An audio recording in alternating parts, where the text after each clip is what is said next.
In 2025, India made a massive leap from the third place to the first, overtaking the United States and Canada. But not for good reasons. After a report on znet.com highlighted a potential leak that could affect all Aadhaar card holders. आज SBI ने ABP news को बताया कि data security में सेंध की आशंका के चलते ये कार्ड ब्लॉक किए गए हैं। Official website of the Ministry of Defense seems to have been hacked right now. Aadhaar cards, banks, election commissions, airlines, and even the Defense Ministry of India were not spared by cybercriminals. India now accounts for 28% of global mobile malware attacks, according to a report released by the Zscaler Threat Labs. We live in a digital world where everything is data, and your data is the new gold. Every reel you watch, every product you browse, and every song you stream feeds the algorithm that builds detailed profiles on you. Now, this data is stored and analyzed to keep you hooked and engaged. However, if the same data falls into the wrong hands, it can be used for identity theft, phishing scams, financial fraud, and even psychological manipulations. But even with all of these attacks and potential attacks, how are you still kept safe? More importantly, how is your data being kept safe? The answer is cybersecurity firewalls and an expert cybersecurity team working behind the scenes to defend your digital presence from all possible threats. With the increasing amount of cyber threats, India's cybersecurity job market is experiencing a significant growth with a 14% increase in job postings.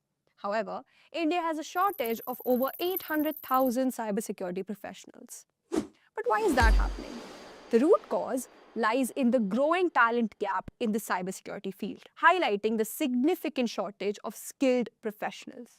And with the rapid shift to cloud-based systems, organizations are more vulnerable than ever to cyber threats. In India, 67% of the leading companies are migrating to cloud, and 80% of them are adopting a hybrid approach. Now, as a result, most of their data products are now being hosted on cloud platforms. This makes protecting that infrastructure the real challenge. But how can you do that? Well, that's where this course on cloud security comes in. With this free course, not only will you learn how to build secure cloud systems and protect sensitive data, but you'll also gain knowledge about various cybersecurity certifications. Additionally, we'll also talk to an industry expert to have an in-depth understanding of what to expect and the rewards of working in the cybersecurity field. But before we begin, don't forget to subscribe to our YouTube channel and hit the bell icon to never miss out on any more such valuable content. Now let's look at the concepts that we'll be covering in this particular video. We'll start things off with an introduction and a brief history of cybersecurity, followed by the most valued cybersecurity certifications and their importance. Next, we'll look at the skills and tool sets you require in order to become a cybersecurity engineer. After this, we'll start with the theoretical aspects such as the core concepts and features of cybersecurity, common types of cyber threats, and the safety measures involved in cybersecurity. This will be followed by an AWS hands-on where you will learn how to implement authentication and authorization using IAM. Next, you'll learn how to implement security within the AWS cloud environment using AWS IAM, VPC, EC2, EBS, WAF, network and security groups. This will be followed by a podcast with our industry expert, Mr. Karthik Chandra, a certified ethical hacker or CEH master and the founder of ER Segment Solutions. Finally, we'll wrap up this course with the most commonly asked cybersecurity interview questions and answer that will prepare you well enough to tackle any cybersecurity interview. On that note, let's get started with the video. Cybersecurity. Cybersecurity is a constantly evolving industry and it impacts all of us. The internet has made our lives invariably easier since its invention. But while it has made our lives easy and more manageable and opened up new incredible opportunities for humanity's future, there are those who want to exploit it for personal gain. As you guys know, using cloud technology is a necessity for our daily lives. And because of this, there is a massive spike in cybersecurity requirements. In simpler terms, cybersecurity is a process or method to protect systems, networks, and devices from any risk of cyber attacks. Now, why cybersecurity is important, you ask? Well, here are some examples of companies who had a data breach in security and this shows why you must protect your data. There was a huge data breach of 50 million Facebook accounts in March 2018. It was done by a firm known as Cambridge Analytica, which harvested data for US election predictions. The data came to limelight and Facebook was levied a huge fine since they did not protect user details and due to their lack of transparency in the system. Imagine, such a big firm like Facebook is susceptible to such data breach. So cybersecurity is an important measure for every organization. Now let's talk about history of cybersecurity. Cybersecurity initially started as a research project when a guy named Bob Thomas designed a creeper to move between the terminals of ARPANET, and a guy named Ray Tomlinson replicated a similar program named Reaper to delete the same creeper. Historically, organizations and governments have taken a reactive point product approach to combating against cyber threats, producing something together with individual security technologies, one on top of another to save their networks and the valuable data within them. Not only this method is expensive and complex, but news of damaging cyber breaches continues to dominate headlines, rendering this new method ineffective. In fact, given the number of groups of people involved in data breaches, the topic of cybersecurity has risen to the top of priority list for boards of directors, which they sought in a less risky way. Instead, organizations can consider a natively integrated, automated next-generation security platform that is especially designed to provide consistent prevention-based protection on the endpoint, in the data center, and on the network and in private clouds. By focusing on prevention, organizations can prevent cyber threats from impacting the network in the first place and less overall cybersecurity risk measure to a manageable degree. The threats countered by cybersecurity are threefolded. Cybercrime. It includes single actors or groups targeting systems for financial gain or to cause disruption. Cyber attack often involves politically motivated information gathering. Cyber terrorism. It is intended to undermine electronic systems to cause panic or fear. So how do malicious actors gain control of computer systems? Here are some common methods used to threaten cybersecurity. There are a lot of methods. Methods like malware, like viruses, worms, trojans, ransomware, and many more. They use skills like SQL injection, phishing, man-in-the-middle attack, denial of service attack, and even social engineering. Now, cyber attacks will cause more damage financially and reputational even to the most resistant organizations. The organization which suffers cyber attack has to face the losing asset, business reputation, and potentially the organization have to face regulatory fines and taking legal action and cost of remediations.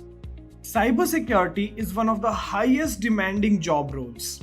There is nothing wrong to say that with the increasing challenges in the cybersecurity domain, the overall number of professionals needed have fallen short. Due to this reason, experts in this field have seen significant growth in their salary since recent years. On an average basis, an expert earns around $42,000 to $78,000 after getting the required skills. In Indian rupees, you can earn from 10 lakh rupees to 25 lakh rupees. Before we dive into the details, let's take a quick look at this roadmap to becoming a cybersecurity engineer. This structure path will help you understand the key skills, certification, and hands-on experience needed to enter this field. It all starts by mastering operating systems like Windows, Linux, macOS, along with learning of programming languages like Python, Rust, Go, and security tools like Kali Linux, Metasploit, and encryption technologies are crucial for ethical hacking and threat analysis. Certification also plays a major role. Beginners can start with CompTIA Security Plus, while advanced professionals can go for CEH, CISA, or CISSP. Networking and cloud security knowledge is essential as companies shift towards cloud-based infrastructure. Understanding concepts like zero trust, the CIA triad, and different cyber attack types strengthen your security foundation. Finally, real-world experience through bug bounty programs and projects like Password Analyzer or User Authentication System will help you build practical skills. To get started, let's talk a bit about why certifications are important. So first of all, they validate your skills, they enhance your earning potential, boost your credibility, and open doors to better job opportunities. So talking about the beginner level certifications, if you're just starting your career in cybersecurity, CompTIA Security Plus and Certified Information Security Managers are a great entry point. These certifications provide a strong foundation in security concept, making them ideal for those looking to break in the field. So starting with CompTIA Security Plus, which is a global recognized entry-level certification that validates core security skills needed for an IT security career. It covers threat detection, network security, and risk management, making it a great starting point for anyone looking to build a strong cybersecurity foundation. So let's talk about the exam details. So the exam consists of a multiple choice and a performance-based question, which lasts 90 minutes and requires a passing score of 750 out of 900. Cost of the exam is $392. With a CompTIA Security Plus certification, you can land jobs like security specialist, security consultant, and security engineer, setting you on the right path for a cybersecurity career. Moving ahead with CISM or Certified Information Security Manager is a management level certification designed for professionals who want to lead cybersecurity team and handle enterprise security governance. It covers information security, risk management, security program development, and incident management, with a special focus on emerging technologies like AI and blockchain. Talking about CISM certification exam details, this exam is a 4-hour test with 150 multiple choice questions and candidates need a score of 450 or higher to pass, and the exam fees is $760. This certification is perfect for those aiming for a leadership role, including Chief Information Security Officer (CISO), Information System Security Officer, and Information and Privacy Risk Consultant.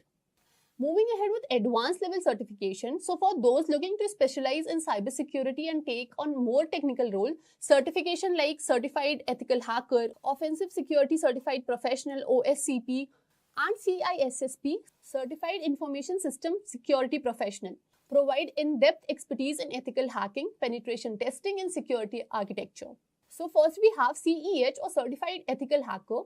It's a certification designed for professionals who want to identify system vulnerabilities by simulating real attacks. It covers key hacking techniques such as footprinting, scanning network, enumeration, system hacking, web application security, cryptography, and social engineering. Now talking about the CEH certification exam details, the exam consists of 125 multiple choice question and candidates need at least a 70% score to pass. And the exam fee is $1,200. With CEH certification, you can work as security consultant, penetration tester, or cybersecurity manager, making it a great choice for those who want to specialize in ethical hacking. Moving ahead with OSCP or Offensive Security Certified Professional is one of the most respected certification in penetration testing. Unlike traditional exam, OSCP is completely practical, requiring candidates to break into real system and submit a detailed security report.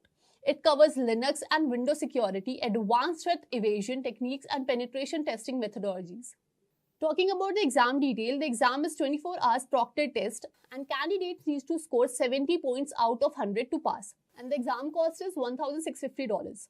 OSCP certified professional can pursue roles like security specialist, security code auditor, and malware analyst, making it a gold standard for penetration tester. Finally, we have CISSP, Certified Information System Security Professional, one of the most comprehensive certification in cybersecurity. It covers risk management, security architecture, incident response, identify and access management, and security best practices, making it an excellent choice for those aiming for leadership role in cybersecurity.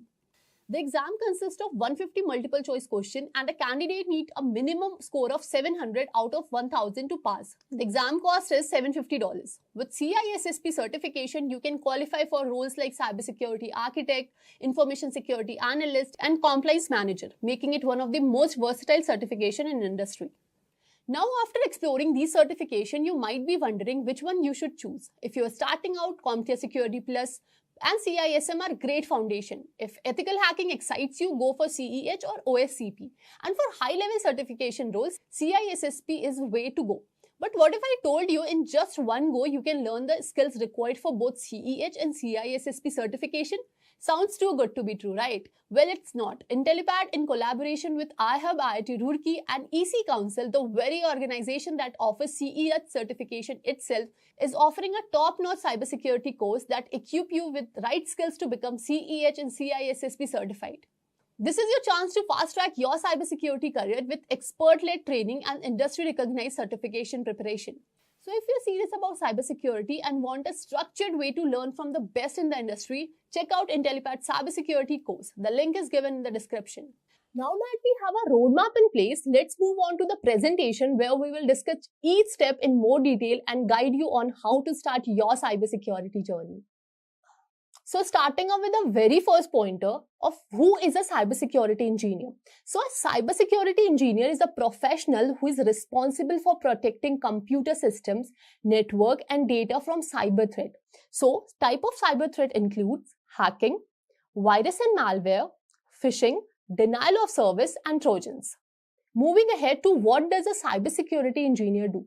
So as a cybersecurity engineer, your main job is to keep systems secure and protect data. But what does that actually mean? Let me break it down for you. First, network security. You will set up firewalls and monitor network to prevent unauthorized access. Second, threat detection and response. You will identify cyber threats early and take action before they cause damage. Then, security testing. You will run penetration tests to find weakness before hackers do. Then we have incident handling. If a cyber attack happens, you will be the one who is fixing it. Then we have compliance and policy enforcement. Many industries have strict cybersecurity rules and you will ensure that companies follow them. Then we have security awareness and training. You will also educate employees on how to stay safe online because let's be honest, humans are often the weakest link in the security. So now you are clear about what a cybersecurity engineer do. Let's talk about how much can you earn in being one. So cybersecurity is just not exciting, it really pays well. Here's a rough idea of what you can expect. So entry-level salary, less than 1 year, can expect a salary of around 4.7 LPA. Mid-career of experience between 5 to 9 years can expect a salary of 10 LPA. Then one having experience of 1 to 4 years can expect a salary of 8 LPA. And 10 plus years experience can earn a salary of 20 LPA. So as you gain experience, your salary jumps significantly. Now talking about the skills you need to become a cybersecurity engineer.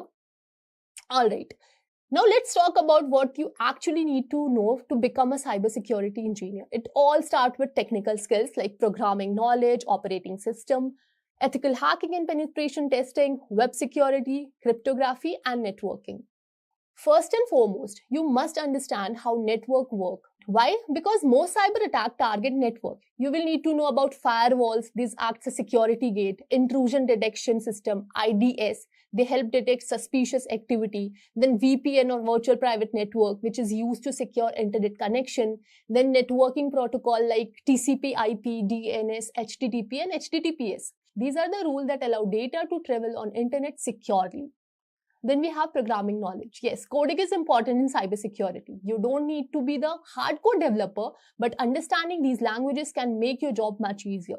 For example, Python, C or C++, widely used for automation, malware analysis and penetration testing. Then we have SQL, which is critical for preventing SQL injection, attacks and securing databases. Then we have Bash and PowerShell, which are useful for scripting and automating the task. Okay, moving ahead, we have operating system knowledge. So cyber attack can happen on any system. So you must be comfortable with Windows, Linux and Mac OS. Learn how this system works and how to secure them. Then installation and configuration, GUI versus CLI. Get hands-on with both the graphical interface and command line. Then we have permission and access control, managing user privilege to prevent unauthorized access. Then performing CRUD operation, this means handling file and database securely. Operating system knowledge is crucial because many security threats exploit OS vulnerabilities. Moving ahead, we have ethical hacking and penetration testing. Alright, now here's the fun part. Hacking. Ethical hacking is all about simulating cyber attacks to find security weakness before real hackers do. It all helps in identifying and fixing the vulnerabilities before they get exploited, strengthening system defense, preventing data breaches and financial losses, ensuring companies follow cybersecurity regulation. If you are into ethical hacking, here are some of the key areas to focus on.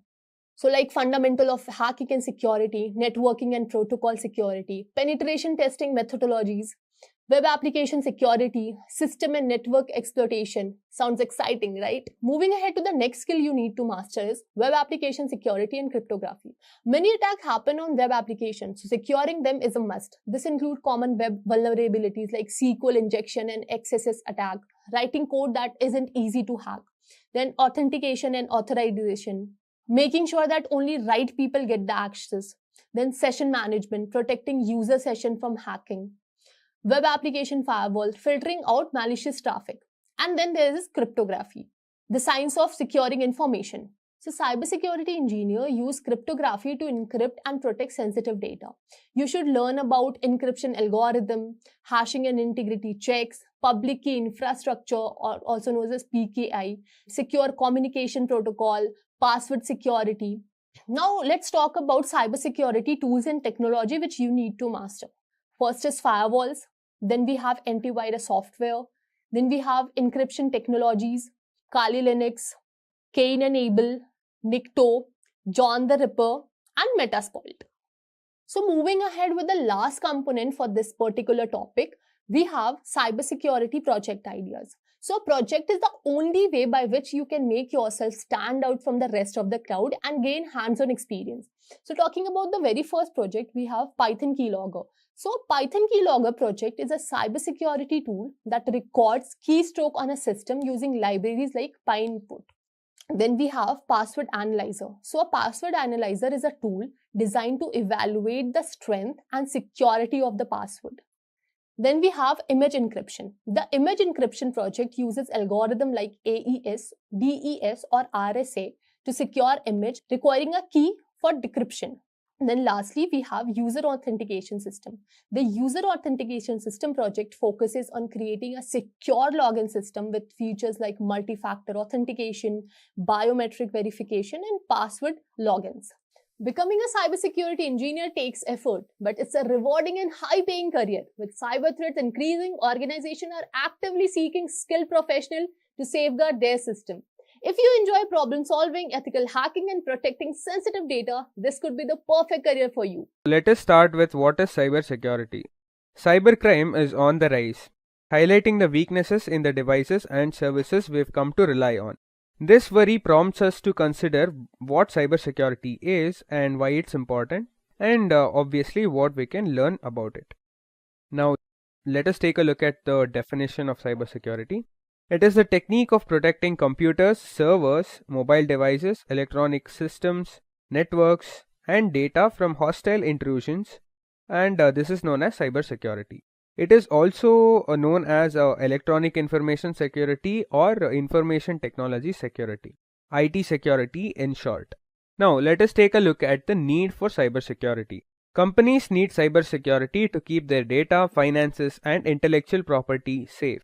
Individuals need it for similar reasons, although the intellectual property is less of a factor, and there is a higher risk of losing important files such as family photos. Due to the growing reliance on computer systems, the internet and the wireless network standards such as Bluetooth and Wi-Fi, as well as the growth of smart devices like smartphones, televisions, and the various devices that make up the Internet of Things, this cybersecurity field is becoming increasingly important. Since the internet is as essential as electricity and water in present times, there are people who try to misuse this, so cybersecurity will always have a demand. Now let us move on to the features of cybersecurity. The core underpinning of the information security domain is the CIA triad. These features are confidentiality, integrity, and availability. Every security control and every security vulnerability can be viewed in light of one or more of these concepts. For a security program to be considered comprehensive and complete, it must adequately address the entire CIA triad. Now let us briefly know about these features. Confidentiality. Confidentiality safeguards are in place to protect sensitive data from unwanted access. Integrity. Maintaining the consistency, accuracy, and trustworthiness of data throughout its life cycle is what integrity is all about. Availability. Availability refers to the capacity for authorized parties to access information on a consistent and timely basis. Now let us move on to what are cyber threats. A cyber or cybersecurity threat is a harmful act that aims to harm data, steal data, or otherwise disrupt digital life. It can be called an event that has the potential to negatively affect an organization's operations. So a cyber threat can basically cause economical harm to an organization or completely shut down an organization's operations for a day or a week or whatever time period that might be. So one example of a new kind of cyber threat in recent times is cryptojacking. The cryptocurrency movement also affects cybersecurity in other ways. For example, cryptojacking is a trend that involves cyber criminals hijacking third-party home or work computers to mine these cryptocurrencies. Because mining for cryptocurrencies like the Bitcoin, for example, requires immense amounts of computer processing power, hackers can make more money by secretly piggybanking on someone else's computers. For businesses, crypto-jacked systems can cause serious performance issues and costly downtime as the IT department works to track down these and resolve the issue. Now let us know some of the common cyber threats.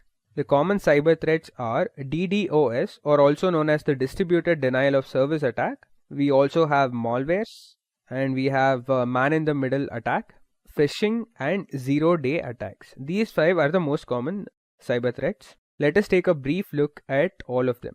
So, a denial of service attack occurs when hackers flood a computer system's network and servers with traffic, preventing it from fulfilling legitimate requests. This makes the system unworkable, prohibiting an organization from doing essential tasks. Malware is any software that is designed to disrupt a computer, server, client, or network, leak private information, obtain unauthorized access to information or systems. There are many types of malware. Some of them are worms, viruses, the Trojan virus, adwares, spywares, and ransomware. Man-in-the-middle attack. A man-in-the-middle attack, or also known as MITM attack, is a form of eavesdropping attack in which an attacker intercepts a conversation or data transfer in progress. The attackers pose as both genuine participants after inserting themselves in the middle of the transfer. That is, they get in between you and your computer and whoever you're talking to. Phishing is a type of social engineering assault that is frequently used to obtain sensitive information from users such as login credentials and credit card details. So these people will basically code an entire UI page that looks exactly similar like a bank's page or an e-commerce page. So whenever you enter your credentials, that is your username and password of your bank account, they will have access to it and they might transfer funds from your account to theirs. Now, last but not the least, let us know about the zero-day attack. If a hacker manages to exploit the vulnerability before software developers can find a bug or a fix, that exploit becomes known as a zero-day attack. So now, as we are aware of the threats, let us know how to keep ourselves safe from these attacks. Avoid using unprotected public Wi-Fi on your devices, if at all, if possible. It can render you vulnerable to exploitative techniques if you use them. If you must use it, avoid inputting sensitive information on any website such as your social security number or bank information. When you're not at home, use a VPN or a virtual private network, as it is called, to perform your browsing. So this will basically keep you protected from the World Wide Web, and it makes you more difficult to intercept. And the next safety measure is backing up your data. You may have certain types of security breaches less problematic by backing up your data. It won't be a big concern if a hacker encrypts your data and demands a ransom to decrypt it if you backed it up a week ago or whenever it might be. So the next safety measure is not to use the same password for everything. It can be risky to use the same password for everything. Once a hacker has your password, they will have access to basically your entire system as well as any applications that you use. Having separate password for each application you use is a great way to improve your security, and changing them frequently will keep you safe from both external and internal dangers. So the next safety measure is keeping your software up to date. Cyber attacks frequently occur because your system or software are out of the current and exposing vulnerabilities. Hackers take advantage of these flaws, and cyber criminals take advantage of them to get access to your network. It is sometimes too late to take precautionary measures after they have gotten in. To combat this, it is always a good idea to invest in a patch management system that will keep track of all your software and system upgrades, ensuring that your system is secure and up to date. So the next safety measure is to use either the two-factor authentication or multi-factor authentication. So after you have logged in with your username and password, that is also called as a single factor authentication, you need to prove your identity. In some situations, you'll be requiring to input a code given to your phone, that is an OTP. So username and password becomes your first layer of authentication, and your phone OTP becomes your second layer, which is also called as a two-factor authentication. So we have many alternative authentications apart from username and password. So make sure your authentication is multi-layered so that it is hard for hackers to break into your system. And lastly, the safety measure is to use antivirus protection and firewalls. One of the most effective strategies to defend yourself against any cyber assault is to put your network behind a firewall and an antivirus. Any brute force attacks on your network or your system will be blocked by a firewall system before they can cause any damage. Just a quick info guys, Intellipaat in collaboration with EC Council IIT Roorkee offers an advanced certification in cybersecurity designed for professionals looking to upskill. This comprehensive program covers essential cybersecurity concepts such as ethical hacking, penetration testing and network security, providing hands-on training and real-world insights. You'll get to learn directly from renowned IIT faculty and the top industry experts, gaining the expertise needed to tackle modern cybersecurity challenges. Want to learn more? Reach out to us today. So without wasting any time, let's get started with first topic of this session, what is DDoS attack? We'll try to understand this phenomena with some superficial illustrative example. Meet Stephen. He has recently made his small business online. However, he hasn't given much consideration to internet security measures. The reason being, he is new to the online escalation and has limited financial resources. Also, his product or service is only limited to the specific area, so he felt internet security was not a big deal. Here is the Stephen's web server setup, which regulates his web application.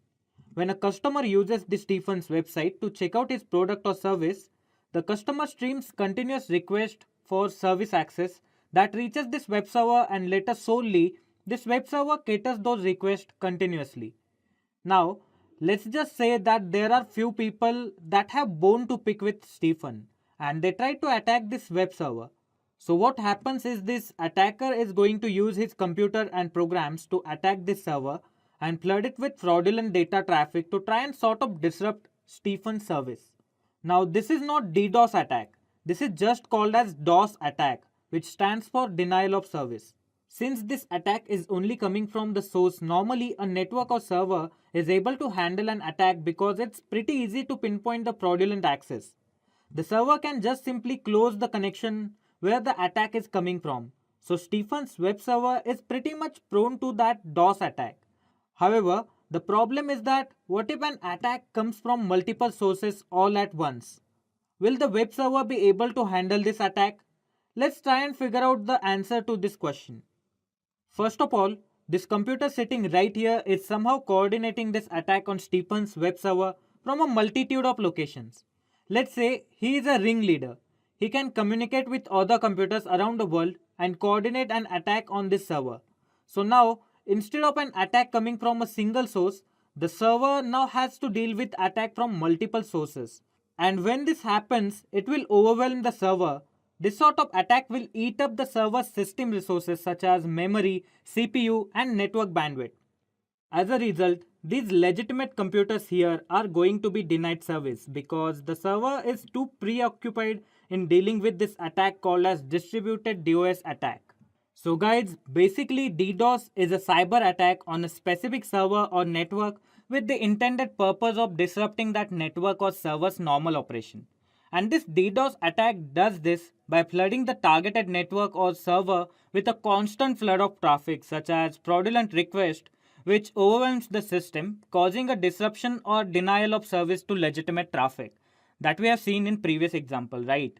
Now coming back to our simulated attack, the web pages that legitimate users want to access are either not going to load or they are going to be very slow in loading, and users will get that familiar spinning wheel of lag on their screens. So if this happens, Stephen's website and server both will go down, leading to a few days of business loss. Now the next most obvious question you guys can think of is, how does the attacker gets other computers to get involved in this DDoS attack or a cyber felony? Now the answer to this is pretty straightforward. No one will actually wish to do a cyber felony, right? But there is no need for people's consent. The attacker will develop a malware program and will distribute it over the internet. They will put it on things like websites and email attachments. So if a vulnerable computer goes to these infected websites or opens these infected email attachments, the malware will be installed on their computer. And without even knowing about it, they will be recruited for performing a DDoS attack with the other set of vulnerable computers. This army of recruited computers is termed as botnet technically. The ringleader will coordinate this attack by providing commands over the botnet, and web service will be compromised within just few minutes. Now that you guys have understood what DDoS is and what it is aimed at, we'll look into its different types. The first type of DDoS attack we have is volume or network based attack. These attacks use massive amount of bogus traffic to overwhelm a resource. The targeted object for this attack would be website or a server. To sort of give you example, this attack includes ICMP, UDP and spoof packet flood attacks. The size of volume based on attacks is measured in bits per second, and they particularly focus on clogging all the available bandwidth for the server and thereby cutting the supply short. Several requests are sent to the server, all of which warrant a reply, thereby not allowing the target to the general legitimate users. Next we have is protocol level attack. These attacks are meant to consume essential resources of the target server. They exhaust the load balancers and firewalls, which are meant to protect the server against DDoS attack. These protocols attack include SYN floods and SMUP DDoS among others, and the size of these attacks is measured in packets per second. Finally, we have application-based attacks. Application layer attacks are conducted by flooding application with malicious crafted requests. The size of application layer attack is measured in requests per second. These attacks are sophisticated attacks that target the application and operating system level vulnerabilities. They prevent the specific application from delivering necessary information to the users and hog the network bandwidth up to the point of system crash. Example of this type of attack would be HTTP flooding and BGP hijacking. A single device can request a data from server using HTTP post or GET without any issues. However, when a requisite botnet is instructed to bombard the server with thousands of requests, the database bandwidth gets jammed and it eventually becomes unresponsive and unusable. On that note, I hope we have built up some good knowledge base over the DDoS cyber threat. Moving forward, we'll look into preventive measures to sort of defend yourself from these DDoS attacks. The first prevention measure we have on the list is employ load balancers and firewalls to help protect the data from such attacks.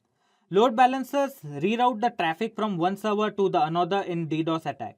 This reduces the single point of failure and adds resiliency to the server data, whereas a firewall blocks unwanted traffic into the system and manages the number of requests made at a definite rate. It checks for multiple attacks from a single IP and occasionally slowdowns to detect DDoS attack in action. Next preventive tip we have is detect an attack early and mitigate the damage beyond that point. Once you have detected the attack, you'll have to find a way to respond. For example, you'll have to work on dropping the malicious DDoS traffic before it reaches your server, so that it doesn't throttle and exhaust your bandwidth. Here is where you will filter the traffic so that only legitimate traffic reaches the server. By intelligent routing, you can break the remaining traffic into manageable chunks that can be handled by your cluster resources. The most important stage in DDoS mitigation is where you will look for patterns of DDoS attacks and use those to analyze and strengthen your mitigation techniques. For example, blocking an IP that's repeatedly found to be offending is a first step. Next tip we have is switch to cloud service providers like AWS and Azure. Cloud services offer a high level of cybersecurity, including firewalls and threat monitoring softwares that can protect your assets and networks from DDoS criminals. The cloud also has greater bandwidth than most private networks, and it is very unlikely for it to fail under the high pressure. Additionally, reputed cloud providers offer network redundancy, duplicating copies of your data systems and equipments. Then we have use content delivery networks that have redundant servers. A CDN distribute your content and boost performance by minimizing the distance between your resource and end user. It stores the cache version of your content in multiple locations, and this eventually mitigates DDoS attack by avoiding a single point of failure. Final tip on our list is allocate more bandwidth to prevent clogging of data. Since the DDoS attacks fundamentally operate on the principle of overwhelming systems with heavy traffic, simply provisioning extra bandwidth to handle unexpected traffic spikes can provide a measure of protection. However, this solution can be expensive since a lot of that bandwidth is going to go unused most of the time. When implementing cybersecurity within cloud architectures, authentication and authorization are crucial factors. And when it comes to AWS, it is managed using IAM, or Identity and Access Management. IAM allows you to define and control user access to various resources securely, ensuring robust protection for your services. Now let's configure IAM step by step to see it in action. IAM is basically the cloud. I mean, there are two very important things, okay? In anywhere, like, in any application, the two things are very important. First, we call it authentication, okay? And second, we call it authorization. Authorization, all right? So what is this authentication? What is this authorization? Authentication is like who you are, okay? Authorization is like what you are capable to do, what you are authorized to do, right? This is known as, both the things comes for the security, okay? Authentication and authorization, both the things comes for security, comes under security, all right? So if, say for example, when you create your AWS account, the first thing that you create is your root account, right? What is your root account? The root account is your email ID, the email ID that you have given while the creation of the account, right? This is your root account, okay? Root is something like admin, right? I mean, he can do anything and everything in your cloud, right? But we don't prefer to use cloud using root account. We don't prefer to use. Why? Because the security best practices don't use root account, because what we should do, like, how the concept of IAM came into the picture, because we have multiple teams working in our organization, right? We have somebody from developer, somebody from database team, somebody from, like, say for example, this is a team of developer. Okay, these guys are developer. And say for example, another team is for system admin, that they are going to, I can say sysadmin, somebody from database admin, something like that. So on and so forth, we have multiple teams, right? I can say DB admin.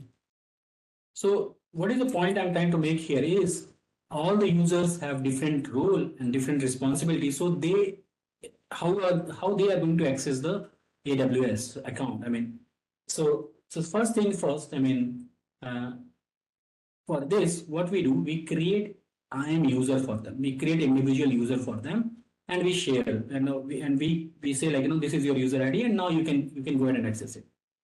Can't we access this email ID with all of them? And that's my life will be a little simpler. Yet obviously we can do this, but that's not a best practice, because everyone will have a root account and there will be no accountability if something goes wrong, right? I cannot fault anyone if something goes wrong, who did what at what time, because everyone is logging with the same email ID. Then it's very, very difficult to track. So what security best practices says? The security best practices says, instead of giving the share this root email ID, what we do, we create an individual ID that we call IAM users. Okay. All right. So there are few things in IAM that is very, very important. First is user. Their second is called group, users, group, and roles. These three things are important. User, like people like you and me, humans. Okay, you and me are human, right? So this, for them we create users. Group is collection of users, right? I mean, this is group. Okay, but this guy is this individual guy is a user. Okay, so this is user, this is group, so more or less both are same. I mean, collection of user is group, nothing else. But what is this role? So role come into the picture when a service want to communicate with other service. Say for example, you are creating a lambda function. Okay, this is a lambda function. Your lambda function, you have written a lambda function that is going to create an EC2 instance or reboot an EC2 instance or delete an EC2 instance. Okay, it is going to do something with an EC2 instance. When your lambda function runs, it must have an authority to reboot that EC2 instance or delete an EC2 instance or create an EC2 instance, whatever that you have written. It must have in this lambda function must be authorized. Okay, this lambda function must be authorized to do it. All right. Similarly, when you talk about users and group, okay, say for example, this user, this is what developer, they they really need permission to create to delete an EC2 instance or terminate an EC2 instance? Probably not, right? They don't require this kind of permission. They just require to log into EC2 instance and manage it, run their application. That's it. System admin required terminate EC2 instance? Yes, system admin obviously required terminate, launch, and everything to the EC2 instances. What about database in users? Do they really require to EC2? No, they require to terminate an RDS instance, not an EC2 instance. Okay, so what is the point I'm trying to make here? Everyone require a separate kind of a authorization level, right? No, based upon my job profile, I need a different authorization level. Based upon your job profile, you need a different authorization level. The question here is, okay, fine, how you can authorize the people? For that, there is a term we use. I mean, there is a concept we use that is known as policy. Okay, we create policy for them. Policy is going to be the same. Policy is going to same for user. Policy is going to same for group. Policy is also going to same for you. Roles also. But users and group for normal human beings like people like you and me, roles for a service. We create role for a service. Okay. Now, what is policy? Policy is a JSON document where we mention what you are authorized to do. By default, explicitly, everything is deny. By default, explicitly, everything is deny. When you create an IAM user, by default, this guy can't do anything. Anything, nothing. I mean, by default, everything is denied. Whatever is required for this guy based upon his profile, we write a policy and we attach this policy to this user. We can attach policy to the user, we can attach policy to the group, we can attach policy to the roles also. Okay, this role also we can attach a policy. Okay, so what is policy? Policy defines what? Your authorization level. Who you are? That is authentication. If you have an IAM user, you are authenticated. You are good. You can give your user ID, you can give your password, you will logged in, right? But after logged in, what you can do, that is based upon your authorization. Are you folks getting it? What is authentication? What is authorization? Till here, everyone is with me? Right. So, and what is roles here? Roles is for services. Can I create roles for me? No, you cannot create roles for. Yeah, roles, there is nothing like role versus policy. Roles are different, policies are different. Okay. So we create user for, like, say for example, Rahul, if I want you to let me log into my, just give me a second. Let me log into my AWS account. I was logged in, but I kicked off. I don't know why. Just give me a second.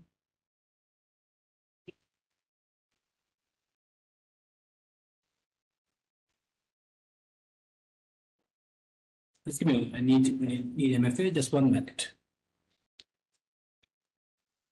Okay, so I logged in, okay. So this is the user that I logged in is a normal IAM user, okay. The username was Kumar_Saurav and this user is normal user, okay. You can see I'm not able to see my cost and usage. It says me access denied because this is visible to only root user, right? This cost and usage is visible to only root user. I'm not logged in with my root profile here. I'm logged in with a normal user. Okay, so this is what I'm telling you. So when you go to IAM, there are a couple of things, right? First thing is here you can see this is user, this is roles. Okay, so user is basically normal user, like people like you and me. So this is, say for example, Abhishek, AWS DevOps, blah blah blah, Chandra, Venkat, Prasad. These are the normal AWS user. Okay. I can create a user. You can go and create, say for example, I want to create a user say for Rahul. Okay, so this is Rahul, username is Rahul. Okay, and I'm saying provide access to AWS Management Console. Let's provide the access to the console. Say next, cancel. I want to create IAM user. Okay, here you want to create password or something. I think all these things you know. You can give password. I'll say some password. Okay, this is there. User must create next password and next. Now here, when the user got created, here is a permission. Okay, permission is like what level of access you want to give this user. If you don't mention any permission, then what will happen? This user can just log in but won't be able to do anything. Okay, say for example, I'm attaching a policy to this user. Okay, I'll just quickly demonstrate because I can see there's some. Say for example, I'm giving this user a policy EC2. Okay, and EC2 read policy. Okay, read policy means this user can only list down EC2. Okay, I'm saying create user. Okay, pass the user got created. This is the login URL. Okay, I'll say copy this URL. I'll go to one of the another browser. Let me just log into another, open another browser here. IAM username is Rahul. Okay, and the password, whatever the password that I have given. Now this user is logged in, right? This user is just logged in. But what is the access level I have given to this user? I have given access level just read only. Okay, now I'll quickly explain what is the meaning of it. If you go done, let me go to EC2.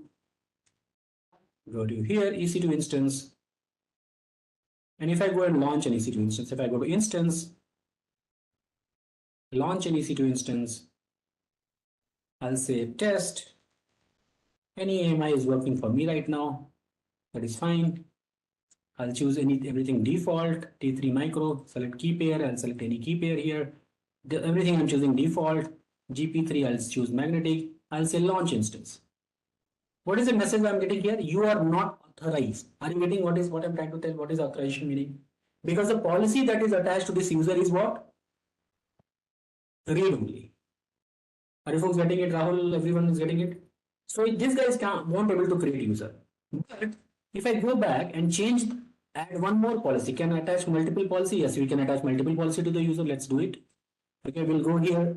We'll go to this user. We'll go to user. Return to user list. Continue. We'll go to user again. What was the name? Rahul. Let's go to Rahul. Okay. And if you see here, what is the policy? EC2 read only. Now, if I add one more policy, let's say add permission, and I'll say this time, I'll say attach existing policy. Can you see this diagram here? Attach existing policy. Most of the time in AWS, what happens? They have written a lot of policies already been written. Okay, a lot of policies already been written. 90% of the time, your work is you will get the work done from these policy that has been already written. I will also show you how to write your own policy.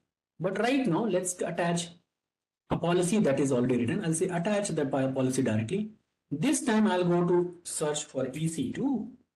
Okay, and I'll say EC2 admin full access. I am giving this guy access of EC2. Can you see this policy? What is policy? Amazon EC2 full access. Okay, attach this policy. Say add permission. I'm done. Now what is happening here? Let's just see quickly with that diagram. This guy is Rahul. Okay. Oops, sorry. My username is Rahul. First, I attach a policy with EC2 read only, right? I'll just mention here read only so that you can understand. Okay, read permission. When we attach this policy and when I try to create a user, was the user authenticated first? Authentication was done. This part is done. First part, yes, authentication was done. This user was able to provide the correct user ID and password, and he was able to authenticate himself. Okay, and authentication part is done. But because I have given read-only permission, when he tried to create an instance, we got a message that you are not authorized. You are not authorized to perform this operation. This is what we got, right? You are not authorized. What was the message? The message was You are not authorized to perform this operation. Now what we have done, we have added one more policy. This policy is admin, EC2 admin policy. And I have attached. You know, if multiple policy attached, how it works? It is a union of all the policy. जिस policy में जो लिखा होगा सबको add कर दो. That is the effect. That is a count final effect. Okay. Read. Now this guy has a read permission plus as well as an admin permission. Okay. So this guy should now able to create an instance. Let's try. So we have added the policy. Let's go back to instance. Okay. These are my instances. I'll stop. Okay. Let me launch another instance. Okay. No. I think I'm root. No. Okay, fine. But this guy has the read permission, so I can see all the instance. I'm Rahul only. Okay. Now let's me launch another instance. Let's launch. I'll say test. Launch Amazon email, anything. AMI and all is not matter right now.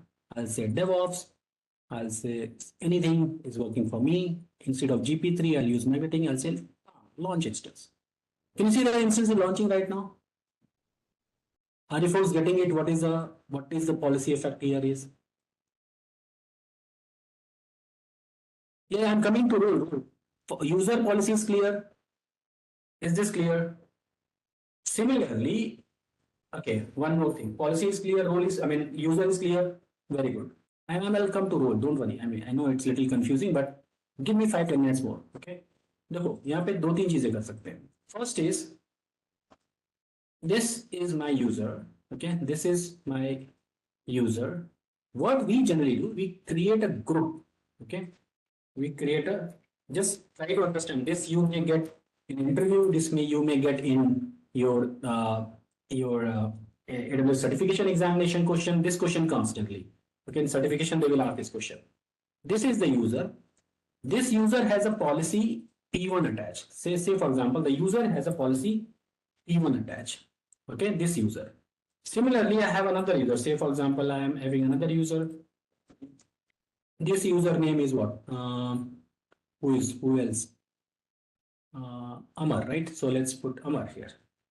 Okay, so Amar and Rahul are in both the same team. This user has a policy. Amar has a policy P2 attached. Okay, and the group has a policy P3 attached. Okay, what is the effective policy of Rahul? It will be whatever mentioned in P1 plus P3. This is Rahul's effective authorization. Okay, P1 plus P3. You have to add it. What is the Amar's effective policy? Amar's effective policy is P2 plus P3. Whatever mentioned in P2, whatever mentioned in P3, just add it. Are you guys getting it, this concept? Okay, you need to, it's a union. It's a union. That's it. You just remember one word. It's a union of the policy. Okay, chalega. All right. Let's move ahead. Then, okay, fine. Everything is fine. User is fine. Group is fine. Policy is fine. But what is this role? When the role comes into the picture. All right. Let me show you with an example. Okay, with an example, then you will be able to understand. Let me go to my EC2 instance. S3. 5 minutes. It will take 5 to 10 minutes. Your role will be concept. I'll clear a concept. Let me go to running instances. It's Mumbai. I don't have any instances running. Let's go to Hyderabad.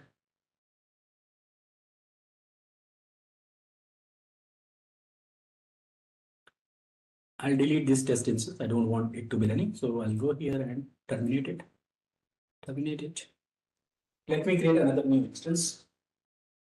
Can I use this Git one? Yes, I think I can use this one. Okay, let me turn on this system.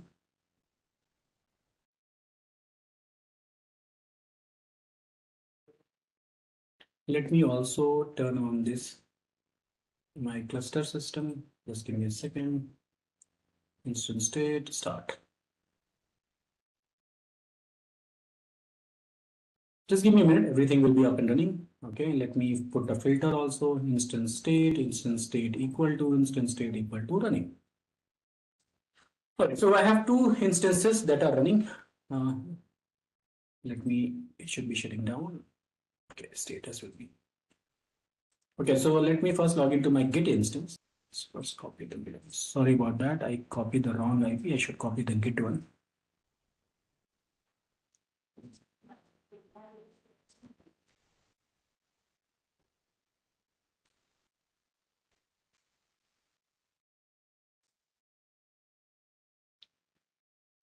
All right, so this is my one of the EC2 instance. Okay, this is one of the EC2 instance.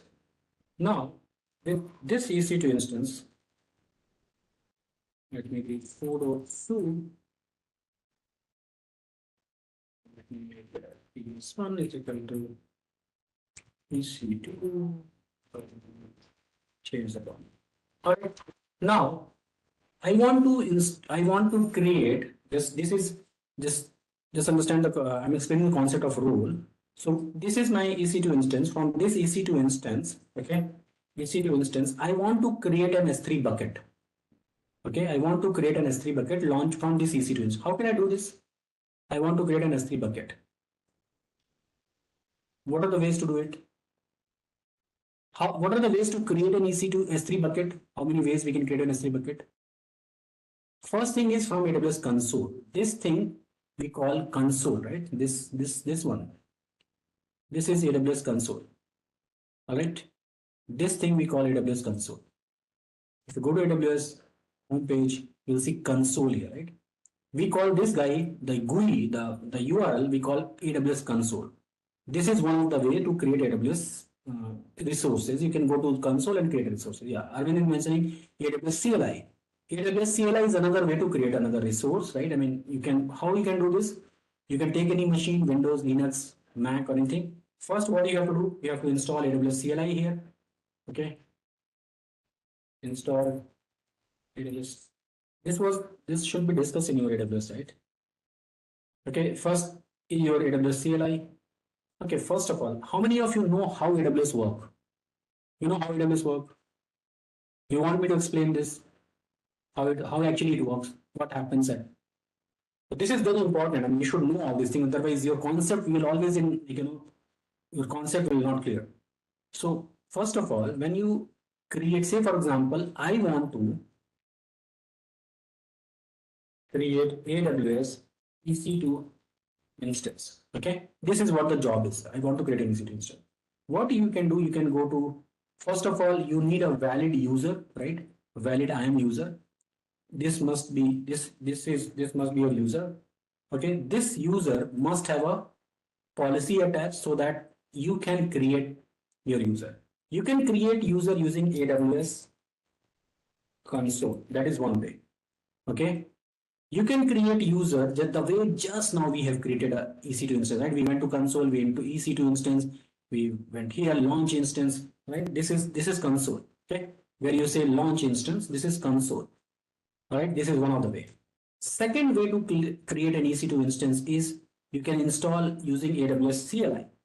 You can install AWS CLI anywhere, right? And you can install CLI on your desktop, your laptop, on your Mac, on Windows machine, anywhere. You can install AWS CLI. When you install CLI, what is the next thing we do? We configure it.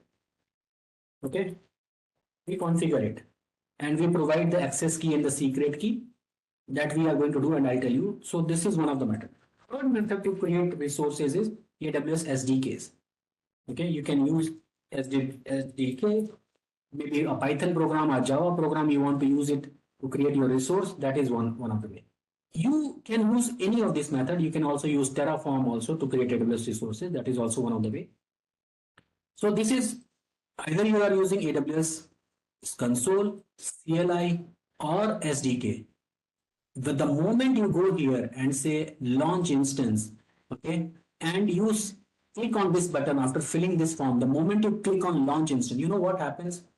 Your request get converted into an API. Your request is get converted into an API request.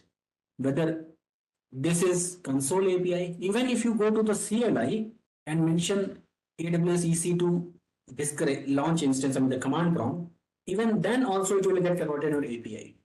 Even if you are using SDK, there also it get converted into an API. Even if you are using Terraform also, the request will get converted into API. This API, it's something known as API endpoint at AWS end. They call API endpoint. If you read AWS document, they will say this is an API endpoint. but this is nothing but an API gateway. Okay, this is nothing but an API gateway. It will, your API will go here, this API will also go here, this API will go here. This API gateway is going to check two things. Okay, when the request will reach here, it is going to check two things: who you are and what you are authorized to do. You know what happened here when we got this reject, I mean the message that says you are not authorized to do? This message, where was that? Okay, that message got disappeared. I think I changed the screen, but I think you folks are getting me what I'm trying to say, right? When we got this message, you are not authorized to do. Why we got this message? Who give this message? This API endpoint. This API endpoint sees that this guy is coming. This is Rahul. Okay, this is a valid IAM user, but the policy attached is not. He is not authorized to create. So if this guy says, hey, you know what? You are not authorized to create an EC2 instance. Go back. Okay. So API endpoint checks who you are and what you are authorized to do. So everything at the end of the day get converted into the API, and there's an API gateway or API endpoint. When the request pass second time, when we give in the correct policy attached, what happens this time? API gateway says, okay, this guy now, this is Rahul, he is valid user, he is a proper policy attached. Okay, let me create an EC2 instance. Ta-da! An EC2 instance is up and running. This is how AWS works. Okay, everything at the end of the day get converted into an API, and it's all API. It's a game of API. All right. So now we are going to use this part. We are very well familiar, right? I mean, AWS console, we are very well familiar with this part, how it works, and we have created many resources. CLI, you may have familiar a little bit. So for CLI, there are two things. AWS CLI, there are two things. First, you need to install AWS CLI. And second, you have to configure AWS CLI. Okay, you have to configure AWS CLI. Hey folks, so far are you folks are getting whatever I'm telling? Is it making sense? Are you with me so far? Everyone, is it making sense? My speed is okay, my voice is okay. All right. API endpoint is a user no, it's an AWS end, Mohammed. Okay, it's an AWS. ये AWS का device है. That we are not able to see, that AWS internally manages. Okay, that's alright. So this is something API endpoint, and okay, what I was talking about, AWS CLI, install it, configure it. Once you configure it, you get a profile created, right? You get a profile created, and by default, the name of the profile is what? Default profile. Have you seen this? Default profile get created. When you run AWS CLI command, after that, when you run AWS CLI command, this AWS CLI uses your profile and generates an API. This API has this command information plus your profile information, and your profile has your configuration, like with policy attached, like what you are authorized to do. Everything is baked in inside an API. Then this API hits the API gateway. API gateway will see, okay, who you are. Okay, this guy is a valid IAM user and he is using default profile. Okay, default profile has what coming from where? What is the access key and what is the secret key? Okay, secret key is for the password. Access key, yes, this profile has this policy attached. Okay, let me create an EC2 instance. Are you folks getting it? How these things work internally? Exactly, user plus policy. Okay, it's nothing but a user plus policy. Okay, let me clear this one. Okay, so let's do it. I mean, I have not yet reached to the role. Okay, I have not yet reached to the role, because for role I need to tell you this context. This is important. Otherwise, I cannot tell you directly what is role. It will never clear in your mind. Okay, so that is why I'm telling you all these stories, so that you should understand all the basics first. Then role is very simple concept. You will never forget. Okay, now let's do one thing. I think we have. Let me see if AWS hyphen version, right? I think it's a Ubuntu. It's not installed. So what we'll do, we'll install AWS CLI here. Okay, before that, okay, just this machine doesn't have the AWS CLI installed, right? 100% sure. ये machine के पास AWS CLI installed नहीं है. Are you folks with me? This machine doesn't have AWS CLI installed. Okay, now let me turn on another machine. I will show because that's good, it's not installed. This is what I want. So let me go to instances here. What is this instance? This is my, okay, my EKS cluster. This, let me copy this one and connect to this machine. Let me take a duplicate new session. And this time I will change the background so that we can understand. I will paste the IP address here, open it. It's a yellow background. Let me change to something else so that we can differentiate between these two machines. So I'll go to change setting, color, color, background color, modify. Let me make it white. It looks okay. Okay, apply. So the white background has another machine. Let me do sudo to, let me see, AWS hyphen version.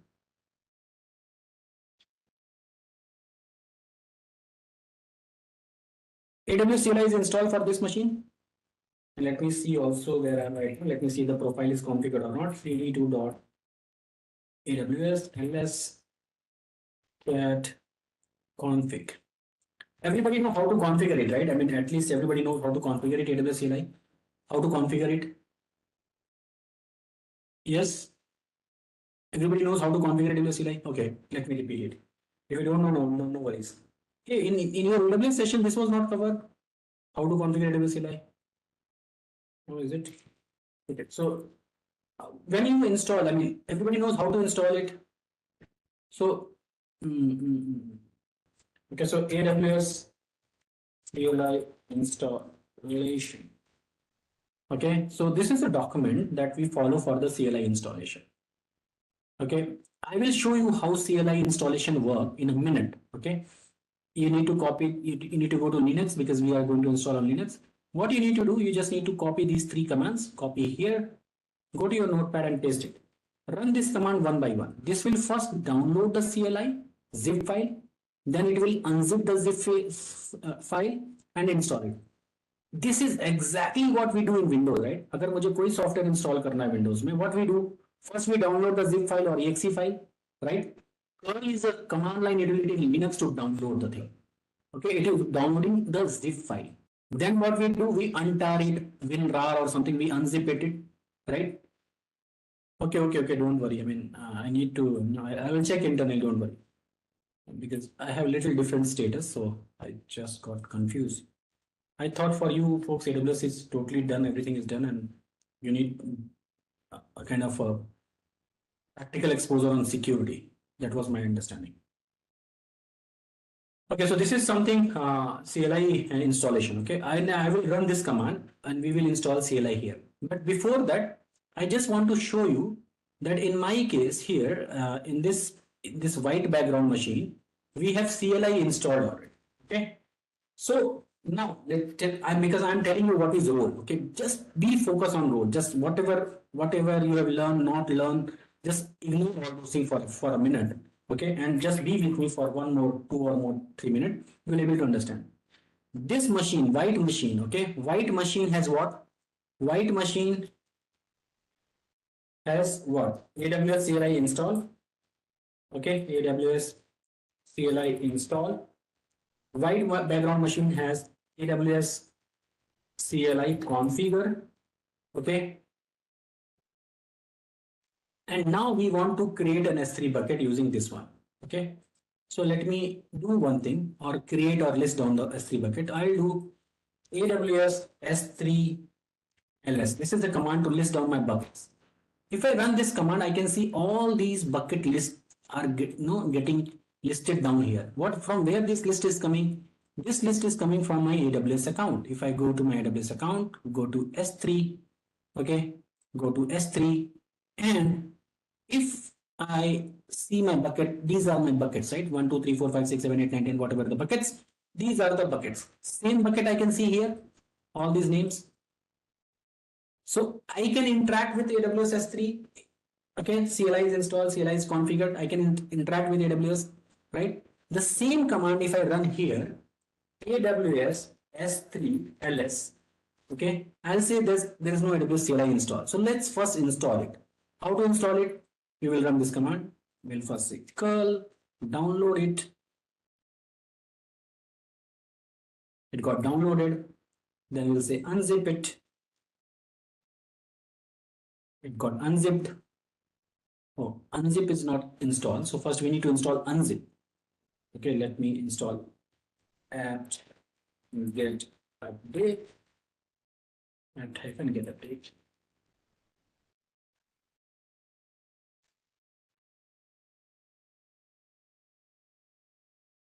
This is yellow background machine. Okay, yellow background machine has what? CLI was not installed. We are installing it first. Okay, we are installing it. For that, we need an unzip software. It's something like in your machine, Windows machine, you got a RAR file, but you don't have WinRAR. So what you will do first, you will install WinRAR, then you can untar it, right? So this is something like unzip software was not there. I'm installing unzip first. Then we'll do unzip that AWS zip file. It got unzip, command unzip not found, can be, okay, still not found. How it is possible? Unzip, command unzip not found, install unzip. Okay, we have updated, we have not installed unzip. Okay, sorry about that. Let me install unzip now. Yeah, correctly, but I have just updated it. I have not installed it.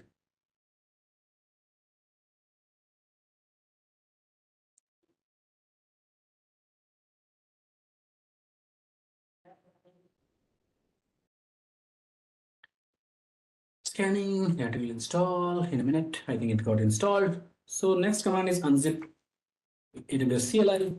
Unzip is, you can see it is unzipping it. And the last command is to really install it.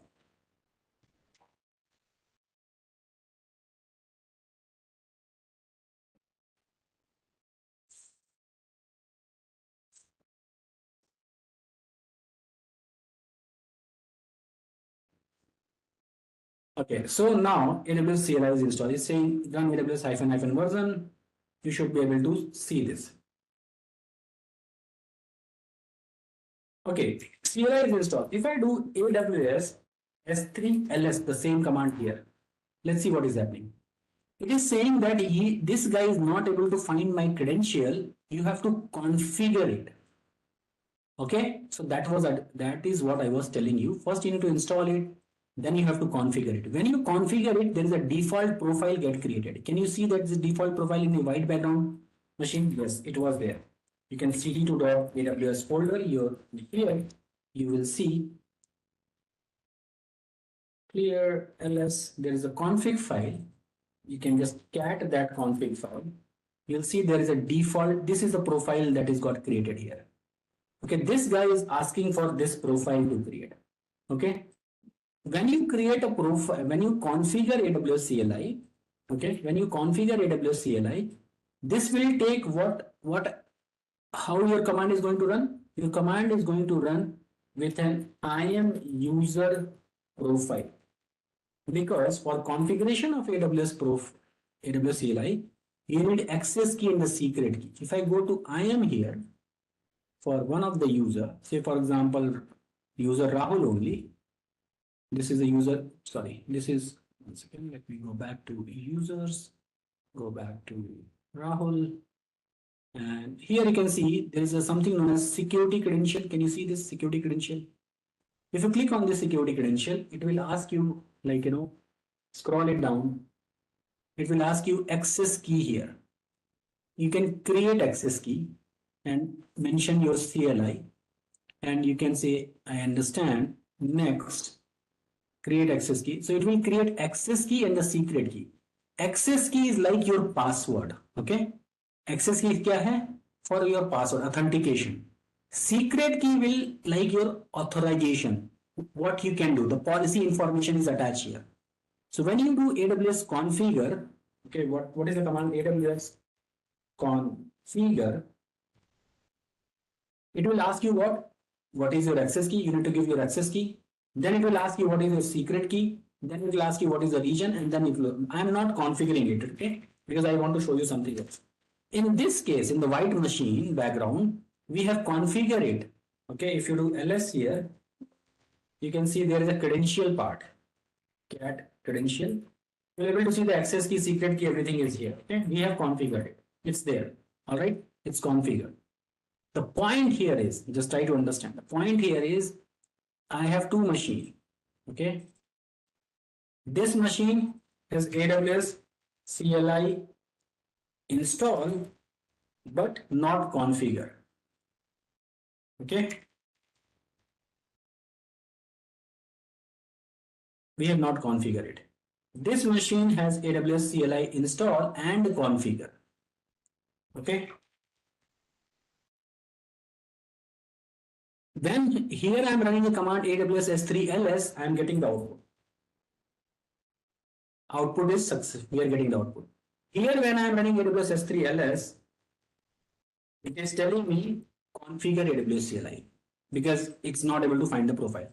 Now, if I don't want to configure it, what we can do, because AWS EC2 instance is what is kind of one service. EC2 is another one service, S3 is another service, right? Yes or no? S3, EC2, EBS, VPC, all these are service in AWS. What I mentioned for the role is for what? Where is the role? Where is the role? Where is the role? We mentioned somewhere role here at the top somewhere, right? I think I mentioned this line, role is for the service. कुछ तो था, मैंने lambda कुछ draw किया था. Role is for service, not for human.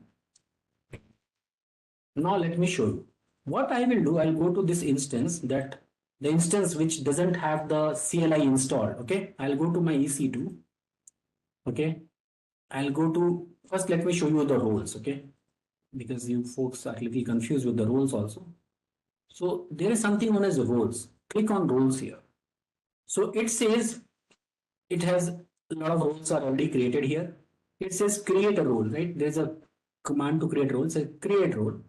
It says for which purpose you want to create role. Are you want to create role for services, for AWS account, for web identity, customer policy, OLAP, SAML authentication? There are so many things for which we can create role.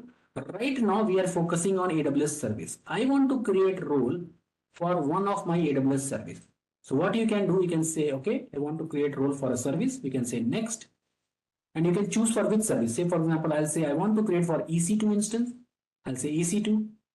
Okay, then I'll say next. Then it will ask me what policy you want to attach. I'll say admin policy.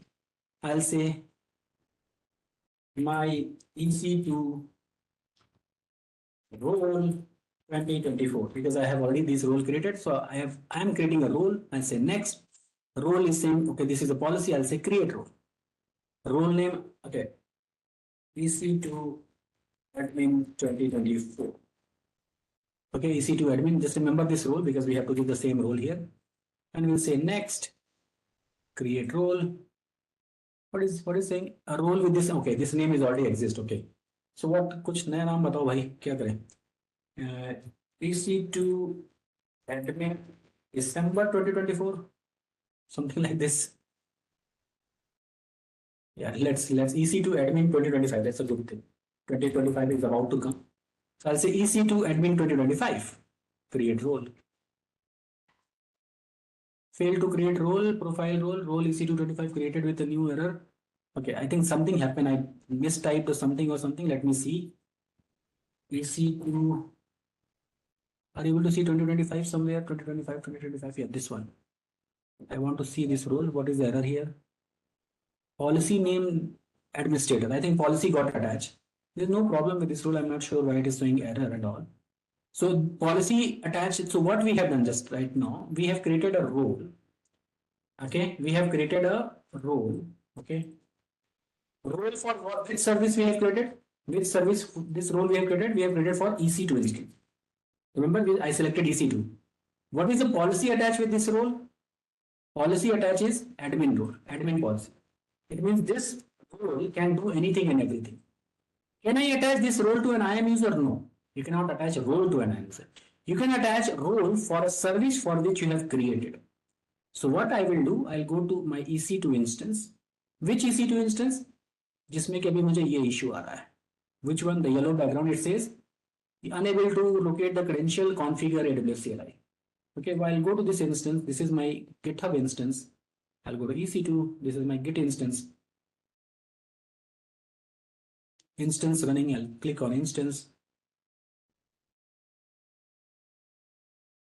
I'll go to Git, select that instance, go to action, security, modify IAM role. Can you see this? Let me take a screenshot of it so that you can remember. Okay, what we have done? How we are attaching a role?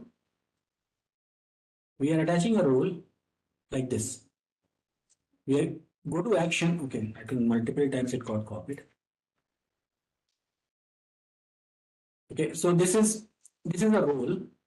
Go to action, go to security, go to IAM role. How? Go to first action, go to security, IAM role. Okay, this is how we can reach here. This screenshot will be with you always. Okay, so don't worry.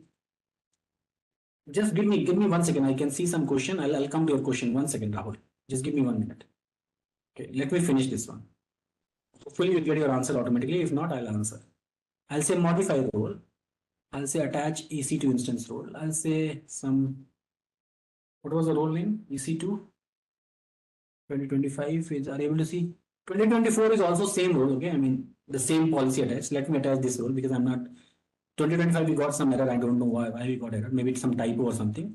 So same way the role is 2024. I'm attaching EC2 admin 2024. I'll say update IAM role. So what happened here in this EC2 instance, this was the EC, this is our EC2 instance. This EC2 instance, this is our EC2 instance. Okay, this EC2 instance has a role attached. Okay, this role got attached. What is the role name? EC2 admin 2024, right? This is the role name. This role has a policy attached, admin policy. Now let me run this command, AWS S3NS. Can you see that I'm able to connect? Am I able to get the output without configuring AWS CLI?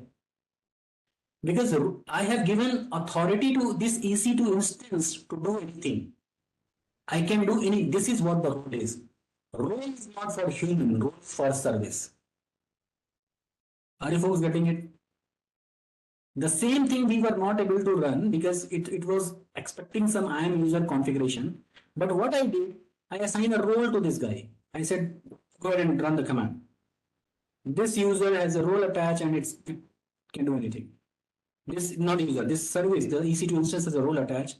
And from here, I can do anything and everything in AWS cloud because the role that is attached is an admin privilege. Yes, I mean, it's not like that. Okay, so let me first take the question of Rahul. Mr. X user can perform action A, permission reader for the service EC2 instance. Yeah, I mean, on your behalf, EC2 is performing action. Okay, so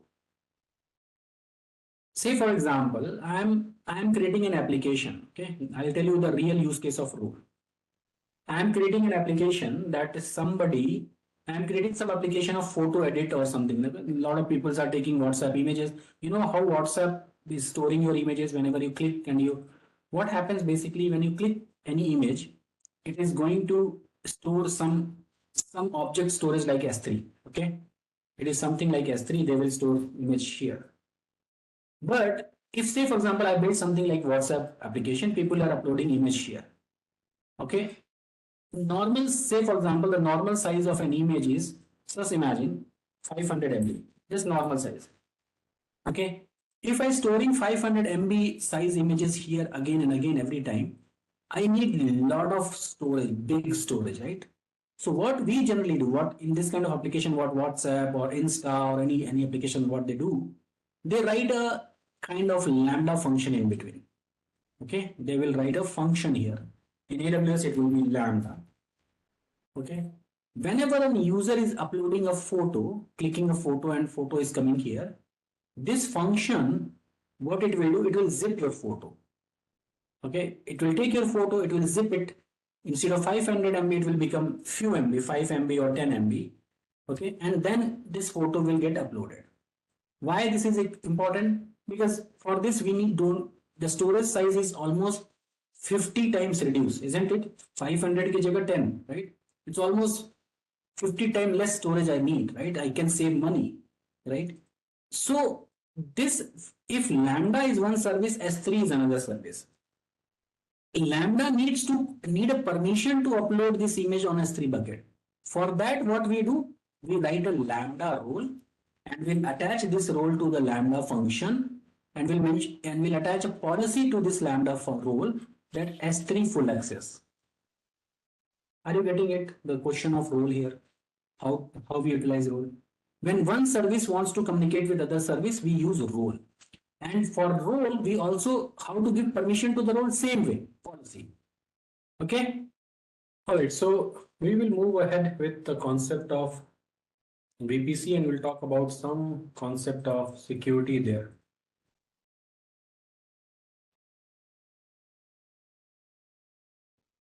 I hope all of you knowing what is AWS VPC, you know how to create VPC, you know how to create subnet, IG, internet gateway, public route table, private route table, everything is clear. Everybody knows about it. I was assuming that you folks, AWS is already done and I just need to talk about security. Okay, fine. So I got the picture. So and I'll check with Intellipaat also. So don't worry about it. So let me, okay. So I hope this one is clear. I am, sir will share. This is, let me just to mention like this. And we are going to talk about AWS because the basics of AWS cloud is clear, then it's okay. So before networking, because you mentioned that nothing was done, so I need to start with something known as AWS EC2. Okay. So we'll start with this service first. Okay. Background of IAM is okay. Now EC2 is AWS. EC2 is a virtual machine. Okay. What is this virtual machine? How it works and all? I'll give you a picture, then we'll launch some EC2 instance and we'll talk about the security of AWS EC2 instances. Okay. And then we will talk about the AWS networking, where we talk about AWS region and availability zone is clear. All right. So what happens in AWS, like, this is something known as AWS region. Okay. I mean, first of all, okay, because it's little, you mentioned you have covered basics of cloud. So AWS is a public cloud or private cloud. This term is clear, public cloud or private. Okay. So what happens in cloud basically? I mean, say for example, the cloud word come into the picture like in 10 years back, almost 10 to 15 years back. Okay, so what happens in cloud, instead of, if I want to run an application, okay, so I can purchase a hardware, I can purchase a operating system license, and I can run my application. Say for example, I want to run Zomato. Right, everybody aware of Zomato? What is this? A food delivery system. When Zomato owner think of like, I'll build Zomato application, what are the first challenge he will face? He need to purchase some server, right? I mean, he need to purchase some server. This is going to be the server, okay? And he need to purchase a lot of other devices like routers, switches, storage devices and all. And then he need to run, he has to install Zomato application on top of it. And the people like you and me will start accessing it, right? Like he need to build a whole infra that we call data center. In common language, we call data center. What is this data center? Data center, you may have seen like, English movie or somewhere like, but sometimes they need to say some hacking is going on. They will definitely show some picture like this, right? So, but what actually is data center? Data center is nothing but it's a place where we have lot of servers, lot of network devices, lot of storage devices are connected to each other. Okay. Say for example, you are accessing your Gmail account, you are accessing your Google, they are running somewhere, right? Those applications are running somewhere. So this is where the server get placed. So if the Zomato owner wants to run Zomato application, he need to build his own data center. What cloud offers is basically it says, okay, you don't need to worry about the infra. We will give you infra. Okay. Instead of you do anything, you can come to our cloud along with your application and run it here. Okay. This part of this type of cloud we call public cloud. Okay, this is we call as a public cloud. But Public cloud is something like anyone can go and create an account. Okay, I'll give you a very simple analogy so that you can always understand this. Second thing is like there is a company known as Infosys. Say for example, this is Infi. Infi has its office, right? Infi can also build a cloud inside it. I mean, in their premises, they can have their own cloud. But the Infosys cloud, people like you and me won't able to access. Why? Because this is only for their employee, their internal uses. This kind of cloud is known as private cloud. Okay, but AWS and all, like Azure and all, this is public. What is the real, how you can understand this? Say for example, I have to go to my office. I am staying somewhere in Banerghatta in Bangalore, and my office is somewhere in IT city, and I need to travel it. There are a couple of ways I can go to my office.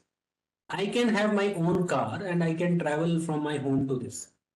This car is basically, can you get access to this car? The answer is no, right? This is private. This is something private too. It's a private vehicle. But at the same time, I can also have a public bus or metro, right? Even you can purchase a ticket and you can come along with me. That's not a problem. But even if you purchase a ticket, you will get a dedicated seat and everything, right? Like Ola. You can also book Ola. I can also book Ola. That is public transport. But private transport is something like that. So same with private cloud. Private cloud, only a specific person will get an access. Public cloud, if you're ready to pay a bill, go ahead and create your account. Okay, so this is something like AWS, Azure, Google, Microsoft Azure, okay, Google GCP, or Oracle, IBM, DigitalOcean. Hell, I mean, lot of clouds are there. Okay, a lot of cloud vendors are there. So this is the main difference. Now, public cloud is fine. Public cloud is there. I mean, this is AWS. AWS has spread across all over the world. Okay, so those location AWS call, I have a region. Okay, wherever AWS has a presence, they call this is my region. Okay, in India they have somewhere say for example this is somewhere. Say for example this is word map. This is word map. They have some location in US. Okay, some location in, I think this is where Africa must be. This is somewhere in Europe, right? Say somewhere here in India. This is Mumbai is one region, and they have Hyderabad is another region. They have Singapore somewhere here. They may have Australia, right? I mean, they have those. What is those region? Region is nothing but the name of the city. Okay, region is basically city, name of the city. Okay, most of the time you will see that they have taken the airport name. For example, Bombay, they will take bomb. Bomb is a airport code of like the code airport code of Mumbai. Similarly, this is city where the AWS has a presence. Say for example, this is one region. The region is further divided into availability zones, AZs. What is AZs? Nothing but a data center. Okay, this is nothing but a DC data center. This is could be one AZ. Okay, so say for example, in Hyderabad they have a Hyderabad is one of the region. Maybe they have availability zone in high tech city. They have another availability zone in Pathancheru. They have another availability zone somewhere else. Okay, in Miapur, something like that. So in this, just imagine somebody from Delhi. Say for example, tomorrow Delhi is AWS region. They have some region is Delhi.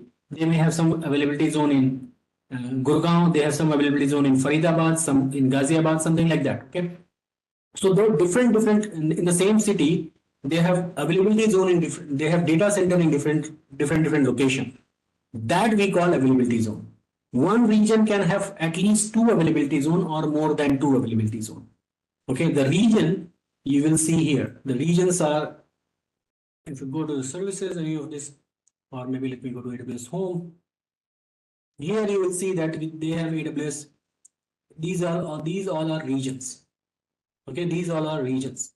Okay, Mumbai, Hyderabad, Osaka, Seoul, North Virginia, Ohio, California. Like these are the regions. Okay, so and each region will have a divided into further availability zone. What is availability zone? Availability zone is nothing but a data center. All right. When till here everyone is with me. SaaS is different, Praveen. SaaS is one model, that is model of cloud computing. AWS manages all these data center. It is AWS responsibility. If it's a Google, data centers, Google will manage it. Okay. Now, so we have these things, right? So we'll talk about when you create, I mean, when you create your AWS account, okay, when you go and create AWS account, what will happen, like, when by default AWS will you land to some of their region, okay, and in this region you are going to create resources. Say for example, I want to create an EC2 instance.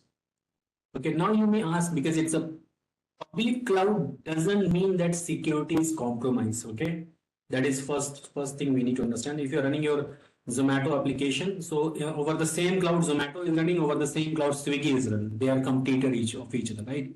So it doesn't mean that its security is compromised or something. It is okay. So EC2 instance is a profile. No, it's not a profile. I mean, it's not a profile. It's EC2 instance is a service, that is a compute service. Okay, I'll come there. Okay, I'll come there. I just want to set some context so that you folks understand. Otherwise, I'm getting a lot of differences. So I need to make sure that everyone follows me. Otherwise, you should get something from me. Otherwise, if I go ahead without explaining all these basics, it's of no use. Okay, you will just forget everything, because concept foundation is important. All right, so this is about region and availability zone. All right, now what happens next is basically when you are going to create an EC2 instance, so AWS comes with along with a lot of services. Okay, if you go here and type, like, say in search bar, if you just go here. Okay, so this is something like, we are going to understand about services. So if, say for example, if I type here EC2, so you'll see that these are the list of services I'm getting here. Like lot of services are here. So AWS has a lot of services that are available. Okay, what we do basically, we divide the services into different stuff. Some services are compute services. Okay, compute. Okay, some services are storage services. Okay, something like storage. Some services are networking services. Like that, AWS has segregated all these services.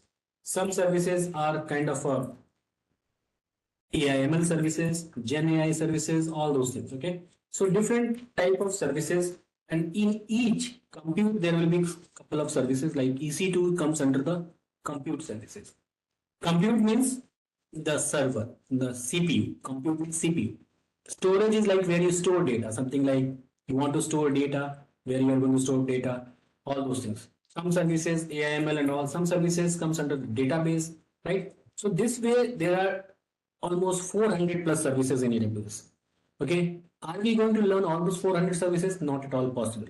It is not possible for anyone to learn all those 400 services. Okay, but what we are going to cover, like, probably we are going to discuss about some of the major services of AWS. So that will give you an understanding. So we'll start with EC2. Before directly telling you how to launch an EC2 instance, I just need to tell you EC2, if you compare it, like, it's ECC, and that ECC becomes EC2. Okay, it stands for Elastic Cloud Computing.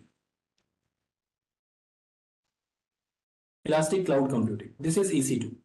Elastic Cloud Computing is basically, and we also call this is a virtual machine. Virtual machine. But what is a virtual machine? What do you mean by virtual machine? Now, let me tell you one thing. Okay, let me tell you one thing.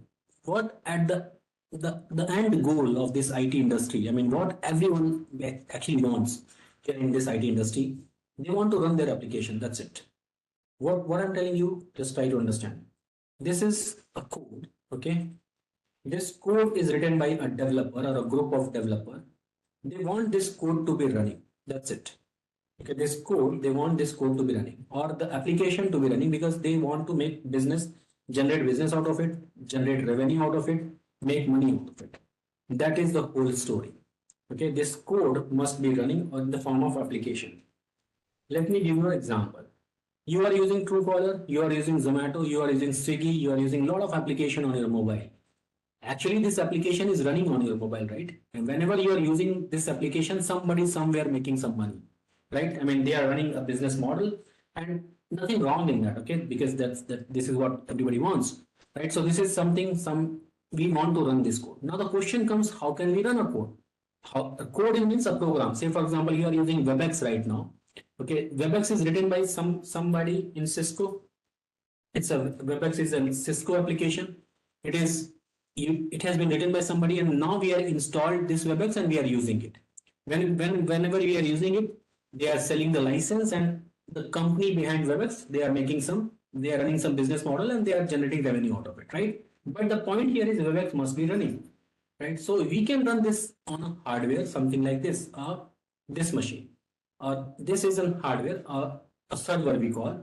Okay, so what is there? Like, we will have a server, something like we'll have a hardware. Whenever I'm saying hardware, to run any application, what is required? We require some CPU, we require some RAM, we require some disk storage, we require some network IO, right? I mean, networking and all, everything comes under the hardware, okay?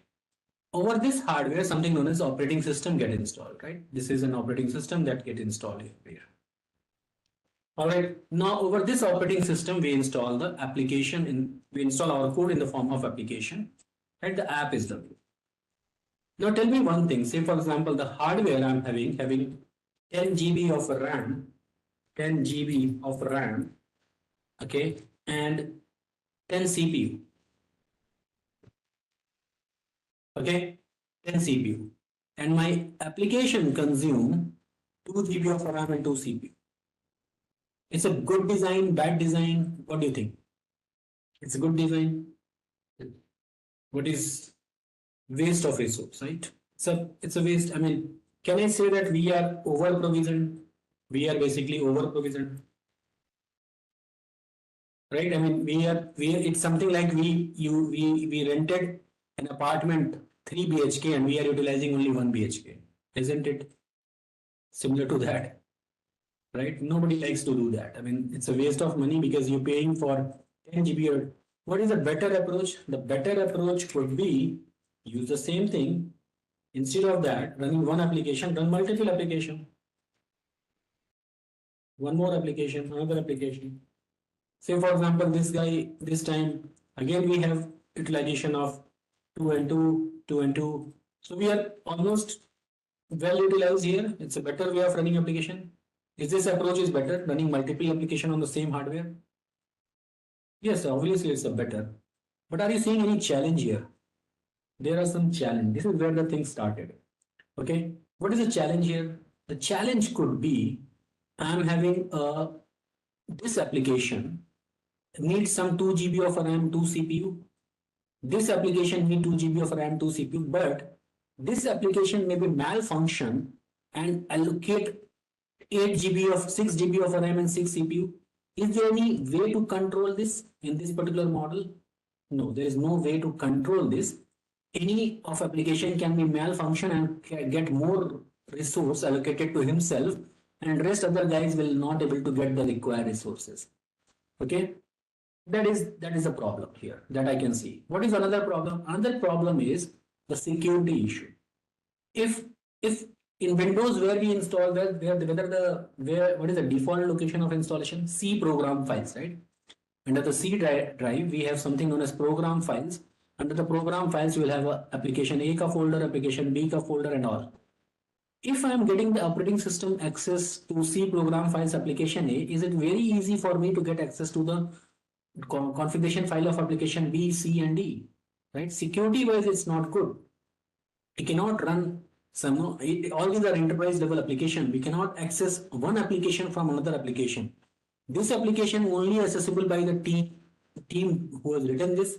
Okay, this application is only accessible to another team, this application is only accessible to another team, so on and so forth. So the security is a concern. So no doubt this is a better approach, but there are a lot of challenges here. So people think about it and say that, okay, fine, let's find a solution. So what they did basically, they said, okay, fine. Instead of running application like this, use the same hardware, okay? Use the same operating system, okay? And run your application. Instead of that, what I will do, I'll put a small layer here, okay,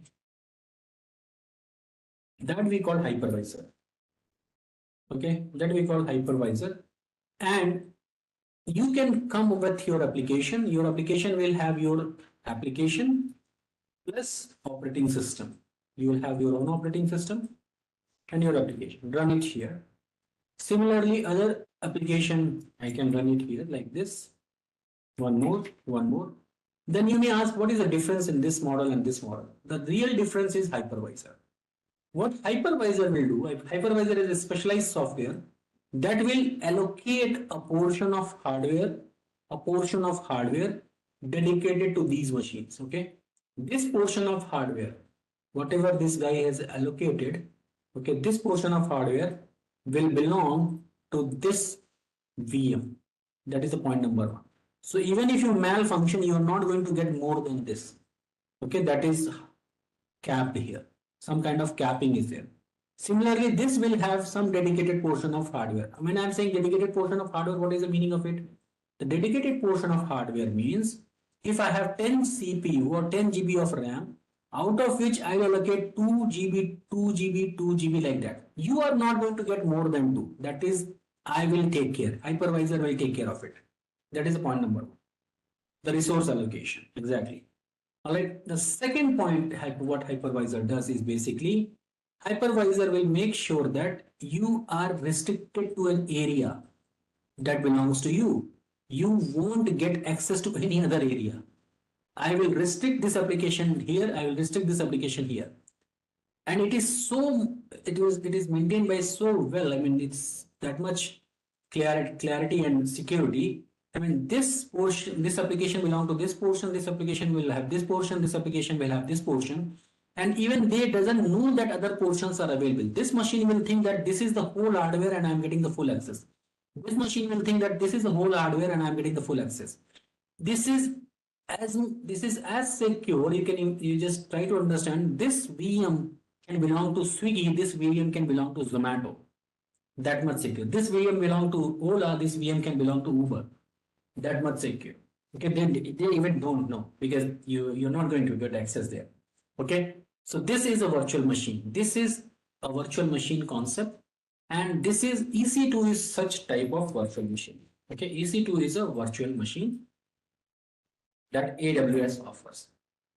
Okay, now we are going to launch an EC2 instance. We are going to launch an EC2 instance. How we are going to? Till here everyone is with me. This is clear. What is this virtual machine at all? Any question, any confusion? Everyone is good? All right. Let's move ahead. Now we are going to launch an EC2 instance. I mean, you can treat this EC2 instance as a server, okay, but it's a VM. There's a difference between the this we call a server, or sometimes we also call bare metal. Okay, bare metal, like full hardware you will get. Okay, here you have no control, like you don't get access till the hardware level. Okay, you don't access to the hypervisor. You have this access to this level. That is why we call it virtual machine. Now we are going to launch an EC2 instance. Before launching an EC2 instance, how many of you have installed operating system on your laptop or desktop? How many of you have built any kind of server or machine or computer? Have you installed any time? Most of you have done this. It's not rocket science, very simple, right? Most of you have done in your life. VMware is also good, okay? Or maybe in your college days, right? Remember those days we have an ISO disk. Kiske paas hai ISO disk? That disk is the guy having ISO disk. That guy is very popular in our hostel, right? So this is, let's revise the step, like how we launch a laptop. First thing first, what is required? First thing, if you want to build anything, first thing is required is a hardware, isn't it? Without hardware means in our case a laptop, right? A laptop is required. A system board, memory, RAM, CPU, everything connected. A CPU is required, right? A machine. Second thing is what is required? The second thing that is required is step number 2, operating system image, OS image, whether it's a form of ISO, pen drive, network, wherever, but I need an operating system image, right?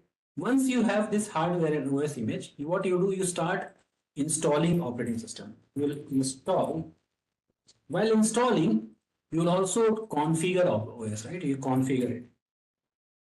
How you configure it? You provide what is my C drive size, what is my which network port I'm going to open, who is my user, like a lot of things that you like, you will say what is the network port I will open, right? Everything you will configure here, right? Most of the partition and all, right? Everything comes under the configuration part, right? Once you are done with that, after that a machine will be ready and you will see, yes, my computer is now ready. And after that, you are going to access your computer. How you are going to access your computer? You are going to provide your user ID and password, right?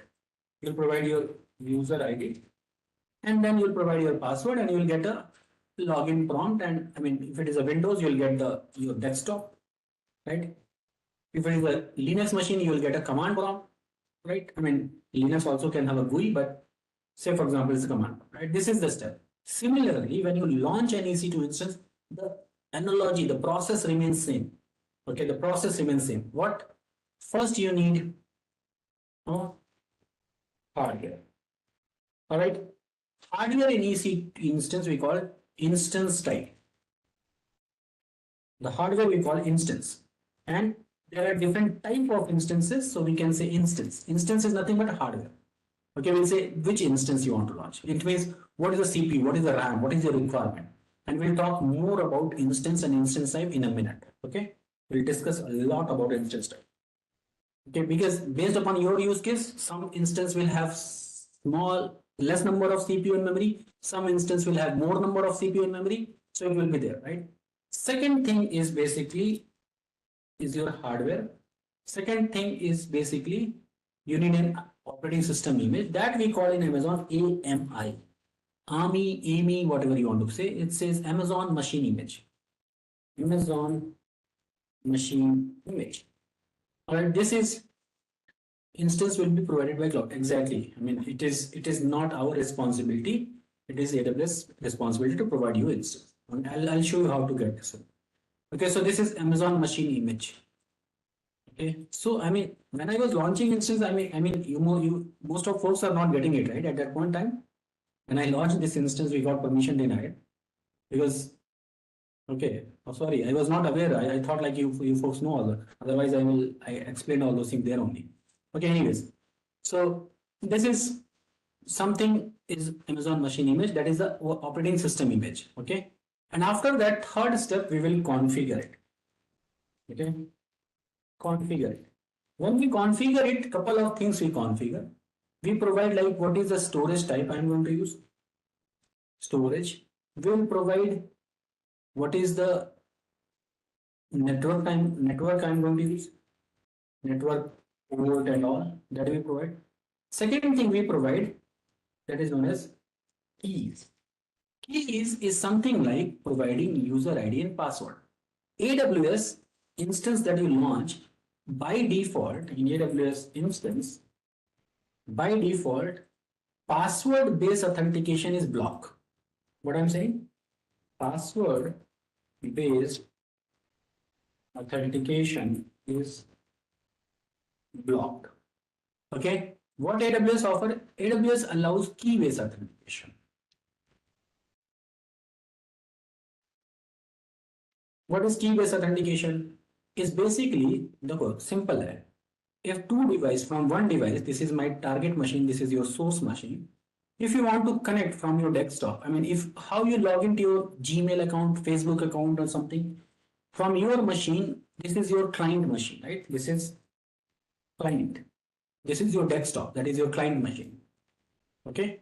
From here, you want to connect to the Facebook server or the Gmail server, whatever. This is running somewhere in the server, right? You want to connect this guy. For this, use something on use a client software that is a browser, a Firefox or a Chrome, whatever it is, right? Whatever it is, this client software that you use, right? And once you access this, you have to provide your user ID and password. This is known as password-based authentication. There is another way of authentication that is known as key-based authentication, where we have something known as public key and we have something known as private key. Private key is stored here at the server. Public key we get it. When we provide this public key and it is matches with the private key, you get access. But how it works, if you want, there's a detail for this, how public key, private key authentication works. There's a 9-step process for that. But right now, we'll just understand this key-based authentication. There is something known as public key, private key, and that key base we will get the public key, and when we give the public key and try to access this machine, the private key that is stored here, it matches with this. If it is matches, then we'll get an access. Okay, we'll get the access and we'll able to log in. Okay, this is known as key-based authentication. All right. So let's do it. I mean, let's go ahead with the lab. I'll just set up the context so that nothing should look like, surprise you. It should come as a normal way. All right. So we are going to launch our first EC2 instance. Yes, I'm back. Sorry, I was needing some water. So yeah. So one query, Google Cloud here. I mean, every cloud has their image. Okay. Yeah. We need an image. We need an operating system. Okay. They also call AMI. Alright, so if you want to launch an EC2 instance, what you need to do? You have to go to search bar, type EC2. You'll get EC2 instance virtual machine. Click here. And you can launch instance either by clicking here directly. Okay. Or you can just click here. It will go to the dashboard of your EC2 instance. And one more thing that I want to tell you. This portion, okay, this whatever I'm drawing a boundary here, that's not a very good drawing, but just try to understand. This we called a UI, user interface. Okay, this we call a UI. In AWS, for all the services, they have a particular format they follow. Okay, on all the services, there is known as central pane. This is called center pane. Okay, this called left pane. This is right pane. The whole page of any service is divided like this. Okay, center pane, left pane, and right pane. Why it is important to understand? Center pane will give you the summary of your services. How many, which service we are at EC2 page, right? So it will tell you how many instances running, what are those status, blah, blah, blah, some information about the resource. And what is the health of AWS, and some quick launch buttons here. Left pane will give you the related services to this service. What are the services that are directly related with EC2? It will be here. AMI is another service that is related to EC2. You can see it is here. Okay. Storage is related to EBS, Elastic Block Storage, is a service that is related to EC2. That is also here. So left pane, you will get all the related service. Related to what? Related to this main service where you are right now. We are at EC2 right now. This is the EC2 page. The right pane will give you some documentation and some other information related to service. If you scroll it down, you will see that getting started guide is here. If you click it, open it, you will see that this is a guide of AWS EC2 instance, documentation from AWS. Okay, everything is available here. You can read it. And some more other resources, some forum, pricing, contact us, all those informations are here. Okay, so every page, I'll show you this when we'll explore other services as well, but every page will have this kind of a UI design. All right. Now, if you want to launch instance, click here, launch instance. Okay. Now, first thing first, you can give the name of the instance. Let's say I'll say my web server. Okay. You can give any name. Here, these are the application and OS image, Amazon machine images. Now there are a couple of options, like you want to use Amazon Linux, you want to use Ubuntu Linux, you want to use Windows, Red Hat, SUSE. If you want any of these images, you can use it. There is something also browse AMI. If you want to see what are more options available, you can just click here. It will take you to this page, and here you will see a lot of AMIs are here. Okay. You can also select, like, marketplace. They have 7,000 these many images. If you click here, you'll get a lot of other images. Okay, so there are tons and tons of images are available, but what we are interested in the images that are free. Okay, so what we'll do, we'll go back here. Okay, we'll go to launch instance. Let me again name it. We'll say my web server, and we'll select, say for example, what is the default Amazon Linux is available. I'll select this one. Otherwise, if you go to browse AMI and you can select here free tier. Okay, free tier, it will select the free tier means it is Amazon is not going to charge anything. You just select this image. Okay, the moment you click select image, the image will get selected. You will come to this page again. So you have named the servers, you have selected an image. Now second type is select the hardware type. You can see the hardware type is T3.micro. If you click here on the drop down, you'll see a lot of hardwares are available. We'll talk about this hardware, okay? Don't worry about it. What are the meaning of this and everything. By default, I am selecting the T3.micro because it is a free tier eligible. Okay, it's free for some period of hour, it is free. So I'm selecting T3.micro. Remember what are the things that require? Hardware, operating system. These two things are done. We have selected operating system, we have selected hardware. Now the configuration part. What is the configuration part? First is like authentication, key pair authentication. First time when you are creating an EC2 instance, you have to create a new key pair. Okay. What is the first thing? You have to click here, create new key pair. Okay. In my case, because I have created the keys already, so keys are here. So many keys are here. But for you, I will create a key pair. I'll say create a key pair. Now let me take a screenshot of it because this is important to explain.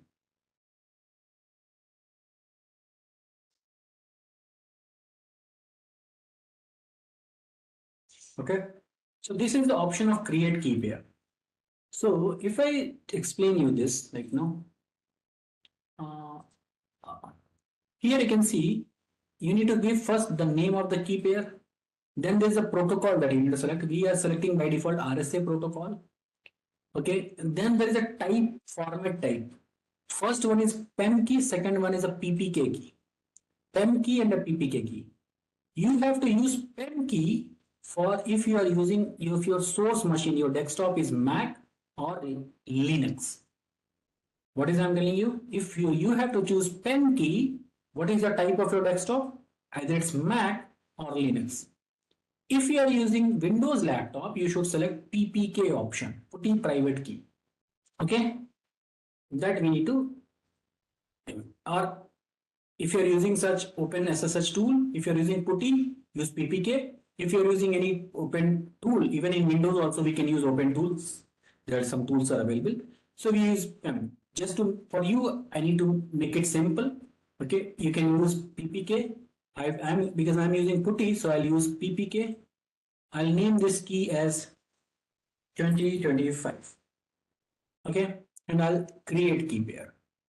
The key pair got created, it got downloaded also in my download folder. Okay, it's 2025 PPK key. You can see here it's got downloaded. All right. Second thing, configuration is a network. Networking, we'll have a detailed discussion later. What is this VPC meaning? What is this security group auto assign IP address? Everything is, I will show you, I will explain, I will talk about all this in detail. But right now, we will select the default setting, whatever is available. Okay, we will select default setting, whatever is available, and we'll say allow HTTPS, allow HTTP. Those port I'm opening, SSH I'm opening, HTTP I'm opening, HTTPS I'm opening. All those things I'm opening. What is this default VPC? What is this subnet? What is this auto assign IP address? Don't worry about it. We will discuss about it when we'll discuss about the networking section of AWS. Right now we are discussing about the compute section of it. Okay. Remember I mentioned here there are different types of, we are at compute. When we'll discuss the networking services, we'll discuss in detail. Okay. So don't worry about it. Then we'll scroll it down. Then we have to configure storage. Storage also we will discuss in detail, but in order to save money, you just select magnetic here. Okay, click on the drop down and select magnetic. Why you should select magnetic? Why not anything else? I will explain all those things little later because I cannot explain you each services in one day, right? It's not possible. So we'll go slow. We'll try to understand one service at a time, and then we'll go and go ahead and understand another service. Okay. So we'll select magnetic here. You'll get answer of all these questions little later. All right, when you are done with this, What we have done, we have given the name of the instance, we have selected the AMI, we have selected the instance type, we have created the key pair, we have configured the selected the networking default setting, we have configured the storage, we have selected the standard. The next thing, you have to launch instance. Click on launch instance. Okay. The instance got launched. Let's go here.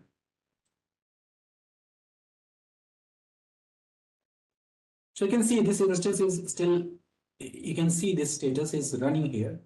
But one more thing, you can see the status check is it is still initializing. I mean, instance is getting created, still in the creation phase. You need to just give a minute. You make sure the status check is okay. Just wait for a couple of minutes. It will become available in a minute. Till here, everyone is with me? Are you folks getting it? All right, just wait for a minute. Let me clear this drawing, refresh this page. It's still initializing. All right, so wait for a minute. All right, let's try one more time.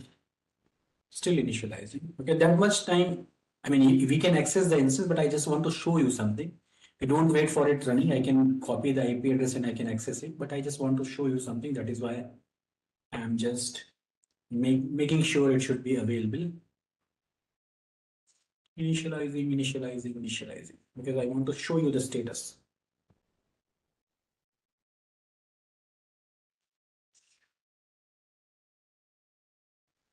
Come on, why dear? That is what I was trying to show you. It is right now showing 3x3 status check is passed. Okay, just let me take the screenshot of it. I will explain you what is the meaning of 3x3 screenshot. Status check passed. In some time, I will explain. And this I just want to take a note of it. So that is why I was waiting for 3x3 check to pass. Now, when instance is running and the status check is passed, the next thing we need to connect to the instance. How can we connect to the instance? There are a couple of ways we can connect to the instance. Here, can you see the connect button here at the top? Are you folks able to see it? All right.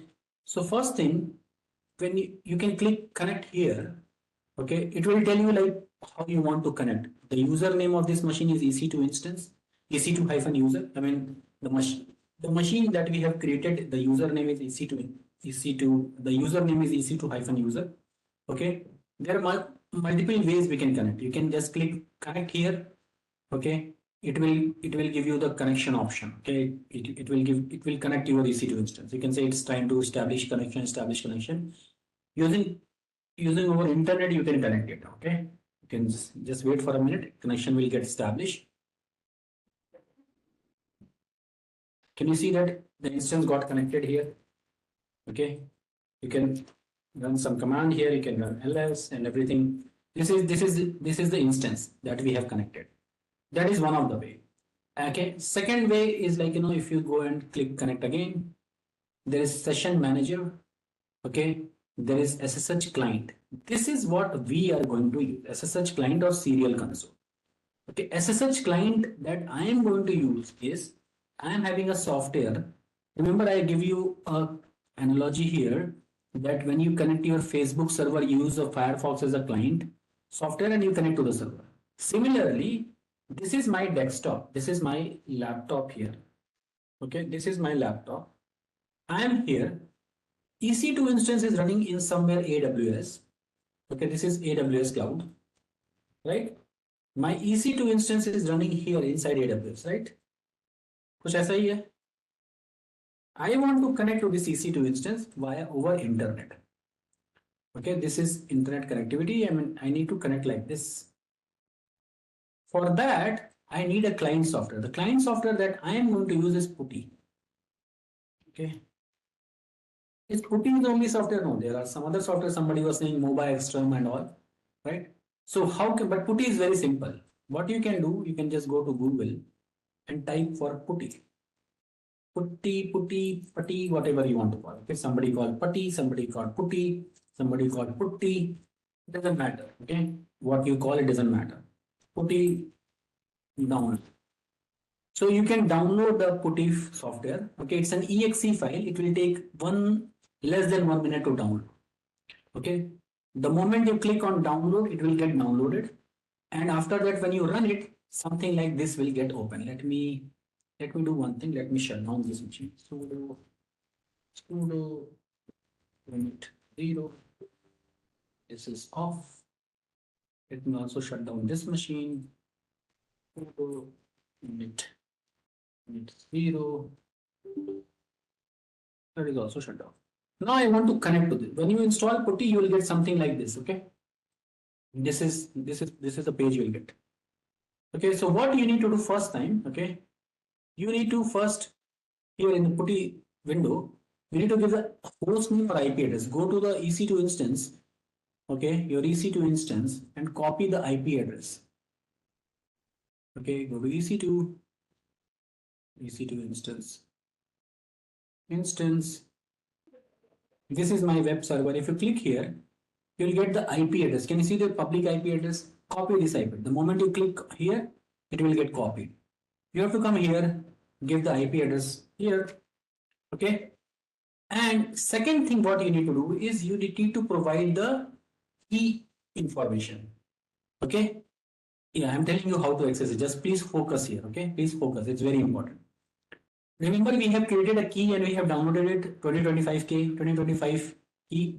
How to reach there? There is a connection button. Can you see connection? So first thing first, what you have to do? In putty, you have to go to connection. Okay. Connection, there is a plus arrow and there is, it's known as SSH. SSH. Let me show you. Can you see this plus arrow? As maybe it's not very visible to you, but it's there. The moment you click on plus SSH, there is something known as config. Scroll it. You'll see something SSH and there is a plus auth. Okay. And in auth, there is credential. Okay. How I reach here? SSH. There is a plus icon. Plus SSH. Click on that plus icon SSH. You will get plus auth. Authentication. AUTH. And in auth also there is a icon of plus. Click on that plus. Okay. Once you click on plus authentication, you will get credential. Okay. In credential, you will get, there is an option called private key browse.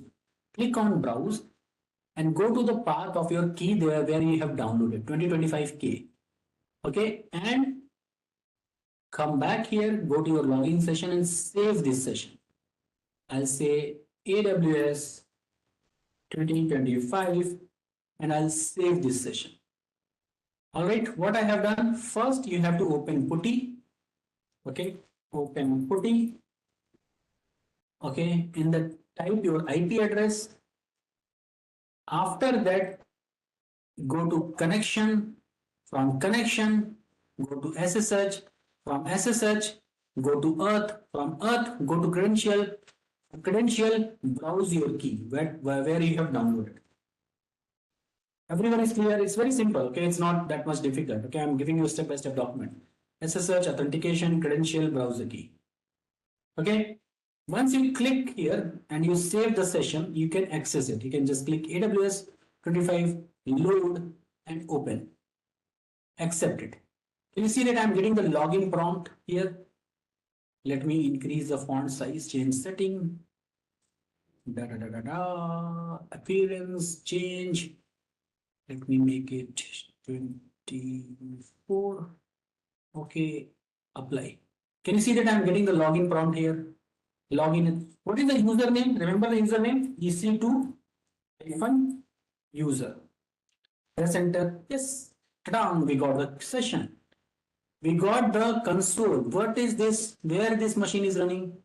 We got the console here in the putty, but we are connected to this EC2. Are you getting it? Are you folks with me so far? How many of you want me to repeat it? Clear? Clear? Good. Now, I want to, this is what I was waiting. I was waiting for a repeat. Don't worry, I'll repeat it. It's fine. Okay, first time it looks complex, but it is not that much complex. So let me document the step here. Okay. First, open putty. Okay. When you open putty, okay, let me show you along with the screen diagram. Here, you need to give host and IP address. You need to give the IP address here, right? Open putty, give the host and IP address. Once you're done with this, what you need to do is basically type the, you'll get the IP address from the console, AWS console. After that, what you have to do, you have to go to SSH, okay? SSH here. All right. From SSH, what you need to do, you have to go to auth, authentication, right? Plus auth. In authentication, you have to go to credential, cred. Or let me make little bit bigger here. I'm not able to scroll it here, but I hope you are getting it what I'm trying to say. Auth, you have to go to credential. All right. In credential, what you have to do, you have to browse your key. That's it. And then save the session and open it. Is it clear? IP address of EC2 will get from the console, AWS console, man. This is IP address of EC2. This is EC2 instance. This is the IP address. Are you getting it? Public IP address. Okay.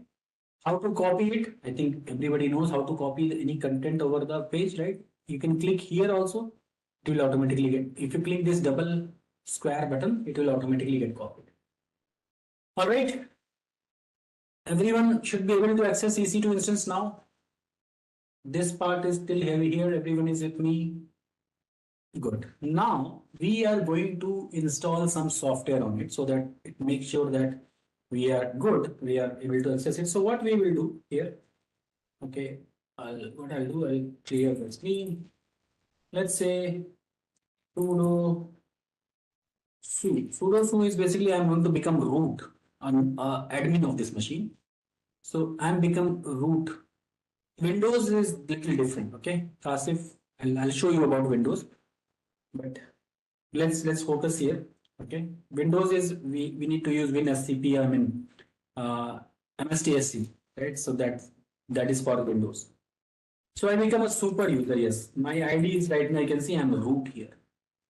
Okay, and if you don't like this long prompt, you can change this prompt. The command is ps1, and you can just mention something like my web server, and your prompt will get changed. Okay, what is the command? ps1. This one I can mention. I'll copy this command here.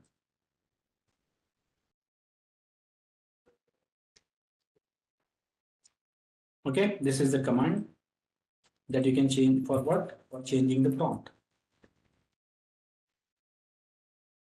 All right, now this is the prompt we got it. We got this prompt. Now we want to install some. Say for example, I want to create a web page, an application web server. So what I can do yum is a package manager for Amazon Linux. So I'll say yum -y. Let me first update. This update. Nothing to do. It's update to up-to-date operating system. What I'll do yum -y install HTTPD. HTTPD is a web server, Apache web server that I am going to install it here. I'll say let me install HTTPD. If you want to create any web page, for that first you need to install a web server. Okay. If you want to create a web page and a web application, first thing is you install web server. So Apache is one of the web server that we use. So and the software name is, the package name is HTTPD. So we have installed HTTPD. So package got installed. Say for example, next time I'll do systemctl HTTPD. I'm starting that service. Systemctl. Whatever I'm doing it here, if you're not familiar with Linux, don't worry, I will explain it. But I want to show you something before the end of the session so that whatever I'm doing it here, what are these commands? If it is not making sense, if you're not coming from Linux background, it is perfectly fine. I will help you. I will explain this thing. Okay, don't worry. Now I want to create a web page. For that, I'll go cd where www html and there's no index.html. So I'll create a web page. I'll say echo. I'll say we are learning AWS, and we'll say index.html. Alright. So this is, I have created a web page. Let's try to access it from the console and from the Firefox. I'll copy the IP address of this guy.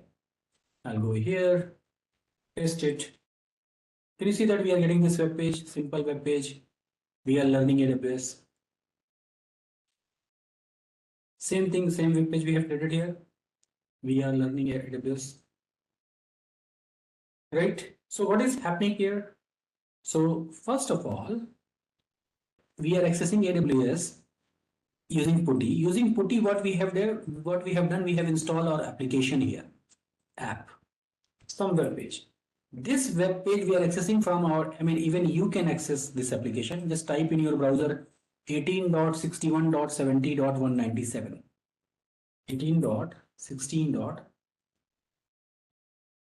Yeah, just type this one in your web browser. Just let me know if you are able to access it. Rama is able to access it. Good. Rahul is able to access it. Yeah, you should be able to access it, okay? Because it's a web page that is available to everyone and you can access it. All right. So what happens here? Let me first explain it. HTTP is a protocol. By default, this is the default protocol or web application works. HTTPS, we can do it, but I'm just making it simple. Okay, HTTPS, we can definitely do it. We can install certificate and all, but first session it will become very complex. Okay. Now what is happening? This is the application we have installed, and we are accessing this application from our desktop using another application, that is client's application, that is Firefox or Chrome, whatever it is. And again, we are going to over the internet, and this time we are accessing this application that is running over EC2. Okay, this is what it is right now. Just a quick info, guys. Intellipaat, in collaboration with EC Council IIT Roorkee, offers an advanced certification in cybersecurity designed for professionals looking to upskill. This comprehensive program covers essential cybersecurity concepts such as ethical hacking, penetration testing, and network security, providing hands-on training and real-world insights. You'll get to learn directly from renowned IIT faculty and the top industry experts, gaining the expertise needed to tackle modern cybersecurity challenges. Want to learn more? Reach out to us today. Whenever you create an EC2 instance, let me go here and how to stop and start an EC2 instance. There are a couple of operations that you can perform with an EC2 instance. Okay, you can an EC2 instance can be stop. Stop means power off. Okay, just like you shut down your machine, power off. Stop means power off. Same EC2 instance. You can reboot your EC2 instance. Okay, reboot means, all right, and you can also shut down, terminate your EC2. Terminate is like deleting an EC2 instance. Okay, we don't want this EC2 instance, you can terminate it. Okay, all these things you can perform from instance state. You can see stop, start, reboot, terminate. There is one more state, that is hibernate. Hibernate is kind of a sleep mode. Okay, kind of a sleep mode. You can basically make your EC2 instance hibernate. Okay, hibernate is something, a condition, say for example, it is little faster than reboot. What happens in reboot? You it will take, say for example, in reboot it takes 2 to 3 minutes. In hibernate, what will happen? You can hibernate your EC2 instance. Say for example, you have opened some file, some document. It will open from that moment only. Okay, it will just open in the same state.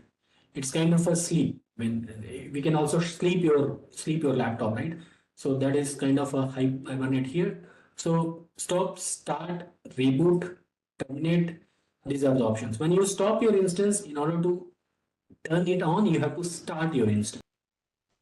You have to start your instance. How to start an instance? Select any of your instance. Say for example, we will select my web server, the instance that we have created. Okay, go to instance state and select start your instance. Okay, the moment you start your instance, the status will change here from stop to pending, and from pending it will become running. Okay, you can see it become running, and the status check is still in check also today. So what is this 3x3 status? The 3x3 status check is like, there are 3 types of status check. First we call system status check. System state check. Okay, this is a system status. First type status check we call system status check. Second type of status check we call instance status. Earlier there was only two status check. Now they have made three status check. Instance status. So what is this instance status check and what is this status check? What are the meaning of these things? System status check is basically when it will check your hardware. It will check the underlying, okay, like CPU, RAMs, motherboard, all those things. It will check the hardware. Instance status check, it will check the software running, the operating system running, the file system status and all. Like this is kind of a hardware. When you run any machine, okay, when you run any machine in EC2 and when your machine got started, if it is 3x3 check passed, then it means that system status check, sorry about the spelling, and instance status check both are green. There is no hardware issue, there is no software issue because it's a 3x3. So what is the third check? They have introduced the third check from, I think, from last couple of months back or last year somewhere. They have introduced this another status check that is known as status check. What is this EBS? We will talk about it. Okay, this is EBS. Just to quickly explain you, EBS stand for elastic blocks. We will talk more detail about elastic block storage. Then I will explain what is this EBS status check. First, understand system status check and instance status check. When 3x3 check is passed, it means that your hardware is green, status is green, your software status is green, your EBS status is also green when 3x3 check is passed. If any point of time you say 2/3 pass or 1/3 pass, it means, or maybe 0/3 pass, you say a alarm or red. Yeah, EBS question mark I just mentioned, right? I will explain EBS in a minute. First, let me explain this concept. You mentioned EBS and question mark, so I told like I will talk about EBS in a minute. First, let me explain this. Okay. So yeah, so what is this? Whenever you are getting this status check pass or fail, you need to check, like, what got fail or what got pass. So how can you check this? Go to EC2 console. Still it is initializing. Just refresh it. You can see the 3x3 status check is passed. Let me put a filter. Instance state equal to running. So I have only one instance running, so that only this instance got filtered out. Now if you go here, status and alarm, okay, here you can see the status and alarm. So here you can see these three status checks are mentioned in detail. Okay, first one is, this is a status check, this is system status check, this is instance status check, and this is EBS status check. Okay, so what is system status check? Anything related, any problem, it will be read. When it will be read? When we have a hardware issue. Who will fix this hardware issue? Amazon will fix this hardware issue. It is not our responsibility to fix the hardware issue. If you are getting red cross here or some warning here, you must understand that there is a hardware issue. Okay, and this hardware issue is not fixed by us. This is the hardware, this hardware. Okay, this hardware is maintained by AWS, is managed by AWS. AWS will fix it. But till the time when the system will have hardware error, your application will also down, right? You can't run your application on a faulty hardware. Are you folks getting it? If your laptop CPU is not working, can you run any application on top of it? No, it's not possible. So if the hardware issue is there, how to fix it? What you need to do? You need to perform stop and start of your machine. Okay, what AWS say, whenever you see system status check, it means that it's an hardware issue till the time the AWS is fixing that hardware. Say for example, it has a system board issue, motherboard issue. So it will take few hours to fix this motherboard issue here, right? For few hours you cannot wait that somebody from AWS go to their availability zone, they will unwrap that machine and they will change the hardware. It's not. You should not wait for that. What you should do, stop and start. What will happen after stop and start? So just listen very carefully. This is as per the design. Say for example, this is your hardware, okay, and your EC2 instance is running on top of this hardware. All right, this your EC2 instance is running here. Okay, if this is faulty, what you can do, you can perform a stop and start. The moment you perform and start, your EC2 instance virtual machine will migrate to another hardware. It will always happen. Whenever you perform stop and start, whether the hardware is faulty or not faulty, your EC2 instance will jump to another hardware. The virtual machine will jump to another hardware. Why? Is it a flaw? Is it a bug? No, it is as per the design. Because AWS don't want their customer to wait for the actual hardware issue to get fixed, right? It may take 1 hour, 2 hour, 1 day, 3 days, nobody knows, right? For that time, what you should do, whenever you see this error message, whenever somebody asks you an interview, if you're seeing system status check, what you should do, you should perform stop and start, not reboot. I'm not mentioning reboot. Reboot is a different activity, stop and start is a different activity. Stop means shut down and turn it on. Reboot is restart. Okay, so that will automatically happen. It will migrate to this hardware. So from faulty hardware to working hardware. All right, this is a fix for this. And whenever you see instance status check, the remedy for this is to reboot your EC2 instance. All right. I mean, because it's a software issue, the operating system itself try to fix these things. Maybe it will run FSCK, E2 FSCK, and a lot of the things operating system does. So it will try to fix it. Okay, maybe some configuration file, maybe reread it, and it will automatically fix it. Suppose even if you perform stop and start or the reboot, okay, still you are seeing this message, either instance status check or the system status check failure. In that case, you have to connect to AWS support. You have to raise a request to AWS support and somebody from AWS support team will work with you and fix this issue. Okay, but before reaching to the support, first what you should do, stop and start. If it is a system status check, if it is an instance status check, you have to perform. Your machine configuration is not important here. Like I'll come to the configuration. That's a good question, but I'll tell you how it works. You'll get the answer. Okay.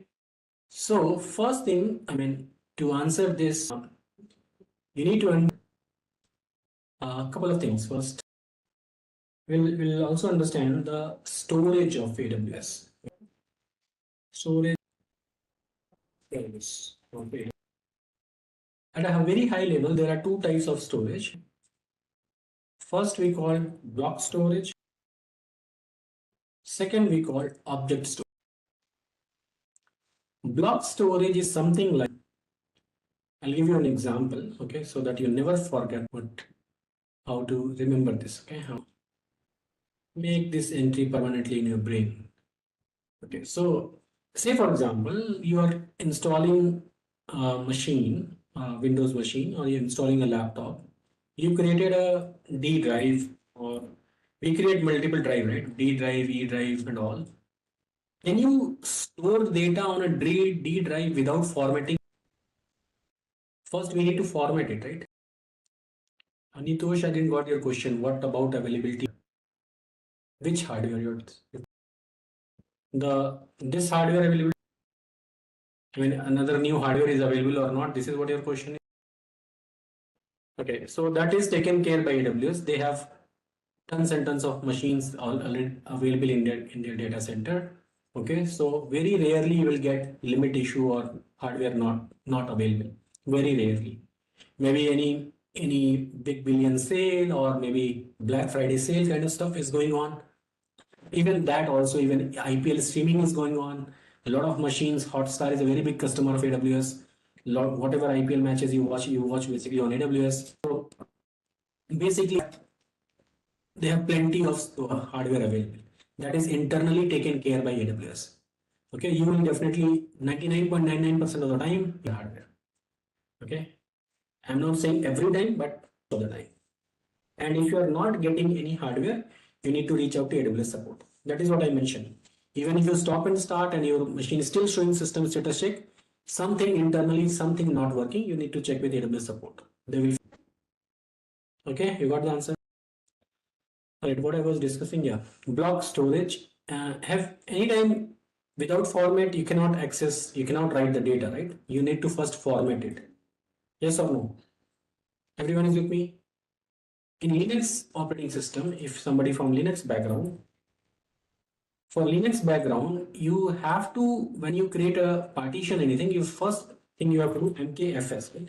Make file system, right? mkfs, how many of you know this mkfs and all? Somebody from Linux background might be knowing it.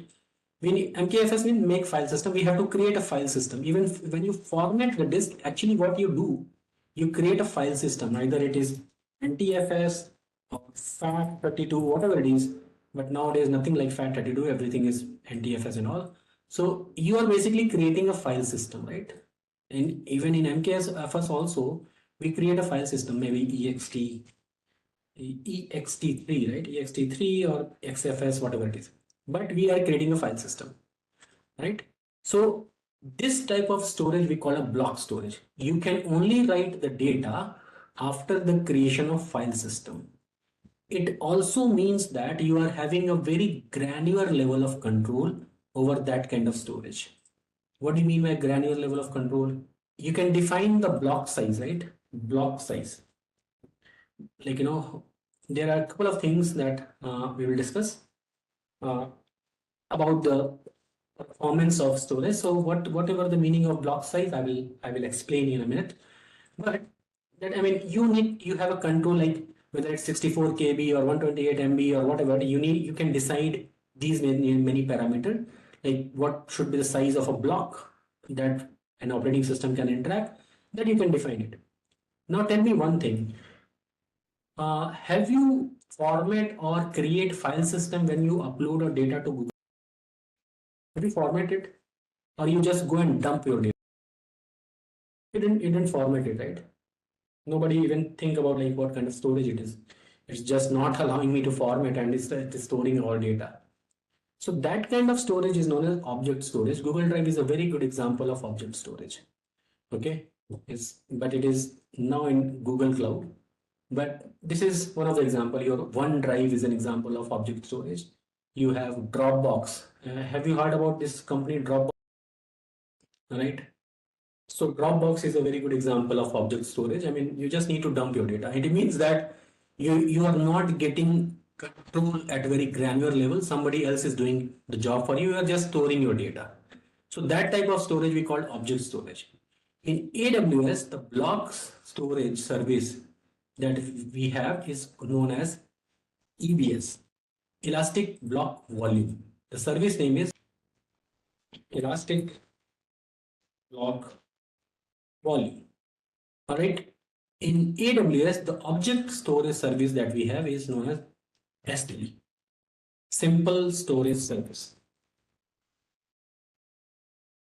All right, Simple Storage Service. This is Elastic Block Storage. This is Simple Storage Service.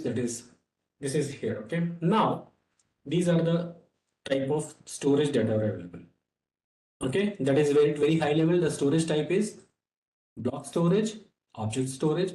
Block storage we call EBS, that is an EBS volume. Okay, Elastic Block Volume. Object storage is a service S3. We'll first understand EBS, then we'll understand a little bit about S3. Not a little bit, I mean, we'll explore S3. Then we'll understand what are the use cases, how to use them. Before moving, I mean, in block storage, I mean, to understand there are different types of EBS volume. I mean, if you go here, okay, and when you launch an instance and you scroll it down, there is something known as configure storage, right?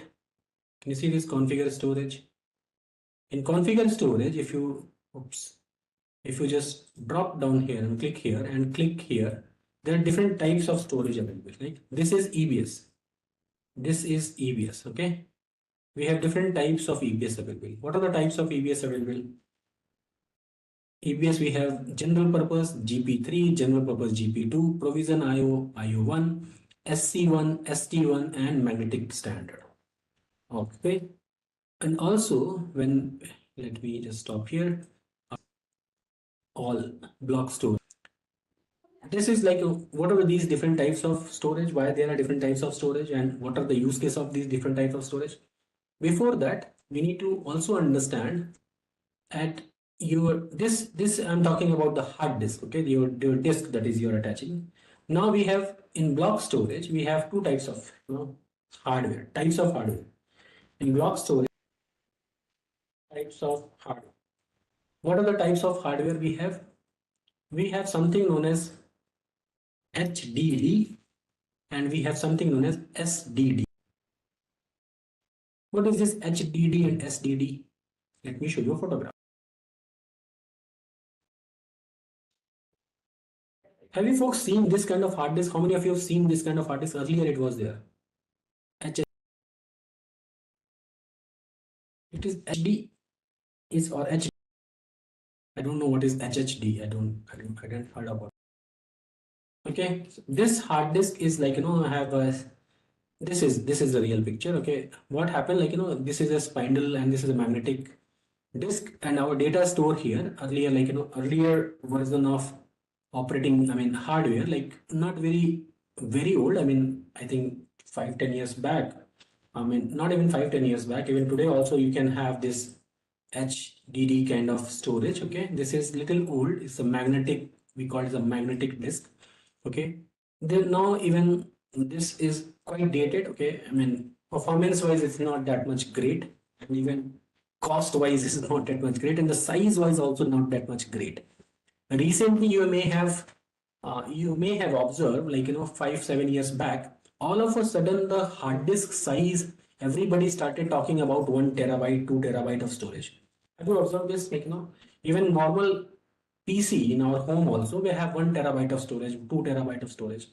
When I first got my computer in my college days, my dad purchased for me, like that was having like 40 GB. And at that time I was the only guy in the hostel, like that was having 40 GB of hard disk, and I have around 256 MB RAM. And people come to see my my at that time laptop was so costly, we have only desktop.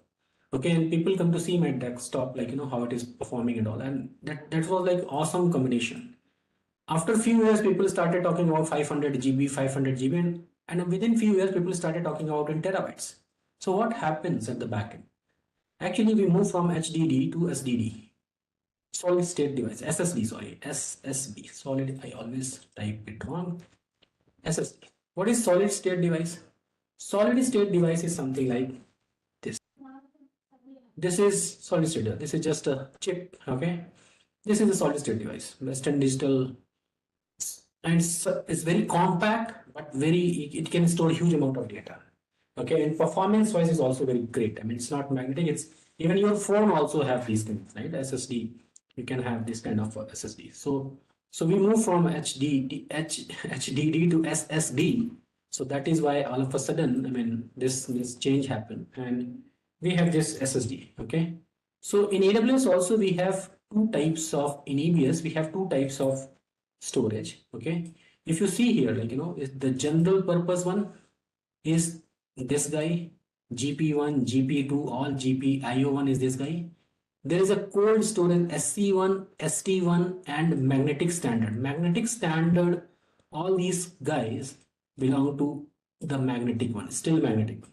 But if you talk internally to anyone AWS, they will say, like there is no HDD, I mean everything is SSD, but they have lowered down the performance so that people, and lower down the performance and the cost so that people can use it. But I'm not saying it's an official statement, but I mean this is something. I mean nowadays nobody keeps HDD, but still what AWS claim that these are magnetic and these are solid state devices. Okay, so general purpose as GP2 and I1 are solid state devices.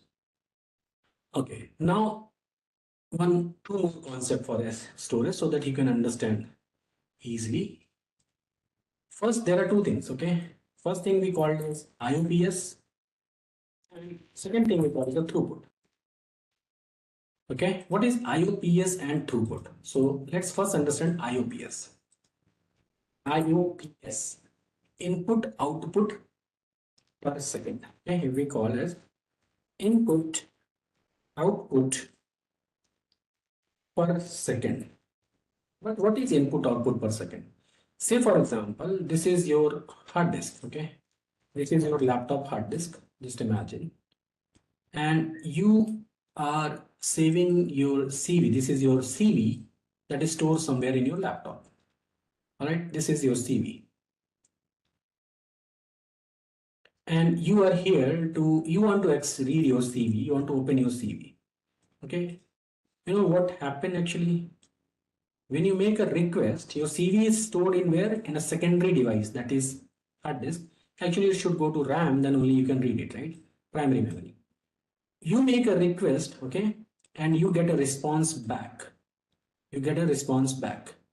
This operation is called one IOPS. One input output operation, you made it, okay? You make a request and you got a response back. That is known as one IOPS. Now tell me, I have two storage device A and storage device B. Storage device A has 100 IOPS and storage device B has 500 IOPS, can perform 500 IOPS. Which storage is better? What storage you are going to choose for your operation, for your installation? Hard disk A or hard disk B? B, right? Because it's more input output request per second, right? It's common sense oriented. Okay, this is what our input output request IOPS. There is something known as also throughput. Okay, what is throughput? In one IOPS, how much data you can read?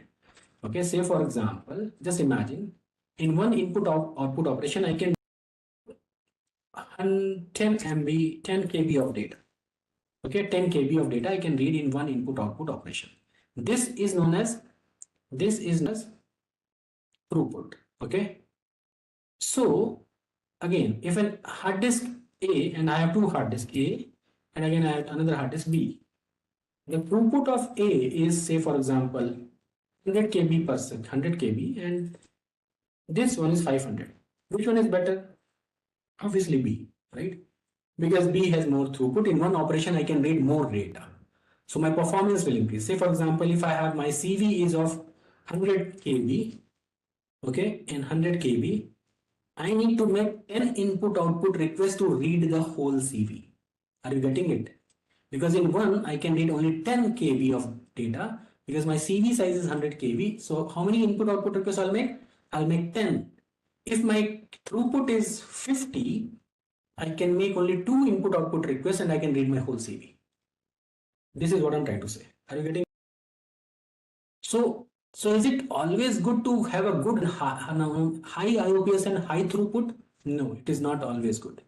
It should be a proper combination of both the things. And there is one more thing that also what is your throughput? That depends on the block size. That, I mean, when you create a file system, okay, the block size, what is the block size? That also depend. I mean, these are the some deep operating system concept. I don't want to go there, but I'm just telling you, because if you don't understand these things, you won't be able to understand the type of storage. Okay, so but HDD has more data reliability. So till here everyone is with me. Throughput is clear, IOPS is clear, or maybe yes, not storage type. I want to see EBS type. Whenever I have to discuss about EBS volume type, I generally come to this chart, this link, because this is up to date. This is AWS latest and greatest information. All right, so now if we go to this block, this diagram, okay, I mean not diagram, this what we can say, table, right? So there is a solid state device SSD section, and if you scroll it down, there is HDD section, okay, hard disk drive, okay. So, and there is, if you scroll it little bit down more, there is a magnetic section.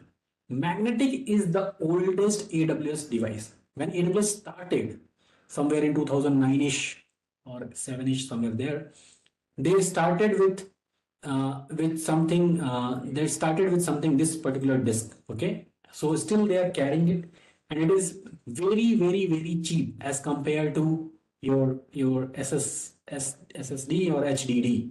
Okay, so this is we call standard. Remember, whenever I launch an instance, I always select this one. Why? Because this cost is very slow. Even if I forgot to terminate it, it's not going to harm me a lot in cost wise. But if you select GP3, GP2 and IO1 to launch your instance, these are very costly disks. Okay? These are very costly.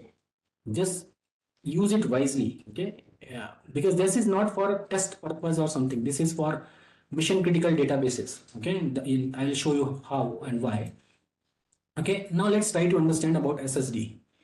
You can see there are a couple of types of SSD volume. Okay, this is something known as GP3, GP2, IO1, IO2 and IO1. Now you can see use cases. What are the use cases that they are suitable for?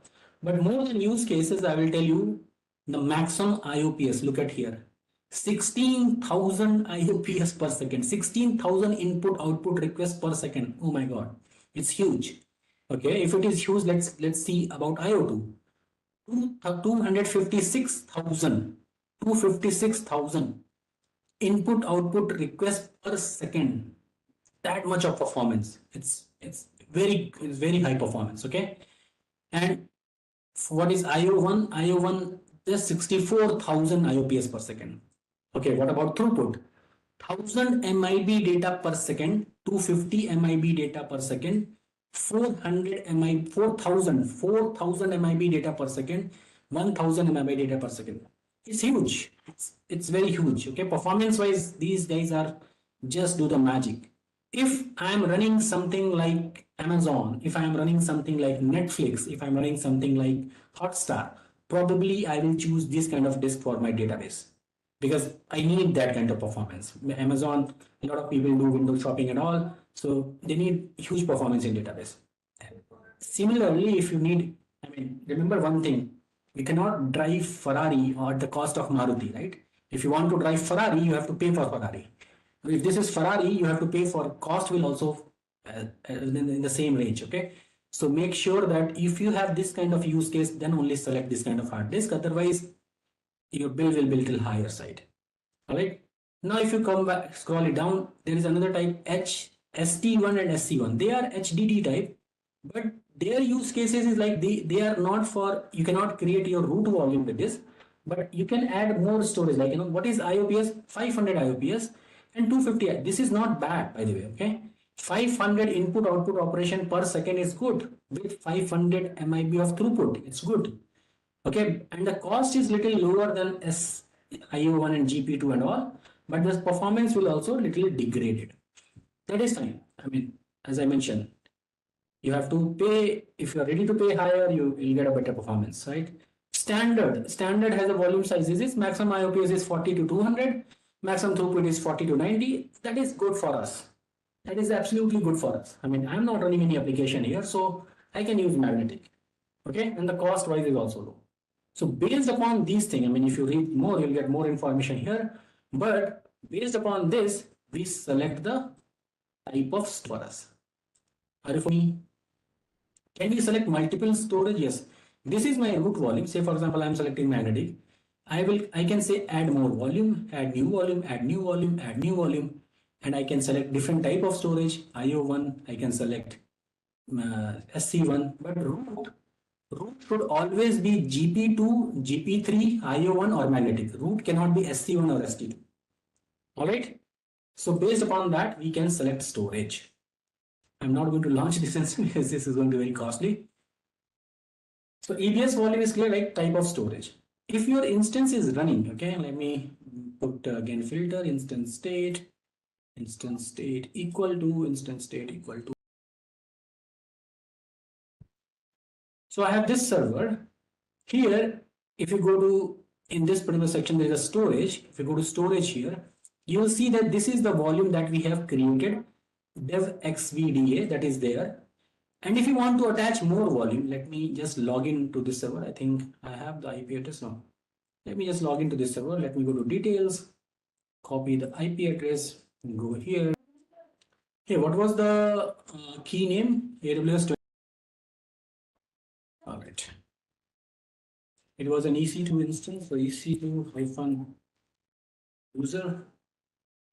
Let me increase the font size, change setting, appearance, change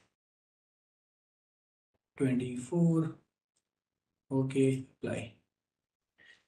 Let me use folder full. Let me change the font. I'll say ps1 is equal to ec2. Okay. Linux, if I want to see the storage, I will say lsblk, list the block volume. lsblk is the command, and it will tell me like these. This is my hard disk, that is this one, and it has 1, 2, 3 partition. Okay, so that is fine. This is one hard disk, and one hard disk has a 3 partition. One is root, another is some different partition. That is fine. Now, if I want to add more storage to running instance, more EBS volume, what we can do? We can just go to, can you see there is a, if you scroll it down here, instance, as I mentioned, all the related services will be on the left pane. If you can see here, there is something known as elastic block storage, and there is something known as volumes. What you need to do, you need to just click on volumes. Let me open a new tab. This is a volume tab that is got open.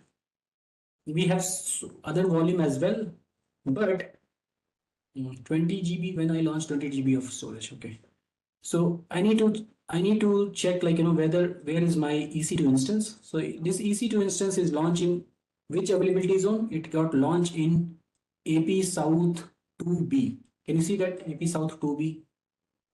Okay, so this is the region, Hyderabad region. In this region we have two availability zone, A and B. My EC2 is this is, if this is A, this is B. My EC2 is instance launch in this particular one. Are you folks getting it? This whenever you have to add. Alright, so this is the def. We cannot add share article. You mentioned link will help in reading. Yeah, that I'll share. Don't worry. Okay, I'll share it. First, let me. Okay, so now if you want to add more storage, so what we will do, we'll go to volume. Okay. Here you can see in volume section there is something known as create. Okay, just click on create. Okay, what type of volume? I'll again select magnetic. The reason is very simple, because it's very cheap. Size, I'm not going to select 100 GB. I'll select 10 GB of volume. Which availability zone? On B, because my instance is in B, so I need to select the same data center. The availability is B. Okay, and I'll say create volume. All right, so if you see, the 10 GB volume is still the status here. Volume, this volume, the 10 GB volume, it is in, what is the status here? This 10 GB volume is available. Available means it is not attached to any instance. The other volumes are in use means they are attached to an instance. Okay, now once you, first step is to create volume, second step is to attach that volume. Select that volume, go to action and attach volume. Okay, attach this volume to an instance. Which instance? If you click here, you will see that my web server, that is the name of our server, right? What is the ID? 48FE. If you want to verify it, if you go to your instance and see the ID 48FE, are you able to see this? The last 3 to 4 digit. Everyone, are you getting me? Right? So select the same instance type from here, instance 48FE. Drive name, you can select, say, from SDBB, and attach volume. Now if I go to my Linux instance here, earlier we were able to see this hard disk, right? Run the same command one more time. Can you see that another hard disk got added here? Size of 10 GB. Are you folks getting it? This was not there, right? Earlier. So one more storage got added. So what happens here? When we created an EC2 instance, when we launched this EC2 instance, okay, when we launched it, at the launch time, we have allocated, when we launch this EC2 instance, we have allocated a EBS volume of 8 GB or something, right? This was the EBS volume at the launch time. This is the EBS volume that got attached, okay, to that instance. This was my root volume. where the operating system got installed. After that, what we did, we created one more EBS volume, that is new volume.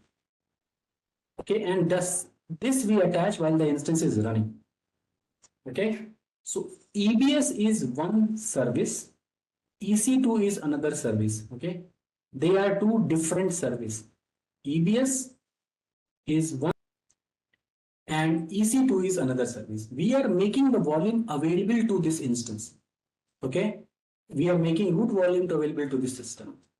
Now, somebody asked, like, when you stop and start instance move, how about the data? Here in this case, when the EC2 instance move here, your EC2 instance will move here. What will happen to the volume? Volume will also follow. Okay, your root volume and whatever the EBS that you have attached, this will automatically follow that EC2 instance. It will get mounted here automatically because it's a different service. When your EC2 instance is here, okay, your volume, you can see your volume is here from here. When your EC2 instance is moving here, the volume will automatically follow you and attach you. Your data is written inside the disk, not over the EC2 instance. Okay, so you won't lose any data when you perform. Yes, you can expand the size. Okay, so what you can do, I mean, you can go to the volume. What is the volume ID? Let's see. The volume ID for this storage is, if we go to storage, the volume ID is ending with 930, right? C1930. If you go and see for this volume C1930, this is your root volume, right? You can click this root volume, okay, and you can see modify, and you can increase the size, say for example from 10 GB, I'm making it 20 GB. Okay, maximum, I think there is some limitation. I think I can go for 15. What is the current size? Current size is 8 gig. Okay, modify it and refresh it. You can see the volume become 15 GB. And if you just run this command lsblk again one more time, can you see it's 15 GB now? Earlier it was 8 GB. If you are increasing the volume, there won't be any loss of data. You're increasing the size of the volume.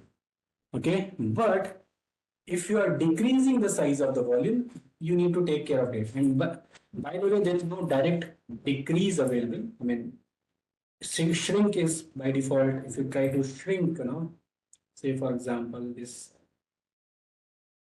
one. If I go and select this volume, and if I say modify, okay, if I say for example make it 9 GB, it won't allow me. Okay, the size of the volume only increase, not decrease. You cannot decrease the volume. Now tell me, if I have to decrease the volume, you got an interview question and say, okay, direct decrease is not possible. How to decrease the volume? How can we do it? This is a very good activity. Are you folks getting it? I mean, how to increase the size, how to modify the volume. You can even change the volume type. I mean, from IO1 to IO2, G, and magnetic to ST1. That is correct, Rahul. Okay. So what we do, say for example, just imagine a situation. This is an EC2 instance. Okay. This is an EC2 instance. And there is a volume, root volume is attached here.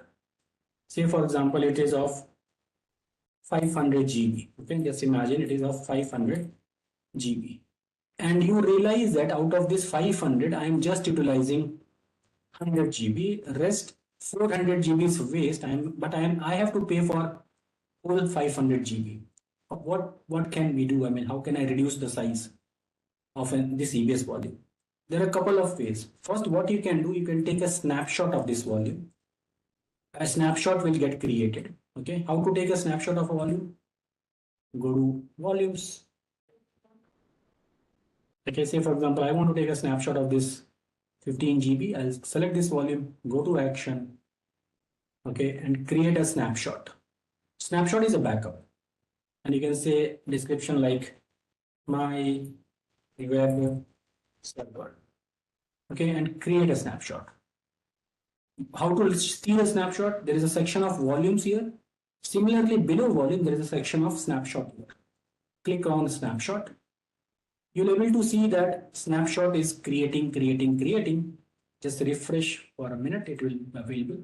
It will take some time to create a snapshot. It's 0% progress, okay, because it's taking the backup, okay. So it will take some time, 4 to 5 minutes it will take. Just wait for it. When the snapshot is available, what you can do, you can just click the snapshot, action, and because that option snapshot is not available, the volume option is graded, okay. It will be available when the snapshot is available. You can create volume from the snapshot. There you can mention the size 100 GB. It will create a new volume of 100 GB and mount that volume to your EC2 instance. Okay, let it be available, then I'll show you. You can see it is available, completed now. Snapshot is the backup of the volume. Volume is the storage, snapshot is the. Select that volume, snapshot, go to action, create volume from the snapshot. Which type? I'll again select magnetic. The reason is very simple, it's cheap. Okay, size I'll say, because our original data is basically from the 15 GB. If I want to or let me do one thing, because we want to reduce the size, right? In this case, because it's not allowing me, because maybe this limitation minimum is 1 GB, because if data is of 15 GB, it won't allow me. If data is less than that, why we create backup if data on the cloud and we know AWS is auto creating backup? No, AWS don't create backup for your data. You have to create backup. Okay, AWS is giving you service facility to create backup. It is your decision when you want to create a backup. Okay. The size of the volume only will increase, not decrease. Okay, it's not allowing me to decrease from the snapshot. So we need to. Okay, then in that case, what we can do here, because it's not allowing me to decrease, we can increase the size from the snapshot. That is fine, but it is not allowing me to decrease. So I'm canceling it. What we can do here is, say for example, I'll tell you one workaround here. What we can do here is, you can create, say for example, this is total volume size is 500, but data is of 100 GB. Okay, what you can create another EBS volume, okay, of say for example 110 GB, little higher than your data, okay, or 120 GB, and mount that EBS volume to your EC2 instance. We know how to mount the same EBS volume. After that, what we can do is, let me again create this one. So we have, say for example, this is one EBS volume. This is little bigger and data is of 100 GB. I'll create one more EBS volume. Both the EBS volume I will attach to my EC2 instance. After that, I will run Linux command to copy data from here to here. There are a lot of Linux command, okay, that we can use CP command, SCP command that will copy the data. When the data will get copied here, and we will verify the data, and then we can go and delete this volume. Okay, this exercise you can do, and that is a good exercise to do. But decreasing option out of the box is not available in AWS. Increasing option is available. How can you decrease the volume? Create a new volume of smaller size, copy your data. I got a question, what if the path attached to the EBS volume fails, disturbed? Are there multi-pathing redundancy if there is any automatic ticket? If this is the case, AWS will internally manage it. I can understand what you're telling, like multi-pathing and all, because that's a managed service. AWS managed out. You ask the question, what if the multipath attached to EBS EC2 fails or disturbed? This multipath and everything is managed by AWS. Okay, this is EBS volume. EBS volume will have this or whatever it is. This is EC2 instance. Whether it's one path or multiple path, 3 path, 4 path, is all AWS responsibility. If it is got disturbed or something, AWS will fix it for you. We don't manage all. This is in the cloud. But when we were managing in our data center, like EMC storage or Hitachi storage and all, we have SAN switches, right? Where we maintain this multipath and all. Those were the days. Anyone here from the storage background? You worked over EMC, Hitachi, or you are from storage? I did a lot of migration of EMC VMAX to DMAX migration. where I worked on in their switches, multi-pathing, Solaris operating system and all. Right. So this is in cloud, we don't have that much of clarity. I mean, that is internally managed by AWS. They have their own storage, they have their own SAN switches and everything. What they are doing internally, nobody. All right. So till here, are we good? I mean, you folks might be, might be seeing it very simple that we are. I created storage 2007 and after created storage. Okay. Yeah. Yeah, I'm talking around that time frame only 2007 to 2010. I was very heavily working over storage and primarily EMC and Hitachi. All right, so what I was trying to say you you are very easily seeing the disk is available here. And earlier, I mean, what happens when we attach, we call it a LUN, I mean, logical unit number. Okay. Earlier systems, like this is your server and this is your storage. Okay. By the way, if you are not, some of you may not be aware of, storage is a separate hardware. Okay. I will show you. These are the storage. Okay. These are just like, look like a server rack and server, but these are the storage. They have lot of hard disk here. Okay. So what happens actually at the data center? You have this storage box. Okay. That is running somewhere kind of EBS here. Okay. This storage box we need to, and it has a lot of hard disk, and we have something known as servers, like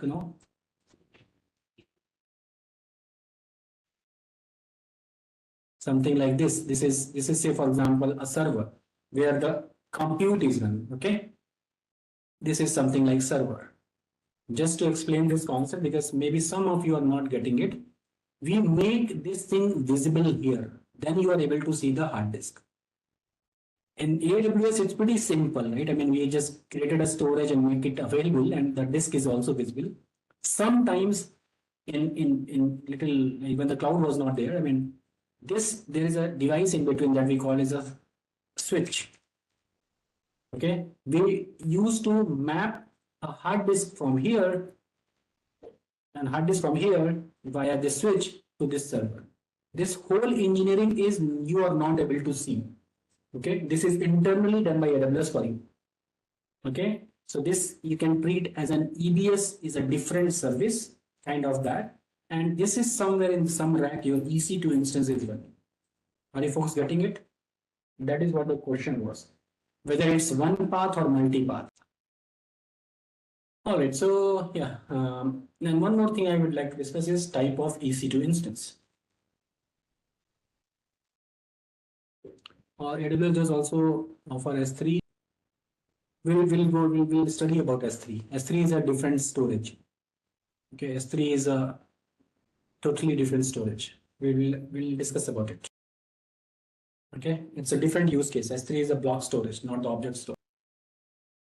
All right, so type of EC2 instances. Okay, type of EC2 instances. Let me show you something important. AWS EC2 instances has a this is how we read the AWS EC2 instance. What is the nomenclature? Nomenclature is something like this. Okay, we'll have instance, family, generation, and size. Say for example, I have an instance t2.micro and I have another instance t2.small. Okay, so what is instance family? Family is T series. We say both the instances are family. Okay, so family is T. Okay, generation in both are second generation. Both are second generation. And the size is, this is micro, this is small. Micro, the size is like a t-shirt. Micro is a smaller instance. Small is a little bigger than micro. T2 large. Okay, the other next size will be medium. Then we'll have T2 large, T2x large, T2 2x large, 3x large, like that. Okay, but the point here is the last one is the size. Size of what? The amount of CPU and the amount of RAM. T2 medium will have more CPU and RAM as compared to T2 small. T2 small will have more CPU and RAM as compared to T2 micro. but all these three instances belong to the same family and same generation. What could be the another generation? T3 micro. T3 micro is the third generation, little newer hardware as compared to T2 micro. T2 small, next will be T3 small. That's another newer generation. T2 medium, next generation will become T3 medium. So higher the number, later the generation, latest is the generation. Okay, and it is old hardware, it is new hardware.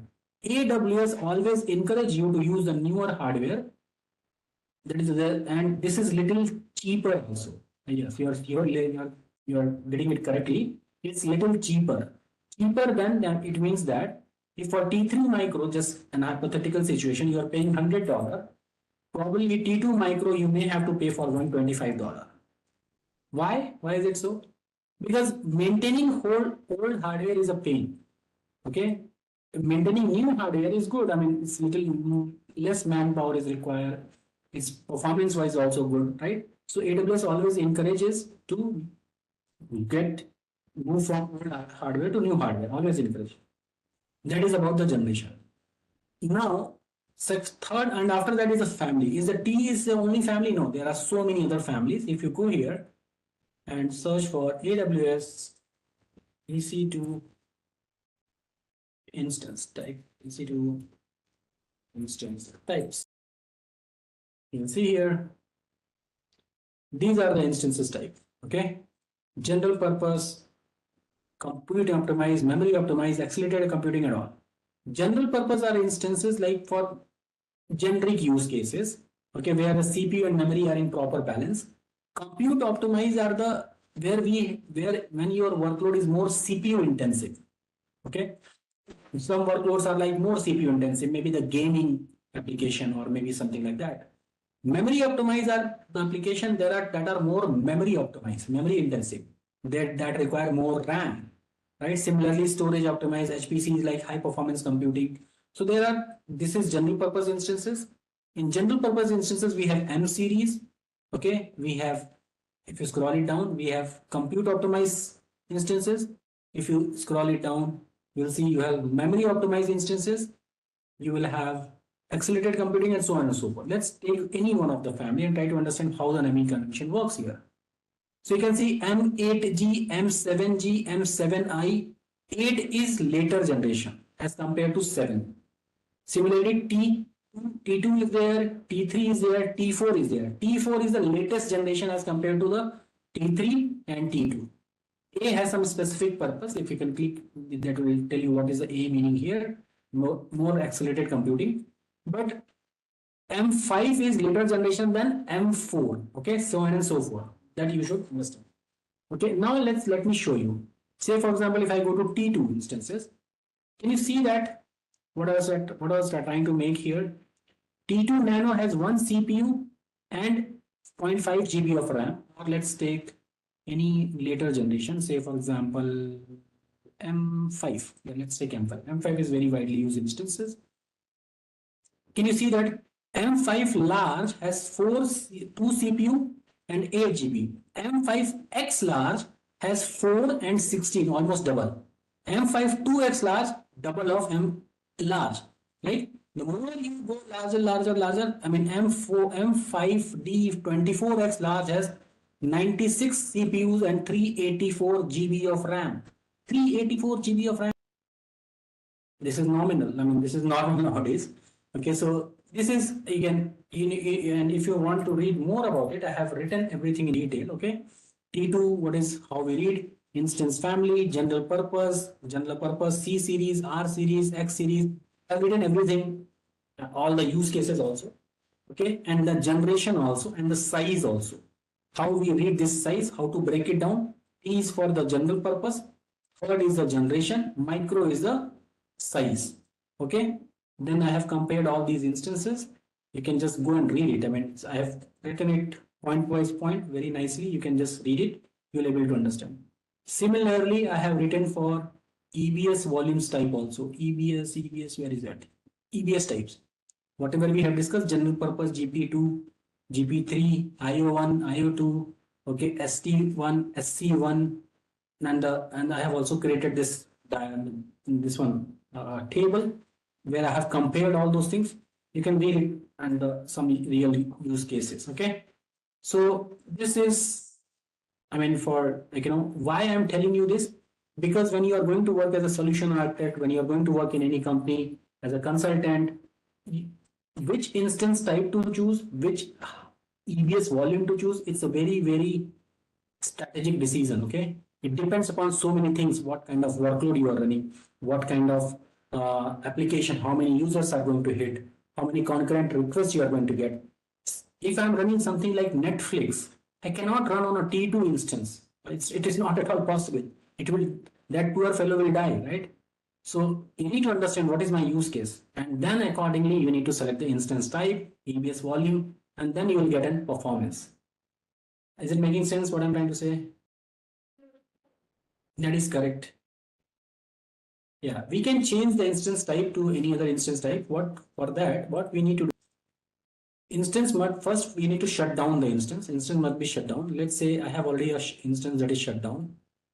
Say for example, I will select an instance that is down. Say for example, this Git instance right now it is stopped. Okay. Select that instance. Go to instance setting. Change CPU. Change stop, shut down, change instance type. Can you see this option? Select this one. From T3 micro, you can select any one of this. Select it, your instance will change. It requires just a normal shutdown and change the instance and boot it up. Your instance will get changed. Make sure that you should, I mean, for your lab purpose and all, don't select very high end instance or something, because your bill will be higher. Okay, so select a lower instance, smaller instance, and whenever you are not using it,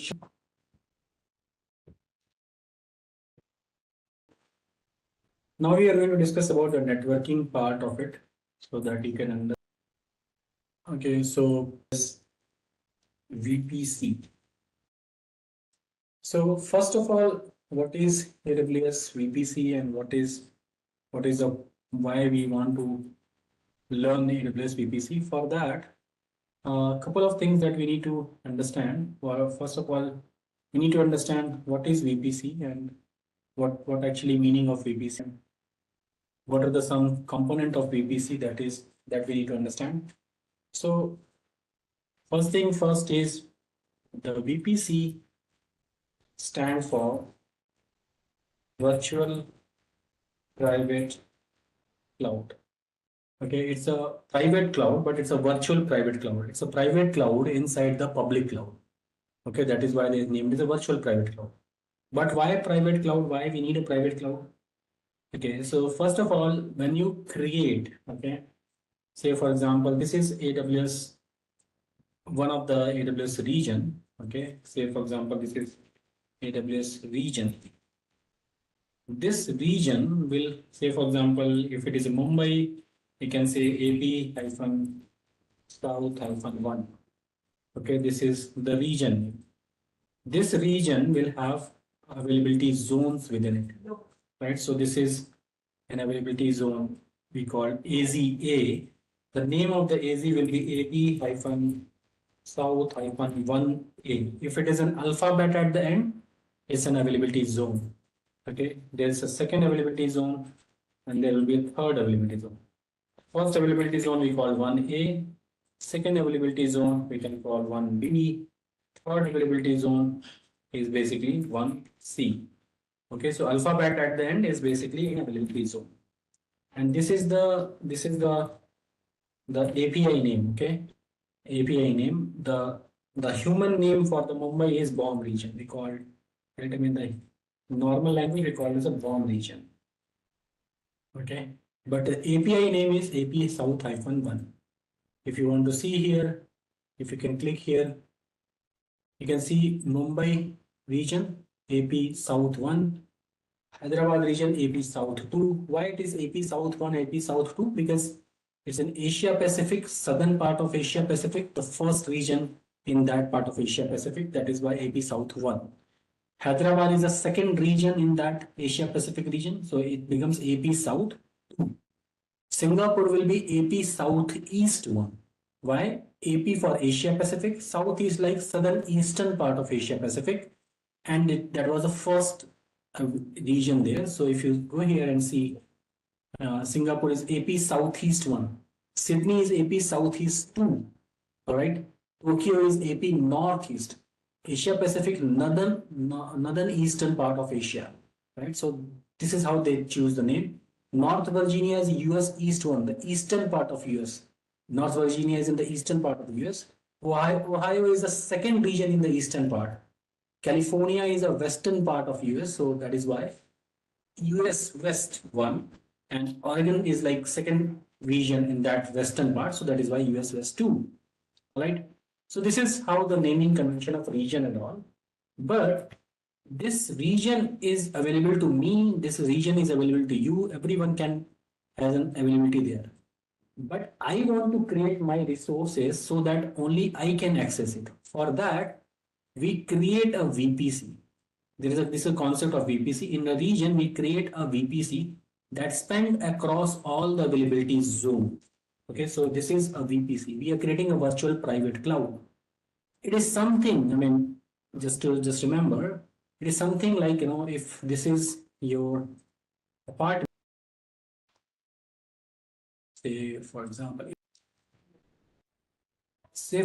this is apartment, okay? This is any apartment. Okay, this apartment you can consider as an AWS. Okay, I can purchase an apartment. You can also purchase an apartment inside this building. You can also purchase an apartment here. This apartment is like AWS. Your flat is your VPC, because inside your flat, you decide who will go inside it, who will go outside it. Okay, it is something like that. Your AWS is basically the region is basically kind of the AWS is basically kind of an apartment, and inside that apartment you are purchasing flat. I can also purchase, you can also purchase, everyone can purchase, but inside that my flat I will restrict who can go inside, who can go outside. All the resources belongs to me. Like the same is the concept here. All right, so what we do basically here, we create VPC here. Okay, so VPC is a virtual data center that you create. By default, when you create an AWS account, okay, when we create an AWS account, by default, there is a default VPC get created. Default VPC. AWS created this VPC for us and given to, we can use it. That's known as default VPC. But this default VPC has some kind of a, we don't prefer to run our production workload in the default VPC. But for testing purpose, if you're learning AWS, for that purpose, it's okay. We can use this default VPC. But the point here is we can also create our custom VPC here. Now, if I go to VPC, this is virtual private cloud. If you click, so if your VPC here, you'll see this is a default VPC. But how to know that the VPC is default or not? You can go here and see this one. Okay, if default VPC is yes, it means it's a default VPC. Okay, because you can name that VPC anything. The name I mentioned default VPC, but I can change the name. I can go and click and put any name or whatever I want. But in order to check a VPC is default or not, you can just go here and check whether it's yes or no. If it is yes, it's a default VPC. So in every region, AWS will give you a default VPC. If you go to Singapore, you will get a default VPC here as well. I mean, they will give you a virtual data center inside their data center. Okay, so this is also a default VPC. Default is yes. If you can select for any region, say for example, North Virginia.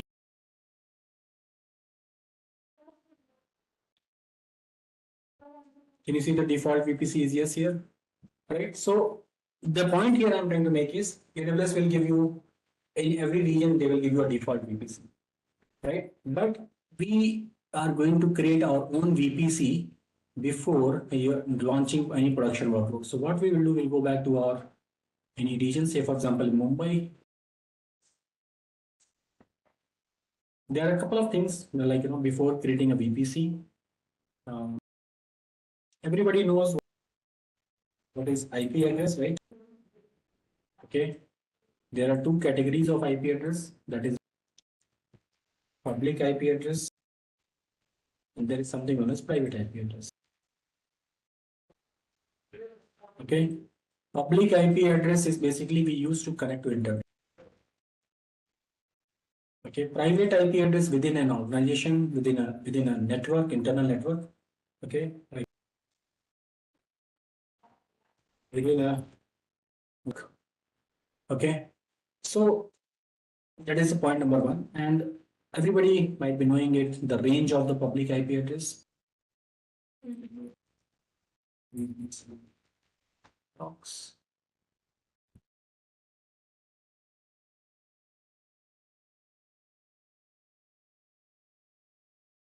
Just want to show you something. I'm just looking for a, I think IP addressing. That's this one.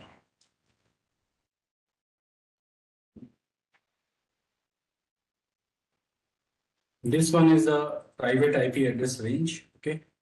This range of IP address belong to private range 10.0.0/16, 10.0.0 to 10.225, 172.16, 172.31, 192.168.0 to 192.168.255.255.255. Okay, so this is the range on that AWS private VPC support. Your default VPC will always have 172.31 IP if you have seen it. Okay, if you go here, it will always offer 172.31 IP. Okay, so this is the private IP address range that VPC support, and this is the range of VPC. Okay, and the public IP address, like from where they get a public IP address, they get a public IP address from the AWS IP address pools. Okay, so the question here is, okay, fine, for IP address, there are two type of IP address, public IP address and private IP address. Remember one statement: if any machine, say for example, this is your network, this is your home machine, say for example, this is your home, right? Inside your home, we have TV, smart TVs, we have appliances, we have mobile phones, we have laptop, right? Everybody is basically able to connect to internet, right? From your TV, you can watch Netflix. It means you are connecting to Netflix server that is running somewhere internet. And say for example, this is Google.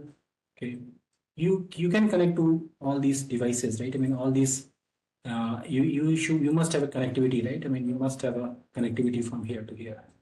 So there are two things that we need to understand. Any machine that want to communicate to internet, any machine means in our home, it could be laptop, computer, TV, anything that want to connect to internet, there are two things required. First one, the machine must have public IP address. Okay, that is a point number one. Second thing, the machine must have route towards the internet. The route must be configured. The machine must have routes towards internet. Okay, these things are required. Without this, a machine cannot. These two things are required. Without this, machine cannot connect to internet. In your home, how you get a route, you must have a router attached.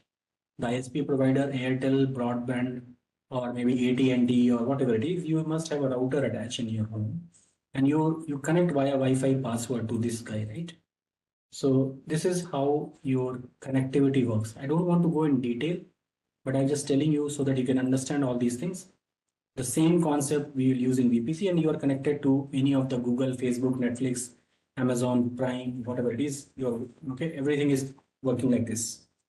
And your machine here, if you check like your laptop or your anyone's machine, if you just go to your Windows prompt, go to CMD, and when you get a command prompt, type ipconfig.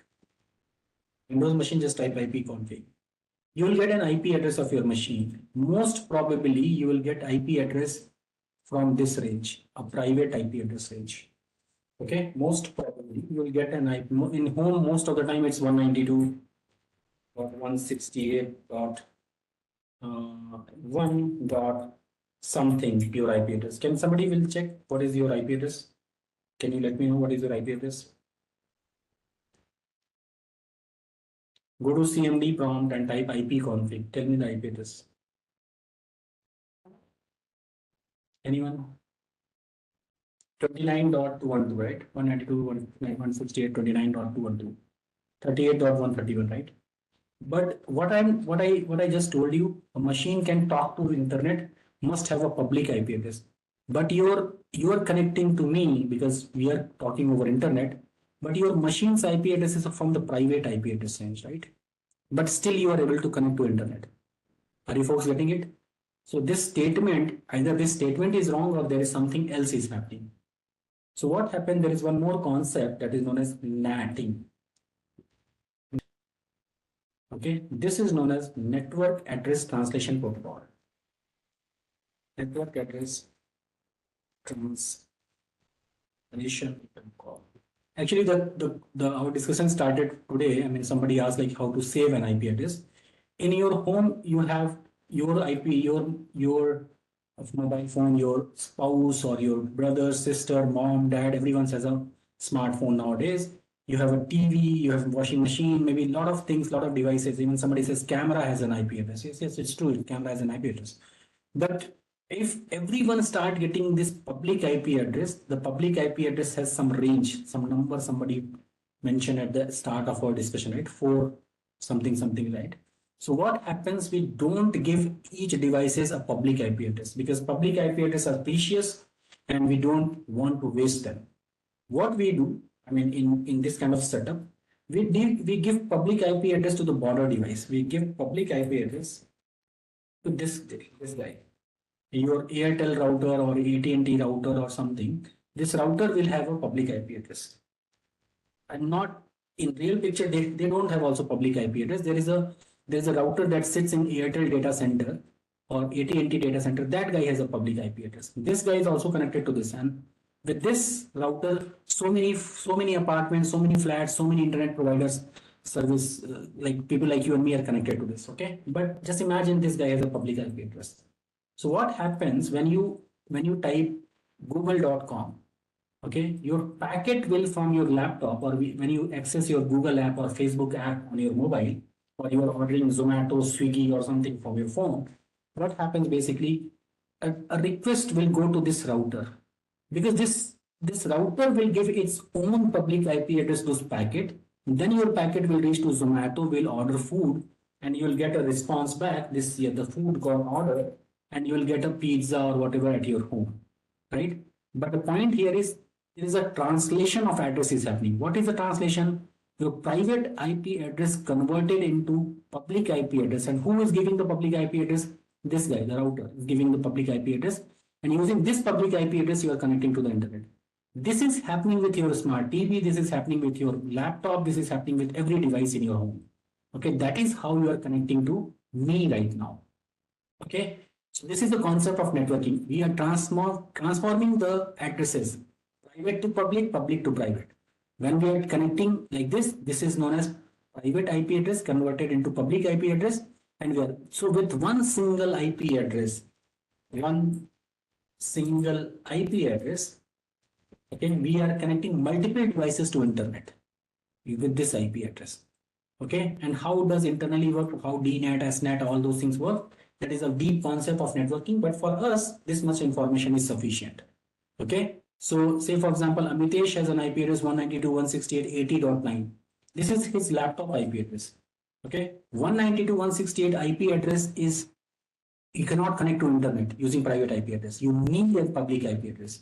But what is your public IP address? This is your, and if you want to know what is your public IP address, just go and type Google, type what is my, and don't share your public IP address. It's security breach. I'm not going to show you what is my public IP address. Just type it, you'll get some public IP address. Okay, Google, it will tell you what is your IP address. And the IP address that you got it, if you can, who is database. Okay, and just type this IP address in this database here, in whatever the IP address you got. You'll get like in your provider's name, Airtel, Reliance Jio, AT&T, and whatever your provider is, you'll get all the detail of your IP address. Just try it. Okay, so this IP address is used by all your machines at your home. Okay, this single IP address connecting to multiple devices. All right. These two concepts are clear. Netting is clear, and how we connect to internet. What is routing? Routing is like when you connect, there is a path route table. I mean, get created that will tell, like, where to go. What is the path of this network? That is when you connect your Wi-Fi password to this one, you are connected to this. You are creating a route towards it. Okay. So that is how the packet travel. That is how we communicate over the internet. Is this concept is clear? Are you folks with me so far? IP address, NATing, how to connect to internet. Is this everything is clear? Now, next concept is subnetting. Okay. So subnetting is basically breaking down a big network. Say, for example, this is my network. Breaking down this network into small network. Okay. Say, for example, this will be network A, this will be network B, this will be network C, like that. This is known as subnetting. Why we do this? Because I have so many workload, some specific purpose. I want to divide this network into small networks so that I can run some application here inside this subnet, in this network, in this subnet. I can run some application here in this subnet, some application here in this subnet, like that. I can have multiple use cases for that. I want to have multiple network so that I can segregate the application. And security wise, it's also good. I mean, maintaining small network, that is known as subnet. How many subnet we can create, how many network we can create, that all depends upon the something known as CIDR notation. So CIDR notation, technically, ideally, you should learn and calculate mathematically using pen and paper. Okay, this is what you should do. And what is subnetting, how to calculate CIDR and all, that is, you can just connect to, I can share some resource, you can figure it out. But as you grow, I mean, as you grow and you know the concept, you can use some tools that are available. Okay, the one tool that I use is basically calculate to be 7. This one, site 7. This is, I mean, there are so many CIDR calculator available over the internet. This one I use. This, I mean, you can use anyone. So this is, say, for example, this is a network 10.0.0.8. It has only one subnet, one big network. But if I change this subnet mask, say, for example, to 16, you will see that I have so many network. Okay, I have these many networks. The moment I change the subnet mask, the one big network I have broken down into almost 256 network. And each network is separate. I mean, these are different network. And I have, this is the subnet address. This is the host range 10.2.0.1 to 10.2.255.255.254. This is the IP. This is the broadcast IP. How many subnet? 256 subnet. How many number of hosts in a subnet? This is like, number of hosts. If this is a subnet, inside this subnet, how many EC2 instance I can launch? These many EC2 instance I can launch. And how many such network I'll have? I have 256 network. In each 256 network, I can launch 65,536 EC2 instances. This is what the meaning of this. Okay. If this is my requirement, if these many subnet, these many hosts, if it is my requirement, this subnet mask is okay for me. But I have a requirement where I want more network and less host within it. I want more network. Instead of 256, I want more network, but less host within it. So accordingly, I can change it. Okay, I can say, for example, I will change this guy to something like 24. So you can see I have number of network is increased 65,536. Number of host within the network is less 256. Okay. So based upon that, what is my requirement? I can select a CIDR subnet mask. Okay. If I select the subnet mask something like 20, it is like 4096 subnet and each subnet has 4096 host. Okay, fine. If I select something like 16, I have less subnet, more host within it. So what should you do and who will guide you? Your network admin will guide you, but you should also know as a cloud admin, as a cloud DevOps engineer, as a solution architect, you should also know all these things. Okay, how to calculate what is going on. And if you folks are really interested in that, I have written all this networking fund for this page. Okay, all this networking fundamental in my VPC session. There is something known as networking fundamentals. What is IPv4? What is IPv6? How these things work? what is public IP address, what is private IP address, okay, what is the range of private IP address, what is class A, class B, class C, what is CIDR notation, okay, how CIDR work, okay, what, and everything I have documented, and then example of it, and I have also given this website link here. There is also basics of DNS, like how DNS work. I will just cover in a minute, okay, how DNS works. Then we'll jump to the concept of VPC and we'll start exploring VPC. All right, so you can read it. I mean, this will definitely make much more sense. Okay, how DNS work. This is, I have written down here. That is one of the very famous question people ask. Okay, in most of the product-based company, like uh, the DNS question. I'll also try to explore and try to give you the explanation about it, but you can read it here. A lot of information is available here, okay, in my video, right? Yeah, so subnetting. So this is basically depends upon what you want to configure, okay? So now what we are going to do is we are going to create our own VPC. So the step that we are going to follow is we will create one VPC, okay? And when you create a VPC, there are two things required. You have to provide the name of the VPC and the cyber that you want to use with this VPC. Okay. And then what you can do is basically you can have within this VPC we will create subnets. Okay, we'll create two subnet.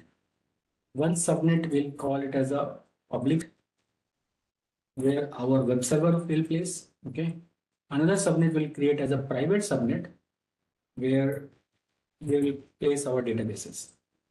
Okay, this is how in real world we run our application. We create public subnet internet facing, a web server, a front end server, that will be a private server, private subnet where my database is.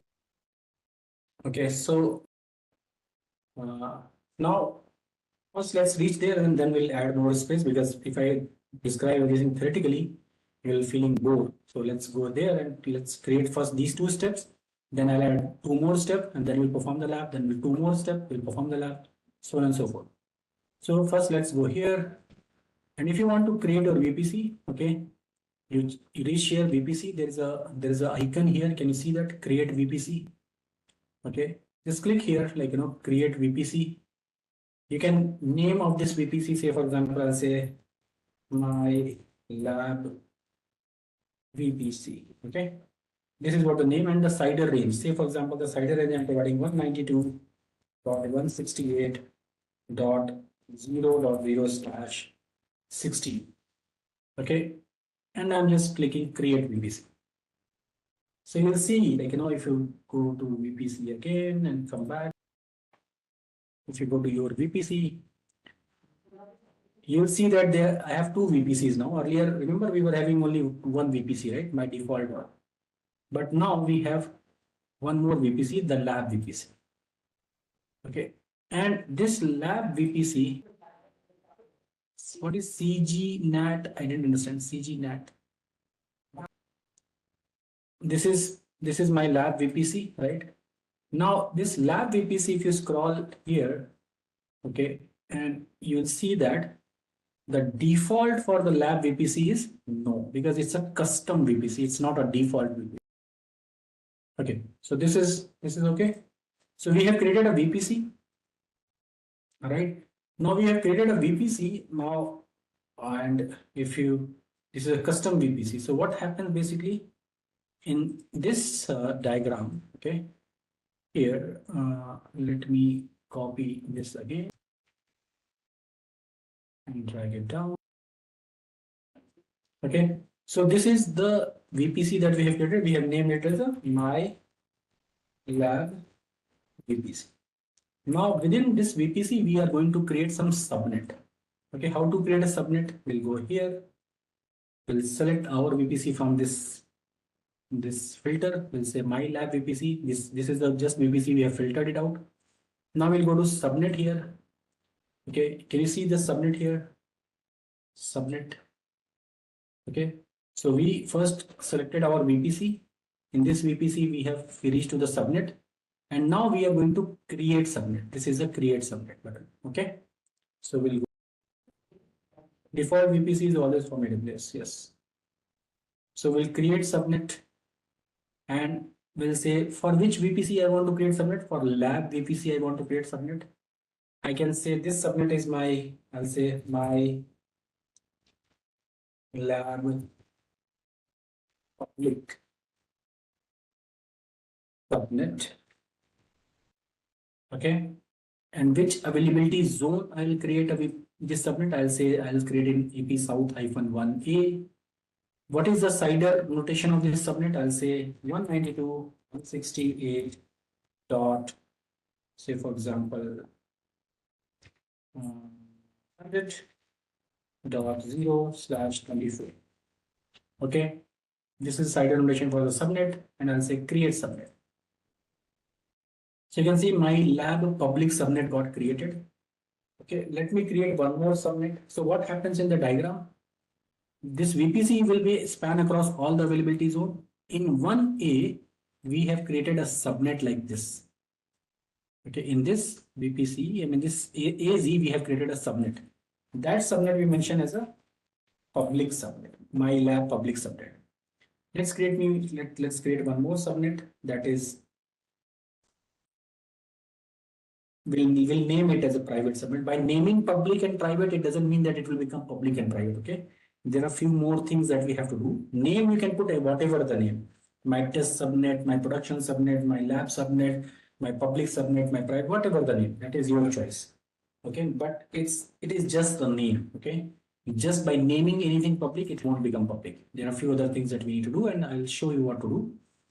Let's create one more subnet. We'll go and create subnet. We'll say select a VPC, lab VPC. I'll say my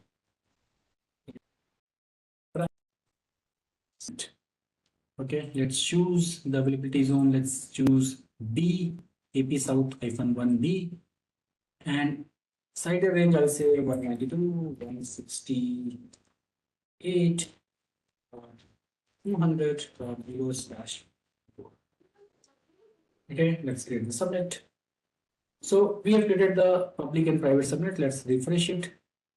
We have to come back from VPC, and this is a bug in VPC. Every time we have to go and come back from the root. I mean, then you're able to see. Select this VPC, go to your VPC, and if you click on subnet, you'll be able to see the both public and the private subnet got created. All right. When you create a subnet, okay, you'll be able to see that I have, if you click on route tables here, can you see this route table? Okay. Okay, so this route table, if you click on route table, there is a default route table that created with when you create a subnet.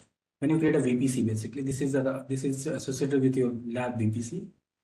And if you go and see this route table, you can just mention that default route table. That's a default route table, and save it. This is the route table that AWS creates for you. Okay, and if you go to routes, there are route for 192.168.0.0 to local. So what happens basically when you create, this is a public subnet we have created, and there is one private subnet we have created, right? For all the internal communication, like, if you create resources in the public subnet or the private subnet, internally they can communicate. Inside the AWS, there is no issue in the communication. They will able to communicate anything. Because why? Because the routes are already created here. Can you see this? The local communication route is already created here for any kind of communication. But if we want to connect to internet is lying outside AWS. Internet is somewhere here. Okay, if you want to connect to outside AWS, what you need to do over this VPC, you have to create a router, a border device that we call IGW, Internet Gateway. The short form is IGW. You have to create an internet gateway and attach to VPC. That's a two-step process. What is the third step? The third step is create IGW and attach it with your VPC. Okay, you have to create it first and then attach with your VPC. This is the step number 3. All right, first, second, third step. So let's go and create internet gateway. If you go here, if you go to internet gateways, there is in this VPC there is no internet gateway. So what you can do is basically this is where the internet gateway is here. You can see VPC, subnet, route table, internet gateway. All the related services will be at the left pane. Okay, these are the related services. If I want to create internet gateway, what we need to do? We need to click here, create internet gateway. As well. All right. So what we'll do, we'll go here, click on create internet gateway. You can just mention but what is internet gateway? Internet gateway is just like in your home Airtel router or AT&T router that is installed. It is something like that. That's a border device. Okay. That is something like that. It's a router basically. My lab IG, but it's not typing.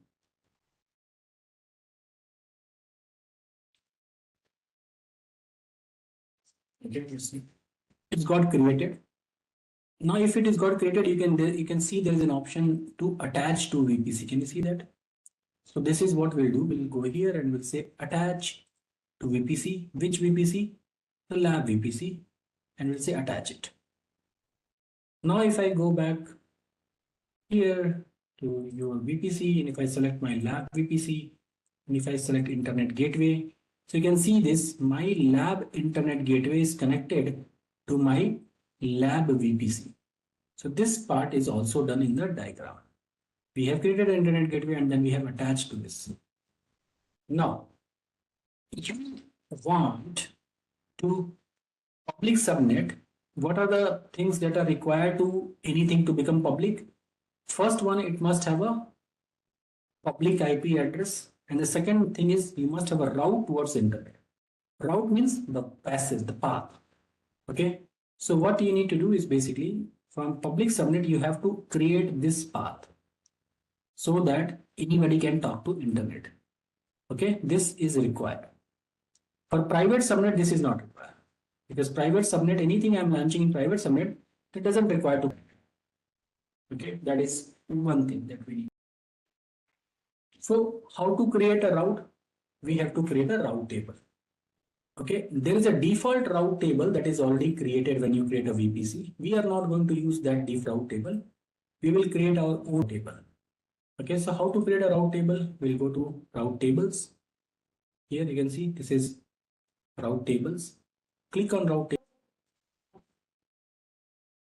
And once you are at route table, what you need to do, you have to create route table. So click here, create route table. This create route table. I will say my public route table or my lab public route table. For which VPC? My lab VPC, create route table. So you can see if you go to route table again, you'll see you have two route tables. The default one that is created along with the VPC, and the second one is my lab route table. If you select my lab route table and go to the routes, the actual routes here, and you can click on edit route here. Okay. So how we reach here? Route tables. We selected our own route table that we have created. And after that, we went to routes. What are the routes? And then from within the route, we went to edit route table. Okay. Let me show you. Click here, edit route. Now here, the local route is already added for internal communication. What you need to do, you need to add towards an internet gateway. So add route, okay, and you mentioned CIDR 0, that is the default route, to where internet gateway. Which internet gateway? My lab internet gateway that we have created. Save it. So routes got created. This particular route has a two route table. This route table has two routes. First one is the default one that will go to the internet gateway, and from internet gateway it will talk to internet. Second one is for internal communication, that is for local. All right, both the routes are added. Now, what we need to do is what we have done so far. Arvind, do you have any question here? Again, IGW is generally attached to the inbound and outbound communication purpose. But what about first? Let's understand the concept of IGW. Okay, I mean internet gateway, and then I'll talk about the internet. This auto-created routing by default means the VPC is shared. No, it's not a shared VPC. I mean, this whenever you create, whenever you create any resource in AWS, within AWS, the resources can communicate with each other using their private IP address. For that, AWS already create route and all. Okay, so that is the default, that is the route that comes along with your VPC. And that is for the internal communication that routes get it. But in our case, we want this route, the internal communication is fine, but I also want when I launch any instance in this subnet here, that instance should communicate to internet. Okay, to this internet. How it will communicate to internet? The package will first go to IGW, and from IGW it will go to the internet. Just like in your home, you have router, the example that I have shown you here. If you want to connect here, you will go, everything go via this router, right? This is your borrowed. Similarly, in AWS also, this is IGW. If you want to connect to internet, IGW is must. And for packet to reach to IGW, you must have a route in your route table. So what is the step number 3 is done? Then what is the step number 4? Can I mention the step number 3, 4 at here so that it will be a little clear? What is the step number 4? Step number 4 is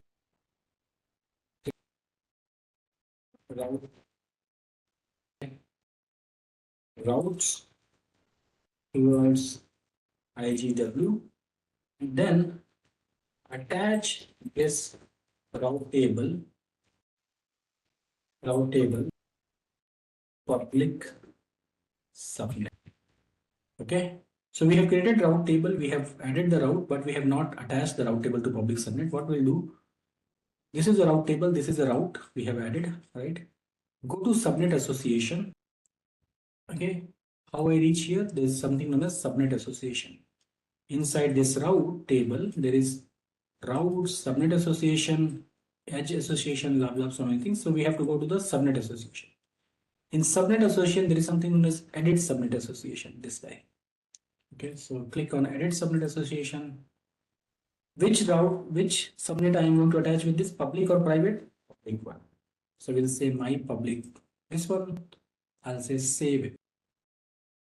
All right, so this is the route table that we have attached to the subnet, public subnet. All right, now we go to the subnet. So we have added the route towards internet. Now there is one more setting we'll do. We'll select our public subnet here. Okay, go to action, and there is something known as edit subnet setting. Here there is an option of enabling auto assign public IP address. Just enable that setting for the public subnet, because whenever the instance will get launched inside this subnet, they will automatically get a public IP address. Okay, so just enable this setting and save it. How I reach here? Select your subnet. Step is first, select your, check this arrow, and then go to action. In action, okay, there is something known as edit subnet setting. Click on edit subnet setting and enable the public IP address and save it. All right. So what is the next step? I mean, the next step, step number 3, and then what is step number 4? Step number 4 is basic. Enable as public IP address for public subnet. Now your subnet is truly become a public subnet. Okay. First, what we did, we created a VPC. We have given a name to that VPC. We have given a CIDR range to that VPC. Within this VPC, we have created two subnet, public subnet and After that, we have created an IGW and we have attached this IGW to the VPC. Okay, create IGW and attach to the VPC. Next, what we did, we created a route table. We have added a route towards IGW and then we attach that route to the public subnet. After that, we have enabled the auto assign address for the public subnet. Everyone is here. BGP is little different concept, like broader gateway protocol is dynamic routing kind of thing. So that's little different concept. When we kind of here we are manually providing the route, right? So it's not learning by its own. Yeah, on-prem to AWS, or when we create VPN connection or fast connect connection, or this is something where direct connection, that is express route, where we use this that it will learn. Okay, so now we have everything is ready. Now let me draw this diagram little bit more clear way. I mean more simple way. Okay, so that it will be. So this is our VPC. This is we have created a VPC. Okay, within this VPC we have created two subnet. This is subnet, public subnet. I'll just mention as a pub subnet. Okay, this is a public subnet, and we have created another subnet that is a private subnet. Private. Okay, we have created an IGW, internet gateway. That IGW is attached to VPC. After that, we have created a route table entry. Okay, we have created this route table entry. Okay, this is route table for the public subnet that we have created, so that traffic can go to the IGW. For private subnet communication, there is already a route created for this from here to here communication. We have already a load created. Route entries are there in both the route tables. So we have two route table. First one is a default that comes along with VPC. Okay. Second one is the custom route table, that is public route table that we have. Right? Are you folks getting it? This public route table has two entry. One for IGW and another for local connection. Okay. The default has only one entry for. Okay. The default route table is attached with private subnet. This route table is connected to the public subnet. Are you folks getting it? Is this clear to everyone? For every AP South, we'll have to configure public. No, if it depends. If you want to create multiple VPC, then in that case, yes. If you want to manage everything in one VPC, in that case, not require only one VPC. Okay, now what we are going to do, we are going to create an EC2 instance here. In this, our subnet, not the default one, we are going to create an EC2 here. So what we will do, we will an EC2. Let's go and create it. So our VPC is ready. We'll go to EC2 instance. Let me see if I have any volumes. Everything should be get deleted. Oh, still 10 GB is there. From where this 10 GB is coming, it must be available. Let me delete it. Delete. Oh, that's the extra volume that we attach. Now let's go to instance. There is no running instance. We have to go to Mumbai because we have created a VPC in Mumbai. So we'll go to Mumbai AP-South-1. We'll launch an instance. We'll say my web server. We'll create an Amazon Linux. Okay, we'll connect it to micro key. We'll say bomb key. And here in networking, this time we are not going to use the default VPC. We'll edit it. And here we will select our lab. Can you see this lab VPC? Okay, so we'll select lab. Which subnet, private subnet or public subnet? I want to launch instance in the public subnet. I'll say public subnet. Auto assign IP address is enabled. That is fine. Okay. Create a security. What is this security group? We'll talk about it. We'll say my lab SG security group. But what is security group? Don't worry, I will talk about it in a minute. I'll just make a description. My lab SG. What are the ports required? I'll say SSH anywhere, and I will, that is fine. 8 GB, but I'll select magnetic, not GP3. I'll say launch instance. This time, what is the difference in the launch instance? This time we are using VPC, custom VPC, not the default one. We are not using the default VPC this time. We are using the custom VPC. So we'll go to instance here, refresh it. My web server is pending. Let's wait it for running.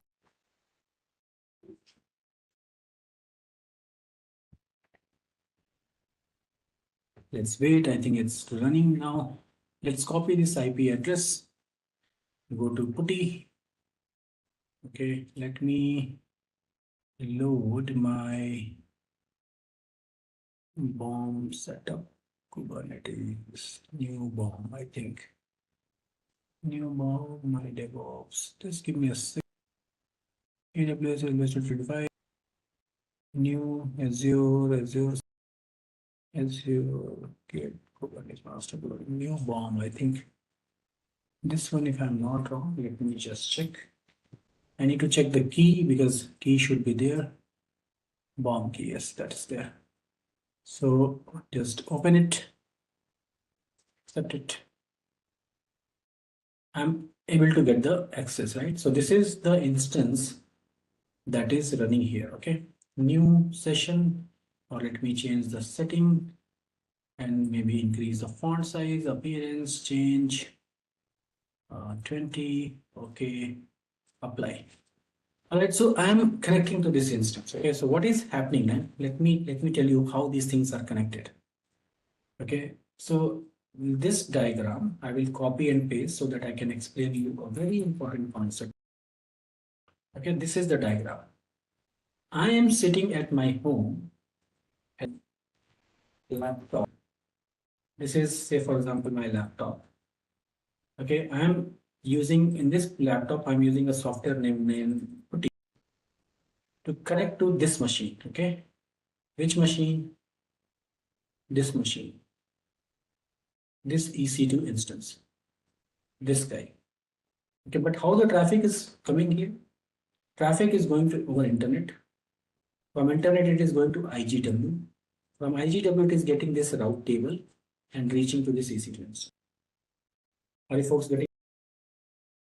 If from this EC2 instance, okay, if from this EC2 instance, I want to ping google.com or Google server.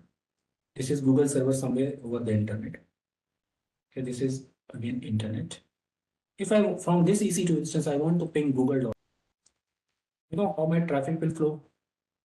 From this EC2 instance, it will follow this route table. Okay, 1 second.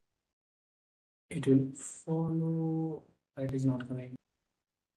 It will follow this route table. It will go to IGW. It will go to internet and it will go to Google. Let me show you. Ping 8.8.8. Can you see that? What is 8.8.8? Google DNS. Well, if you don't know, let me ping google.com. Can you see that I'm getting the reply back?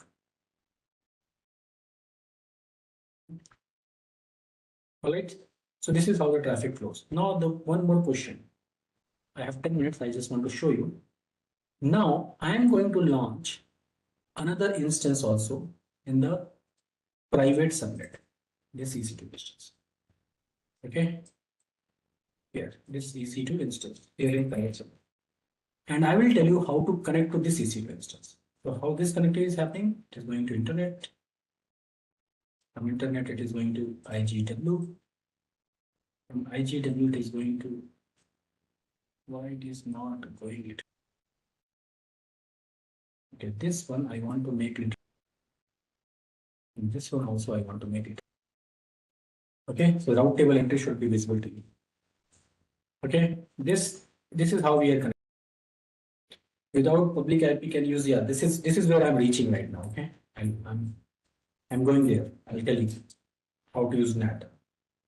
Okay, okay, so we are going to also launch an EC2 instance here. Okay, what? Because this is going to take little time. Let me save here because we have 10 minutes and I don't want to finish this in a hurry. Okay, what we will do, and let me show this easy natting one. We'll check next session. Okay, because natting I don't want to finish in a hurry. This one I'll show you. We'll go here and we'll create one more instance. We'll say launch. We'll say for example, this is my DB server. It's a database server. Just imagine it's a database server and I'm using Amazon Linux. And I'll say T2 micro. Okay. And key pair, I'll create this time a key pair. I'll say create key pair for this new instance. I'll say my private bomb key. And it's a M key. And I'll say create this key pair. The key pair has got created. I'll edit this networking setting. I'll say instead of default, use my lab VPC. And in lab VPC, use the private subnet. Can you see this private subnet? I'm selecting the private subnet. Auto assign IP address is disabled. It's not going to get the public IP address. I'll say select existing security group. I think I have created a my lab SG. This one, and I'll say magnetic. I'll say launch instance. So let's go here and see the instance is getting launched or not. If we just refresh it, you can see my database server is here available. But how can I connect this my database server? Okay, this database server, this private server is here a little bit. I am sitting here. Okay, I am here. I want to connect this guy using my laptop. But I can come here, I can go to internet, I can go to AGW, but there is no route from here to here. This is no route. How can I? My packet will stop here only. Okay, if I try to connect, it will stop here only because, and this is point number one. Point number two, this guy doesn't have even public IP address. How can I connect over internet? So what we generally do, we have connectivity till here. We are here right now, EC2. Can we connect from this instance to this instance? Yes, obviously, because this local route is there, right? So let's do that part, okay? So how can we connect this one? We already have a connectivity to this instance. This is my public instance. What is the IP address? 192.168.100.204. Okay, what is 100.204? If you go to my web server, this is 100.204, the private IP address. What is the IP address of this guy? This guy, the database instance, 200.51. So what we will do, we'll see connect. We will first check the connectivity. We'll try to here, we'll say SSH to this. Yes, connectivity is there, but I'm not able to connect it because it requires key-based authentication. So for that, we already have a key created. So let me open this key. Let me open this key. Yeah. So this is a private key. This is there. So what we will do, we will now we'll say, just give me a second. The name of the key is this. So what I'll do, I'll copy this key to my Linux machine. I'll go here, this Linux machine. I'll say VI. This one, this is the name of the key, and the name of the key is M key authentication. M. Open it, a file. I'll copy the content of this file key here, and I'll paste it here. Okay. And one more thing we need to make, sometimes we need to change the permissions. We get more 400 to this key. Now I want to attach, I'll say SSH-I, name of the key, and the IP address 192.168.200.50. Can you see that I got this IP prompt 200.51? So how I connected here, this instance, the private instance, I followed this path. From here, I went to IGW. IGW, I follow this route table. I connected to this EC2 instance. From this EC2 instance, I connected to this segment. Why this connectivity is there? Because there is a route table entry of local route. Remember local? This is how the local route is useful. Let me show you. If you go to VPC, if you go to route table, if you go to route, so we have two routes for this subnet. We have two routes. First one is this for internet connectivity to IGW. This local route is useful to connect from this EC2 instance to this EC2 instance. Are you folks getting me? Once you are done with the lab, what you should do, you should delete all your resources. So first thing first, you should go and delete your instances. Delete your instances. No, don't keep it running. Otherwise, your bill will be a little higher because we are going to meet next week. So what I'll do, I'll terminate these EC2 instances. It will get shut down. Then you have to come to your VPC. You have to go to your internet gateway first. Select your internet gateway. Go and detach from VPC. It will take some time because your route tables are using it. So first, what do you think? Just let the instance to be terminated. When your instance will get terminated, what you can do, you can select your VPC. Okay. First, delete your route tables because route table has an entry. This route table has an entry for IGW. So it will not allow to delete your IGW. So what you can do, you can just go edit route table. Okay, and remove this route table entry. Save changes. Now you can go to internet gateway, select your internet gateway, action, detach from VPC. Once it will get detached, you select your VPC internet gateway and delete it. Don't keep it running. It's a chargeable device. Okay, delete and mention delete. It will get deleted. Okay, and then you have to go to your VPC. Select your lab VPC, go to action and delete VPC. Okay, it will delete all the subnet route table, everything. Okay, this way, whatever the lab you are doing, whatever the resource you are creating, after practicing, go and delete everything.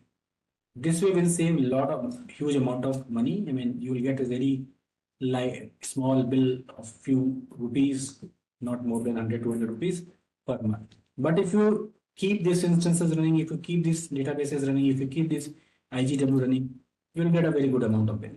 Okay, so use it wisely. Just a quick info, guys. Intellipaat, in collaboration with EC Council IIT Roorkee, offers an advanced certification in cybersecurity designed for professionals looking to upskill. This comprehensive program covers essential cybersecurity concepts such as ethical hacking, penetration testing, and network security, providing hands-on training and real-world insights. You'll get to learn directly from renowned IIT faculty and the top industry experts, gaining the expertise needed to tackle modern cybersecurity challenges. Want to learn more? Reach out to us today. Now we are going to create the same stuff. Okay, the VPC, then we'll create subnet within it. We'll launch instances there. Then we will basically create the route tables and all everything one more time, and this time I will discuss about the concept of security groups and NACL. So this is what the idea is. Let's move ahead. So what we are going to do, basically we'll create an here a VPC. So let's go ahead to the AWS console. This time I'll do a little bit fast because this is a repetition of the same thing. So I will just very quickly create everything.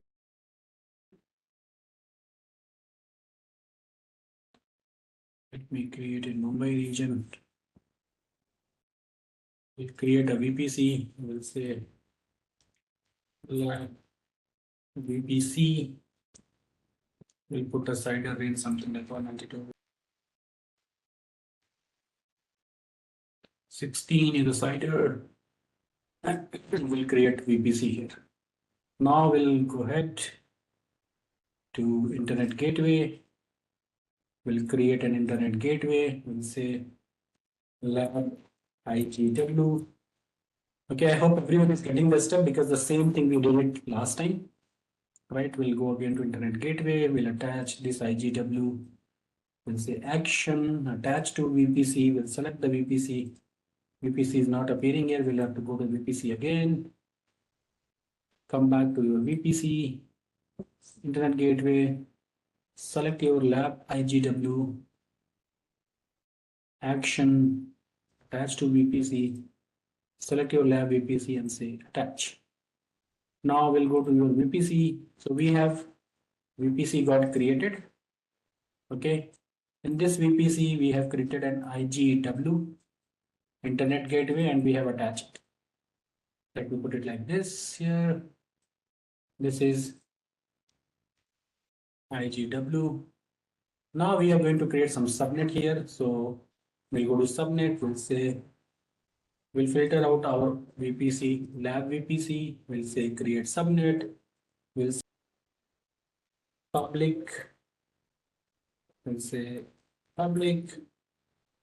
If select VPC, we'll select the lab VPC first, then we'll create subnet name, we'll say public subnet. Okay, just I'm naming it public.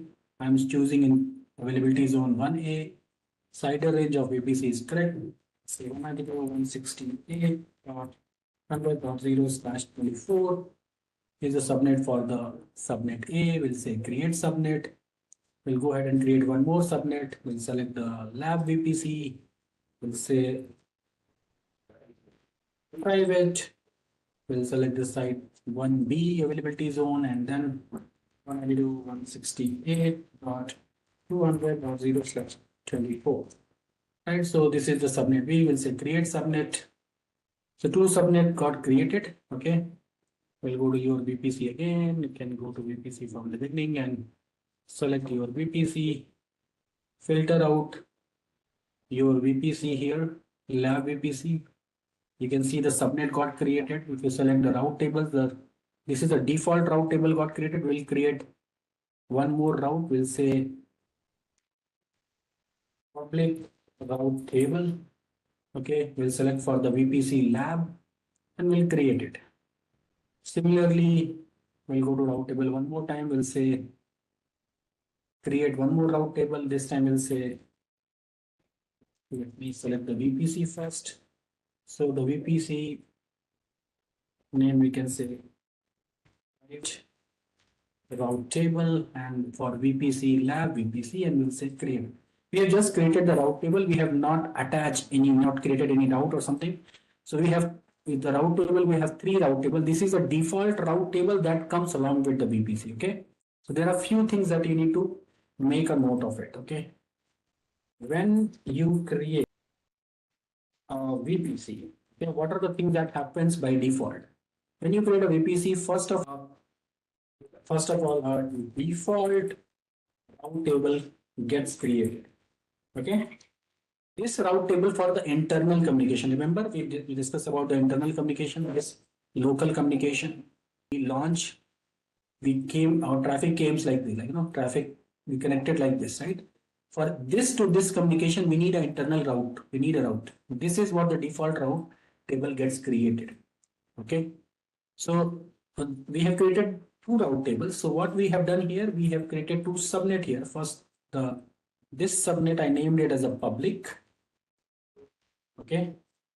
Just to make sure this is just the name as a public, and this this subnet I have named as a private. All right. Now what I'm going to do is, what we are going to do, basically, we are going to connect this route. Okay, we are going to connect this route. Okay, this one. This route table is going to be public. This route table is public. Okay, and for this communication, we are going to launch. Our traffic came like this, traffic. We connected like this, right? For this to this communication, we need an internal route. We need a route. This is what the default route table gets created. Okay. So we have created two route tables. So what we have done here, we have created two subnet here. First, this subnet I named it as a public.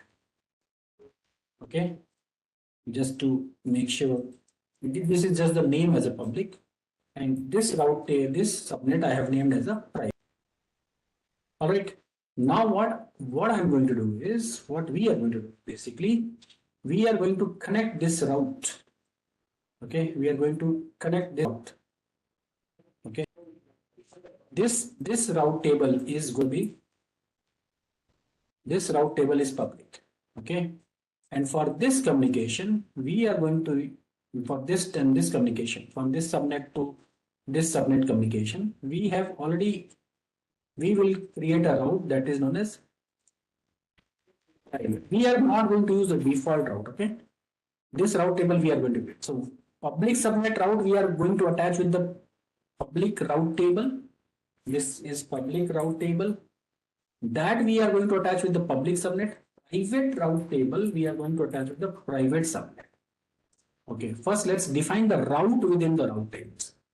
So this is public sub route table. If you collect here, select only public route table, you will see that it is for VPC, but if you go to route, it has only local route.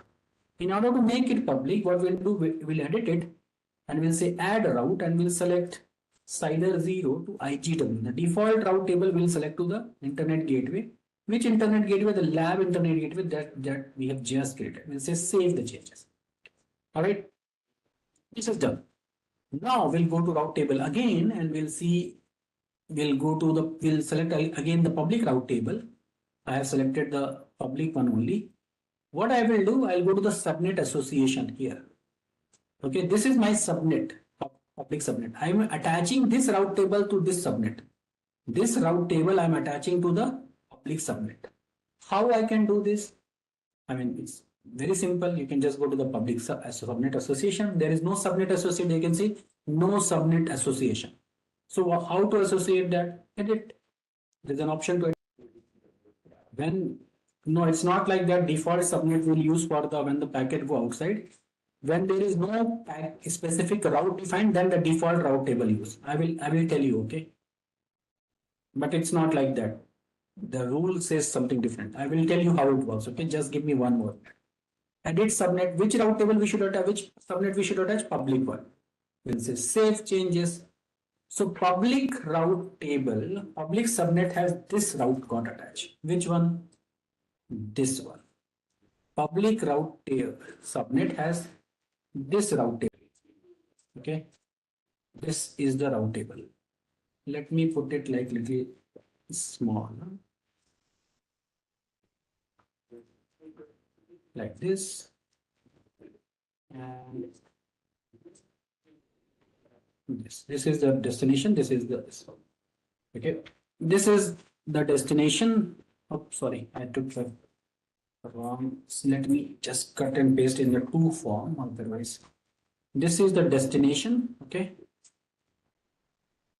how route table works, I'm going to explain. This is the destination. I hope it is clear. I'm just making a little bit bigger so that you can understand. This is the destination and this is the target.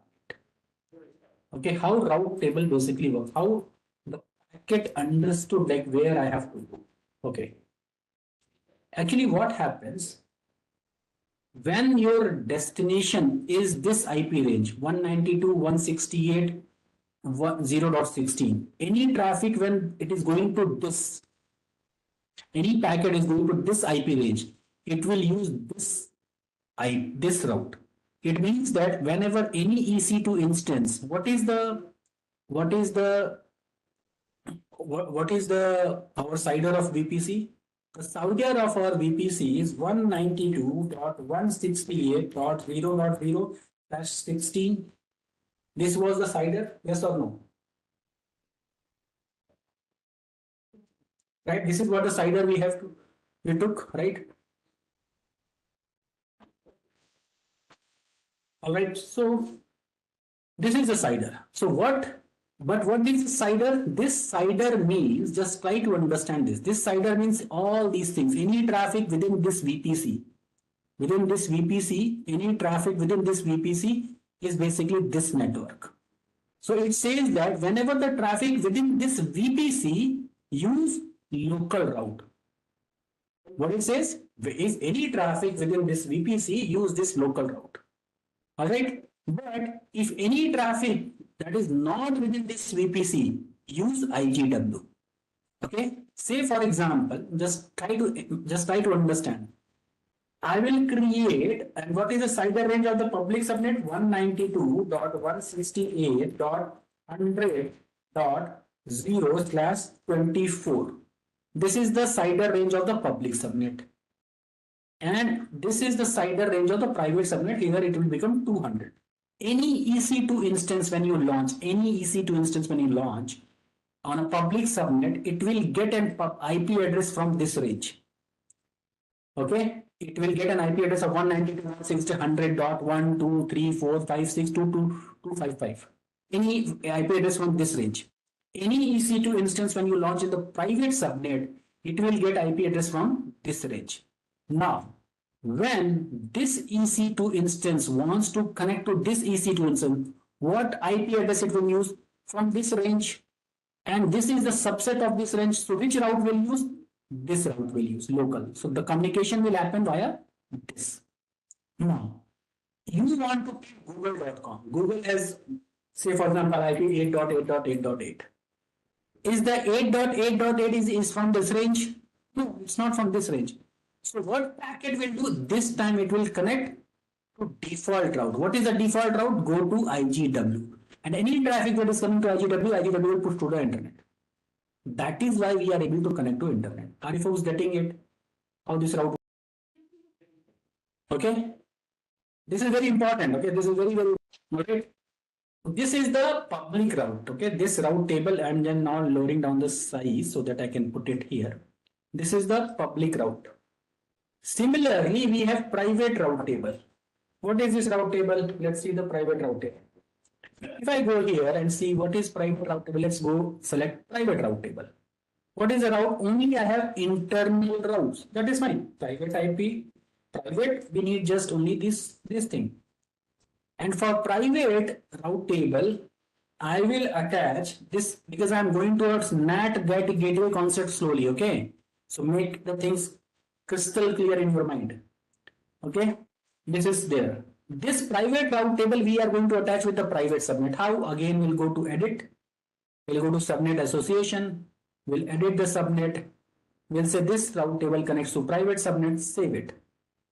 Save the change.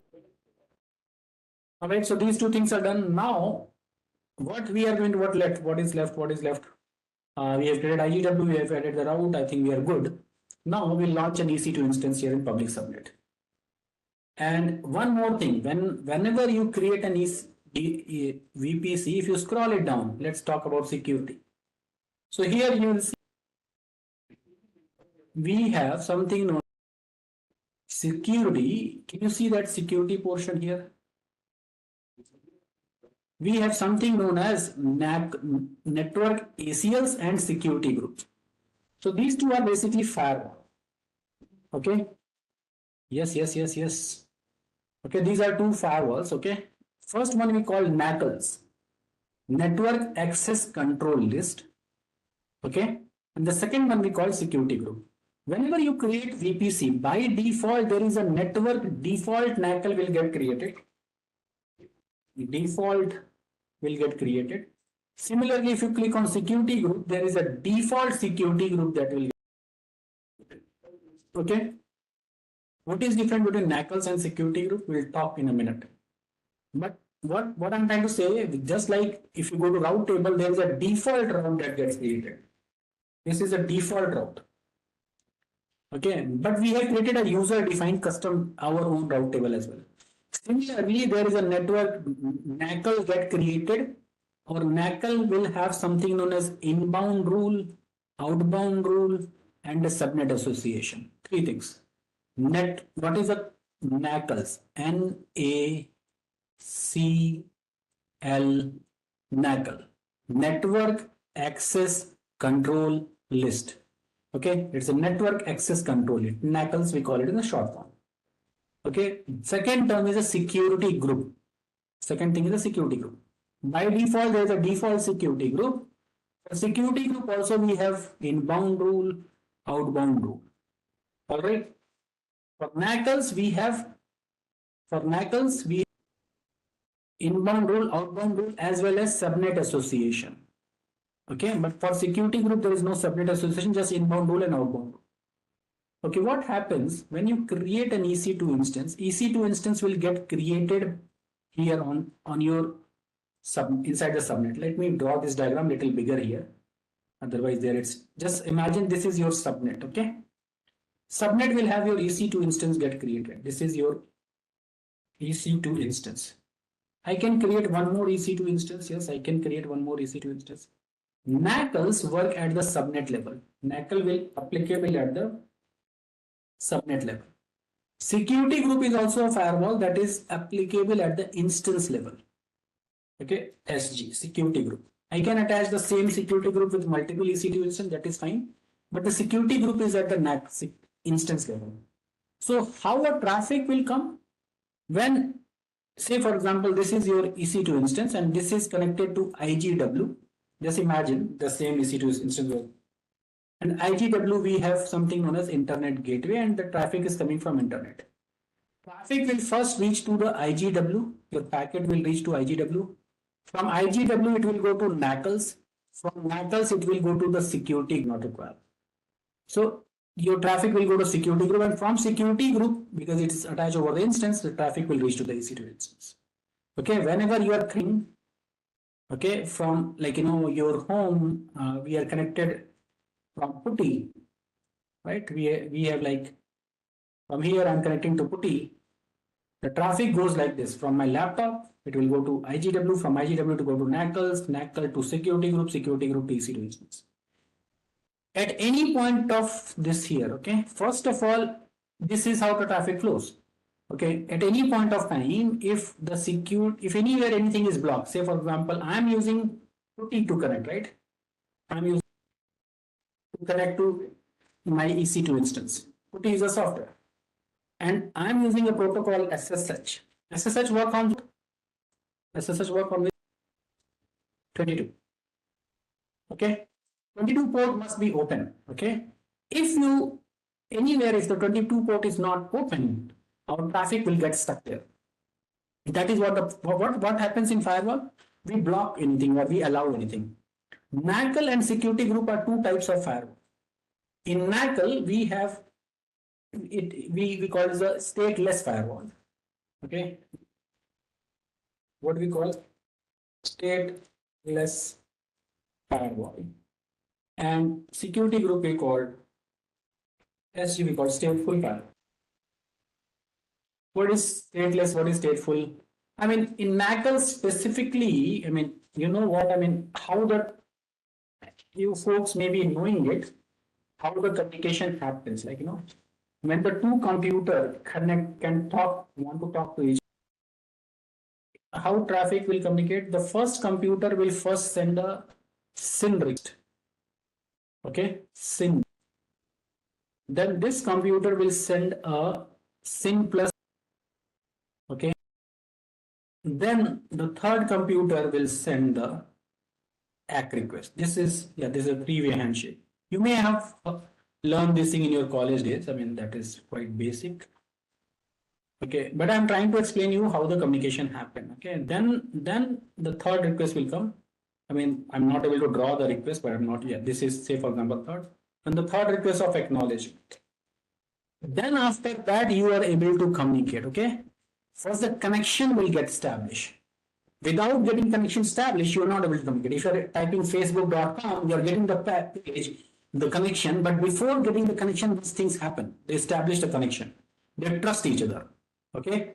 This guy will want to verify that destination is correct. This guy want to verify that source is correct. So first, this guy will say SYN. This guy say acknowledge the SYN. Then the third guy, this guy sends SYN plus ACK. Then this is they both trusted each other. Then they say yes, we can now talk to each other. What happens? So any traffic that is coming towards you, towards this machine, is known as inbound traffic or ingress traffic. Okay, inbound traffic or is traffic. Any traffic that you are generating towards, then that traffic going outside from you, that is known as outbound traffic. Egress. Alright, if just remember one analogy, if guest is coming to your home, they are what kind of traffic they are generating to you? Ingress. If anybody is coming to visit your home, the guest is coming, if I am coming to your home, I will generate a ingress traffic. Okay. If you are going outside to meet somebody, you are generating an outbound traffic with respect to your home. Okay. So that is something ingress and outgress. In NACLs, we have to define both ingress and egress both. Ingress and egress both. Both port we have to define. Inbound में क्या होगा and outbound में क्या होगा. Then in stateful like security group, you have to just take care of ingress. By default, egress is allowed.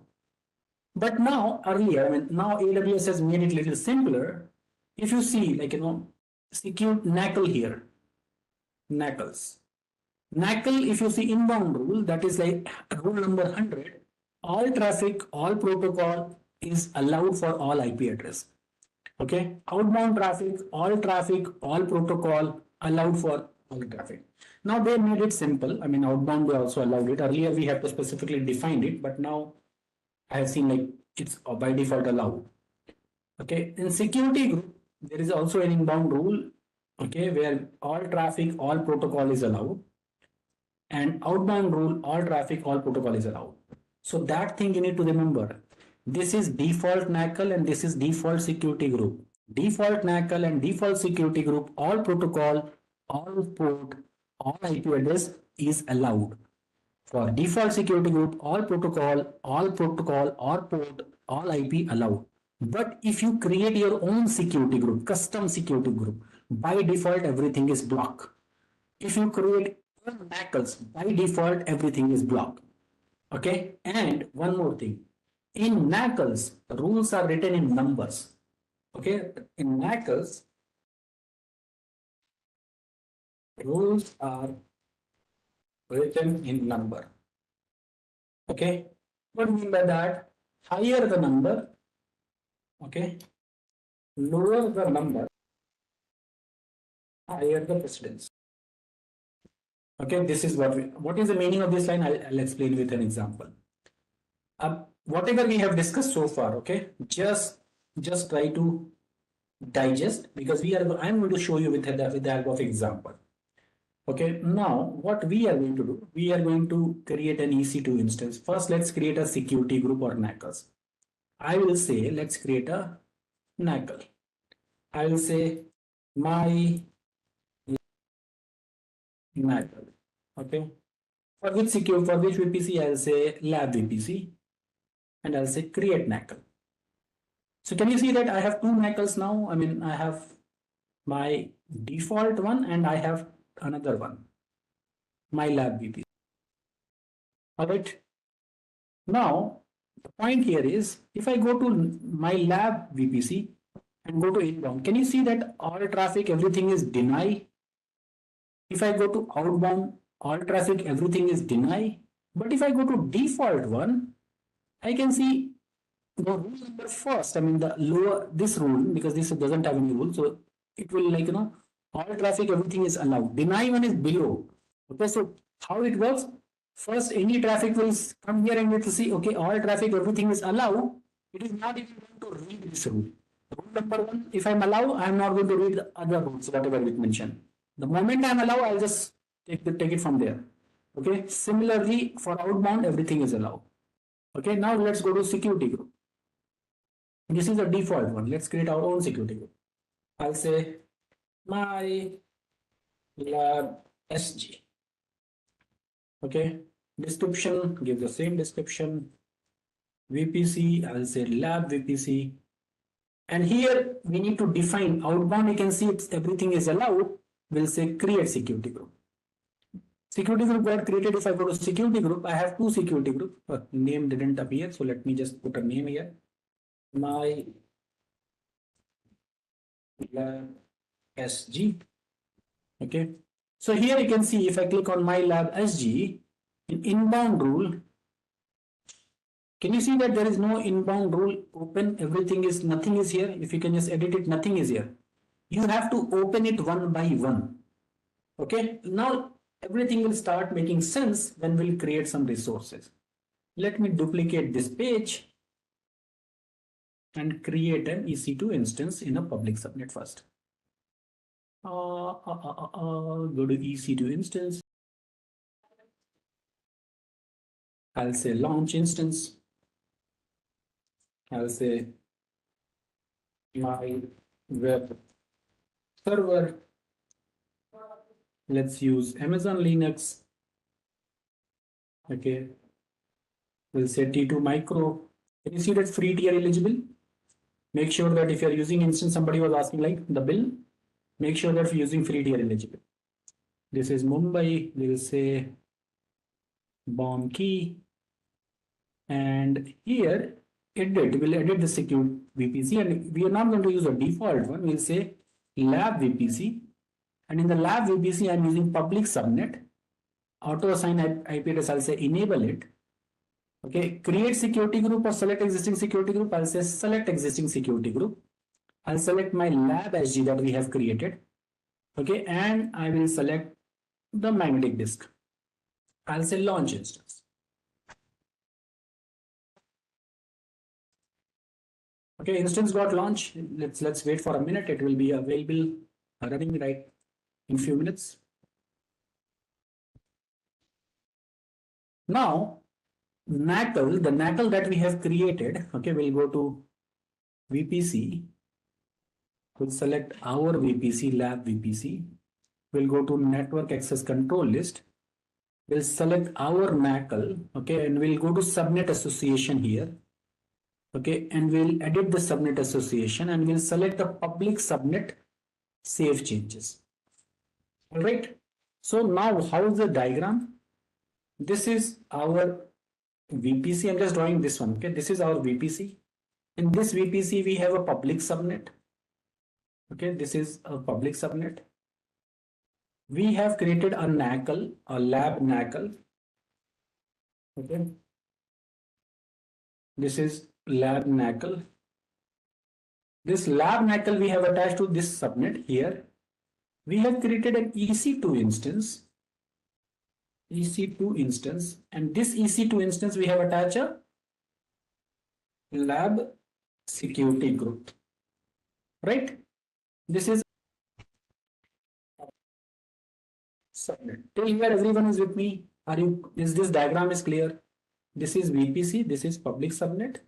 This is VPC, and we have an IGW that is attached here. This route is already there. Okay, this route towards this is route table is a public route table, right? That is there. RT is there. This is IGW and IGW, not FW, IGW, and I am sitting here at my home with my laptop, putting install, and this is internet, and this I want to connect to this guy. All right. What is IP address? Let's go. Let's collect the IP address. Public IP address. Go to EC2 instance. Public IP address is this. Okay. Let's go there. Load AWS 2025. We SSH, make sure that I have a 2025 key, or we have bomb key, right? Something. We have used bomb key if I'm not wrong. Let me go here. Again, let me see if I have a bomb. Azure, AWS, Azure, Yellow, KTS Master. My new bomb, I think this one. Change the IP address. Let me make sure that a bomb key is there. A bomb key, okay? And connection data EC2-user, correct. Session, I'll say save it and I'll say open. You know what? You can just see what is happening. Waiting, and it will die. I won't be able. Why I'm not able to connect? What is happening? What do you think? You can say network connection timed out. We got this message. Network connection timed out. Yes, SSH is not allowed. SSH is not allowed where? SSH is not allowed first at the, my packet is coming here, okay? My network packet is coming here, and it is at NACL, it is waiting. And the NACL says, I won't allow you in. If you go and see my NACL, inbound rule, it says, all traffic, all protocol, deny. Oh, okay, it got denied. So what I'll do, I'll say edit. I'll create a rule number, add a new rule. I'll say rule number 100. You can put any number, 1, 2, 3, 4, 5, 6. 100 is just, quite easy to remember. So that's why I'm putting 100. I'll say SSH. I'll say all traffic allow. I'll say save changes. Okay. Now if I go to inbound, okay, inbound SSH allow. Okay, fine. Now let me try that one again. Okay, let me restart the session. Restart. Ding, ding, ding, ding, ding, ding, ding, ding. And it will die again. Why it will die again? Because traffic is moving from here to here. I mean, traffic is moving from here, but from NACL, it is going to security group right now. Security group, there is no port open, right? Security group is blocked. If you want to see, let me first show you. Timed out again. Yes, timed out again. Let's go to security group. Go to your instance, check to security and say security group. I'll say, oh, there is no rule. There's nothing open. So let's edit it. We'll say add rule. We'll say SSH. We'll say anywhere. And we'll say save this rule. What do you think what will happen this time? We should be able to connect. Right? Let's try. No, we should not. One thing is missing. Let me restart this and restart. Let's see. Ding, ding, ding, ding, ding, ding, ding, ding. Let's wait. Come on. Yes, Ritupal is saying absolutely 100% correct. And Faisal, you are also 100% correct. So what is happening here? My traffic is coming like this. My network packet is coming like this. Okay, and it is going to EC2. SYN is coming, but SYN respond is going because security group doesn't block anything outbound, but NACL block here. The traffic when returning back, it is blocked here. So I'm not getting anything reply back. So for me, it's network timed out. Okay, traffic block here. How? If you go and see the NACL outbound traffic, deny. Oh, let's edit it. We'll say rule number, add new rule. We'll say rule number 100. TCP, we'll say all traffic. For outbound, I'm allowing everything. Okay, all traffic, all destination allow, and so I'll save the changes. Okay, let's try this time. Restart the session. Oops, I got it. Are you folks getting it? What is inbound, outbound? What is NACL? What is security group? Is it making sense?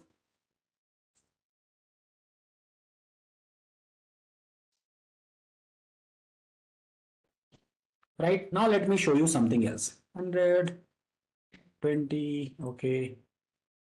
All right, I'm back. So this is clear. All right, good. Now we'll do something else. I'll discuss something else. A little bit more clarity on how these rules work. What we'll do, we'll create again a website. We'll say yum-y update.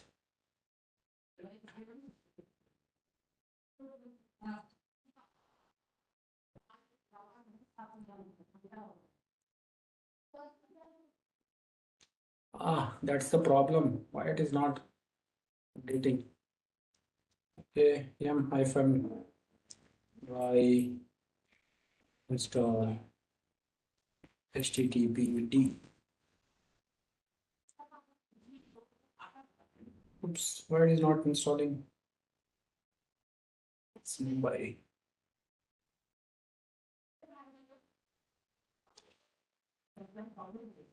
One second, why it is not installing? Loading the repository Amazon. No match from HTTPD. Okay. I think in DNF, 1 second.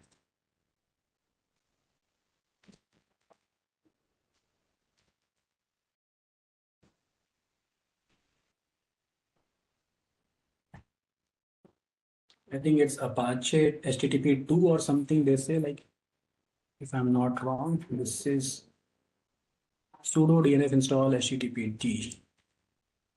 Let me see.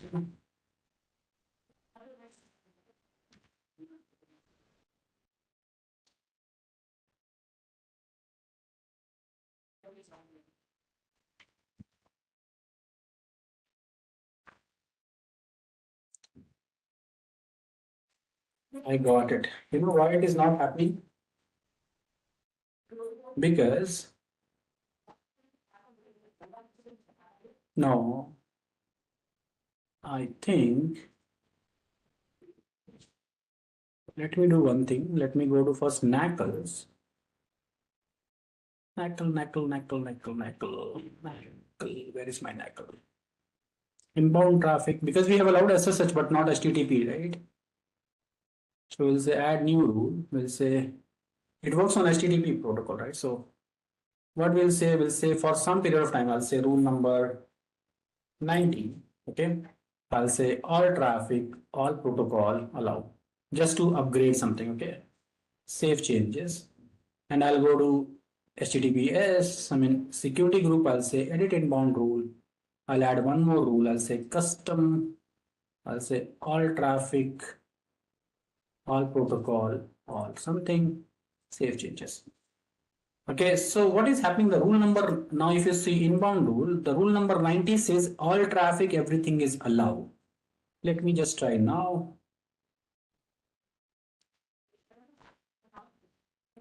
Can you see that it is happening now? Because HTTP traffic was blocked, right? So that is why it's not happening. Now, let me again install HTTPD. It's installed. Now I will tell you. First, let me install it. Then I will tell you what I have done, how it works. This is what I'm about to explain you, but with an example. So first, let me install my website. Now I think service got started. Right? Yes, service got started. DNF install. Let's start the service. Service got started. We will enable the service. We got enabled. We will proceed to there www.html. We'll create a website. It's a eco. And say we are learning knackles and security group. Here I say it's index.html. Okay, now let me take the IP address of this website. This guy, instance, I'll go to details, I'll copy the IP address, and I'll put the IP address here. So you can see my website is running, right? The same thing, the message is here, our website is running. Now I'll tell you what is happening, okay? Can you folks try to this 13.126.11, what is this, 112.5, this IP address? Just try this IP. Are you folks getting this? Can somebody please confirm yes, no? You're getting it? Okay, fine. Now, let me do one thing. I will say edit inbound rule. I will say add new rule. I'll say rule number 85. Okay. I'll say custom. I'll say that is HTTP. Instead of allow, I'll say deny. Save changes. What is the inbound rule? Rule number 85 says what? HTTP traffic, allow or deny? Deny. Just refresh this page. It will die. You can just try. Just wait for a few seconds because the information is coming from cache. It will die in a minute. Or let me take a new, you can try on a different browser or something. You will get the response a little faster. You're not able to access? Are you getting it how it works? Lower the rule, lower the number, higher the precedence. Rule number 85 says deny it. Rule number 85 says deny. The moment it got deny, it is not going to read this or this. It's just deny here only. This is deny, it will deny. It will stop your traffic. Okay, now let me tell you one more thing. What I will do, I'll just make it one more edit. I'll say rule number, add new rule. I'll say rule number 84. Okay, I'll say HTTP. I'll say allow all traffic safe. Now just try to access.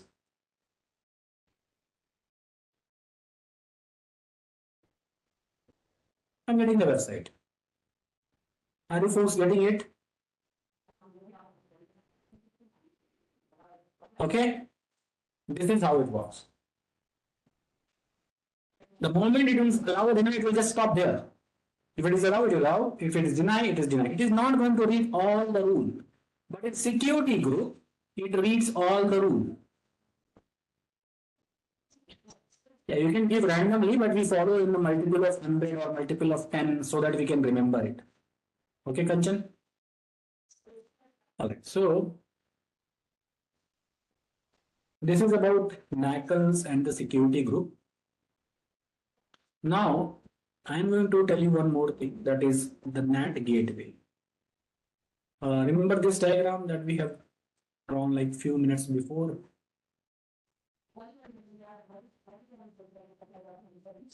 This route table. Now you should be able to, sorry. First of all, NACLs we apply at the subnet level. Security group we apply at the instance level. Okay?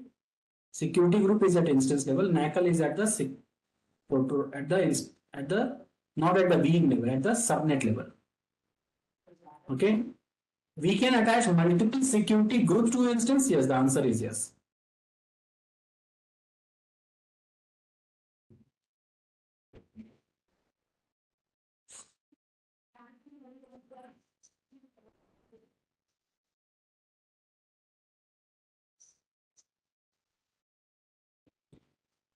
Now, what we are going to do is we are going to understand the concept of NAT gateway. So what we will do, we'll go to launch one more instance. We'll go here, EC2, launch instance.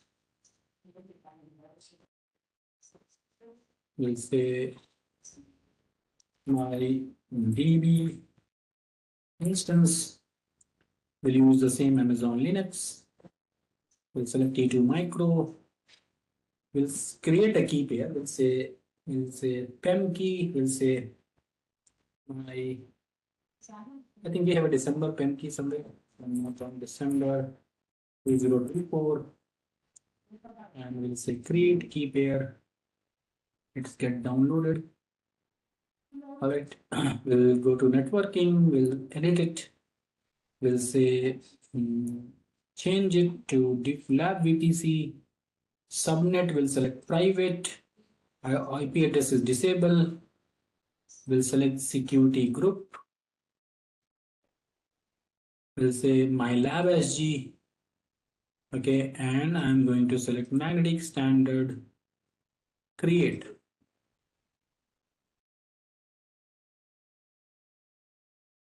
Okay, if I go to instance, I can see that another instance got launched.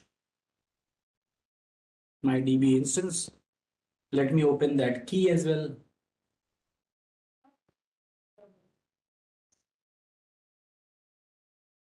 Just 1 second. Let me just open it.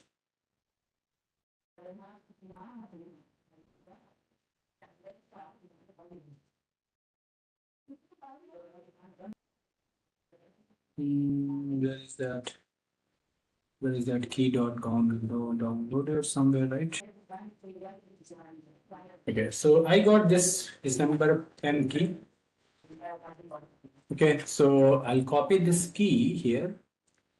I'll go to my EC2 instance here. I'll create a file V and say my December 2024.m. right? And I will paste it here. This content. Yes, I need a key, right? So what I do SSH hyphen I, and I need to change the permission of this key. I'll say chmod 400. Say SSH hyphen I, key name EC2 hyphen user at the rate. What is the private IP address of this guy? The private IP address of the DNS is the private subnet database instance is 279. 200.30. So yes, IP didn't got copied. I'll copy it again. Copy. All right. So I got the access of the private subnet, private instance. Now here, if I want to do em fny update, or maybe do sudo em-y date, you'll able to see it will try, and it will die sometime. Why?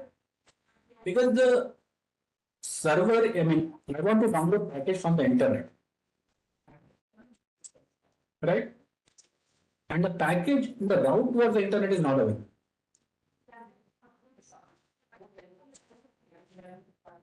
Then what we are going to do? We are going to create a NAT gateway. Yes, we are going to do NAT.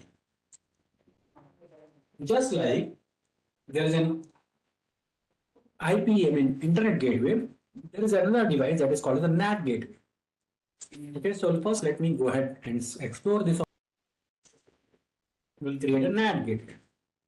So let's go here, VPC. Can you see this NAT gateway device here?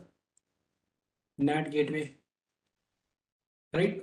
So what we'll do, we'll create it, we'll say, click on NAT gateway.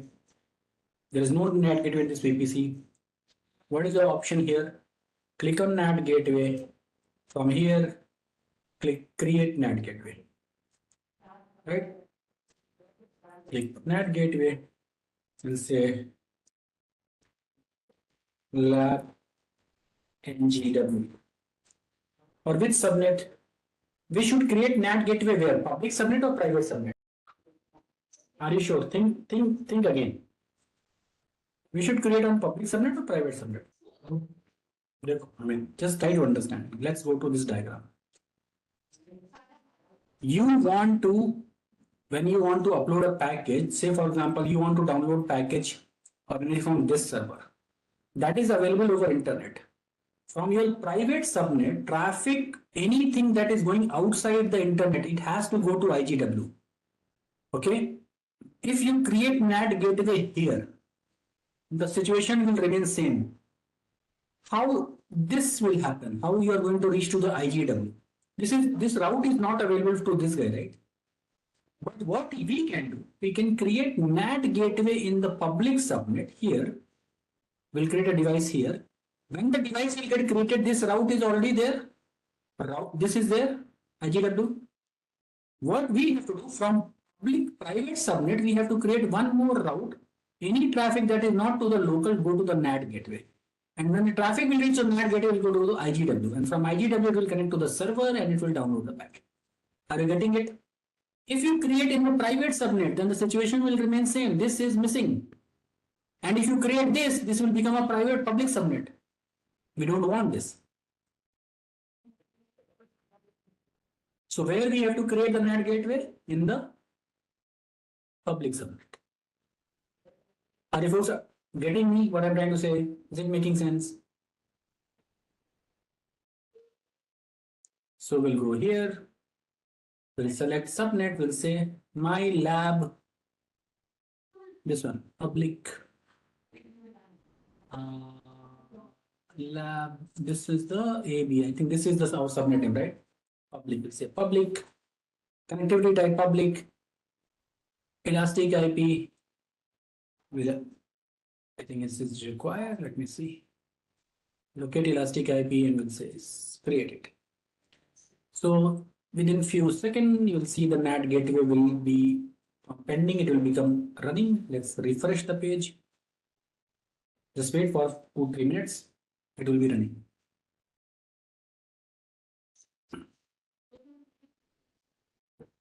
Then what we have to do is we have to go to the route tables. Okay. Go to your private route table, and in route, you have to edit route, and you need to say add route. Whenever the traffic 0.0.0, any default route, you should go to NAT gateway. Which NAT gateway? A lab NAT gateway.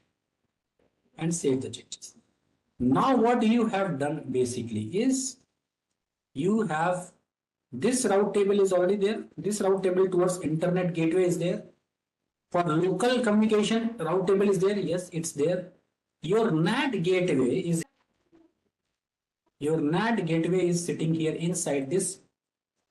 Let me draw a little bit smaller. This is an EC2 instance. This is NAT gateway. So what is happening from traffic is from here to here. It is reaching. Okay, whenever you are trying anything that is not of this range 192.168.0.16, if anything that is not of this range, it will go to the NAT gateway, and from NAT gateway it will go to the IGW, and from IGW it will go to your internet server, and it will download the package like this, and your EM update will getting started. Let me show you the route table one more time. Let's go and see the route table. Can you see that we have the NAT gateway entry also? So this is your route table right now. We have just changed this route table with this. Apart from this local, we have added one more route. Now let's go to here and run this command one more. I think it's already got completed if I'm not wrong, because I think we left it here. It says nothing to do. Let me install any package here. Yum by install http. Sorry, spelling is wrong. Or let me run this. What is this? DNF command. Let me just copy this command. Let me install all this MariaDB and everything. Can you see that it's downloading and installing? It's a private subnet. Instance is in private subnet. Are you getting how NAT works? Where to launch the NAT gateway? In the private public subnet, not the private subnet. Everyone is clear till here? Everyone is with me? And sudo 0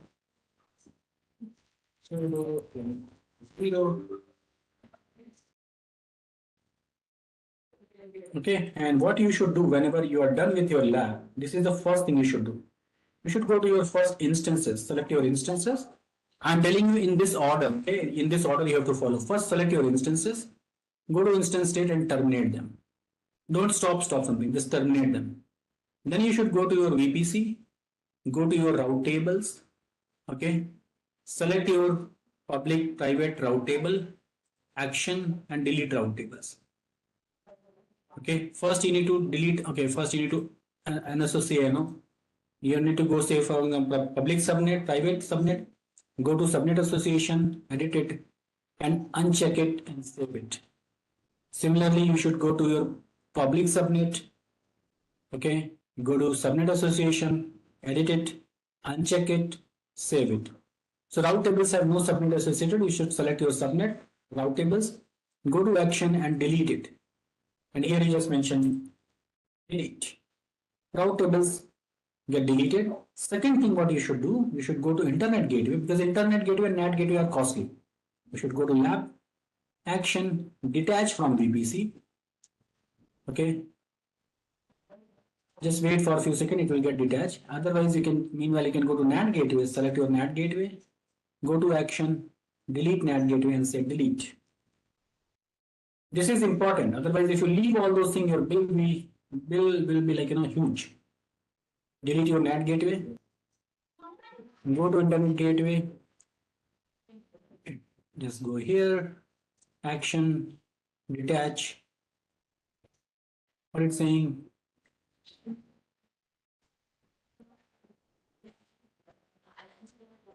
All right. Go to your VPC, select your VPC, lab VPC, go to action, delete VPC. Mention here, delete. Now it will be a map. Go to your internet gateway. You need to follow in the same order, otherwise some of the resources won't get deleted. Okay. Go to action, detach from VPC.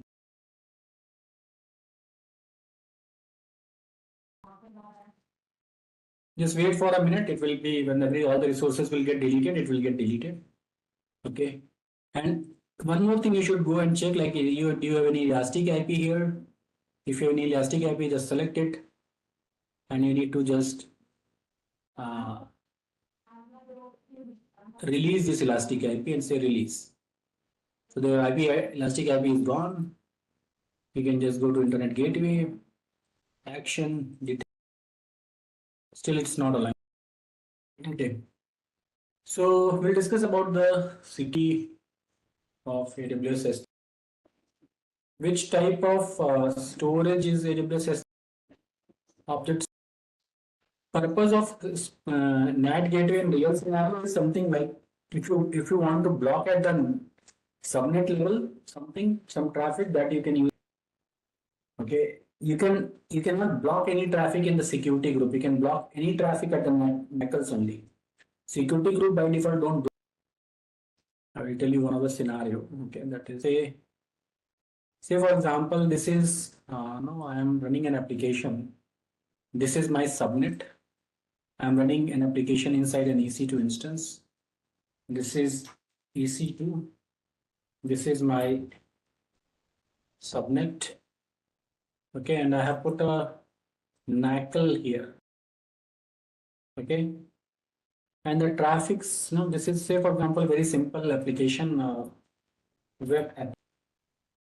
Okay, a lot of users are connecting to this application. Like this is one user connecting to this application. Okay, over internet. There are some other user also that they are connecting to this application. Okay, say for example different part of the world people are okay. Some user say for example they are connecting. But the point here is say this is a normal application, a genuine user. This will be your security group. Right? This is like this. A genuine user is basically going to make how many connection? Maybe maximum one connection, two connection, right? This is normally user will okay. The traffic will come something like each of this connection, whenever you are connecting to any remote machine, actually each of this connection will consume some amount of memory and some amount of some amount of memory and some amount of CPU will consume from the. If say for example there is one user who is kind of a hacker. Okay, this guy has written a script from his laptop. Okay, say for example he created a script that in 1 minute this script will make 100 connection and each connection will eat some amount of memory and CPU of this machine. If I'm making 100 connection in 1 minute, 60 in 1 hour will make 3600 connection. Right, in 10 hour will make 33,600 connection, right? Something like that. So after some time, what will happen? There will be so many connection to this instance, this my application server. There will be so many connection. What will happen? This instance will almost die, right? It will slow down because number of CPU and memory will go down, right? So it's a very huge problem. Okay, it's this kind of problem we call a DDoS attack. Denial of services, DDoS attack. Okay, we are denying the services. I mean, what this guy is getting? Nothing. He's just enjoying it, like he he loves doing this, right? So how can we, what we can do? I mean, when we analyze the log of this web server, in this log, we can see that one particular IP of this machine, say for example, the IP of this guy is 82.62.45.67.89. Okay, it's dot, not comma. Okay, so for example, this is the IP of this guy. I can see that this IP is appearing every minute, so many connection it is making. Every connection I'll get a response like this. What I can do, I can pick this IP and I'll block here. I'll say this particular IP block. How? We'll go to NACLs. We can go to NACLs here. Select your NACL, go to inbound rule, edit it, and say rule number. Okay, all traffic, all protocol. What is the source? What is the IP? Whatever the IP, like 62.45.67.89 something is block, deny, and save the changes. Done. Okay.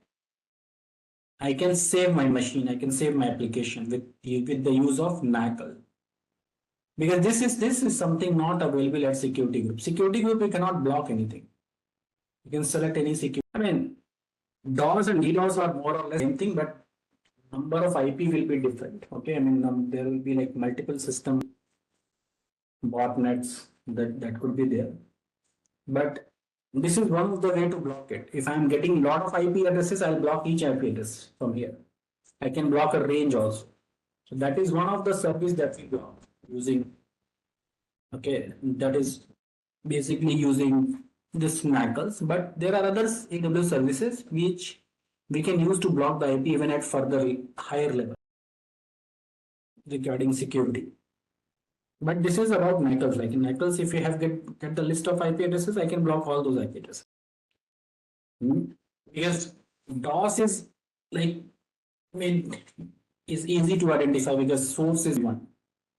Okay, but DDoS is like little difficult because it's like multiple location, multiple IPs. Okay, so in that case, we can restrict the, there's a, we can put an API gateway in front of it and we can rate limit the number of requests that are coming. Maybe from one IP, I can get maximum 10 requests or 20 requests, something like that we can do. So whatever the request you are making, it will get blocked here. I mean, if you're making more than 10 requests. So there are a number of ways we can do it. This is one of the, NACL is one of the product, okay, one of the thing that we can use it. But NACL is not the only thing. There are some other services as well that we have to use along with NACLs and, okay. In security group, we cannot block. Okay, so the mechanism that we use for, for this is known as, one second, let me remove this. There's service known as AWS Shield. Okay, this service is basically for, it's a more advanced version of it. Okay, this is protection against distributed denial services. Okay, and we generally use AWS Shield along with something known as AWS WAF, and WAF is a web application firewall. That is like, very deep in security. It's like if you're like security consultant or something, then probably we can have a deep discussion on that. But Shield, WAF, there is AWS Firewall Manager. All these services we use for advanced security. Okay, so NACLs and security groups are very basic at the instance level, subnet level. But WAF and Shield will use it here.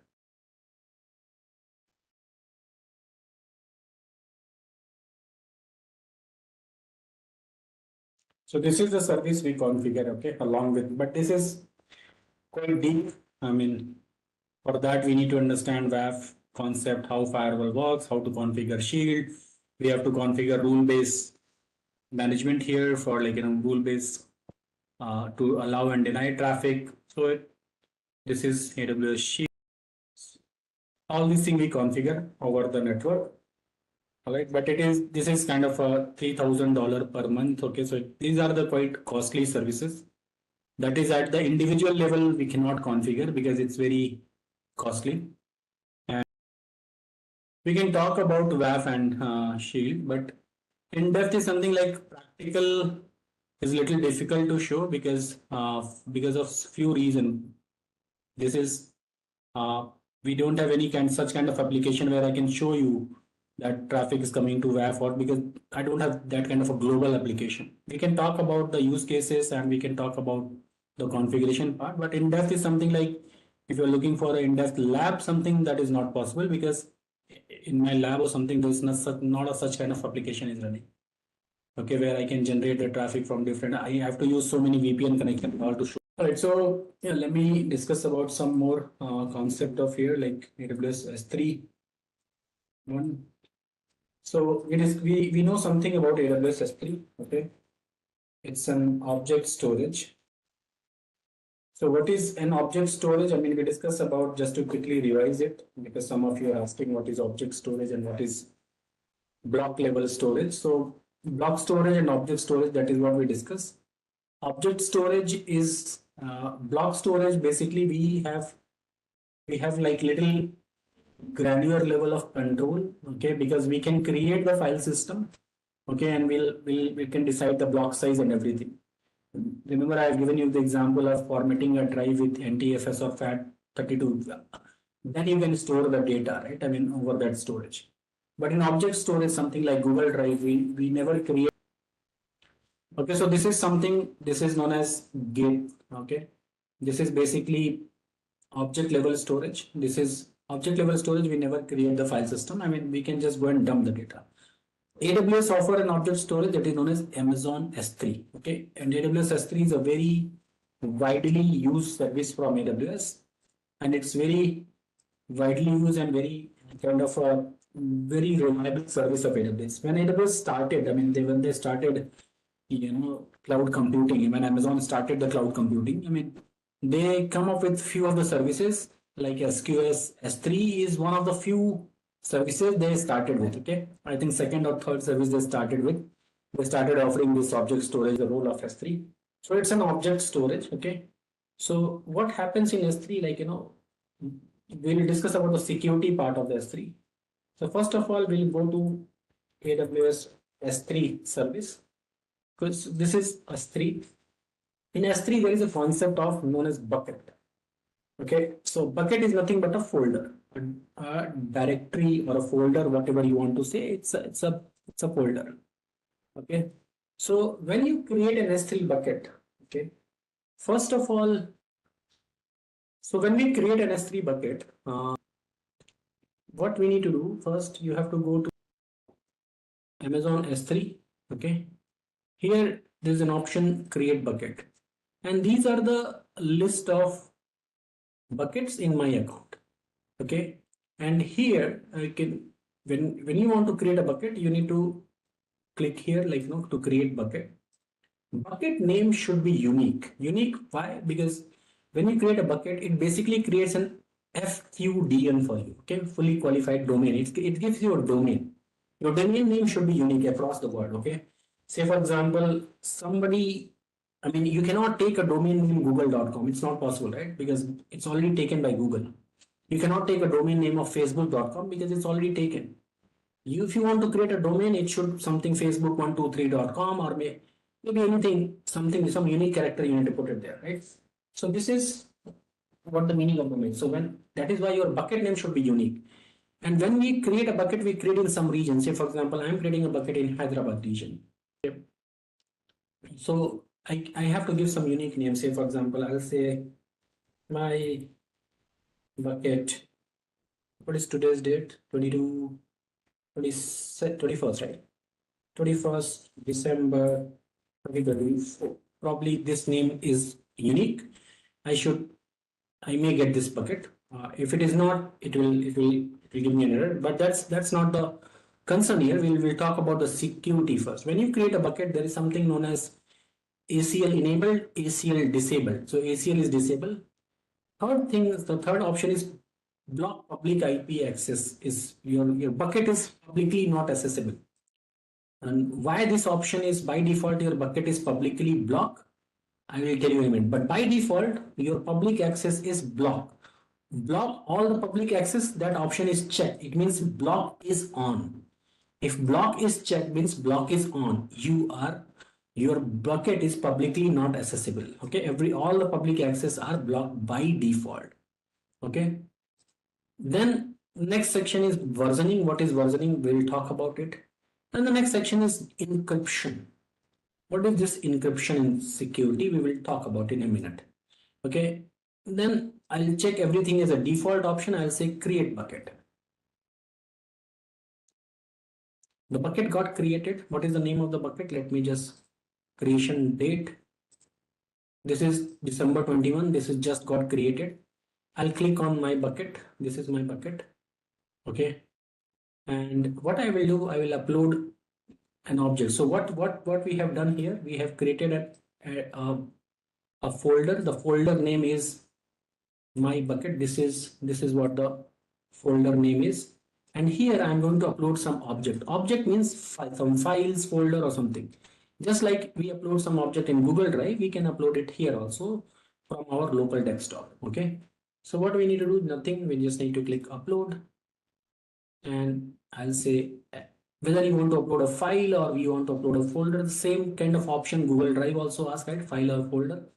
So we'll say file. I want to upload a file. I'll say add file. Let me see if I have any file here. Stop, right? Okay. So in file, I am uploading something known as some installation document. I'm having KTS installation document. Let me open this file locally also so that I can show. Let me open. Okay, so this is a document. A Kubernetes installation document is there. Okay, so this is a document that I'm uploading here. So this document is I'm uploading here and say upload. Can you see this document got uploaded here, right? Kubernetes document.txt. It's got uploaded here. Okay, the file is uploaded here. All right. Now next thing is, I'll go here. I'll open this document, Kubernetes. This is about this object. Here, I want to access this document. Okay. So I am getting this URL to access this document. Can you see that? HTTPS bucket name, region name, and my file name. Right? This is just like a URL, right? I can copy this URL. I'll say access it. What is the error I'm getting? Access denied. Why? Because all the public access is by default denied. Right? Remember when we created a bucket, I showed you that all the public access is denied. That is a point number one. Now let me also show you one more thing. I'll go here. Okay. I use this particular link to access the bucket and I got denied. Now there is an option here as an open also, right? If I click this option open, can I see, am I able to read the file? File is opening. Why? This time when I was accessing using this URL, this was the URL. When I'm using this URL, it's giving me public access denied, right? But when I'm clicking on this option, open, now it's not private mode or something. I'm able to see this is the URL. If I copy this URL, okay, this is a huge URL, but till here, txt file, till here, you can see this is the same URL. Till here, it is the same URL, isn't it? Right? Same URL till here. You can match it, right? But after that, there is a long list of character. This is one single line, by the way. Okay, if you just squeeze it, we'll get in one single line. Okay. What I'm trying to say is this is one single. This is my actually what happens. Just try to understand whatever I'm saying because you know what is I am user and all. When you are accessing your bucket from here, there is a authorized token that is getting attached with it. This is nothing but this is a token. And what is this token? This token is telling me who I am. I am user, and whether this I am user is authorized to see this bucket or not. Okay, if this user is authorized, give it a token and let him access it, because AWS knows that this from here I'm accessing my bucket as an IAM user. Okay, remember user as a profile, I mean user as a policy attached. If that policy has an access to admin policy, then I'm authorized to see this content. That is why AWS is allowing. But this is something like publicly accessible. Like I can share this link with you, with any of my friends, just like a website I'm accessing, right? That doesn't have a token here. So that is why by default, when you're accessing with object URL, you won't able to see it, because that is something denied. The by default public access is denied. The question, are you getting it, both these option difference? Like why am I able to access it from here? Why I'm not able to access it from here? Because that has a no signature token allowed. Okay, so this is just like any user at internet. Okay, if I'm using this link, it is like any user over internet. But here, my IAM user. That's the difference number. Now the question is here. Okay, the bucket is by default publicly denied. If we want to make this bucket publicly accessible, you need to make some changes over here. Okay, but the question here is why the public access of the bucket is denied. By when AWS started, I think till the year 2016, 17, 18, I mean okay, till 18, this option was not there. I mean, by default, the buckets were publicly accessible. What happens, one of the AWS customer, they have created a bucket, okay? They have created a bucket and they put some document that is critical to them over this bucket, because the bucket was publicly accessible, all those documents publicly accessible over the internet. That is kind of a security breach. Okay, say for example, this document contains your credit card information, your mobile number. It's a user data, you cannot make it public, right? It's not good. It's a very high security concern. I mean, it's very highly in any organization, it's a very bad thing. Okay, so by default, that's the reason they keep the bucket publicly accessible deny. Okay, if after that, if you want to make it publicly accessible, you are responsible after that. It's not AWS fault. You are responsible, you are making that bucket publicly accessible. Now the question here is, what is okay, so this is the question here is how to make that bucket publicly accessible. That we will see in a minute. And one more thing that I want to discuss with you is, like, if you go to your bucket here, okay, bucket has permission, management, access point, and all those things. If you go to properties here, you will see this is all the property of a bucket. The default, there's something known as encryption. What is encryption, by the way? Encryption is like converting the plain text into the cipher text. What do you mean by that? Say for example, I am writing here,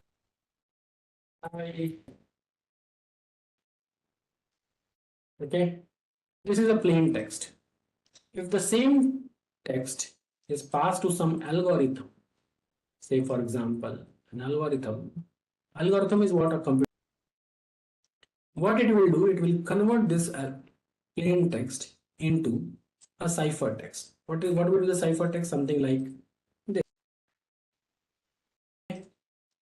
This is what happens with our password. When you go and type your password, the password is converted into a cipher text. And if you want to see this, there are so many algorithms available.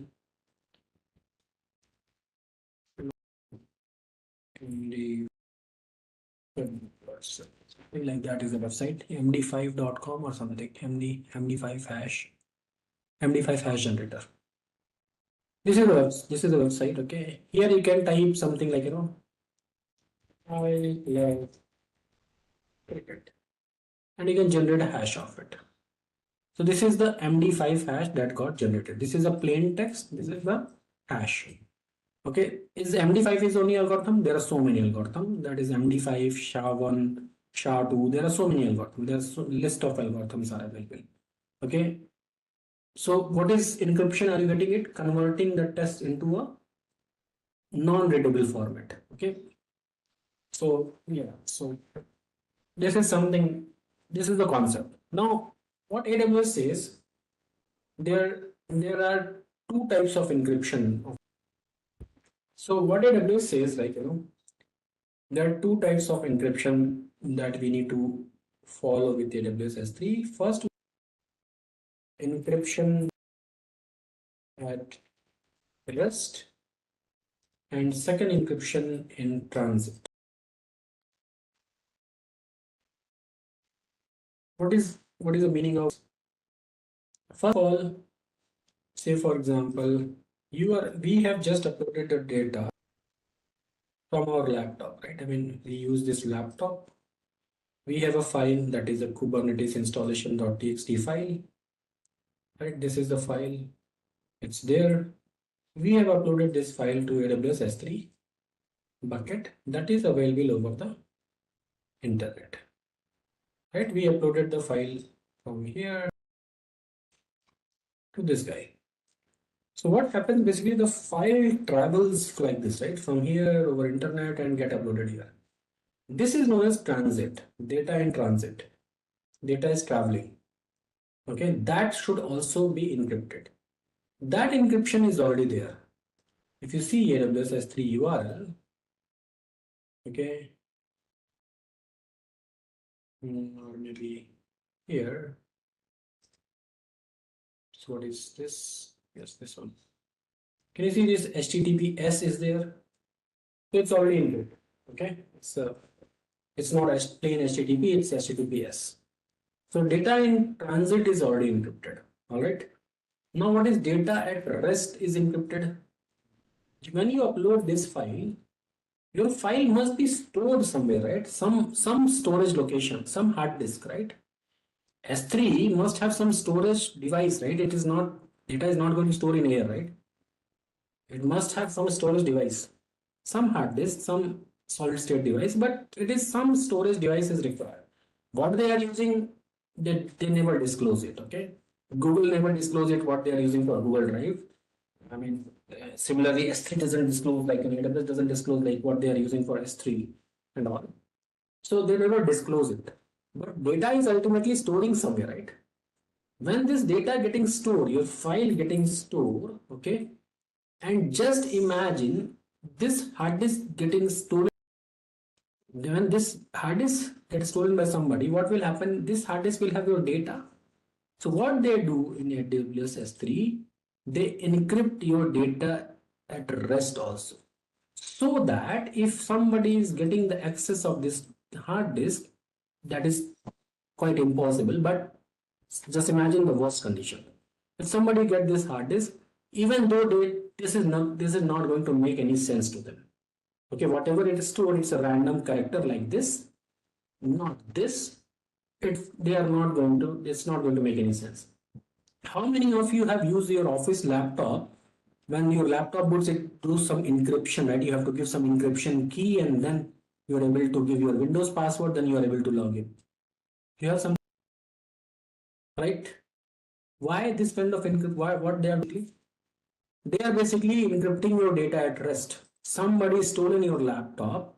It's an office property, lot of confidential data here, right? You are traveling from metro or something, somebody stole, somebody get your laptop. Even that, it's not going to make any sense for them until unless they are not going to decrypt that data, providing the key. You are not going to share your key, right? So for them, maybe they can use the CPU, motherboard and all, but hard disk is of no bit log, right? So this is known as encryption at rest. AWS S3 offers encryption at rest also by default. Okay, and there are two types of encryption.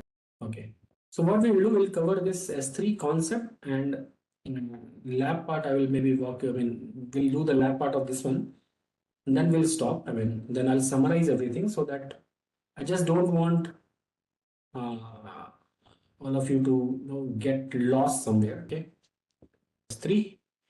So we understood like what is encryption, what is encryption at rest and encryption at transit. Right now, let's go and go back to our bucket here. Go to properties. Here, when you see default encryption, okay, if you click here, like edit this setting, there are a couple of options available here. Couple of options here. The default option is server-side encryption with Amazon S3 managed key. Second option is server-side encryption with AWS KMS managed key.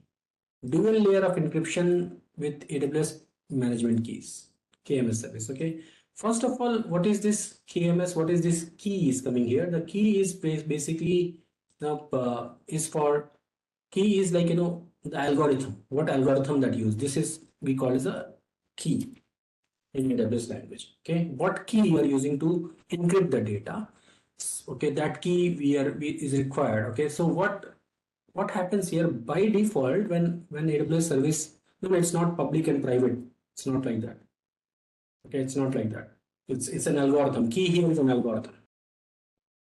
Okay, so this is something uh, when you store data at your S3 bucket. Okay, by default S3 service itself offer that key to encrypt your data. You no need to worry about anything. Your data store here is in encrypted format only, because that encryption is done by AWS S3 managed key. The service AWS S3 service itself encrypt your data.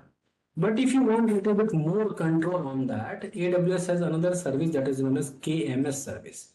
If you go here to AWS KMS, that is key management service. Like it will generate your key, it will manage your key, everything is managed by this particular service.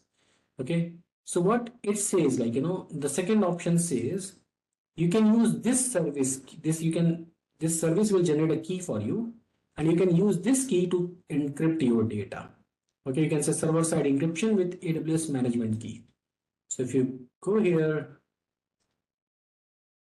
click here, like server side second option, and here either you can use, okay, choose an AMS key. Okay, you can choose any of the key that is already created, and you can just save the changes and your data will be encrypted using that particular key. Third option is dual layer of encryption. That is basically the key will also get encrypted one more time. It's an extra layer of encryption. If somebody even get your keys also, okay, I mean somebody will get your key, then they can decrypt your data. Even somebody will get your key also, that will all the key itself will also get encrypted. So first you need to decrypt the key and then get the key, and then using that key you can read the data. So that is why it's called dual layer of server side encryption with AWS management key, DSSEKMS. Okay, SSE S3 is server side encryption using AWS S3. SSE KMS is server side encryption using AWS KMS service. Dual layer of encryption is basically the key will also get encrypted. Okay, so if you are not sure, okay, if you are not sure all those things, I mean server side encryption with AWS managed S3 key is sufficient. It's good. It's not like your data will get read by somebody else. This option is by whatever AWS S3 offer as by default. That is a quite good encryption that you can encrypt your data. So your data is encrypted at rest, your data is encrypted at transit. From here to here, your data is always in encrypted format. It's not a plain text. Okay, that is what the security that AWS offer at the data encryption.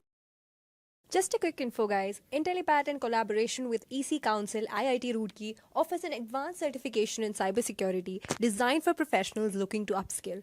This comprehensive program covers essential cybersecurity concepts such as ethical hacking, penetration testing, and network security, providing hands-on training and real-world insights. You'll get to learn directly from renowned IIT faculty and the top industry experts, gaining the expertise needed to tackle modern cybersecurity challenges. Want to learn more? Reach out to us today. Known as AWS share responsibility model. Okay, that you need to understand. With respect to security, it's very, very important that we call AWS share responsibility model.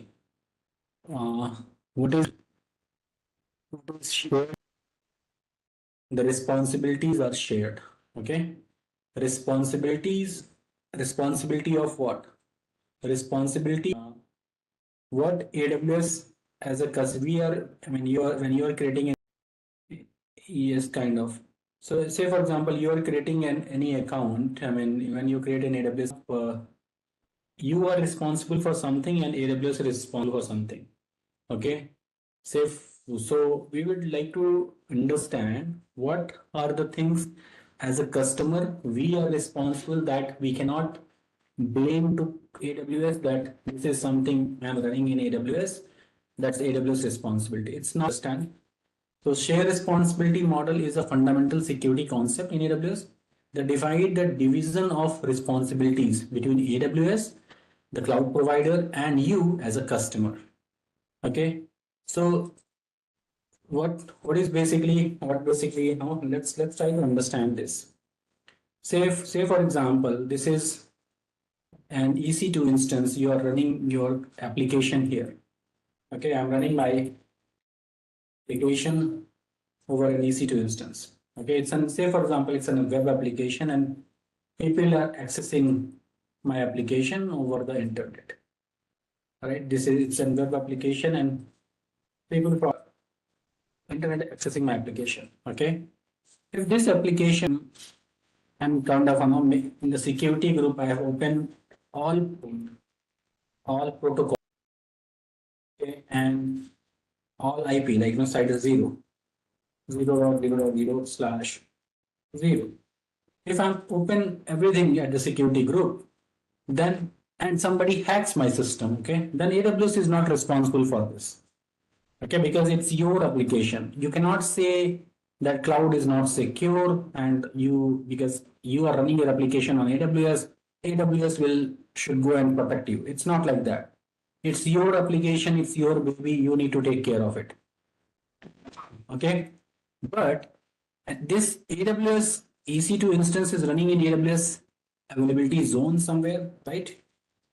Availability zone is what? Availability zone is nothing but a data center, right? Somebody may get an unauthorized access to this data center.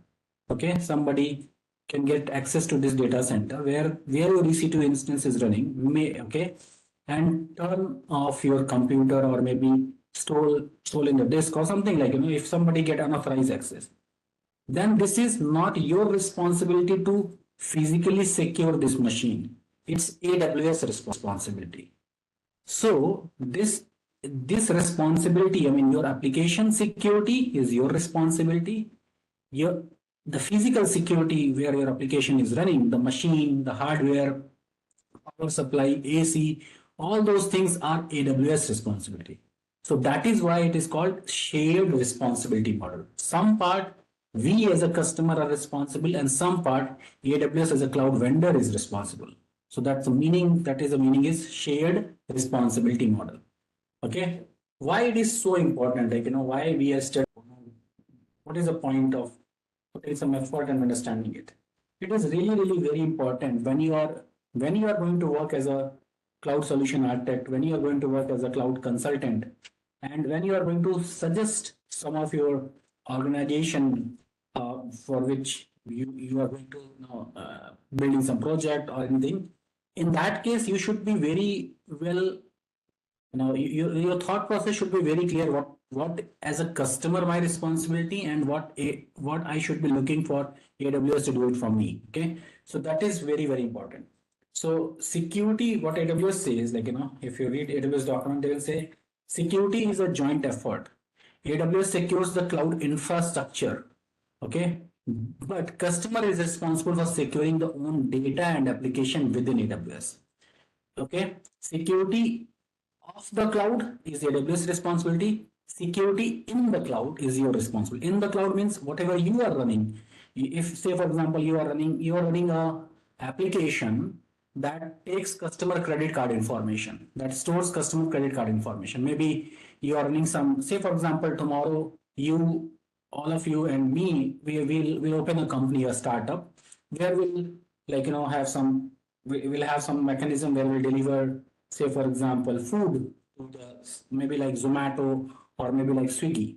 Okay, but we found like, let's open something different. We'll open some new startup. There we are storing the customer name, customer email ID, customer address, customer phone number, and the customer sometimes credit card information, right? So this is very secure. This information is very personal and very secure information. You cannot reveal this information to outside world, right? So that is something that you need to store in your database, that you need to store it securely, you need to store in your database. And somehow if that access got, somebody got an access, then it's your responsibility to fix it. Okay, it's if something will happen, people will sue you. I mean people will take you to the court, and you and me, like, but not AWS, because this is something it's not AWS responsible. That is what it's mentioning. AWS secure cloud infrastructure. Infrastructure means like data center, physical machine, hardware, all those things, like who will access their data center. I mean, everything. I mean, even AWS employees doesn't know, like, where is their data center. They say like their data, they have Mumbai in a region and Hyderabad is another region. But in Mumbai, where exactly their data center? Earlier, they were not able to, they were not revealing all those information. Nowadays, people knows about it. Okay, but they keep it very secure. They keep it very, something like nobody knows all those things. So that is what the responsibility of AWS. But as a customer, when we are running our application, the data, the application, it is our responsibility. And what is the common misunderstanding people, like when we run any application over the cloud? The misunderstanding of this model led to data breach if the customer assumes AWS will handle everything. This is the biggest misunderstanding I have seen. Like people, when they will start running anything in cloud, and somebody, as I mentioned, like, some of you are yesterday saying data loss or data breach or something. Somebody asked similar kind of question yesterday, if I'm not wrong. So, and people assume that because I'm running on AWS, it's AWS responsibility to fix, make it secure. AWS is giving you choices. AWS is giving you choices to make it secure. AWS is giving those options. You are opting those choices or not, it's your decision. Okay, AWS is saying your bucket is private. I mean, your bucket is public, access to the bucket is denied. Okay, but you are going and making it is publicly accessible, and somebody will access your data. Unauthorized user can access your data. It is your problem. It is AWS is not at all responsible for that. Okay, that this is the crux of this AWS share responsibility model. Okay, what you are running security of the cloud is AWS responsibility. Security in the cloud is your responsibility. All right, so let's talk about one by one. Like, I'll quickly cover it, but it's very important concept because I have seen people using cloud from years, but still they will say, oh, it's AWS responsibility. Why somebody will hack my system? This AWS will make it secure. No, AWS is not going to make it secure. You need to put NACL, you have to put security group, you have to put WAF, you have to put all those things, all those services in front of it. Okay, infrastructure. If I talk about infrastructure, what is AWS responsibility? AWS will say like physical data center, hardware, networking, all AWS responsibility. What is we as a customer, what is our responsibility? Our responsibility is like configuring VPC, route tables, everything is our responsibility. Okay, this is our responsibility. If I'm making such VPC or subnet or route where I'm accessing internet and I'm putting my database over it, I should be aware of that, the consequences of it. Okay, AWS is not going to tell. AWS will just release the guideline of best practices. You are following it or not following it, it's your problem. Okay. If I talk about virtualization, like, we talk about the virtualization part. Virtualization is whose responsibility? Hypervisor, hardware, storage is AWS responsibility. Okay. If I say the hypervisor, server, hardware, storage, network is AWS responsibility. And what is, as a customer, what is our responsibility? As a customer, our responsibility is managing EC2 team of operating system. This is very important, right? Say, for example, you are running an application over in EC2 instance.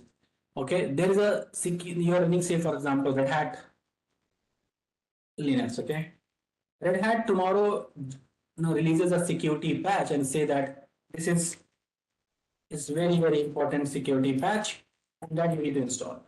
Okay, you need to be aware of that Red Hat released this security patch. You have to apply the security patch on your EC2 instance. It is not AWS responsibility to go and install security patch on your EC2 instance. AWS even doesn't have the access to your EC2 instance because this is your EC2 instance. You are running your application inside it. You will decide who can access this application, who cannot access this application. AWS cannot access your EC2 instance. Okay, they are just giving you kind of a service. I mean, they are giving you a platform where you can launch EC2 instances and all. Okay, so this operating system level is your responsibility. From operating system level, it's your responsibility. Okay, if I talk about networking, I'll come to WAF and all once. So networking, what is about networking? Global network infrastructure. Okay, global network infrastructure is your responsibility. Okay, I mean AWS responsibility. What is as a customer our responsibility? As a customer, our responsibility is security group. NACLs is our responsibility. If I'm not blocking an IP address that is doing some kind of a DOS to me, then it's my problem. AWS is not going to tell you like this is something you need to do. AWS will just guidelines how to block an IP here. If you find any IP is malicious, you can just go and block it. I'm not sure how a owner or tenant relationship, but it is something kind of, you can say. But in hardware, physical access control, physical monitoring, everything is AWS responsibility. This question you may get in your certification exam also. So this you need to understand. Hard physical access control, monitoring, redundancy is AWS responsibility. But encryption of data at rest and in transit is your responsibility. Okay. When I talk about AWS services like RDS, S3, or Lambda, all these services, okay, what is AWS responsible for? AWS is responsible for availability, scalability, patching, and all those things. But what as a customer we are responsible? We are responsible for data classification, scaling up, setting up S3 policies, and all is our responsibility. Okay, so and if I talk about compliance, like compliance, who's responsibility in compliance? So compliance is basically whether AWS is HIPAA compliance or not, ISO compliance or not, PCI DSS compliance or not. It is taking those compliance certification is AWS responsibility. Okay. Now, what is a customer? What is our responsibility? As a customer, it's our responsibility that our applications are following those measures. Okay. AWS will take like their infrastructure is if you want to implement those things, you can go and implement those things. But implementation is our responsibility. All right. So this is you need to understand. Okay, and I will just mention a couple of points what AWS protects and what we. Okay, AWS protects physical infrastructure, global security, patching, and all and updating the AWS services. It is AWS responsibility. What is as a customer of AWS, as a user of AWS, what is our responsibility? Our responsibility is application and data, operating system, identity and access management, firewall rules, encryption, backup is all. Backup is very important. I was when I was in AWS, one of the customer was complaining that hey, my EBS storage got crashed. I mean, their EC2 instance got crashed, and the EBS is also they lost some data. I mean, what happened? I'm not able to recall, but they lost some data. When I said okay, data loss is fine, but you must have a backup. Why not you're restoring from backup? They said, okay, why we should take backup because we are running on AWS. AWS responsibility to take backup. How can AWS will take a backup of your data? And where AWS will store your backup? Right? That's the problem. AWS has tons of customer, millions of customer. If AWS will start taking backup of all the customer, they have to hire a full force just to take the backup of the customer. It's not AWS responsibility. What AWS has given you, AWS has given you facility to take the backup. Whether you are going to take backup or not, it's your choice. Okay? That is what we need to understand. This is what the shared responsibility model. Okay, that we need to understand. Okay, what AWS is responsible, what you are responsible, and all those things. All right. Till here, anyone has a question, any doubt about this shared responsibility model? if you're running EC2, your EC2, I think I have drawn it somewhere. Not here, networking. Okay, say for example, this is your hardware, okay? Over this hardware, you have something known as now an hypervisor. I'm just drawing a very rough diagram. It's not 100% correct, okay? Over this hypervisor, you basically launch your EC2 instances like this. This EC2 instance will have an operating system and plus your app. Okay, this is your EC2 instance. This is another EC2 instance. This is another EC2 instance like this. Okay, these all we call VMs, virtual machines, right? So this question, right? So this is basically AWS is responsible till here. AWS is responsible till this. On top of which, what operating system you are running, what application you are running, whether you are patching your operating system or not, whether you are securing your application or not, it's your responsibility. AWS is not going to see what you are doing inside it. What application you are running, whether that application requires which port to open, it's all your responsibility. Okay. So EC2 running operating system, securing is your responsibility. Operating system security is your responsibility. AWS is giving you AMI, just an image. Okay, and you can use this image to launch an operating system here and install operating. First, create an EC2 instance and install operating system, install application on top of it. It's all your responsibility. Okay. Data loss due to fire in data center is AWS. Exactly. I mean, if something happened in their data center, fire or something, it's AWS responsibility. If your data stores in that AZ and there is a fire and you lost the data, there's something called penalty clause or something you may have seen. You need to read what kind of agreement your company has with AWS. Then AWS will pay for it or something like that. Okay. Yes, operating system and security is full user's responsibility. It's a customer's. Okay, we'll talk about some security best practices. This I want to cover because I want you folks to understand it. So now you will look at with this frame, what is my responsibility, what is AWS responsibility, then you'll be able to understand. We were discussing WAF, right? I mean, let me cover WAF also. So, first of all, what is, we discussed something about WAF yesterday, right? I think I mentioned WAF, what is this application, web application firewall, and it's operate at layer 7. I have shown you what is layer 7, layer 5, layer 4, what is the meaning and what is the benefit. It provides extra layer of security and it has a lot many features. Okay, so where to apply WAF? Say for example, if you are creating an application, say we have this VPC. Over this VPC, we'll have subnet. Say for example, this is one net where this, and over this, say for example, we have subnet, and we can have a multiple subnet. We can have multiple EC2 instances that are running over under these subnet. We can put a load balancer in front of it in order to distribute the load. We say, for example, an application load balancer ALB. Okay, one more concept that I want to explain because you need to understand all these things. Say for example, if this is one server, okay, and I'm running my application, okay, and now I'm having I'm having this application. Like say for example, this is, say these many users are accessing my application and I'm running my application. Any application, just imagine it's a web application or any application they are using. These many users are accessing my application. When these many users will access my application, I have, say for example, I have 10 gig of RAM and 10 CPU. All right, 10 gig of RAM and 10 CPUs.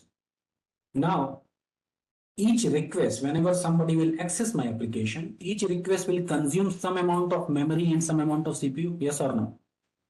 If these three users are accessing my application, they will eat some of this memory and some of this CPU. All right. Say for example, this is sufficient for me handling these many users. This is sufficient for me with 10 GB of RAM and 10 CPU and all my application and everything is running fine. But what happened after that? More users started accessing my application. Okay. More users started accessing my application. A lot of other users started accessing my application. So what will happen?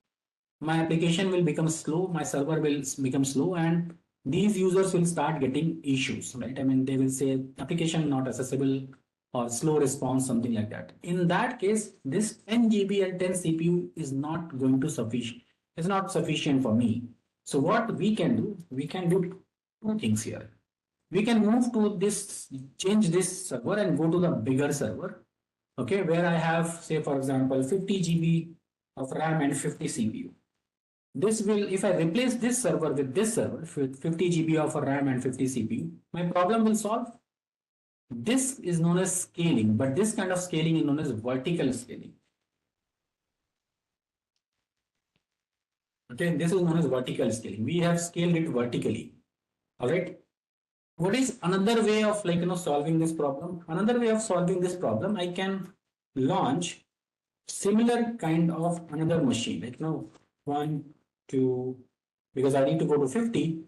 Each machine has 10, so I'll launch 4 new machine as well. I'll say total 5 machine. 1, 2, 3, 4. Just let me lower down the size so that I can accommodate all these things. Okay, these are the 5 machines that I can put it here. All right, these are 4. Still my CPU and memory, what is the total amount of CPU and memory here? 50. Okay, this is total amount of memory and RAM is what? 50. Right, 50 GB of RAM and 50 CPU in total. Which one is better approach? This approach is better or this approach? Vertical, this kind of scaling is known as horizontal scaling. Okay, this is known as horizontal scaling. Which one is approach? Why horizontal is better? Redundancy, right? The problem with the vertical scaling is that if this machine goes down, even if you are 50 GB, the whole application is down. No, vertical is not a better, I mean, I'm not saying it's not always a better approach. In this scenario, at least, vertical is not a better approach. Because if we are running on a single point of failure, SPOF, okay, if this instance goes down, my application is down. In horizontal scaling, what is the advantage? Even one of the machine or two of the machine even goes down, still my application is running one on all these 3 servers, and people will still able to access my application. It's not a complete downtime, right? Even few of the machine is going down. So that's the problem with the vertical scaling. All right. Now the question comes here. Okay. Now imagine this is the Hotstar server. Okay. This is Hotstar server, and this Hotstar server is running. They have scaled it when IPL streaming started. They have scaled it to the 5 server. Just imagine they need 5 server. All right. They have horizontally scaled it. But the problem is that how end user will access all these 5 server? They need to remember the IP address of all these 5 server. That is very difficult, right? We won't like to remember anything. That's a problem. So what we can do, we can now put another device in front of it that is known as a load balancer. Load balancer is also a network. Instead of directly accessing to your physical machine or the underlying where your application server, you are going to access the load balancer. Every traffic will terminate at the load balancer. Now any traffic that will come to the load balancer, it will start diverting those traffic to these backend server. Okay, this is, the request will get routed to these servers. All right. Now the question, there are a couple of things here. It looks very simple. Okay, it looks very simple, but it's not much simple. It's a load balancer. The traffic will divert. That is why the name is a load balancer, because whatever the load that is coming here, whatever the users, all those users and all those traffic who is accessing your application is basically going to load balancer, and load balancer is divert the traffic. I'll first let me explain the load balancer, then I'll come to NLB and ALB, right? Kasim? There are a couple of things that we need to, there are a couple of terms that we need to use. In load balancer, there is something known as backend instances. Sometimes we also call them target, okay, TGs, target groups. What is the backend instances? Backend instances, your application instances. These are the backend instances. These are the backend instances where actually your application runs. Okay, but people don't directly access to the backend instances. People will access load balancer. Load balancer will divert the traffic. So this is known as backend instances, or sometimes we also call it target group when we do path-based routing. What is path-based routing? Second important concept is known as listener is something on which your load balancer listens. The port and the protocol on which the LB listens. Okay, this is the load balancer listen. That is why it's called listener. If listener is listening on the port number 80, that is your listener is HTTP protocol port number 80, your listener is 80 HTTP. Okay, on which load balancer listen. Third important concept is known as health check. What is a health check? Say for example, one of this server got crashed. This server is down right now. Okay, and the traffic come and load balancer divert to this particular server. What user will get response? User will get page not found or forbidden 403, something like that. Okay, all right. Health check. What is health check? Say for example, I was explaining again. This server is down, right? If this server is down because of any hardware issue, remember I discussed checks, right? No, instance status check and system status check. Something is down. I mean, system status check is failed. Then there is a hardware problem. It's down. If any request come to this load balancer and load balancer divert to this particular instance, you will get a bad response, right? You will say no, this application is not accessible, right? So what any load balancer, how load balancer manage all those things is basically, yeah, I'm back. So this health check is basically what it does basically. I mean, your load balancer will keep tracking the health of the server at a regular interval. Say for example, it will ping the server or it will check some port is open or application is running or not.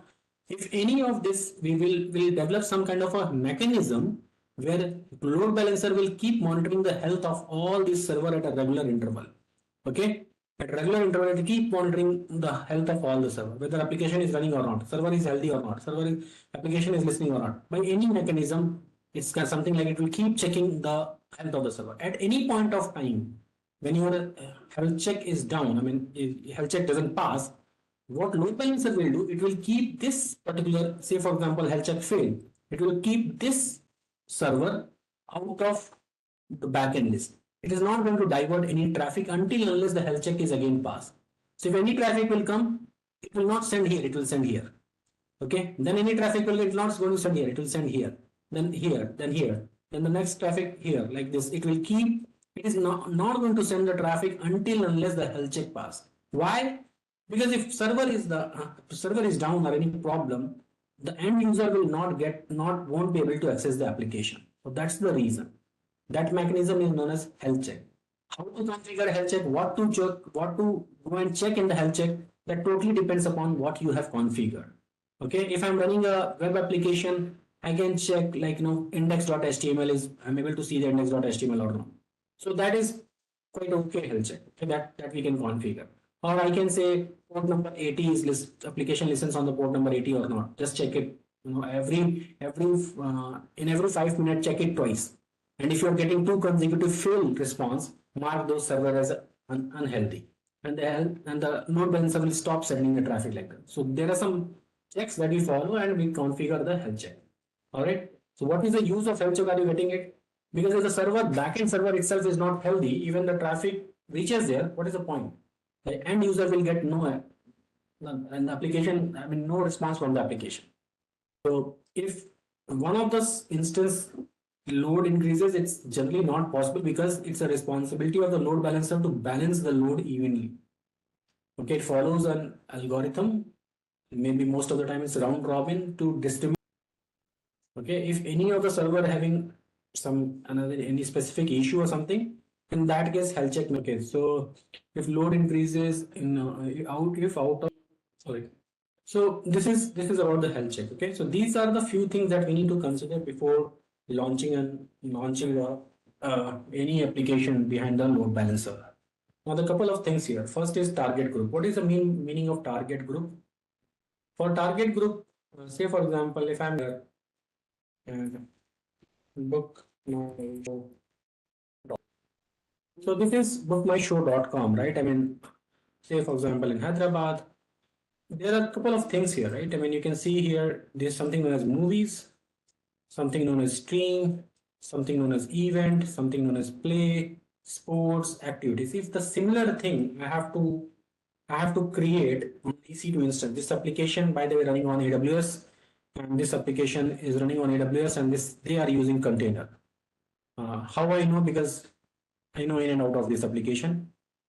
So this is something here, like say for example, same thing if I have to design over AWS, on EC2 instance, not a container. So what I can do, like, I have different microservices, that is movies, okay? And I have another microservices events, right? Safe, and I have another microservice that is what? Plays. Just let's take an example of 3 microservices. What is happening here, if you go to this website and just click on events, okay, you'll see the page is changed, right? I mean, I'm getting some different response. If I go and click on movies, I'm getting a different page, a different response. If I'm clicking on sport, even the URL is also changing here, sports in Hyderabad. If you click on plays, it will become plays in Hyderabad. And if you click on events, it will become events in Hyderabad, right? So based upon whatever I'm clicking here, the response has got changing. So definitely they are different application. Okay. So what will happen here for movies? I will have multiple EC2 instances. Okay. I can have multiple EC2 instances that are where the movies application are running.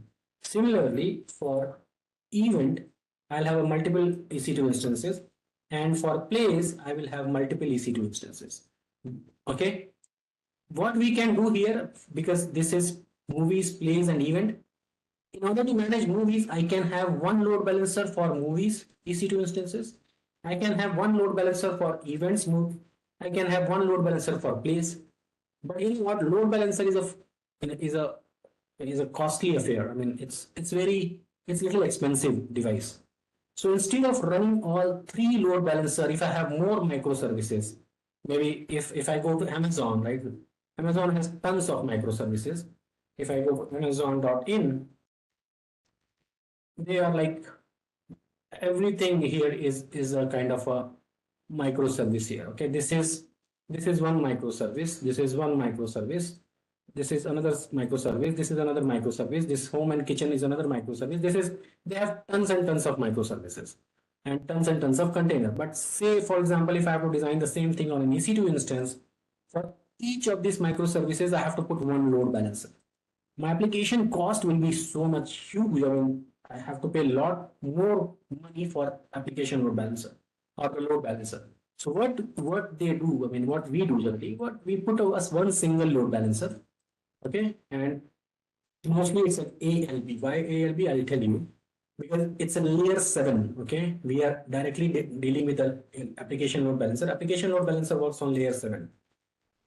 Okay, where you have HTTP or HTTPS traffic. In that case, application load balancer is best because they work on layer 7.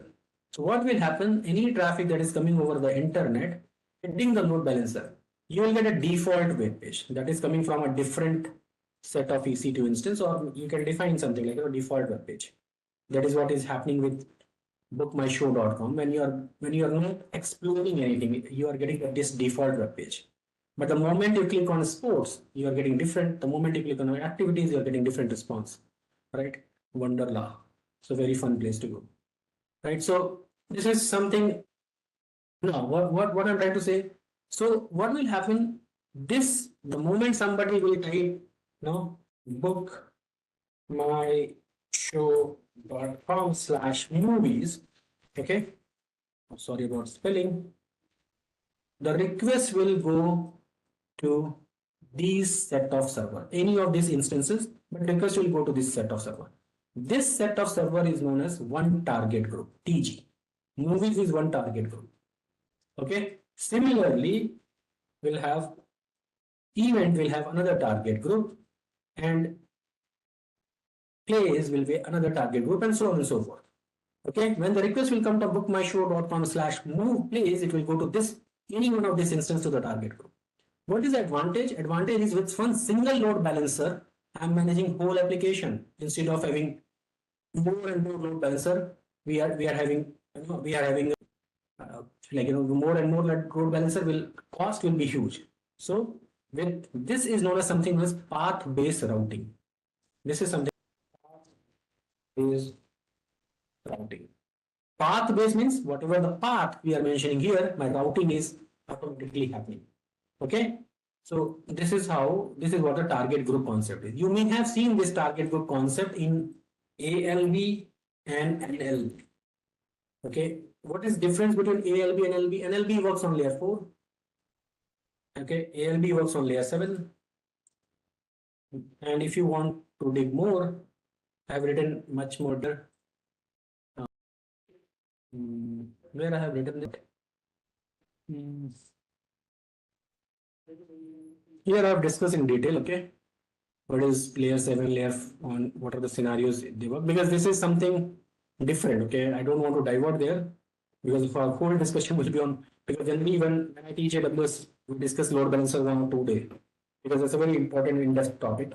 But here, I mean, this is something ALB, NLB, like, when you have TCP IP protocol, you can use NLB. But layer 7 you can use ALB. Okay. And NLB is also like when you are expecting very huge traffic, like then also you can expect NLB. It's a better choice. And if you're using TCP IP protocol, in that case also you can use NLB. So this is how the target group is here. Now let's come back to our design here. So this is what the load balancer. Now the load balancer here, the traffic, say for example, this is the same bookmyshow.com. Here we have different target groups, and we are putting here all those target groups behind the load balancer. Okay, this is another target group. Say for example, let me also draw an arrow here. All right. So now the question here is, okay, this is all good. Then where the WAF comes into the picture. So what we do generally, we put WAF in front of load balancer. Your traffic will not directly reaches to ALB directly. We'll put a WAF here, web application firewall. This is again, as I mentioned here, it's a layer 7. I have mentioned somewhere here where, yeah, layer 7 application layer firewall. Okay, what are the advantages with that? What kind of advantages we can design to use both? IGW Internet Gateway is Ritpal is basically on VPC level, right? That is for sending. I mean, here IGW will be here over the VPC somewhere where your EC2 instances. Okay, so it will from ALB it will go to the VPC IGW, and IGW it will go to NAC to secure, everything will. But before reaching there, ALB will be there, like your load will get distributed. Going, because here your traffic is basically, I mean, you are not directly using ALB. There's no EC2 instance directly. Here, your traffic is handled by ALB, a load balancer sitting on top of in front of your EC. When from your EC2 instance, when you are directly going to load the internet, in that case, IGW will come into the picture. Are you getting the two? There are two different things. If from EC2 instance directly you want to go to internet, in that case, IGW will come here. But here, your load balancer is basically handling all sense. These instances can be on a private subnet as well. That's because internet traffic is coming from P. And this is what we do. We put all those things in a private subnet. We don't expose to internet because now we have. All right, so WAF is an extra layer of security that offers a lot of, you understood, right? I mean, your traffic will first hit your WAF. In WAF, we have set of rules defined. Okay, if this rule matches, if all the rules are passed, then your traffic will go to ALB. From ALB, it will go to either of these backends sets or EC2 instances. All right, so let's go to AWS console. This is WAF and Shield. This is service. So first thing is like, whenever you come to any AWS services, just spend some time over here. I mean, this normal web page, because they have put a lot of information here. If you see, like, if you just copy and paste this information from here, like, AWS WAF. So what they have defined, like, protect your web application. So this is what I generally do. I mean, I copy and paste and read it. Protect your web application from common web exploitation. And AWS Web is a web application firewall service that lets you to monitor the web's request that forward to Amazon API Gateway, Amazon CloudFront distribution, or application load balancer. So these are the three things with which you can use as a backend. Okay, either you can use an API gateway, you can use application load balancer, or CloudFront. You can protect those resources based upon the condition that you specify. That is what I was trying to mention. The load, I mean, set of rules. I mean, WAF is basically having set of rules. All right, so this is how you can protect AWS WAF. I mean, so what are the common exploits, right? I mean, if it mentioned that web exploits, right? But what are the common exploits with which we can get protected? So that we discuss about, like, SQL injection. That is one of the things that you can use WAF to protect. Okay, there is something known as cross-site scripting accesses. All right, so that is also you can use WAF to protect. There is known as HTTP flood or DDoS layer 7 attack. That is also you can use WAF to protect. And there is a bot traffic, right? I mean, they can generate some kind of pattern and identify that this is a bot traffic, and you can protect it. Now the question is, like, how actually WAF works. Okay, let's try to understand how actually WAF. Right, so basically what happens, like, you can use AWS WAF filter. Okay, to filter the traffic. I mean, you can use WAF to filter the traffic that is going to API gateway, CloudFront, or application load balancer by setting some rules. We will see some of the rules there. Okay, you can allow or block any traffic. Okay, you can allow or block any traffic based upon IP address, based upon request header, based upon URL path, based upon some patterns. Okay, so that with this we can basically block the traffic. Now, in order to create AWS WAF, let's go to again here. There is some more case, like, what is benefit and feature. Okay, these are some benefit and features, some related services, and they will also talk about some of these stories, right? I mean, some use cases and all. You can read, spend some time and read all those things. You can see on the right hand side there is developer guide, security automation, FAQs. You can just open FAQs and read about WAF FAQs, what is WAF, how it works, and all those things. You'll get lot many idea from here, not many concepts will get clear. The developer guide document is here. You can put some time and effort here to read all those things. You can just go through this developer guide. I mean, the documentation point of view, AWS documentation is awesome. I would say this is really nice. It's very nicely written, like, in a format. They will first define it, and then some use cases, how to create some tutorials, a lot of things you'll get in the documentation. All right.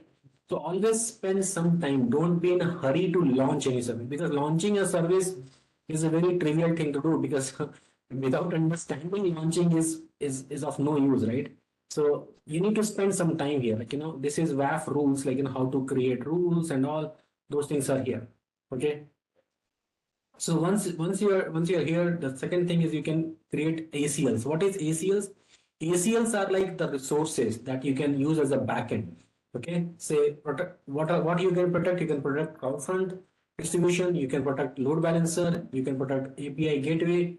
All those things are basically you can protect. Okay, WAF is always implemented using these three CloudFront. Yeah, most of them. SQL and SQL injection.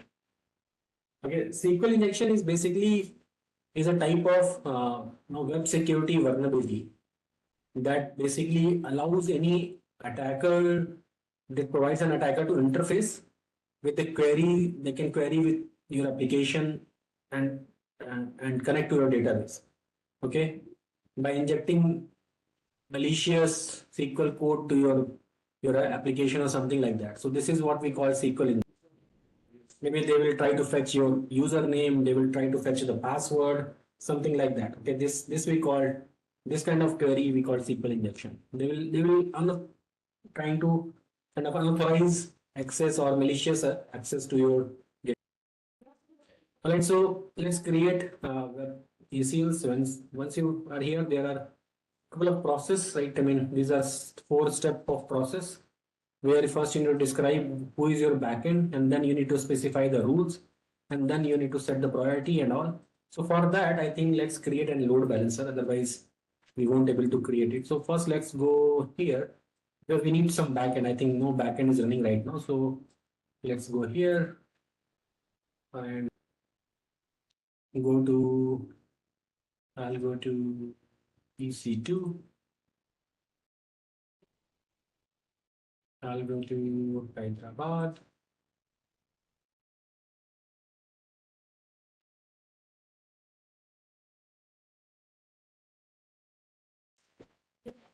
Let's go and create an EC2 instance first. Launch instance. I'll say my web server. I'll use Amazon Linux. I'll use T3 Micro, key pair. I'll say 2024. I don't have any yesterday. Okay. Let's use the default VPC. That's not a problem. I'll use any one of the subnet. Okay, and then auto sign is okay. Select existing security group.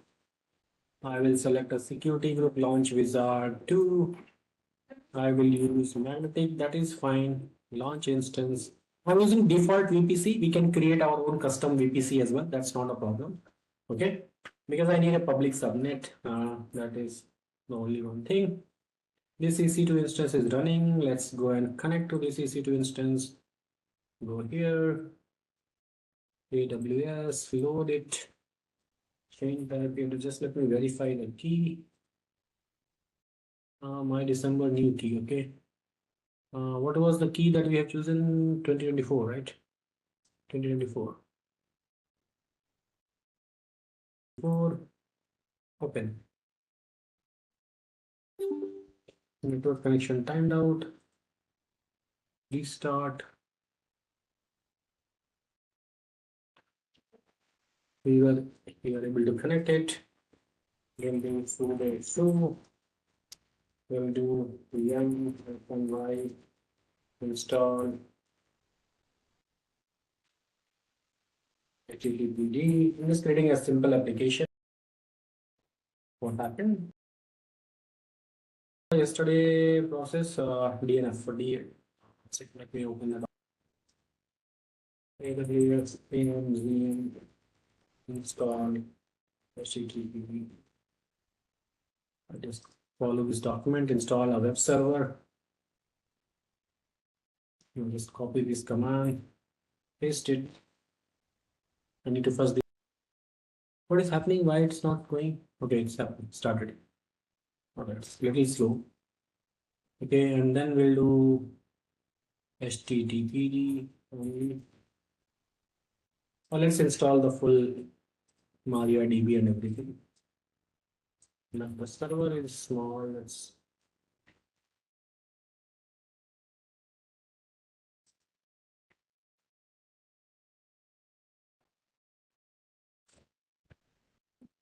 we are installing an application. It's a simple, no, it's installing PHP, MariaDB, HTTPD.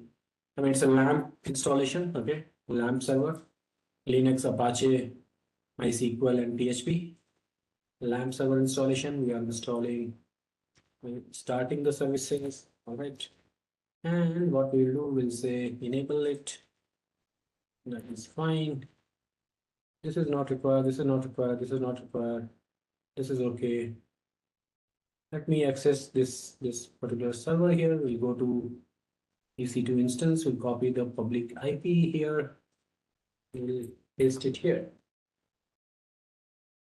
Why you are taking so much time?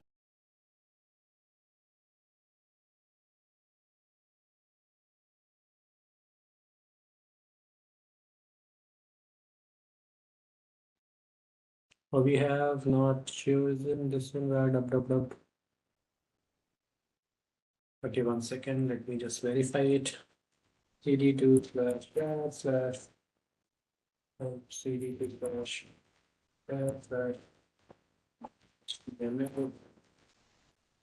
info is web session index.html. All right, let me refresh it.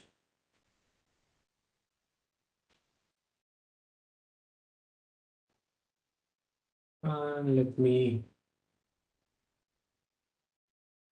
start it again.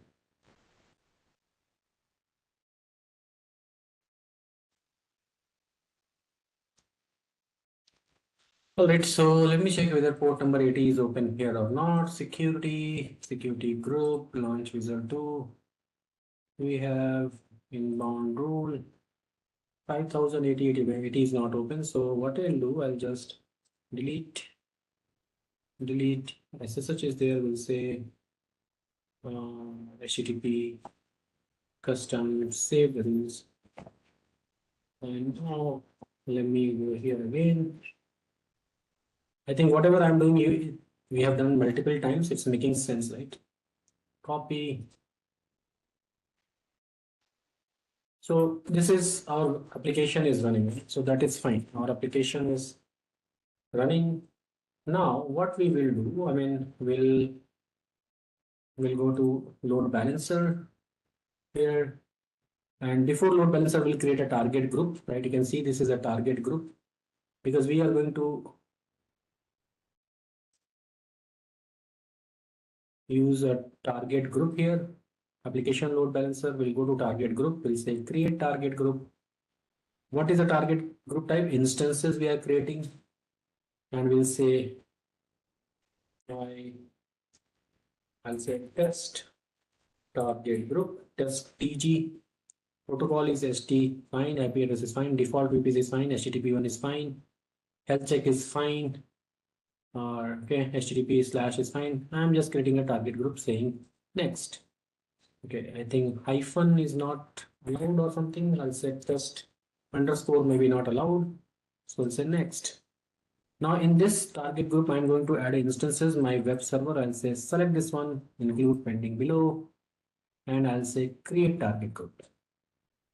So this target group is created. Okay, this target group as this is the target group and this is the instance. If you can see, this is the same instance, my web server is a part of that target group. Now what I'll do, I'll go and create a load balancer. So I'll say load balancer. I'll say create load balancer. There are a couple of load balancer like application, network, and gateway. Just ignore gateway. This is a very specialized load balancer, especially for the kind of third-party appliance. So we are going to use application load balancer. There is a classic load balancer also. This classic load balancer is when AWS started. For many years, they only provide classic load balancer. I think till 2006, 17, 18, they were only classic load balancer. Classic load balancer having both the feature layer 5, layer 4. I mean, it offers both TCP and layer 7 both. So this is one of the load balancer AWS started with. Later, they created a specialized load balancer like application, network, and all. So we will use application, we'll say create application load balancer. We'll name it like my ALB, and it's not empty, it's my MY. Okay, internet facing, yes, IPv4 is fine. Default VPC, I'll map both the subnet here. Okay, and the security group, we can use either you can create a new security group or you can use the launch wizard 2. I think where we need to apply all those. Where is launch wizard 2? This one. The default one is fine. We'll use this one as well, and we'll say okay, or we can remove the default one. That's the same security group I'll use here. This is listener, port number 80 is fine for us. Okay, load balancing tag, and now it's saying optimize the service, CloudFront and application firewall. We're not going to add it from here. We'll just create a load first application load balancer. I'm keeping everything fine. Here I will there is that option. Mapping VPC is fine.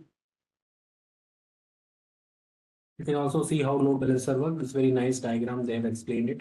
You can read it later. And VPC, that is fine. Are you able to see anywhere target group? I'm not able to see here. Security group is fine. Listener and routing is fine. Add listener is not required. Tagging is not required. Optimize is okay. WAF is okay. Global filter is okay. Summary. Okay. All right, let me create it. Yeah, here, okay. Somehow I miss it here. This is target group. That is what I was searching for, is target group. So here we'll select our target group, test PG, and we'll just, so what we are doing it, we are, say for example, this is one of the target group we are creating. In this target group, we have only one instance. We can create multiple instances. That's not a problem. And we are putting a load balancer and a target group in as a backend of this load balancer. This is, I mean, this is our diagram. Like, this is our diagram. Okay, we can create multiple target group. That's not a problem, but just I need to show you the working of it, because if you create multiple target group, multiple EC2 instances in lab, make sure that you're ready to pay that amount of bill as well. But if you just want to understand the concept, one target group is sufficient. All right, so now what we will do, we have created the target group. Now we'll go back to our application here. And now we'll say create load balancer. So it will take almost 4 to 5 minutes to create a load balancer. Okay, so what we will do, we'll just wait. You can say status is provisioning, just wait for 4 to 5 minutes. When the load balancer will create it, target group will get created. Then we'll create a WAF and we'll integrate WAF with this load balancer. Just wait, refresh it. Still provisioning. It will take 4 to 5 minutes to create it. Just wait for it. Let's see whether it's got created or not. Still provisioning, so wait. It's active, right? So now if I copy this DNS name of this load balancer, this is the DNS name of that load balancer. Okay, my ALB, some number and some region and like this. So what we can do, we can just copy this DNS name and we'll go and put it here. So you can see my application is accessible. Earlier, the reason I took the public IP, because I just want to check whether my application is accessible using the instance or not. So what is happening right now is like, we have created an EC2 instance. Okay, this is my EC2 instance. First time we have installed some software, a web page. Earlier in this particular case, when we are accessing via this IP, we are directly accessing this EC2 instance. Okay, now what we have done, we have created an EC2 instance, and then we put this EC2 instance at the backend as a target group. This is a target group that we have created, and this target group is backend for this load balancer. Okay, this load balancer, this is an ALP. Now in this particular page, we are hitting this load balancer and the traffic is going to this EC2 instance. Okay, this is what I want to show. that this our application is working fine with the back end of this. Here you can see we have not given the IP address. We have given the DNS name of the load balancer, right? Now, till here, everyone is getting it. This diagram is getting clear, right? We can have one more target group. We can have multiple target group. We can create all those things. That's not a problem. But understanding is important, right? Now, what we will do, we will clear all those things. So we have now in our diagram, if I just make our diagram, we have one target group. This is this is basically test EG. This is the target group that we have created, and we have an EC2 instance. We already created an EC2 instance, and this EC2 instance has a web application. Okay, a web application, an app. We have installed an app. Okay, here we have installed an app here. Now we want to access this application. Either we can access this application directly, but we don't prefer accessing application directly. What is a better way? Put a load balancer in front of it. Okay, if we can create one more target group, and we can add it here as well. That will run other application. We can have one more target group. We can run here, and we can manage with the same simple single load balancer. But in our case, if it is just one application, that is fine. Now we are accessing our application using this ALB. All right, and we are sitting somewhere. We are accessing something like this. This is my lab. Okay, and I am accessing my application. All right, I'm hitting here. An IP is assigned here. Okay, but AWS won't share this IP with you. Okay, but what is this IP? AWS generally don't share. In network load balancer, you will get an IP, but in application load balancer, they don't share the IP. If you have any requirement of IP, because they have a pool of IP address that keep they keep assigning this to this IP address, this load balancer. If you want, you can request AWS. If you have something to whitelist in your firewall or something, they will give you the IP address. But for that, you need to connect to AWS. All right, but generally they will give you the A record, the DNS. All right, now what? Batista, you got it? Okay. So now what we are going to do, we are going to put a WAF here so that we can have more control protection here. So now we'll go to WAF page again here. This is where I stopped because we were not having any backend service like load balancer or anything. So WAF is a global service. Can you see that this is a global, but we need to also mention the region here. Why? Because you need to understand in which region you should create a WAF where your customer base is. Okay, say for example, I'm from Asia Pacific. It's not making any sense to create a WAF in North Virginia, right? Because there will be some latency for my users. So it's better always to create WAF in your region, your customer base. Say for example, we have deployed our application in Hyderabad. So it's always better to create a WAF also in Hyderabad, okay, in the same region, so that there won't be any latency. But it's a global service. It means it's accessible from anywhere. But this is something we can create a WAF. Just choose the region wisely. Okay, that is what the point is.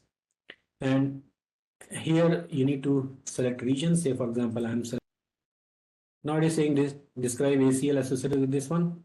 Which is ACL region? I mean, in our case, it's an application load balancer. So we'll select the region here. Why it is not coming up? Here.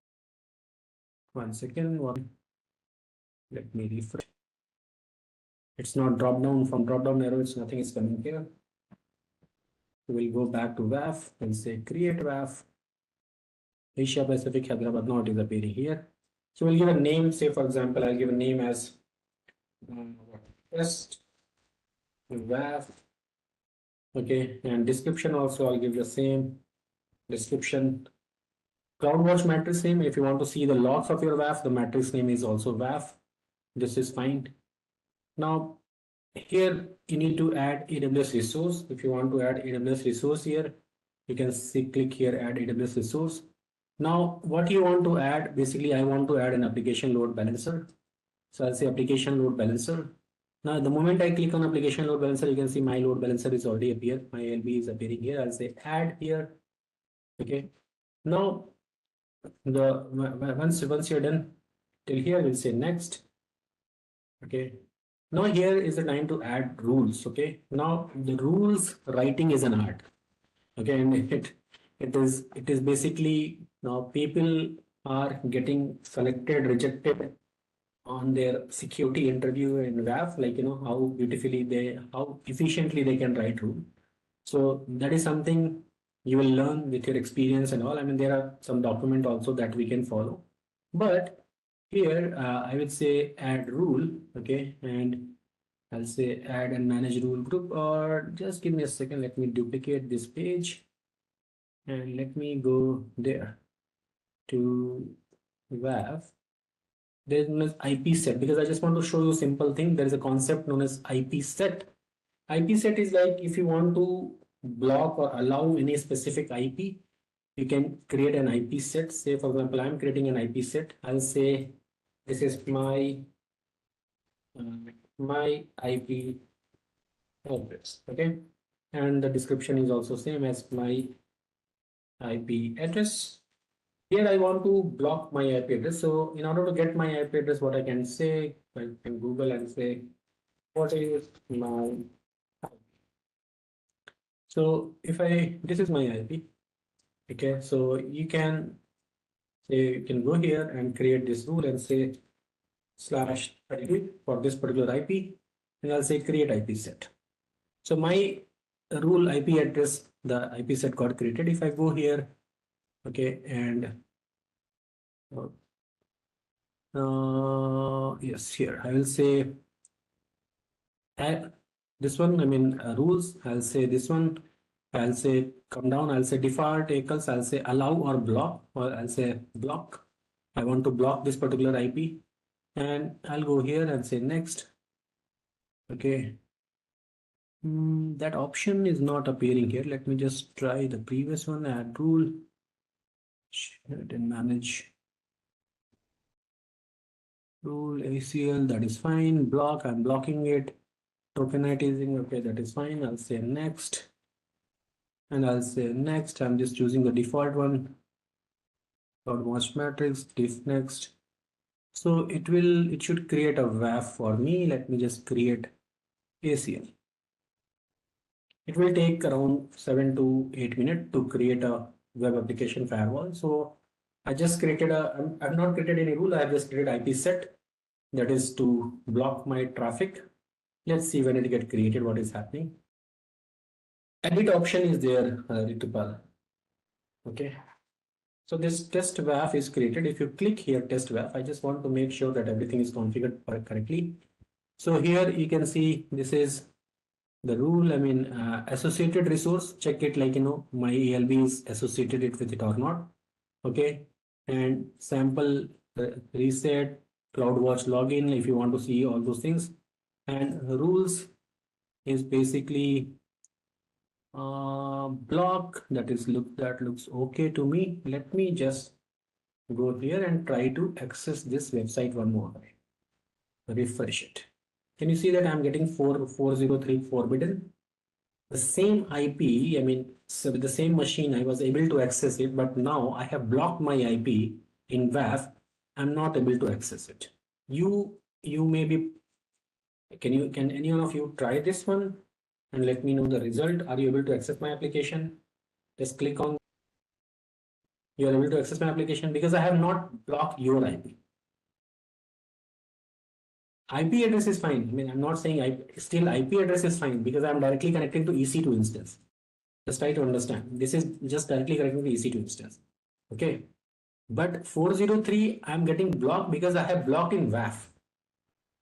Only my IP, right? Yeah. Now, if I want to go here, okay, and I'll say edit this one, I'll say allow, save it. Okay. Let me just refresh it. It will take some time. But the point here is what I'm trying to make is, whenever you create, this is one of a very simple rule like IP set where you can block an IP, you can allow an IP.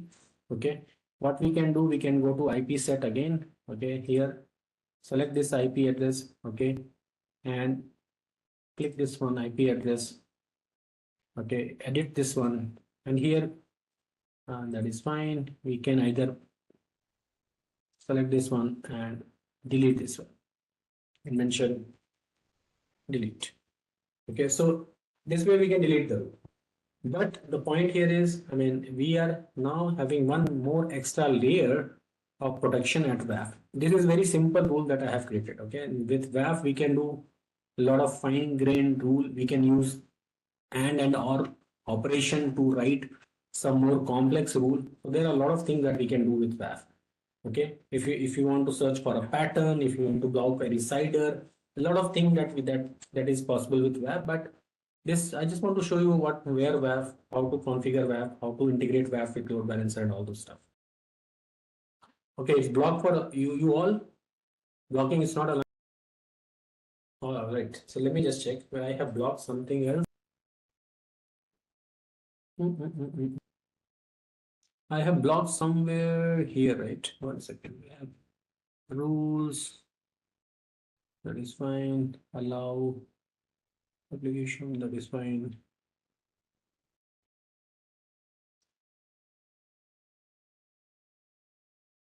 Header and all that is fine. Enable default web access request to hash the rules allow. Okay, Faisal is saying I'm not blocked, so that is fine. I mean, maybe something else is blocking you. I'm not sure. You should not block, by the way. All right. So, what is the first thing? What is the first thing that you should do is basically once you're done with the lab, delete everything because these services are very costly. Make sure that you delete. There is something known as well architected framework in it's not only in AWS. Okay, this is I mean in any cloud there is something well architected. Okay, well architected framework means like there are some pillars in cloud that we say whenever you design anything in cloud there are some we need to measure our design like on the over some matrices, some criteria, or we call pillars in cloud. Okay, so this is something known as there are 6 pillars in AWS. In earlier they started with 4 pillars. Now they come up with 2 more pillars. Those are more or less same. I mean, if you go in the granularity of those things, but the first thing they call is like operational excellence. Second thing is security, okay, and reliability, okay, performance efficiency. If you see performance efficiency and operational excellence, more or less these two things are very similar because very minute differences, but I will tell you about all these things. And the after that they like cost optimization, sustainability, and high availability.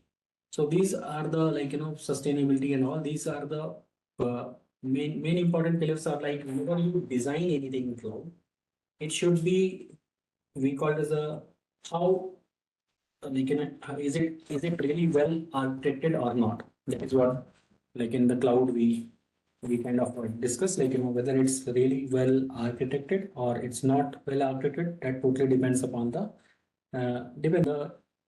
I would say the measurement of all these 6 criteria. Okay, so let me these are the 6 pillar of the cloud. I mean, operational excellence, security, reliability, cost optimization, and sustainability, performance efficiency. Okay, so I'll just quickly go through it. This is also very important when you design anything in cloud.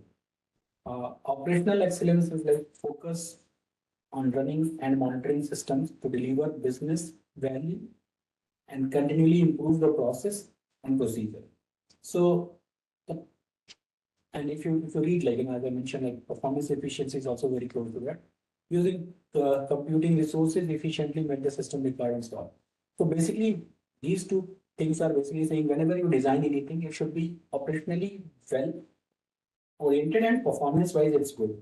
Say for example, if I design anything in cloud and say for example, I have designed Swiggy kind of application in AWS in cloud, but whenever a user is going to log in, it's take 4 minutes, 5 minutes to log in to that application.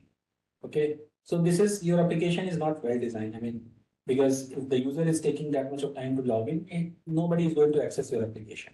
All right, so this is kind of how you have designed your application. Okay, similarly, the another criteria is related to security, and also the security wise is, I mean, just try to understand. I can make my as secure as, like, it could be very secure, but if I make my system such a secure system that even a genuine user is not able to log in, what is the use of this application?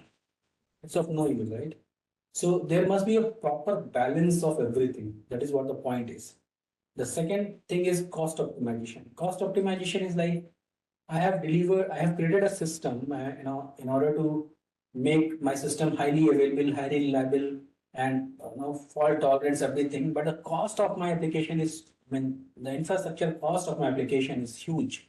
Okay, maybe I'm not able to generate that much of revenue from my application. I have created an application. A lot of people are using it, but and they are using my application, but my cloud bill is so much that even whatever the revenue I'm generating is more amount I'm paying to AWS, right? So that is again the cost. I mean, my application is not very well designed because I'm not making any money out of it, right? So, and there is another way of looking at, like, in order to, we should also not compromise with the quality in order to reduce the cost. Say, for example, in this particular application, how can I reduce the cost? Probably if I don't use WAF, my bill will be little low, right? I can directly run on EC2 instance. Can it be a better application? No, right? We have a lot of challenges if I'm directly running my application on EC2 without ALB and WAF. So what to use, what not to use, and how to use, that is basically a real challenge for a solution architect. Okay, because if you go to any customer, I mean, this is the fact. I mean, if you go to any customer, the first thing they will ask you, how much money it will, what is the bill? I mean, how much monthly bill we have to pay for this particular architecture? Because everyone wants to, drive Ferrari, but nobody likes to pay for Ferrari. That's the problem. So, and what is the challenge?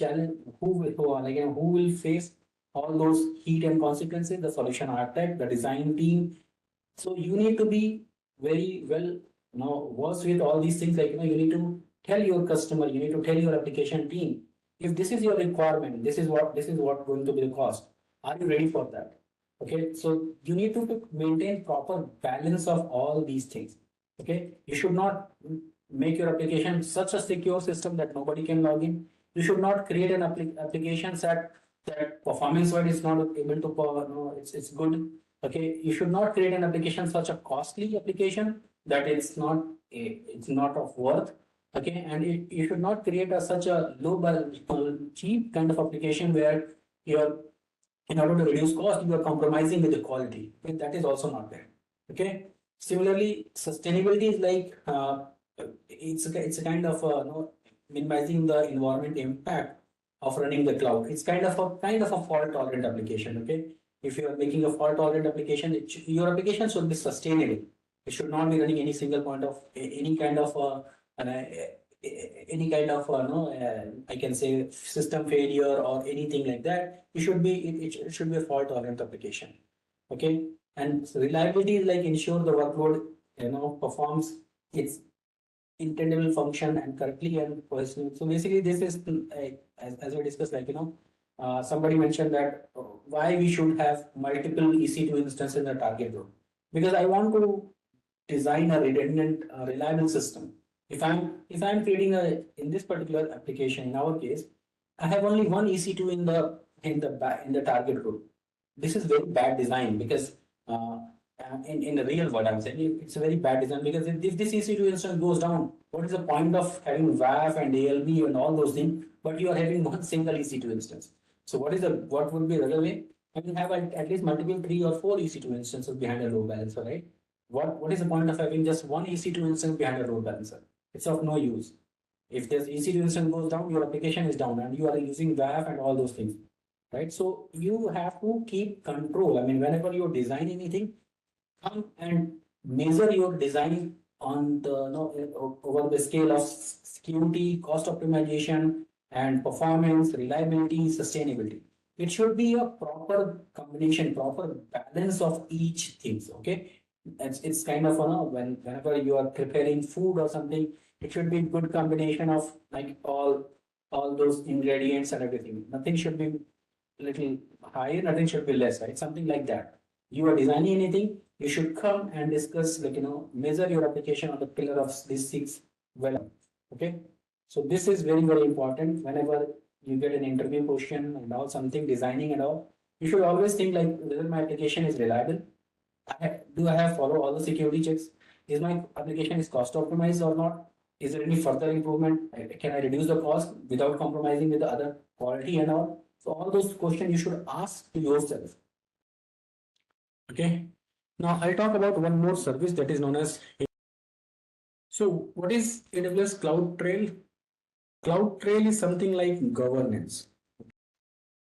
What is this IT governance? Like something like, who did what at what time. If you want to see, like, who did what at what time. Sometimes we need to understand, like, who, say for example, I have a mission critical application running on the EC2 instance and somebody has rebooted that EC2 instance by mistake.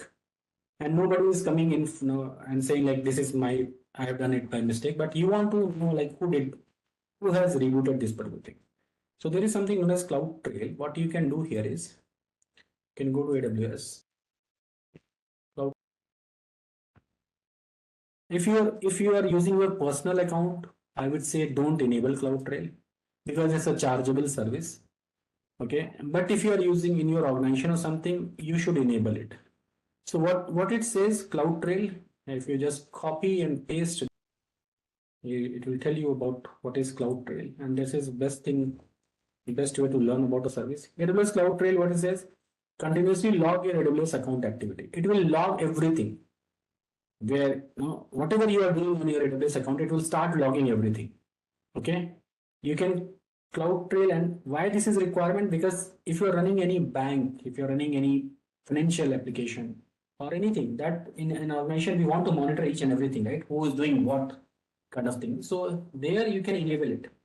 So whatever is happening on your AWS account, it will get recorded. And with what IAM user ID it is happening, with what IP address it is happening, everything will get recorded here. Okay, so Cloud Trail is a very important service for security because if something already happened, you cannot do anything. If you have not enabled Cloud Trail, you can't do anything because it's already happened. But if you have enabled Cloud Trail and somebody did something, everything will get recorded here. So how it works, basically it will capture, you can see it's a camera kind of thing, record the activity. It will store all those what it is going to store. It will store your AWS Cloud Trail console in an S3 bucket. It will create an S3 bucket and it will upload all the logs there. And then what you can do, you can use Amazon CloudWatch Alarm, and CloudWatch is a service where you can set up alarm and monitor everything, and you can review all those things, like who did what and everything. So this is important. If you want to create Cloud Trail, you can click here and create trail. I don't enable it generally, but it's very simple. You just click on create trail, it will be enabled. And after that, it will start monitoring each and everything. Okay, but it is for us, for our personal account, it is an unnecessary cost because it will generate S3 bucket storage and all will get counted. So you should always remember there is a Cloud Trail service. If I want to monitor who did what, you just go and hit here. Okay, it will get enabled. Then after that, everything will get recorded on S3 bucket, and you can go and later analyze it. Who did what, at what time, what is the IP address, what activity, all those operations will get recorded. All right. Then we have another service, something known as AWS Secret Manager. AWS Secret Manager is one of the services that we use to store our secrets. What is secrets, by the way, in IT world? What is the most secret information? Your password, right? Your keys, your user ID, passwords, and all. So what is the way to manage password? You can write your password somewhere, or you can remember your password or something like that. But this is not a good way to manage your password and keys and all. So what AWS says, if you really want to say, for example, I'm running 100 databases. Can I remember all the 100 database password? No, it's not at all possible, right? Can I note it down somewhere? Yes, you can note it down somewhere. But what happened when you lost that notepad, or maybe it got stolen or something like that? So it's something like, it's not a good practice. What AWS says, you store your security credential, API keys, and secret to the secret manager, and it's a very simple service. I mean, uh, creation of secret manager and all is very simple service. You just need to go here. Okay, AWS. Okay, I can say secret manager. Okay, just create a secret manager. It's a kind of a vault kind of thing. Okay, what it says, AWS secret manager easily rotate, manage, retrieve the secret throughout and throughout the life cycle. AWS secret manager help you to access application services, IT services. I mean, basically, wherever you are using some kind of secret information, you can store in AWS secret manager. You just need to create it. It will get created, and whenever you are creating any password or something, you can just give the name of this secret manager, and everything will get stored in AWS cloud. Okay, and they will follow all the best practices, like, rotating after 45 days and all those things. Everything will be there. Okay, so you should also remember, like, there is a service that is known as secret manager that I can use to store my all confidential information. But confidential information doesn't mean any kind of a document or something. It's like your password, your access key, these kind of information. So it's basically intelligent threat protection for your accounts. You can integrate guard duty with either with some of the logging mechanism, maybe your CloudTrail logs, DNS log, or maybe VPC flow log. Then what it does, basically, it will monitor those things and start storing your data in an S3 bucket. And later we can identify, like, any kind of suspicious activity like malware production, or like something like kind of crypto mining, or maybe kind of unusual API call somebody is making. Everything we can monitor using guard duty. So if you can just enable it, I mean, it's very simple to enable. Okay, you can just go here, enable guard duty, and it will start monitoring your logs. Again, it's a chargeable service. They have 30 days free trial, but it's like, it will start monitoring all your logs and everything, and all those things are getting stored in S3 bucket. And later, the most important thing, the logs that are getting stored, you need to go and analyze it. Okay, then from there you can identify some activity from there, any suspicious activity from there, like something like IP scanning, port scanning, stolen keys. Okay, EC2 is some EC2 running malware, or somebody is doing crypto mining. Okay, somebody is doing large data S3 transfer. Okay, IAM role is using, somebody is abnormally using IAM role. Everything will get scanned and monitored. Okay, so enabling guard duty is like, this is what we can do with all this guard duty and all. At this point, not only have you become acquainted with the essential cybersecurity terms, but you've also learned how to implement them within a cloud environment. But what better way to deepen your understanding of a field than by hearing it from an expert? For that, we have brought to you Mr. Karthik Chandra, a certified ethical hacker, or a CEH master, and the founder of Segment Solutions. His expertise in identifying vulnerabilities and his impressive work in the cybersecurity field will surely fascinate you. Also, his tips on how you can go about becoming a cybersecurity engineer will nudge you in the right direction. So, without any further ado, let's listen to his wisdom. Hi Karthik, welcome to this podcast. So we're very excited to have you over here. Without me giving an introduction, let's hear from you. If you can talk about who you are, what you do, and then we'll take it forward from there. Sure. So, my name is Karthik, and so basically I'm founder of Segment Solutions. So we are a cybersecurity firm, and we basically work with multiple organizations. We provide security solutions, and also we work with crime departments, and also we have some clients in US. So we do everything. It's a core cybersecurity firm which we are running right now. Right. And with that, you also train people on cybersecurity. If you can talk a little bit about that as well. Yeah. So when it comes to training, I started since when I was in my BTech. Wow. When I was, in my third year BTech I started. And since with Intellipaat, I've been associated, I guess, since 2021, I guess. Okay. I'm 2019 pass out. And from 2018 or so, I've been training, and I worked with few companies in Bangalore as well, simultaneously with IIM Bangalore incubated companies and all. Okay. And I started training, and in Bangalore University and all, I have given a lot of sessions for faculties, employees in many MNC companies, even through Intellipaat. I guess I have trained HCL, Wipro, some companies. Wow, I've okay. given for training for employees in cybersecurity.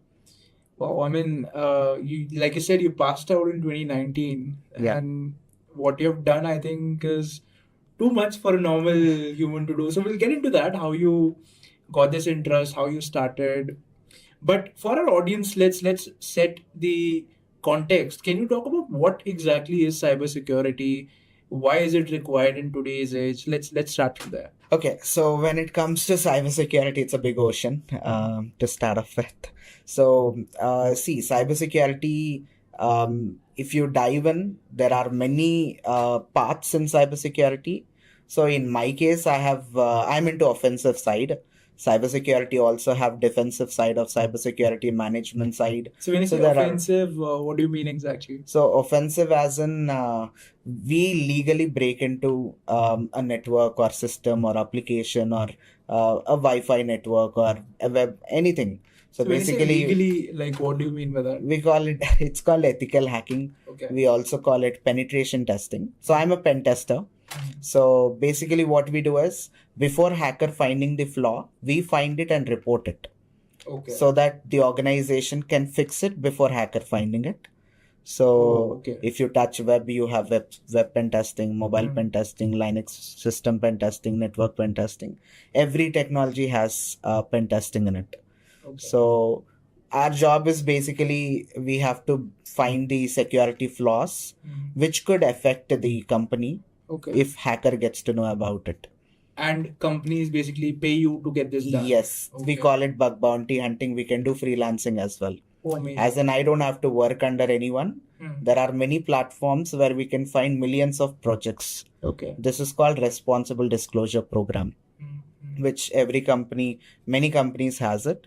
And people like us, we can select those companies. We can legally, by following rules and regulations of the company, we legally perform attacks, find loopholes, and report.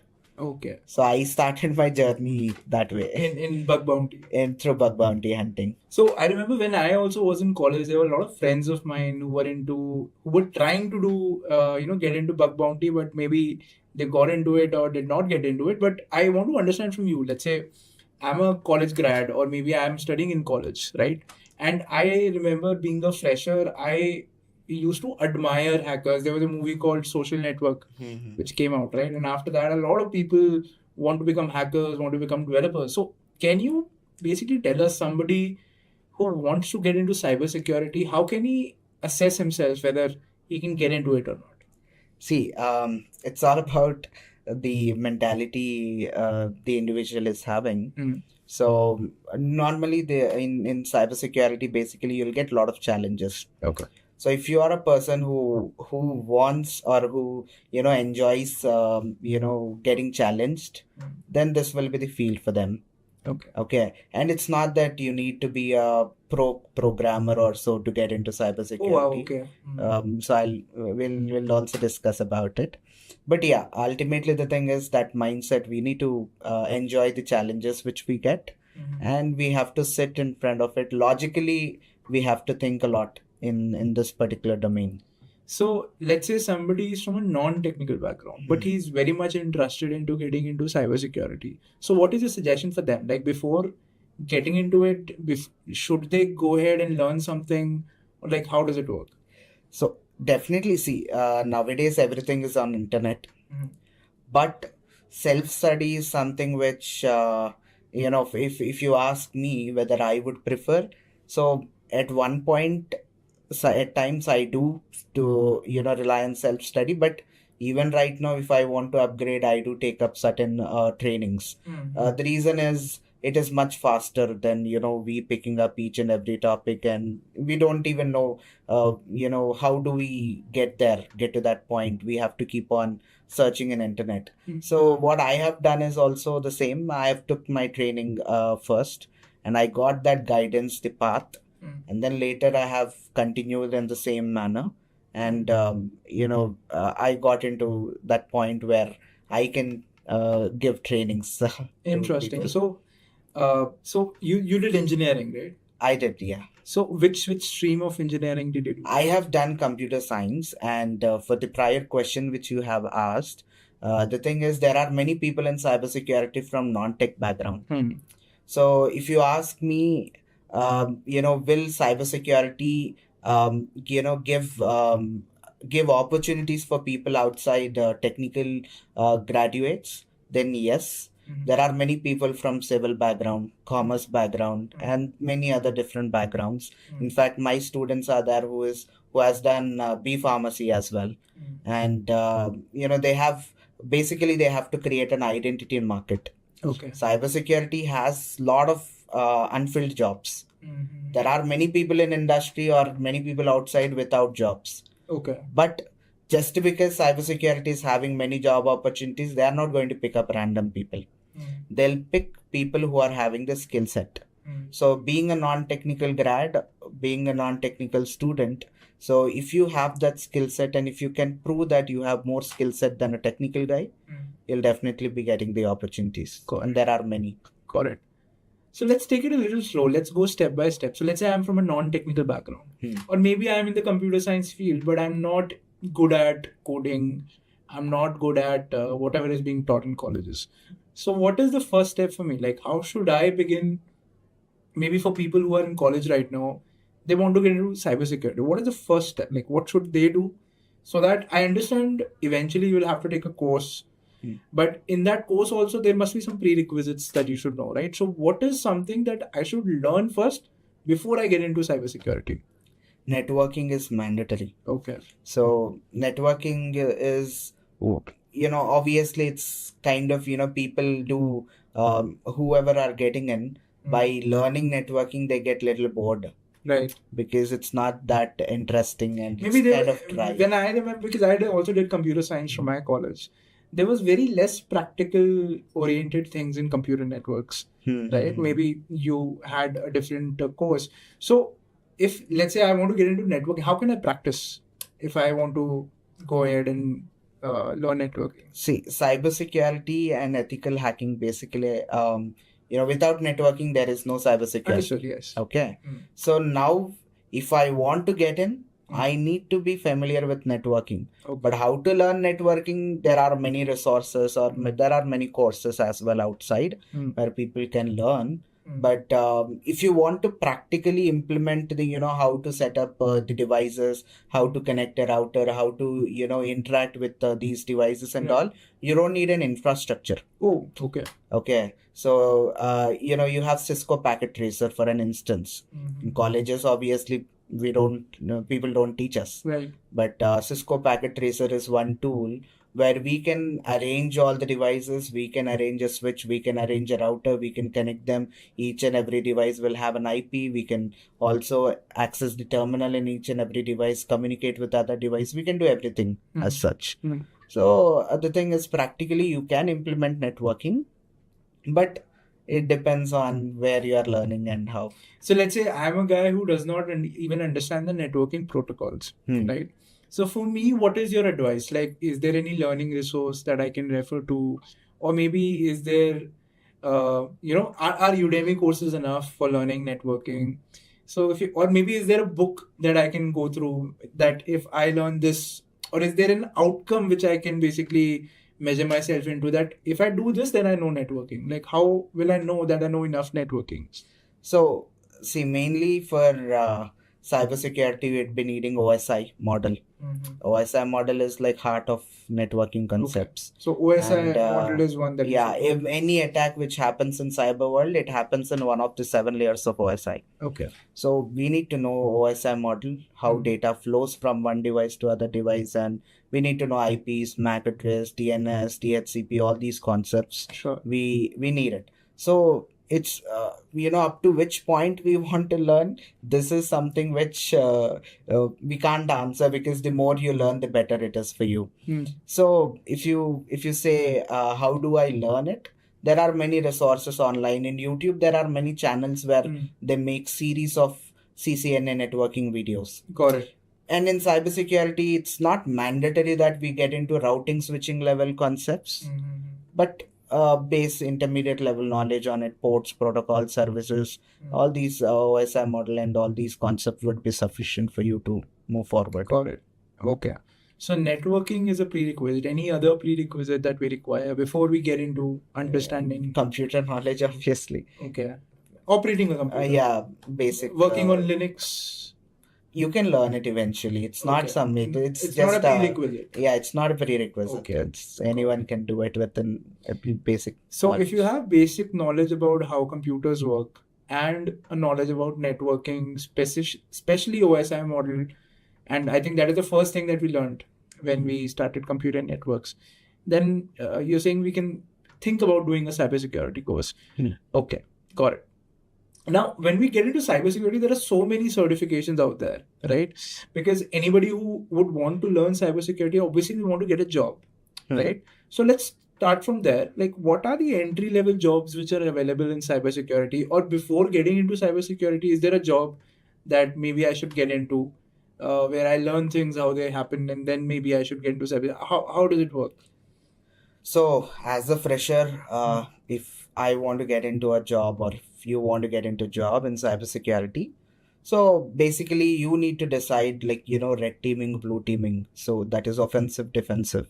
So if you want a vague idea, defensive team, you have SOC analyst, you have incident response teams, you have NOC teams, you have multiple security analyst and all, multiple responsibilities.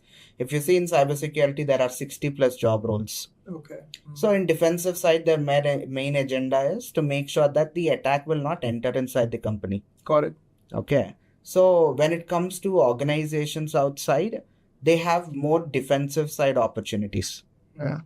And we have offensive side of cybersecurity as well, like penetration testers, security auditors, and forensic investigators and all. So when it comes to that side, offensive side, compared to blue, we'll have lesser number of opportunities, but we do have.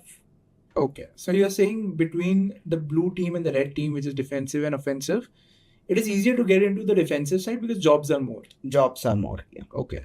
Now, what is the entry-level job in the defensive side of things that I can get into as a fresher? Like, for example, when we were in college, we used to have companies like TCS, Infosys. The only thing that they used to ask us was, what are loops, right? What are variables? And if you used to answer 6-7 questions, we used to get the software developer job. Now, in case of cybersecurity, what is it? Like, what is the first kind of role that I'll get into, and what are the kind of questions that I can expect? So you'll get into security analyst job roles. Okay. So that is into, let's say, defensive side. If you see, so you'll be working with in L1, L2 levels initially as a fresher. You'll get in, and basically you'll be dealing with it's kind of, you don't need coding in here. Okay. So you'll be completely dependent on security tools, SIM tools. Okay. So like Splunk, QRadar, EDR tools like CloudStrike, Trellix, and all. So as it is a tool-based scenarios, networking is mandatory in here. Sure. So in any interview you attend, if they ask you 10 questions, 3 questions will be there in networking. Okay. So ports, protocols, again, the same concepts. And apart from that, they'll ask you about cyber kill chain, or, about MITRE attack framework, and, these kind of questions mostly they'll be focusing on. Got it. And when it comes to red teaming, you have penetration testers job roles also as a fresher. There are many people who got in, and me myself, I've been in pen testing. So when it comes to pen testing, you need to have that semi-coding knowledge. Okay. Semi-coding knowledge is needed, as in I don't have to be pro in coding, but if I can write one line of code, if I can understand the flow of code and write one line, that would be sufficient for me to survive. Okay. Being in fresher, later we can become pro in coding, develop our own tools and all, but entry barrier is not there. You don't have to be pro. That's fair. Okay. So you mentioned that as a security analyst, which is the entry level job that you mentioned, I need to know about networking and I need to know about security tools, right? So knowing networking, like, is there a certification that I can do? Maybe from certification, I can map what all I have to learn in order to do that certification. And that certification maybe becomes a gateway for me to apply to that particular job. And similarly, the security tools that you mentioned, because these tools are not taught in colleges, right? So as a fresher, how do I learn these tools? Again, there might be courses or resources out there, but I might not know what all tools I have to learn, right? So maybe the way forward would be to do a certification which will tell me, okay, learn these 5 tools. Enough. If you learn them, you can get a certification, right? So what is the entry level certification that I can do in order to learn these security tools or in order to learn networking? So when it comes to entry level certification, so either in blue team or red team, companies ask for CEH, okay, from EC Council, CEH, Certified Ethical Hacker. Sure. So basically, why in CEH you'll be not learning the SIM tools, but it's an entry level certification which companies ask for, even blue team. Okay. So the reason behind that is there are other bodies also, ComSha, Security Plus, Network Plus is there. So it depends on like people which certification they prefer. But there are companies who ask for, let's say, CEH. So why did CEH become globally acknowledged by many companies is because it has, let's say, 20 modules in it. Cybersecurity, as I told, it's a big ocean. There are many paths. If you touch network security, mobile security, or IoT security, cloud security, there are many paths. So CEH will give you some basic to intermediate level knowledge on multiple paths. Got it. Okay, the scenario is, let's say I have my own company. I got a requirement from a client saying that, boss, I need a web pen testing project to be done. So let's say I need manpower to do the project. So I'll hire someone and these people will come in and project will be done within 2 weeks, 3 weeks, or 1 month. So after the project is done, I'll get another client who requirement is network security. Right. I have hired for web security. They don't have knowledge on network security, means I need to train them from scratch and I have to assign them the project. Right. Which is, I need to pay them salary also for training. So it will be a burden for the organization. Right. So initially, while I'm hiring itself, I need to hire someone with some fundamental knowledge, intermediate level knowledge on different paths. Okay. So that employee will be able to adapt to my requirement. Yeah.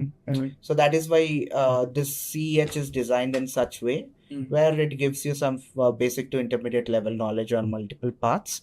Employee adaptability increases. That's kind of foundation. So as a technical guy, I can definitely get into CEH. But what if I am from the non-technical field? Can I straight away get into CEH or I have to learn something? See, technical or non-technical, the certifications they look into is the same standards. So people, there are people who do CCNA also, networking certification. But it's not mandate. But if you do, it's an additional advantage.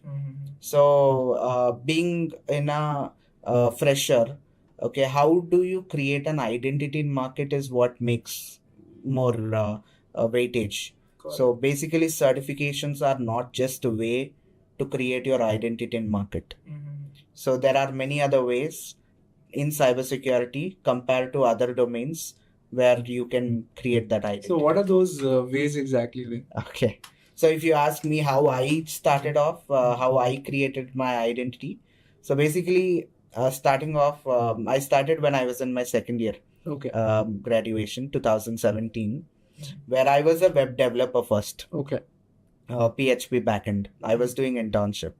So later I realized about cybersecurity and switched from web development to web security. Okay. So I've started off with bug bounty hunting. So in my semester holidays, in first 8 days, I found around 4 days, I found around 8 critical vulnerabilities. Where?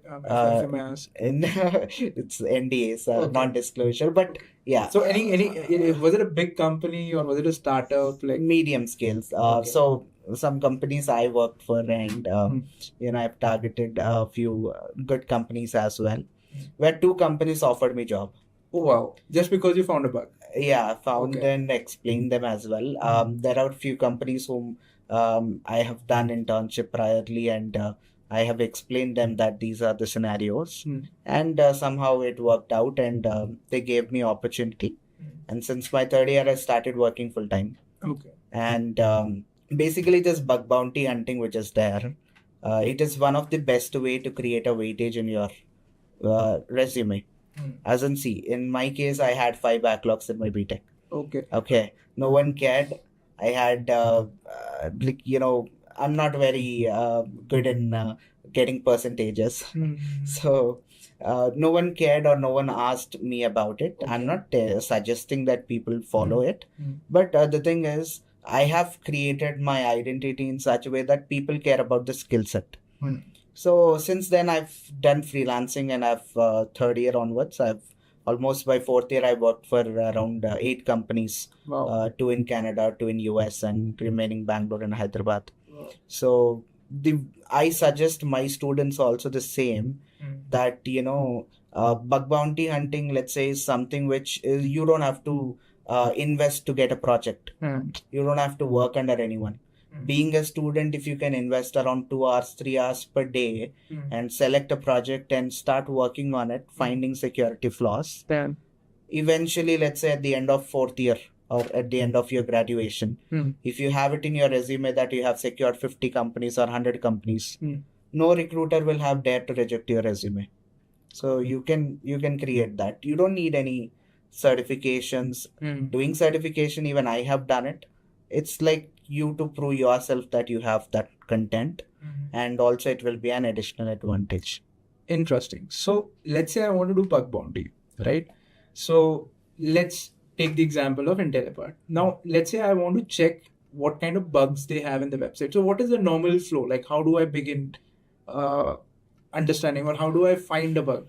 Like, Okay. Maybe if you can map a roadmap for us. So usually we maintain a checklist, Okay. as in a list of the security flaws. So we also follow a security standard OWASP top 10 globally.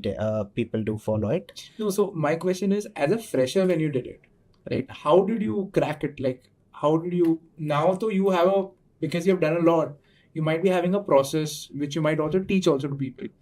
But my question to you is, as a fresher, because you did not have this knowledge, right? You said you were a web tester, a web developer, and you wanted to get into cybersecurity. So how did you find your first bug? See, I have learned, I took training. Okay. So basically, I started off with attending a workshop in IIT Hyderabad and BITS Hyderabad.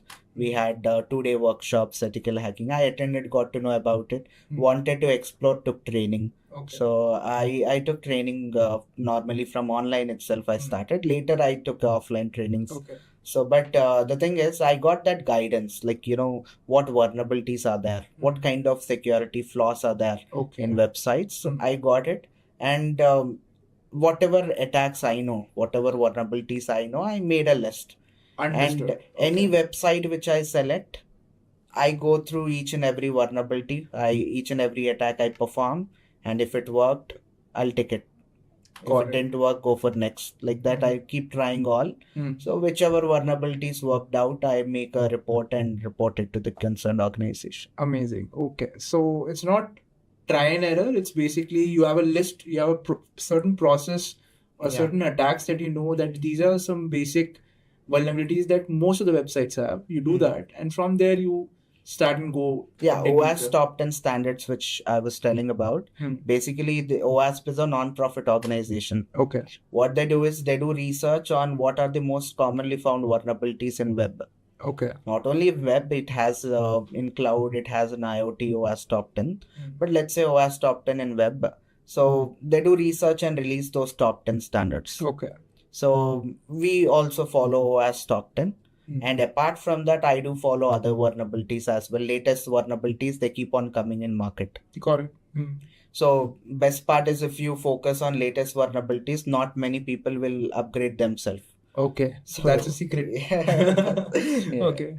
Got it. Understood. So you're saying if somebody learns the OWASP top 10 vulnerabilities which are there, chances are that if they're targeting maybe a new startup or a medium startup who have just started out, and if they have a bug bounty program, Sorry. they will be able to find their first bug. Yeah, there are chances, but I would suggest not to work only on OWASP. Okay. Because there are many people who are learning OWASP, so competition will be more. So if you want to get out of that competition, you have to go a little above OWASP, and there are many other vulnerabilities. Correct. Now let's talk about, can I perform these attacks on any website, or like is there a way? Because right now the conversation that we are having is we can test by doing these attacks on websites, but I don't think that is legal, right? So like, how do I approach, or how do I know which websites I can actually do an attack and which websites are actually giving me a bug bounty program? So it's very easy.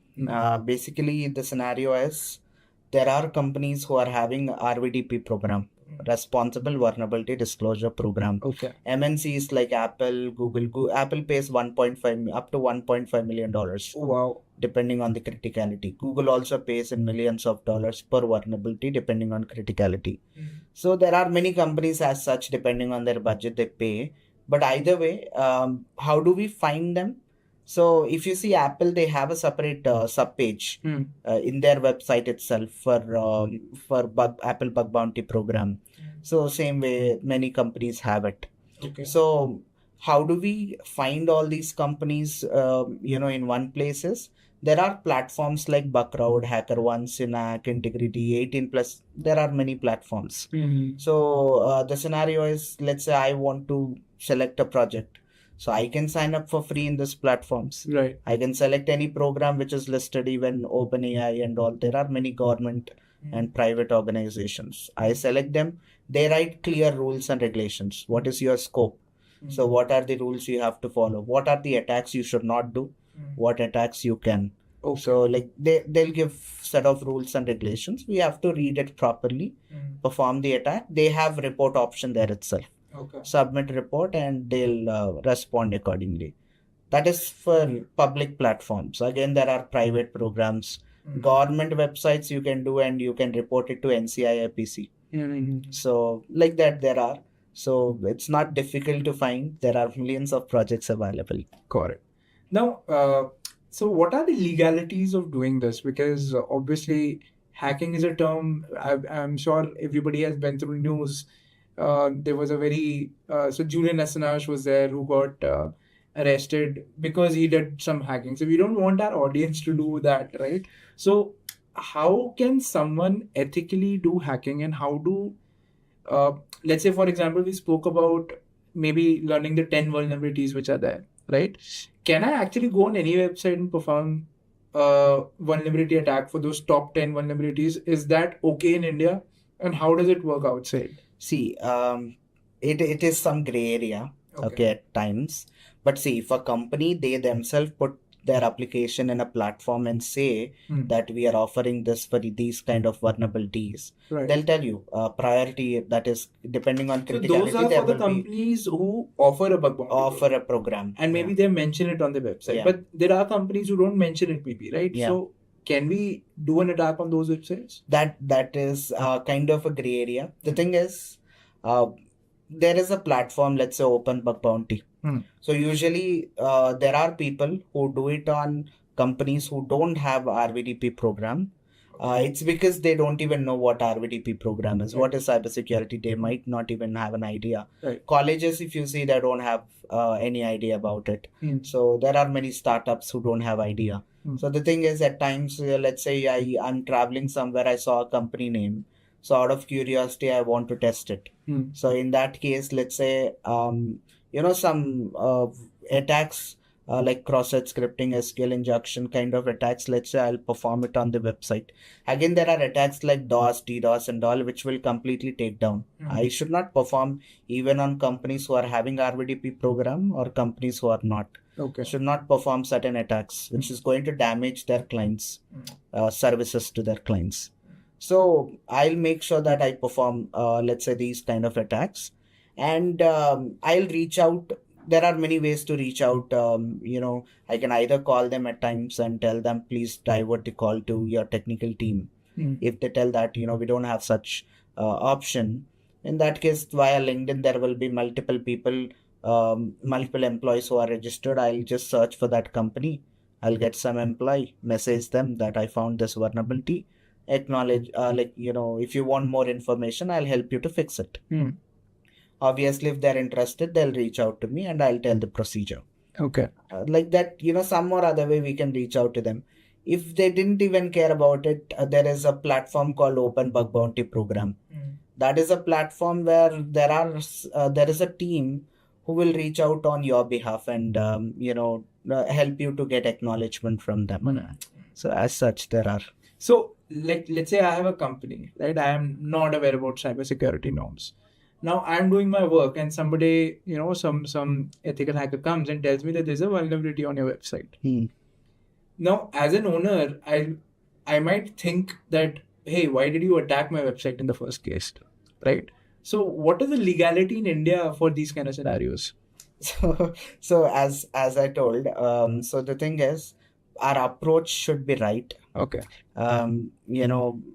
As I told, that's kind of a gray area. If I tell you that, hey, I got your customer data. Right. Obviously, people will be like, Arey, who are you to take my customer data? Correct. Who gave you permissions? Better asking permissions priorly, but as they don't know what cybersecurity is, they might not even care about it. Right. So we make sure that the attacks which we do, like if you see Open Bug Bounty, which I have told you before, the platform, they don't even accept attacks like SQL injection. Okay. Because it's an attack where it can dump the data from the database. Right.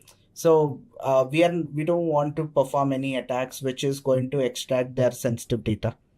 But we'll perform attacks like, let's say, cross-site scripting and all, show them that you are allowing outsider to execute their code in your website, and we are not stealing any sensitive data or so. Well, we'll report. The approach, how do you approach, should be different. So I think now let's talk about cybersecurity careers, right? So I understood you explained us very well how we can get into cybersecurity. Now, once I get into cybersecurity, what is the kind of salary that I can expect as a fresher? Okay, so when it comes to cybersecurity professional salaries, as a fresher, you can't expect as a fresher high salaries, but any other IT employee, whatever their average salaries, even cybersecurity, the same. Okay. So you can start off with somewhere around 3.54 or 4.5. So if you are directly from college and if you have a good college, then there are colleges which gets 12 LPA or 13 LPA also, depends on the college reputation. But as a fresher, like any other IT employee, you'll be getting the average same package. But eventually salaries grow faster in cybersecurity compared to any other domain. Okay. And in fact, if you see in entire IT department, there are many people involved, but none of the IT employee can directly reach out to a founder or CISO, right? Founder or stakeholders or CEO of a company. So they are in top level. So in MNCs I'm talking about. So in entire IT department, cybersecurity professional, like if you see CISO is head of cybersecurity department. So they can directly report to a founder. They will directly report. So that level of importance is given, and obviously responsibilities are high. Salaries are also very high compared to a developer as well. Got it. So somebody who's a lateral guy who wants to get into cybersecurity, let's say somebody who's a software developer or somebody who's a network engineer who has spent 4-5 years in the industry, right? Maybe there are 10 to 12 LPA right now. So if they make a switch to cybersecurity, can they expect the same amount of salary or maybe a hike, or like how does it work? So see, when it comes to there are few questions from students as well that people want to shift to cybersecurity. They have some experience. So here the scenario is, let's say cybersecurity networking is anyways needed. By now we know. So if you worked in some networking domain or some domain which is relevant to cybersecurity, Let's say you worked around 2 years in networking. So they'll consider at least 50% of experience, like 1 year they'll consider. So that way you can shift into cybersecurity, but not a whole experience would be considered, but at least 50% will be taken. So somebody who's a lateral hire, can they expect around 10 to 12 LPA as a starting? Like, let's say I'm a network engineer. Maybe I've done CCNA, right? I get into cybersecurity. Maybe I was earning around 10 to 12 LPA or 14 LPA. So with this experience, and maybe I've done a cybersecurity course, maybe I did the CA certification or any other certification. Can I expect the same salary, or will there be a dip in my salary, which I Possibilities are there. Okay. One scenario is there are few people who, in the similar case, in their same company, they get the opportunity to shift by doing this certifications and all. IGPs, yeah. So in that case, the same salaries, maximum cases will continue. But from that company, if they are moving out to other company, so you have to prove a little bit your skill set, and the chances will be there. But it depends on the skill set. If you can prove that you have, you are eligible to get that kind of package with the knowledge you are having, then definitely the people do give. So you're saying maybe you might have to go to because we also have people who may come from a non-tech domain. Let's say somebody's in pre-sales, right? Or somebody is doing an entirely non-technical job and they're not happy with the job. And maybe the package that they're getting is around 20, 25. So they will have to take a dip, is what you're saying, when they're starting off in cybersecurity. Yes. But eventually you're saying if they do their certifications, if they're able to prove themselves in the company, the growth is there. Yeah. So what is the maximum salary that somebody can expect in the cybersecurity domain? If you can see here, let's say compared to a developer, developer maximum salary, no matter how many year experience he's having, let's say an average company can pay up to 60 LPA. Right. But a cybersecurity professional, if you see head of cybersecurity department, there are companies who pay 60 lakhs to 3 CR. Oh, in India? In India. Okay. So is this all cash, or is there also, equity is also involved? Because Yeah, definitely. Okay. So how much in-hand cash they can expect? Like there are people, they are getting cash, and also it's up to them, depends on the company if they give stakes or not, but they do also. So you're saying people are earning 3 CR a year also? Yes, in India there are people who are in a job. Yeah, in job. Oh, okay. That's really interesting, and I think even people then, I think that's why it's a lucrative career as well, but it comes with its onus of learning a lot. Like you're saying, you run a company which is in cybersecurity, we're still learning today, right? Okay. Now, let's say somebody gets into cybersecurity, they feel they're stuck somewhere, right? Now, if they have to grow, how do they grow? Like if I am in cybersecurity, maybe I've spent 2 years in the company, right? I am having the same skill set. I'm tired of shifting between companies. I'm not able to get a hike, or I'm not able to grow my skills. So what is the way out from there? See, one thing is cybersecurity is something which you cannot be with the same knowledge. Okay, every day you have to upgrade. Okay. So once you dive in, you have to keep upgrading. It's not like other field. So I'll tell you, there is one advantage with this because of this reason. The advantage is, as you have to upgrade yourself every day, so it's difficult for people to replace with you with a tool, on your behalf. Right. So if you learn any technology today, and if you don't have to upgrade yourself for next 5 years, then you can be replaced with a tool. But cybersecurity is not. So the thing is, as we have to learn every day, and if we stop upgrading, our downfall starts. Right. So we learn, but how do we prove in organization that we got knowledge? By doing certifications and all we can. And people do demand that, I've done this advanced level certification. So there are possibilities to get hiked. Got it. So one certification that we talked about extensively was CAH, which is maybe targeted as to people who want to get into cybersecurity. What other certifications are there which can be helpful to people who want to advance in their career of cybersecurity? So again, let's say for example, I'm into offensive side. So initially, let's say I can start off with getting into As a fresher, I can start off with CH, but later I can get into in advanced level penetration testings. I can get into CPENT, OSCP, EJPT, PNPT, like that. There are that cadre certifications, so I can go for it. So basically, if you see OSCP, it is a 48-hour exam. Oh, okay. As in 24 hours, first 24 hours they'll give us, we have to crack 5 machines they'll give us, we have to crack it, and next 24 hours we have to document it. So the thing is, there are such kind of certifications. So there are that level of exams where we can prove ourselves. Obviously, if I crack, let's say if I have OSCP certification, then companies will see that okay, this person is having knowledge, and they can definitely, upon that only, they'll also give us salaries. Right. Also, what about other people? Like, and so we spoke about extensively the cybersecurity career. But let's say I'm a developer, or maybe I'm a network engineer, or maybe I'm sitting in some other IT job. How important is it for me to learn cybersecurity? Is it important, first of all, or are there teams who take care of cybersecurity and you just have to focus on your work? How does it work? So I'll just give a clarity on it. So cybersecurity definitely is not only for you to do a job, it's for everyone to learn. Because see, for example, let's say you got fever or you got cold, you know which tablet to take. You don't have to be a doctor, right? You can think that a doctor will anyways know, I can just go near a doctor and take care of it. Nothing as such. So we'll know basic things, right? In same way, being a non-cybersecurity professional, it's responsible for every human who is using device to be familiar with cyber crimes, cyber threats, cyber security. Because nowadays, let's say for example, recently we had an Aadhaar card data breach.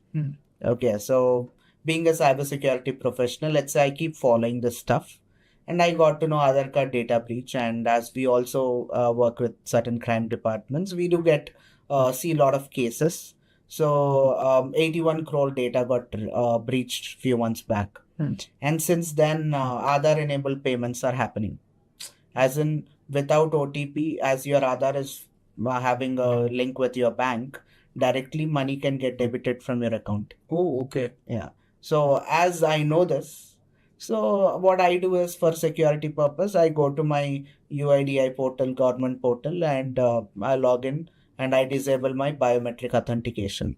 So by default, it's enabled. So we have to disable it so that people will not be able to do it. So I don't have to be a cybersecurity professional to know this concept, because everyone has bank. So they need to know how to protect themselves. Right. Devices they have. People install some cracked softwares, modded applications. They need to know what would happen. So there are certain cyber awareness situation which everyone need to have it. Yeah. So irrespective of which domain they are in. So is there a certification for this also?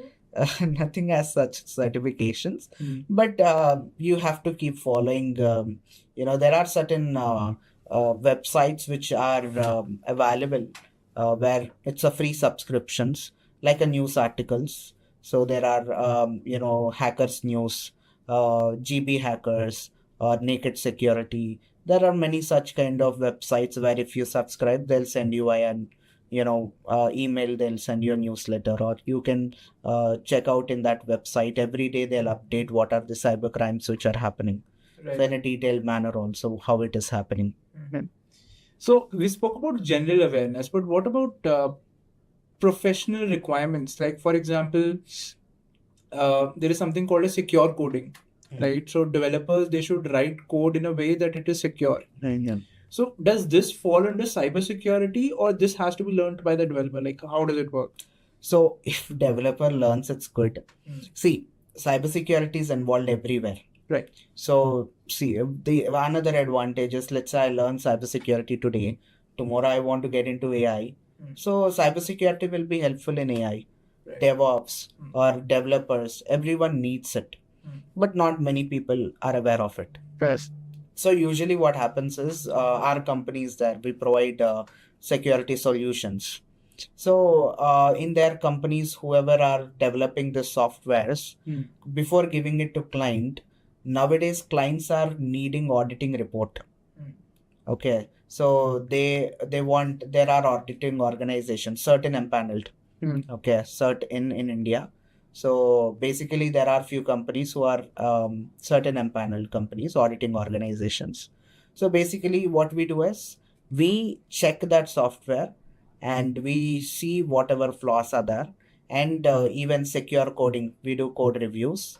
There are automated tools as well, using which we can check all the lines. And if there is any flaws, we report and they fix it, and we give the report. Then after we giving the auditing report only, clients will accept their product. Got it. Okay. So you're saying even if a developer writes the code, there are ways to test whether that code is following the best practices or not. But it's a good thing to have, because I have seen a lot of job descriptions for developers also, where they mention that you should know secure coding, or you should know, tools which check whether your code is following the secure coding practices or not. All right. Okay, that's interesting to know. One more important thing that I wanted to ask was, when you were speaking about developers, that these days, because of ChatGPT and other AI tools, there has been a lot of buzz that, ChatGPT will take jobs. I mean, we are able to see now that a lot of jobs like technical content writing and other things, they all have been automated, right? Similarly, maybe it is not taking developers' job, but it is helping them in productivity, wherein whatever boilerplate code that somebody had to write again and again, that ChatGPT gives them now, and they can use it, and then they can edit, and then they can go on. So this is what the impact which has happened in the developer space or the content space. What is the impact which has happened in the cybersecurity space because of this? So after AI hitting the market, cybersecurity jobs have increased more. Oh, okay. Okay, where other domains got impacted, cybersecurity jobs has increased. And the reason why is hackers have adapted AI before normal people did. Okay, they have adapted AI faster. So in a simple note, like even if you see ChatGPT created interview, an interviewer will ask, aren't you afraid of what you have created? So he told that, if I say I'm not afraid, I'm wrong. But my major concern is cyber criminals misusing it. Okay. So how do they misuse? Basically, let's say, for example, I want to perform an attack on a website or some organization. So if I want to perform attack, organization, if they're already having a security team or so, so what they do is already existing attacks, they protect themselves. Right.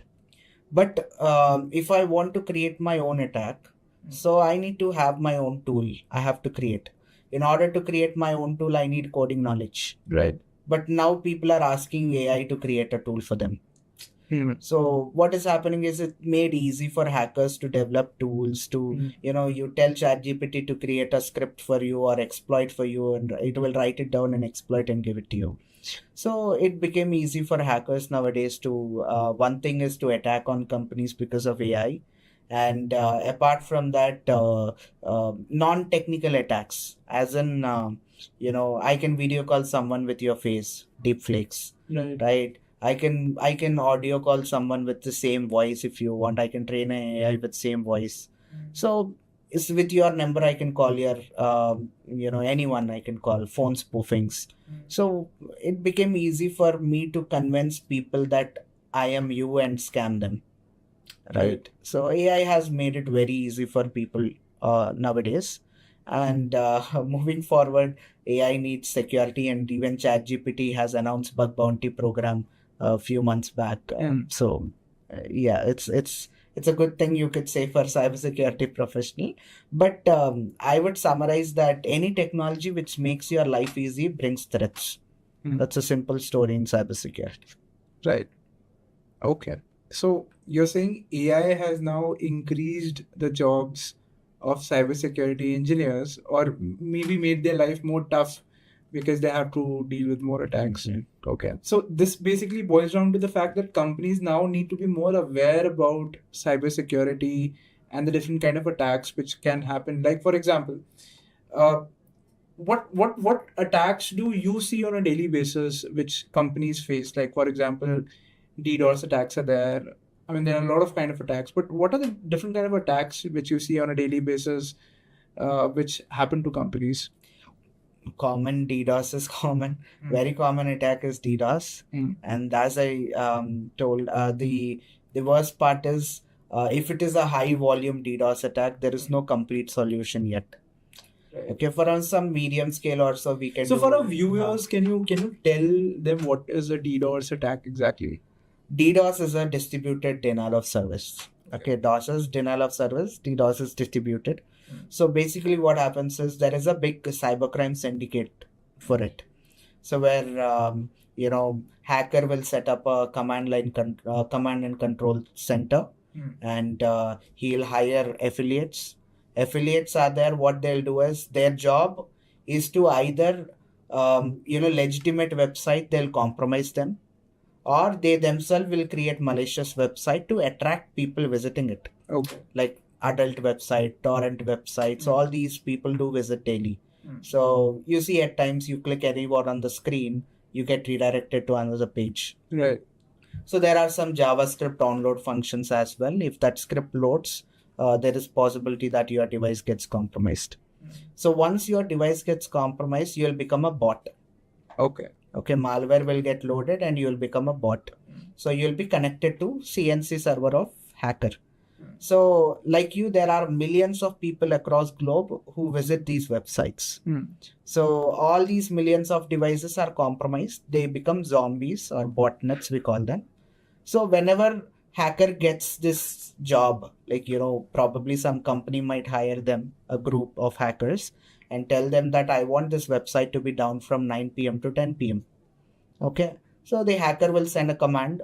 All these devices, millions of devices, will start sending, requests to that website. So even you or me, without knowing, our device might also keep sending requests. So it's difficult for the organization to identify which one is legitimate traffic. Okay. So even if one request goes from each device, there are millions of devices, millions of requests hit at a time. So it's not possible for a company to handle that high level DDoS attacks. So there are certain security measurements, header analysis, wavelet analysis, and load balancers implementations. There are certain security measurements, but up to some extent only we can. So we can only prevent them, we cannot avoid them, is what you're saying. No. So let's say, how do I get to know whether my device is in a bot network or not? Is there a way to figure out whether I have been infected with a JavaScript code, like you say? There are certain tools, but it's not guaranteed that it works. Okay. But there are tools, and even government also is offering certain tools where you can identify botnets and all, but that's a possibility. No, so what I want to understand is, like, if I am a part of a botnet or not, how will I get to know about it? See, it's not that right now, if you want to check, as I told, there are certain tools which are available which will try to scan and identify, but it's not 100% working process. But either way, if you keep monitoring your device network traffic, and if your device is shooting out some requests without you initiating it, so if you monitor then that is one possibility to figure it out. Okay. Because what I want to touch base on is, because there are a lot of cyber crimes which are happening every day. Even some of our friends, they've gone through a fraud wherein they are not getting an OTP, and then their money is getting debited from their account. Now, I'm not too sure how that works, but what is the way to avoid these kind of things? Like, is there something which our audience can do so that they're not, of course, technical awareness is one, but apart from that, can they do something about it right now so that they can, or maybe some practice that they can follow every day through which they're not getting scammed like this?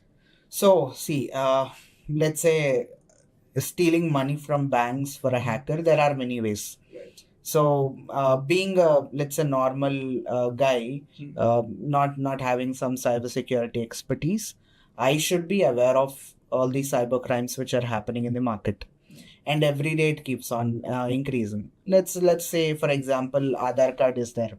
So a few months back, we had, in 2018 March, we had an Aadhaar card data breach of 1.1 billion accounts. Oh, That was the world's largest biometric data breach which happened. And that could be bought online.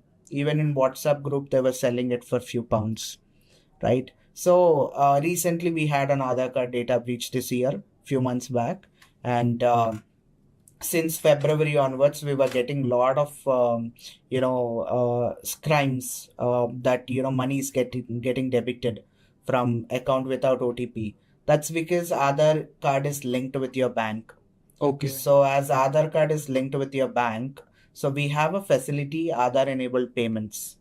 So if victim goes and complained in department, and if in banking also, if they check the transaction, they'll be able to find Aadhaar enabled payments was initiated.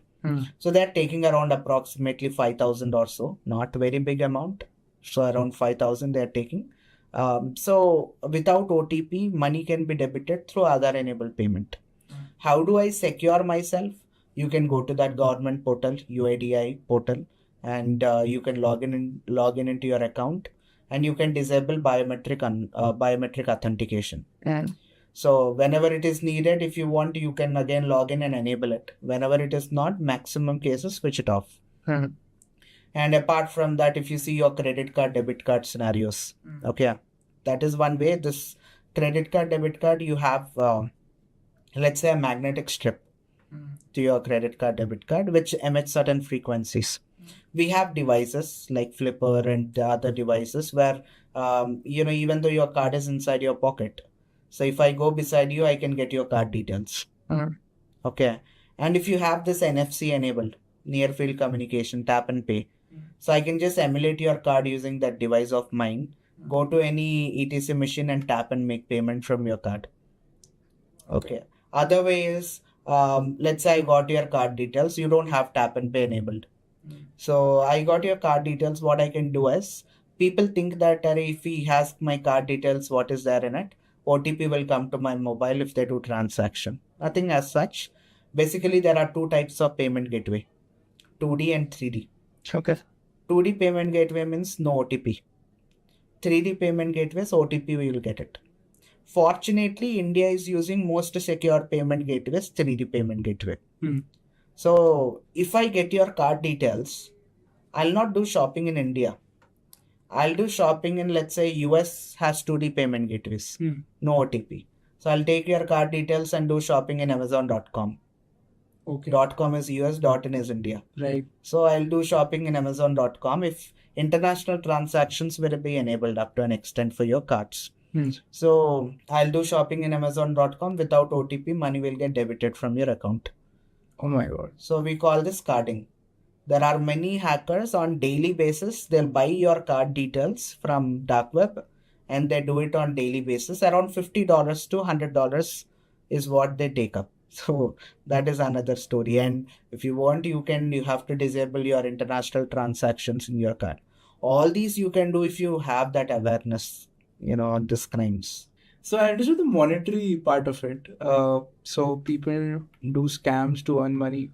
But let's say we spoke about DDoS, where you told us that some companies' website will go down if somebody enables a bot network. So what is the motivation behind that? Like why does that happen? So hackers' motivation, it can be for money. Okay.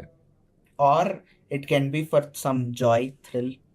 Okay. So there are hackers who, even though they don't get even a penny out of it, they want to do it just for hack value. As in, I could say that, I took down Facebook, my reputation will increase, right? So, but either way, when it comes to this DDoS attacks, mostly there are many groups in dark web who provide these services. Okay. Okay. So let's say, for example, I'm competitor of Intellipaat.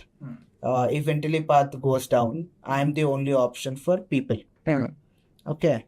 So what I can do is I can hire some hacking group and say that I want this website to be down. So accordingly, they'll perform a DDoS attack, get it down, and the customers of Intellipaat, when they're opening website, it will be very slow, or when they're making payment, they couldn't. So they'll get frustrated, and obviously you will be losing your loyal customers. Ultimately, they get diverted to me. So I'll be in profit. So hackers are offering these services, and then Yeah, there is a big syndicate for it. Yeah.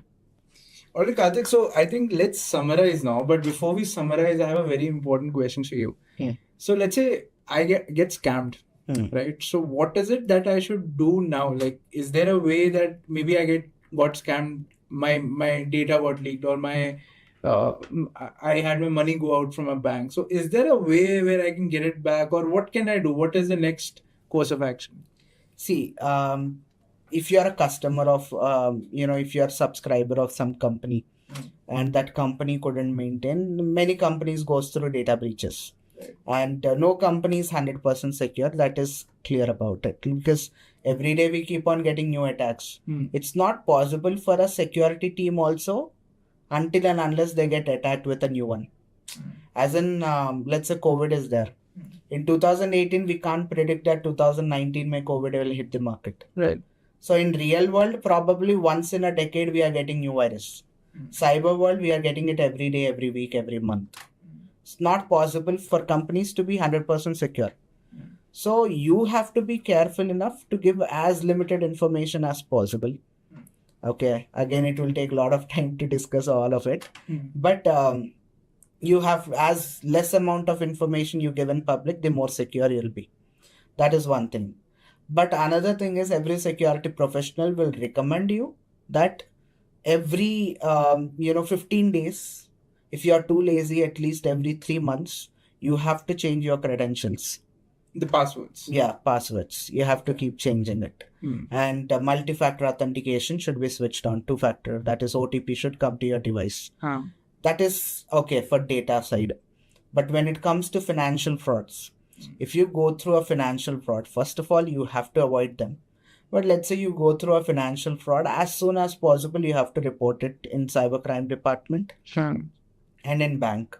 So if you report it soon, they'll freeze your amount which the other side has gotten, and they'll try to recover it back.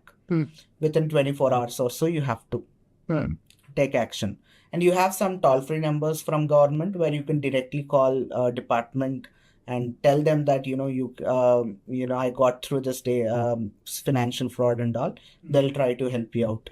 But if you delay it, so forget about your money, because even if you report it, not even cybercrimes, not only financial fraud, all the other cybercrimes, matrimonial fraud, Instagram frauds, Facebook frauds, all the other frauds which are happening in market.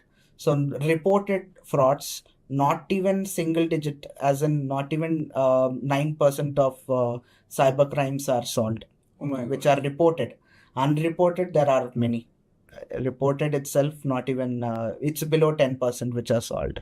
That's scary. Okay. So I think what you're trying to say is that we have to be, even if we are not trying to be a cybersecurity professional or make a cybersecurity career, it is very important in this day and age to know about cybersecurity. Everyone would suggest prevention is better than cure. Right. You should make sure that you don't get scammed rather than thinking about what to do after getting scammed. So on that note, guys, thank you so much, Karthik. It was lovely talking to you, and maybe, I'm definitely sure people will have a lot of questions and they can post it in the comments, and maybe we can do a round 2 also with you if you have time. Definitely. And we can discuss more in detail about how somebody after learning cybersecurity can benefit themselves. Sure. Thank you so much for your time. Sure, thank you. Now that you have a broad overview of how cybersecurity looks from an expert's point of view, let's talk about the most important aspect, interviews. Now don't worry, after consulting industry experts, we have prepared a set of the top 30 most commonly asked cybersecurity interview questions, covering everything from basic to advanced. I'm confident that by the time you reach the 30th question, you'll be well prepared to tackle any cybersecurity interview. So, let's get started. So let's start with our very first question. That is, what is a cybersecurity attack, and explain the different types of cybersecurity attack. So a cybersecurity attack is when a hacker or a group of hackers try to steal your information, try to steal, modify, or they try to delete your sensitive information without your knowledge or without your consent. That is called as a cybersecurity attack. Or in technical terms, a cybersecurity attack refers to any malicious attempt by hackers to access, steal, alter or damage information systems, networks, or even your data. Now, there are different types of cybersecurity attacks as well. So the very common type of cybersecurity attack is a malware. Malwares can steal sensitive data, spy on user activities, and they can even disrupt your normal operations. Now, there can be different types of malwares. You will be familiar with viruses. Then there is worms. The worms in this case are viruses. I believe everybody will be familiar with. Viruses are like very, very common. You download any file online and the viruses, they just tag along, and you are not aware that the virus is contained in the file. You download the file, and then sometime later you realize that the viruses started corrupting your system. They started attacking your files inside your system, and that is a virus attack. A worm attack, on the other hand, is more like a worm doesn't need a host, unlike viruses, because when the virus is replicating itself, it needs a host to get installed into your system. But worms don't need that. They don't need a host, so they can replicate themselves without a host, which makes them a lot more worse than viruses. And I believe, if I'm right, there was an attack in 2004 or 8 where the worms were spreading in form of emails. Emails is very common, right? We get like maybe over 10 or 20 emails per day. Now imagine worms affecting the emails and spreading into different computers. The attack was so bad that it disrupted the whole global internet connectivity back in 2004, if I remember correctly. That is how powerful worms can be. Then we have spyware. Now, spyware is when you're targeting a specific organization or a person. Spyware, as the name suggests, it is to spy on that particular user. The attackers, they spy on the user to get their passwords, their credentials, their credit card numbers, their bank account numbers, and they can just find out all of this by spying on you or the particular user. That is called as a spyware. Next is the ransomware. I myself have been the victim of a ransomware attack. Ransomware is when the attacker installs some kind of software into your system and they corrupt your files, whatever files are there on your system. Every single file is corrupted. Then you're not able to access any of your files. And when you try to access it, you get a message. Your file has been corrupted, and to recover this particular file, you need to go to this website. And then you go to the website and you realize that you have to pay certain ransom or certain money to get your files back. So that is money extortion. That is ransomware attack. Moving on, we have phishing. Phishing is also, again, very common. I've heard about a lot of people who got caught in this phishing attack. It's very simple. Just think about it. Like, you are just browsing your internet and suddenly you get an email from your bank that your password has been compromised and you need to reset your password. So you click on that particular email or you click on that particular link that got via your SMS or maybe Gmail, and then you're directed to a website, and then you enter your bank details, and then a few minutes later, everything is gone, everything is done. And that's when you realize that it was a phishing attack. So phishing attack involves sending fraudulent communications, usually emails, or it can be SMS as well, that appear to come from a trusted source. When you're opening that particular link, you think that, oh, it's from the bank, so it must be safe. I'm trying to protect my password because it has been compromised. But then you realize that it was just a way to get your password, to snatch your password. That is phishing. Moving on, you have MITM attack.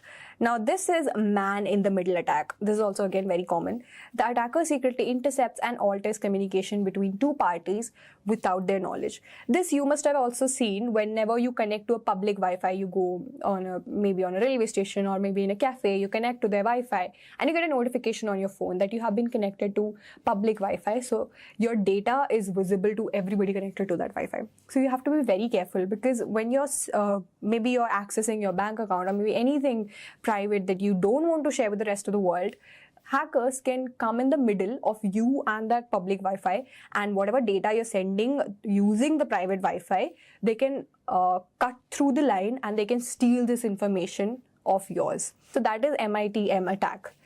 Moving on, we have DDoS attack. DDoS attack is, again, one of the really dangerous attack. This is a very common example I can think of is even in your own laptops or even in your own systems, your computers.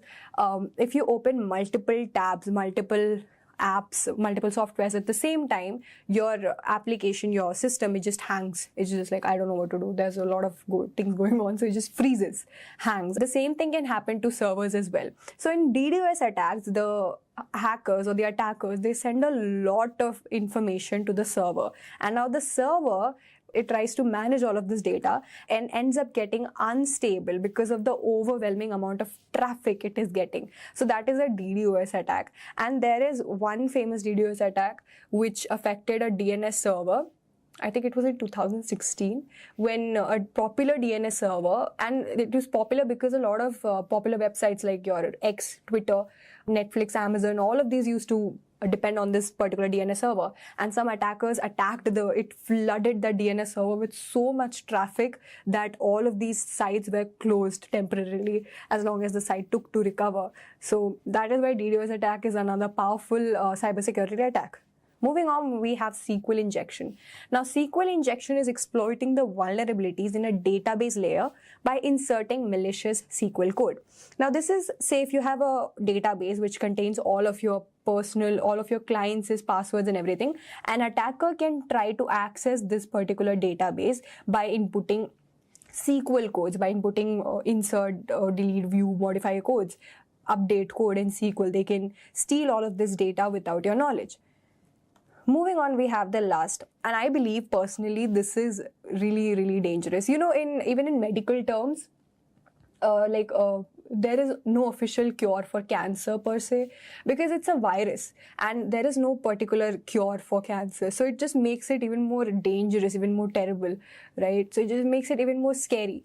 So this is something similar, zero-day exploit attack. This is when you test when you're launching a software, you do a couple of penetration testing just to make sure that everything is safe and secure, and then you release it to the market, and then people are using it, and some days later a particular hacker realizes that there is a certain vulnerability in the software that you launched, and they take advantage of that particular vulnerability and they attack your system.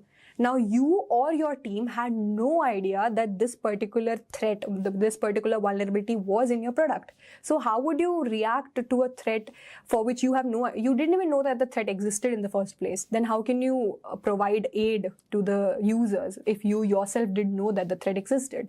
That is what makes zero-day exploit a lot more worse, because you don't know that the vulnerability exists, and once the vulnerability is discovered by some third party, by a hacker or something, everything will be shut down, and all you can do is hope that your team comes up with a solution to recover back from the attack quickly. Moving on, what are the differences between symmetric and asymmetric encryption? Now, let me help you understand this with the help of an analogy. Say there are two people, Stacy and Peter. Now, Stacy is trying to send a confidential message to Peter. Now, this is an analogy. So, she puts this confidential message into a box and locks it with a key. And then she sends both the key and the box to Peter. And now Peter, because he got the key also, he uses the key to access the confidential message. This is called as symmetric encryption, where there is only a single key, a single public key for both encryption. That is when Stacy was sending the message, encryption, and decryption, where encryption is when she's locking the box. After putting the message, she's locking it. That's encryption. And decryption is when Peter is unlocking the box with the same key. The problem here is that there's only one key, and that key is public, so anybody can access that key and anybody can exploit your data, which makes symmetric encryption quite dangerous. Then we have asymmetric encryption, where the same file, Stacy is sending the same file in a box. She puts it, locks it with the key, encrypts the data. But this time, instead of sending the whole box and the key, she sends only the box. And Peter, he has his own key. He has his own private key, which he uses to decrypt or unlock the box, and he gets the message. Now, this is called as asymmetric encryption, where there are two keys. There's a pair of keys, a public key and a private key. Public key is used for encryption, that is locking the box, and only the receiver who has the private key will be able to unlock the box. So that way your box will be safe, and even if it goes out in the public without the unlocking key, nobody will be able to access that data. Moving on, what is a firewall and how does it protect a network? Consider another analogy. At this point, you should just know that I really love explaining with the help of analogies. So here's another one. Say there's an employee and he's connected to the internet in their particular office. Now, obviously, with this internet, again, he has to send confidential company data. The data has to travel with the help of this internet, right? A firewall, you can basically call it as a shield which protects the company's servers from any malicious attack. That is, if a hacker tries to access the company's server, then this firewall can block it, because the firewall can detect the malicious activity and it can just simply straightforward block it. Or in technical terms, firewalls are an essential component of network security that provides protection against unauthorized access, cyber threats, and data breaches by monitoring and controlling the network traffic. Moving on, explain the concept of brute force attack and how it can be prevented. Now, brute force attack in normal English terms is when, you're angry at a person and you're like blinded by rage, you're like completely angry, you just go around, throw punches. So that is called as a brute force attack, where you're not really thinking, you're just doing whatever is coming to your mind, you're just angry. So in terms of cybersecurity, a brute force attack is when a hacker tries to access your system. The hacker doesn't really know the exact password, but he's just trying out every possible combination he can to attack your particular system. So it is possible that the hacker might stalk you and they might know you, maybe your favorite color is blue, or maybe you set your default password as your birthday. Then in that case, the hacker can use that knowledge to access your systems. That is called as a brute force attack, where hackers try to gain unauthorized access to a system by trying all possible combinations of a password or encryption keys until they find the correct one. And now, how can it be prevented?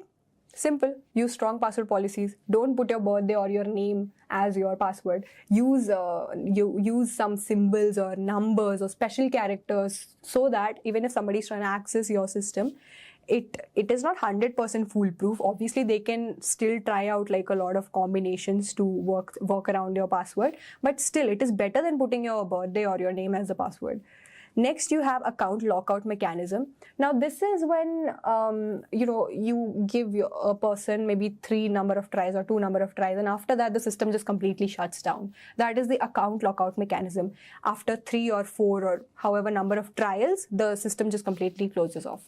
Next, you have rate limiting. Rate limiting is when a particular IP, now this can be beneficial though, because say from my phone, I'm trying to access your system. So I'm just trying out all the random combinations I can. So your system can detect that from my IP, there are a lot of requests coming, so that way it can just block my IP completely. That is rate limiting. Next, you have MFA. MFA or multi-factor authentication. The most common example is Google. When you try to log into your Google account from a new system, Google cross-checks it. It sends you an email, or nowadays it's that number, that it shows you a number and then you have to verify the same thing on your mobile phones as well. That is multi-factor authentication. You can add your phone numbers as well to verify, to just cross-check that it is you only who's trying to access your systems, or even there are emails as well. Next, you have captcha system. Captcha system is to prevent bots. When bots are trying these password combinations, you can just make sure that it is a human or a bot. You can differentiate between them, and if it's a bot, system will block it. Next is IP blocking. IP blocking is again the same as rate limiting. You block a particular IP because of the number of requests it is making. Then there is password hashing. Password hashing is when, we talked about SQL injection, right? You're storing all of your passwords in a particular database. Now, a hacker can attack that database and store all of your password. But if you hash the password, that is, if you encrypt the passwords and make them safe, that just makes them even more safer. So even if a hacker were to attack your database, even if the hacker were to steal your passwords, without the decryption key, they will have the password, but it will be encrypted. So they cannot use the password, it's just useless. So that is password hashing. Moving on, what is a vulnerability assessment and how does it differ from penetration testing? Let's take another analogy to understand this. Say there's a house, a celebrity's house, because those people need protection. And then there are security guards. Imagine you are a celebrity. This is your house. Now you are surrounding it with security guards so that you remain completely protected. Now, these security guards, they walk around your house, they check the alarm system, they check the door locks, they check the window locks, and then, okay, he's just existing being a security guard.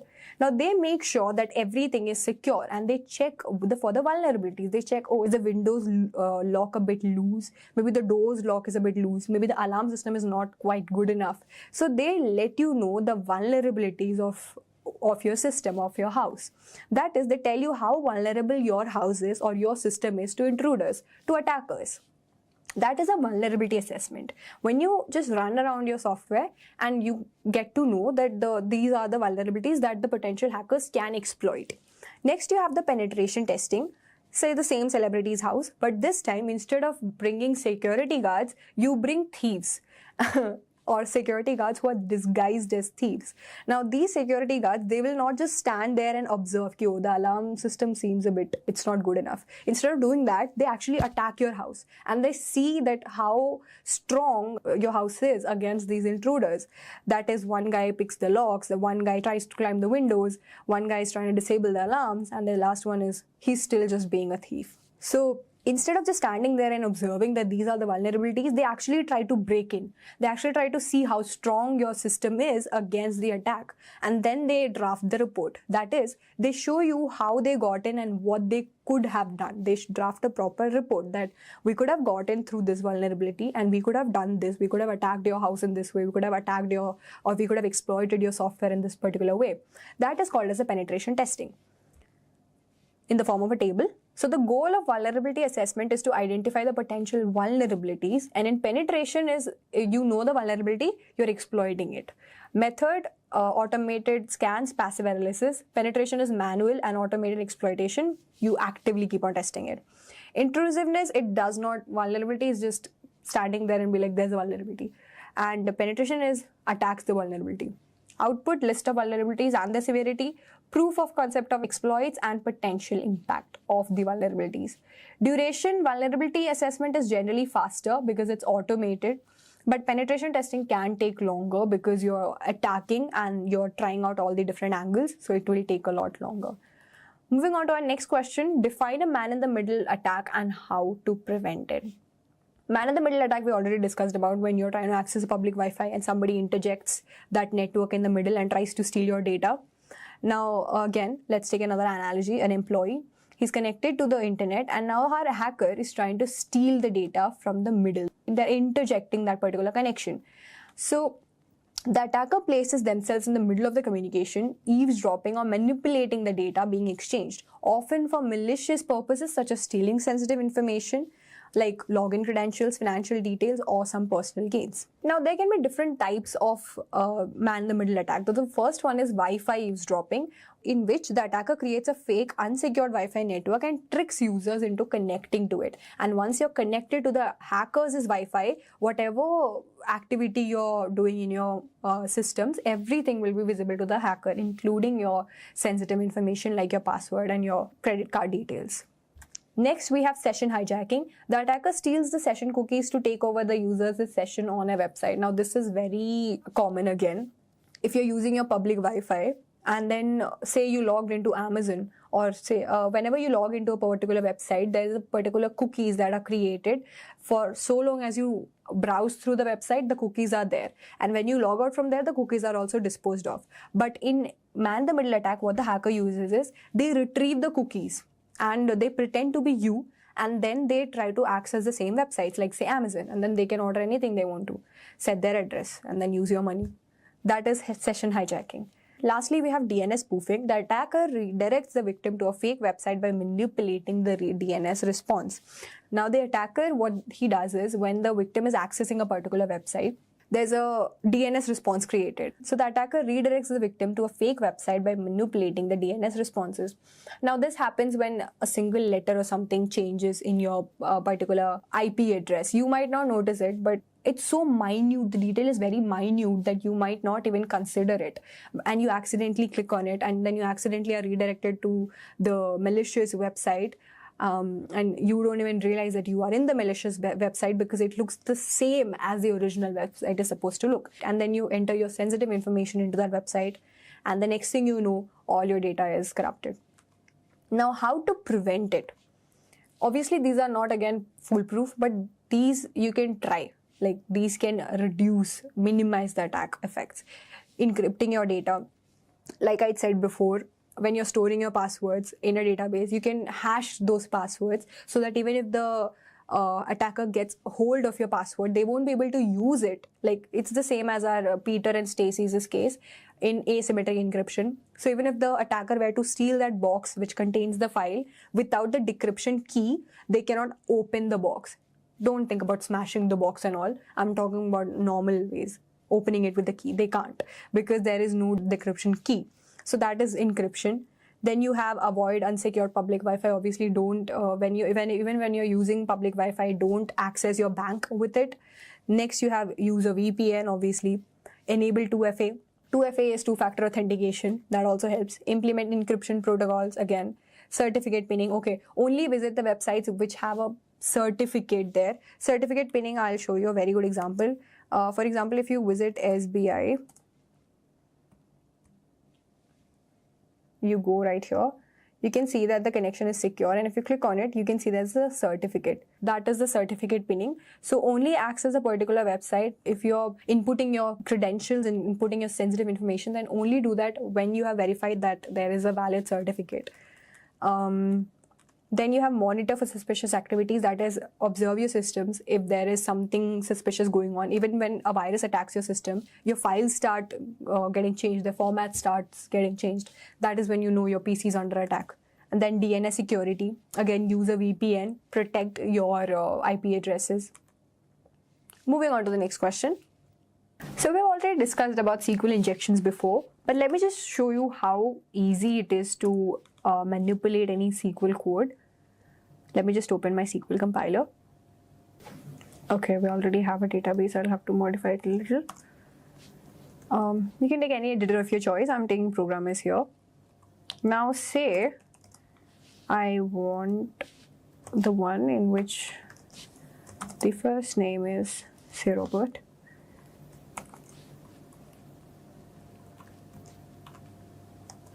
And hypothetically speaking, there is no password required here. Say the username was Robert. And say I need the password as pass123. This is very lame. Don't put this password. Okay.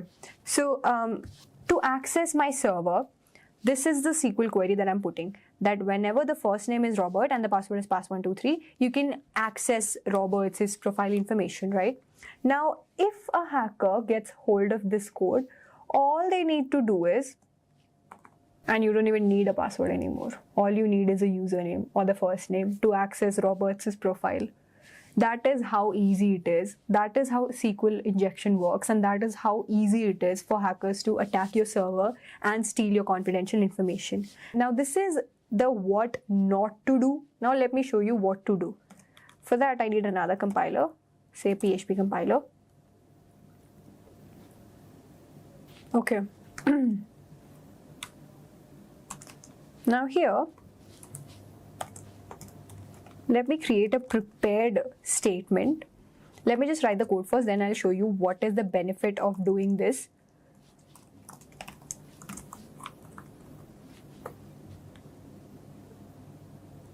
I'm not typing out the whole thing.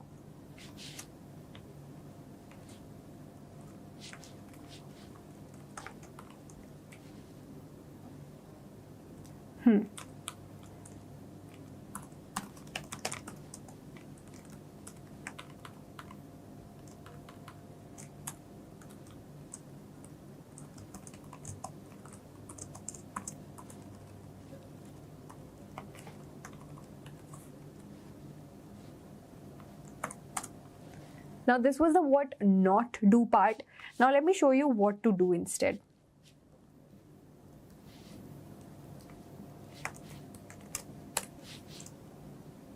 Say we're going to create, instead of that, we're going to create a prepared statement. I'm going to tell you the benefits of this, but let me just write you the code real quick so that I can show you the difference.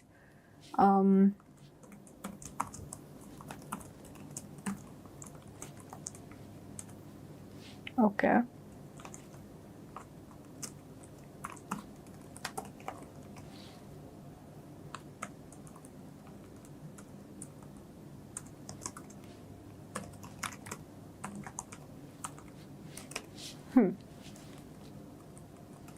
this is my statement which goes to the server so that I'm able to access the credentials of my user, which is Robert in this case. Now let's just execute this.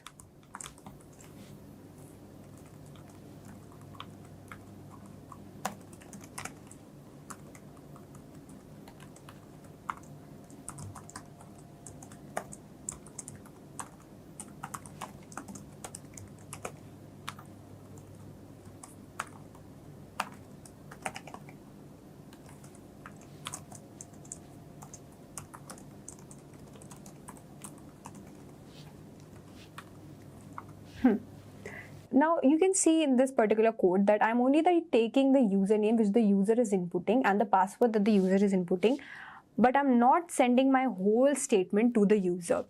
Even if the attacker were to put a comment in the middle, nothing would change because it would be a statement. And if something like this were to happen, the code would just throw an error and it would not run at all. And now that is why prepared statements are much more better as compared to your normal SQL code. So, in technical terms, a SQL injection is a type of cyber attack that allows an attacker to interfere with the queries that an application makes to its database. So, what you can do, make a prepared statement so that even if the attacker tries to attack it, it will just be a string and nothing would be changed. And if the server detects that something is wrong, it would just throw an error and then nothing would work. As simple as that. Okay. Now, how can they be avoided? You can use web application firewalls, which in case detects that something is happening in the SQL string, then it will immediately throw an error and it will not let the query be proceeded any further, and it will not let the query proceed. Next, regular security testing, just to make sure that everything is safe and secure. Keep on testing your web browsers. Next, there is error handling, that in case the browser throws an error, or sometimes when you're trying to access some website, you visit a website and then you try to enter the username and your password. Say you forgot your password and you just entered something and maybe you missed a character or something. So it just throws a message that either the username or the password is wrong. So that kind of error handling, the benefit is that the hacker will not know if your username is wrong or your password is wrong, right? So that just increases the complexity and it can safeguard your system from at least brute force attack, right? It can be very beneficial. So that's why proper error handling is required in your websites to add another layer of protection. Next, we have explained the purpose of public key infrastructure. Say you're trying to access, or a person is trying to access their bank's website. Now what happens in the backend is your browser, say in this case Google Chrome, goes to this website and validates the certificate. We already looked at the certificate of SBI. There are a lot of other certificates like Let's Encrypt, DigiCert. So even if I were to go to SBI's website again, let's check for their connection. They have DigiCert.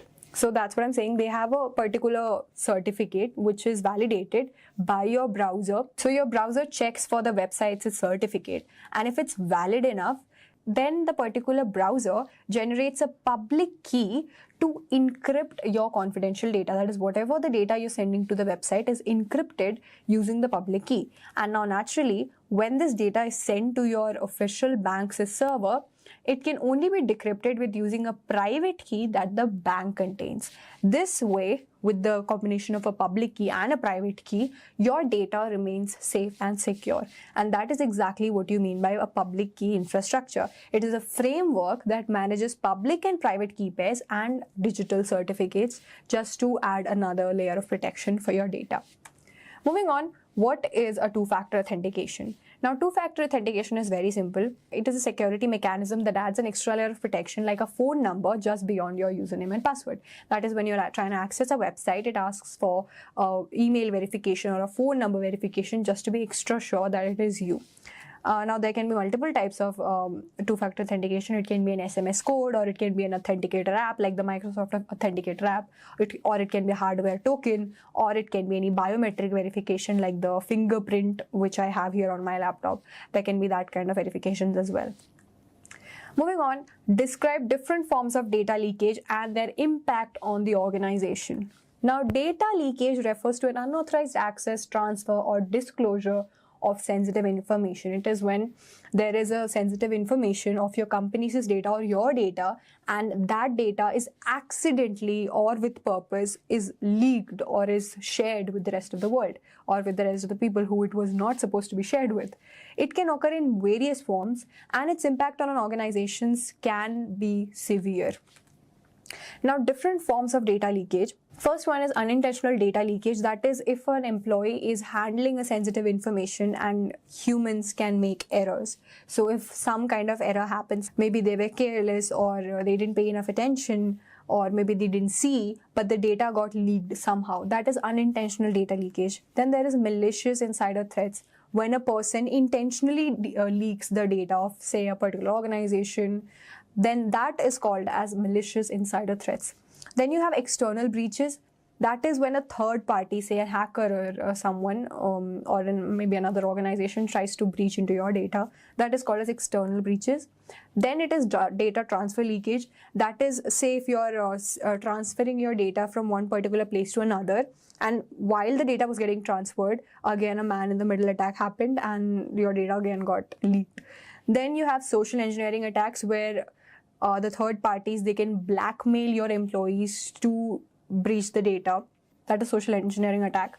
Then there is third party vendor leaks. That is again when you're sending your data to another company or an organization and the data gets leaked from their end due to maybe a lack of security measures. And last but not the least, we have misconfiguration of cloud services. That is again when you're updating your data to the cloud and somehow the data gets breached again. Man-in-the-middle attack. The network gets breached and then the data is taken from there. Now, talking about the impact it can have on the organization, obviously reputation damage. If it's a big organization and such data breaches happen, obviously the company's reputation is affected a lot. Then the financial loss, the amount of loss the company has to endure due to the data breach. Operational disruption, loss of competitive advantage, and the list just goes on and on and on.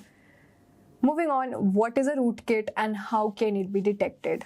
Another one of a really dangerous cybersecurity attack. Now, let me just show you how it works exactly. Say there's an internal server to which multiple employee systems are connected. Now, what happens in a rootkit attack is, say this hacker sends a message to one of the employees, an email.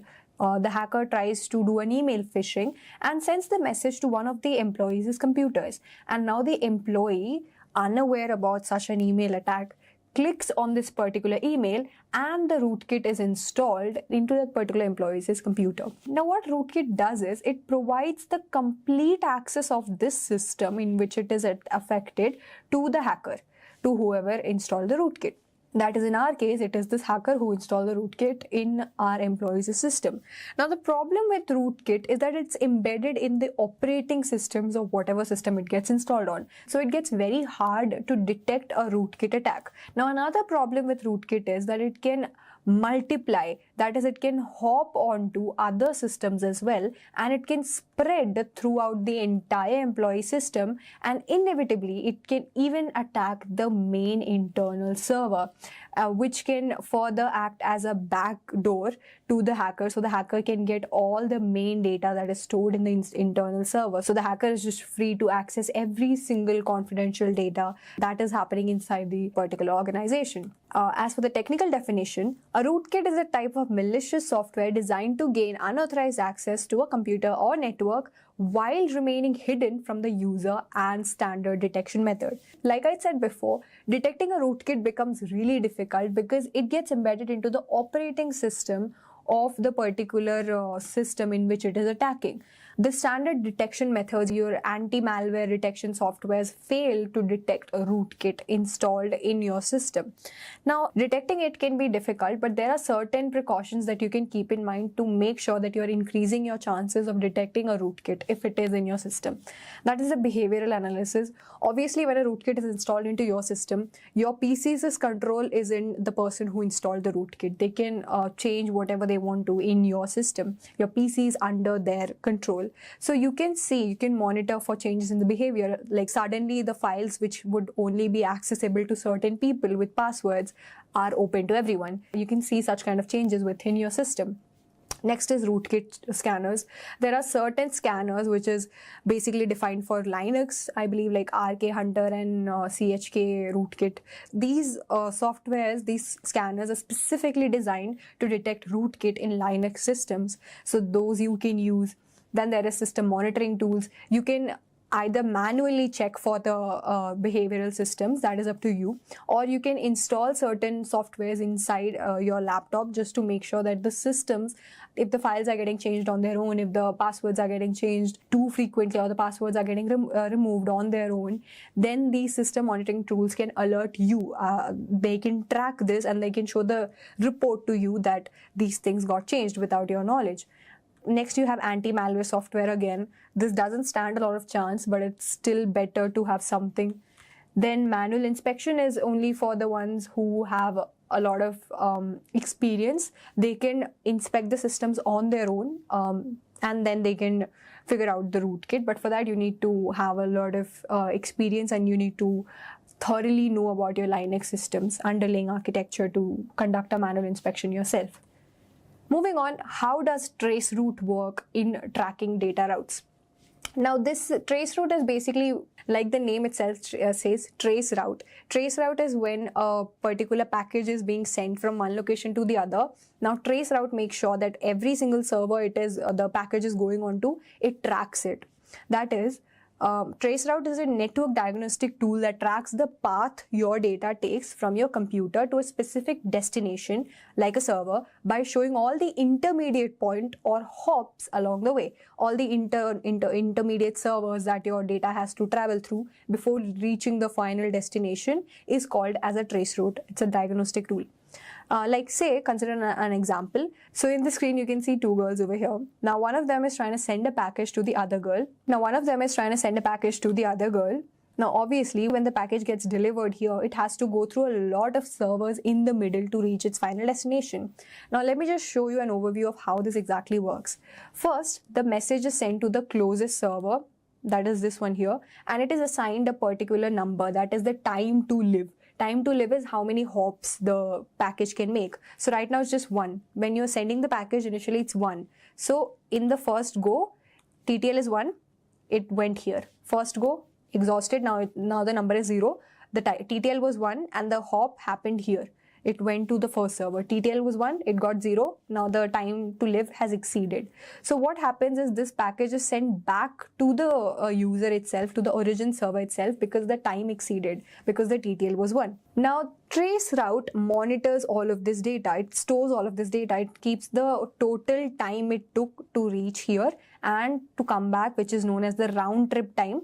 To reach the first server, TTL is exhausted, now it came back. The total time it took, how many servers it passed, what was the time to live, all of this data is being monitored by traceroute. Now, similarly, this jumps onto the next server, then the next and next and next until it reaches your friend finally. Now, all these little jumps that the package made is called as hops. And obviously, they all have time to live as well. The first time it was TTL1, it came back. Then it went again. This time it was TTL2. So TTL1, TTL2 got 0. It again went back to the original server. And then TTL3, TTL4. It just keeps on going and coming back until it reaches the final server, which matches the description where it is supposed to reach. Then it sends an echo message ki I have reached the server, and then the message gets delivered to the end destination or the end server. That is how tracking is performed with traceroute. Moving on to our next question. What are HTTP response status codes and which ones are critical for the web applications security? HTTP response status codes are 3-digit numbers returned by the server in response to a client's HTTP request. They inform the client about the result of the request, whether it was successful, encountered an error, or requires further action. That is, in the most simple terms, if you visit a particular website and you try to interact with the website, that website is being controlled by a server. So the HTTP codes are a way in which the servers are responding to your requests. Now, there are 5 types of HTTP servers. Anything that starts with 1 is informational, like 100, which is continue. Anything with 2x, it shows success, that whatever you requested worked, like the 200 okay. Then there is anything with 300 is a redirection, like whichever site you were trying to access, it has been moved permanently. Anything with 4x is the client's error, that is your error. You were trying to access something which was not supposed, that you were not supposed to access, like a bad request, a 401 unauthorized, a 403 forbidden, or a 404 not found. Anything with the 5x is danger because that is a server error, like the most common 500 internal server error, or the 502, which is bad gateway, or the 503, that is service unavailable. And now, which of these are critical for a web application's security? 429, too many requests. Now, this is again rate limiting this example. This protects your server from a DDoS attack. When there are too many requests happening to your server, it can raise a 429 too many requests and not allow you to access that particular server for a limited time frame. Then there is bad request 400, which is when you're again trying to access something you were not supposed to access. Then there is 401 unauthorized. There is authentication and authorization, right? So authentication is authenticating your user that, okay, you are allowed to access the system. But authorization is certain resources are protected. Like there are levels of priority, right? The top level priority, the middle level, and the public that everybody can access. So there can be an employee that is able to access the public one or the top level one, but they cannot access the data which is a high priority, highly confidential. So that is 401 unauthorized. 500 internal server error is when there is something wrong with the server, but the server doesn't know what is wrong. So that is 500 internal server error. 502 bad gateway, something is wrong with other servers that you were trying to fetch the data from and it's not working. Again, there's some internal server error. So that's why your server is not able to fetch the data that you requested for. 403 forbidden, again, if you try to access some data which is not available to you, which you're not authorized to take, you're forbidden. 404 not found, the web page that you requested for does not exist. 503 service unavailable is if an attack is actively going on and the server was switched down, then that means the service is unavailable. Moving on, discuss the key elements of a strong security policy within an organization. Now, there can be a lot of things that can be done within your organization to implement safety. One of the things is roles and responsibilities, that is assigning the responsibilities, assigning roles to your employees so that they feel a lot more responsible for the data that they're handling. Hence, they are less likely to be careless and the data breaches are less likely to occur. Then we have data classification and handling. Like I said before, classify your data. If it's a top priority, highly confidential data, if it is available to the employees but not to the public, or if it is available to everybody. Classify the data based on its sensitivity. Next, there is access control. That is again the case of authentication and authorization. Access control is mostly defining who can access which resource based on their roles and responsibilities. If it's a lower level employee, they cannot access the highly confidential data. Only a senior level employee can access that confidential data. So define those roles. That is access control. Next, there is incident response. Like if an attack were likely to happen, or if an attack happened, what will be the procedures that is going to happen afterwards? Like if a 0-day vulnerability happened, a 0-day exploit attack happened, suddenly there's an attack and you don't know what to do, then which team handles it? How would the response be? That is the incident response. Establish a clear incident response plan for identifying, responding to, and recovering from an attack. Next, you have acceptable use policy. That is how much of the resources of the company can an employee access. That is the acceptable use policy. Next, there is training and awareness. Like most of the times the employees, they might be unaware of such attacks. So conduct meetings, conduct training sessions where you teach them, or where other third parties come over and they teach your employees how about the cybersecurity prevention measures that you should be aware of. Then there is monitoring and auditing. Obviously, implement systems for monitoring network activity, data access, and user behavior, so that even if there is a malicious activity going on, your monitoring systems will be able to capture that and report it to you. Next, there's physical security. Obviously, you can lock up the server rooms and only allow certain employees to access the server rooms, measures like that. Then there is compliance with laws and regulations. The already existing cyber laws, make sure that your company's rules and regulations are aligning with it. Moving on to the next question. What are advanced persistent threats? Advanced persistent threats are sophisticated, prolonged cybersecurity attacks typically carried out by a well-funded and highly skilled groups, often linked to nation states, organized crimes, or hacktivists. Now, the very common one that I can think of is Google's Aurora attack. This was another DDoS and advanced persistent threat attack in which a certain attacker group, Elderwood Group, which was based in China, they attacked Google through Microsoft Explorer, which was again a zero-day exploit. Microsoft didn't know that there was such a vulnerability present in Internet Explorer. So these group of hackers, they attacked that, they found out that particular vulnerability, and then they send an email in Internet Explorer to Google's employees, and the Google's employees, whoever were clicking on that link, the particular malicious malware was getting installed in their system, which corrupted their system, which stole the credentials from their system, and later they were able to access the internal server of Google, and they stole a lot of data, and it was a huge ruckus with Operation Aurora. So that's how dangerous advanced persistent threats can be when they are targeting a specific organization for a lot of reasons. Moving on, what is cognitive cybersecurity and how does it use AI for threat detection? Now, cognitive cybersecurity is an advanced approach to securing digital environments by using cognitive technologies to enhance the detection and response to cyber threats.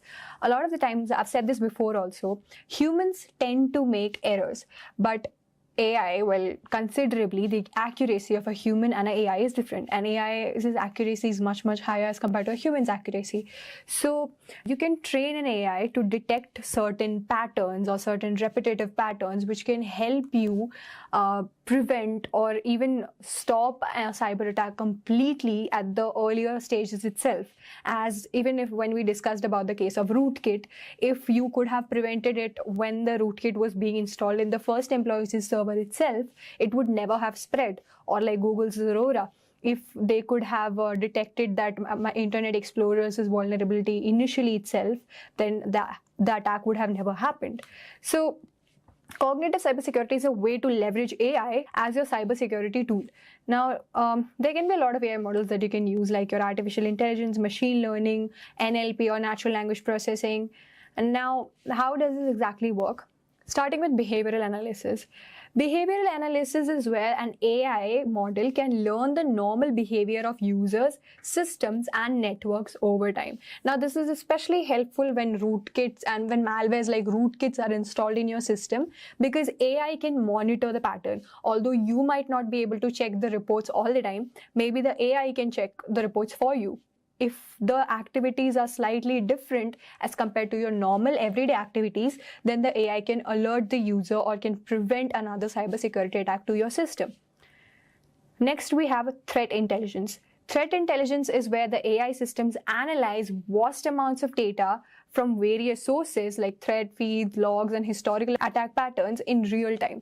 They analyze a lot of patterns, a lot of data from the past cybersecurity attacks. And if the same pattern, they see it over again, obviously they are able to recognize the pattern and prevent the cybersecurity attack from happening.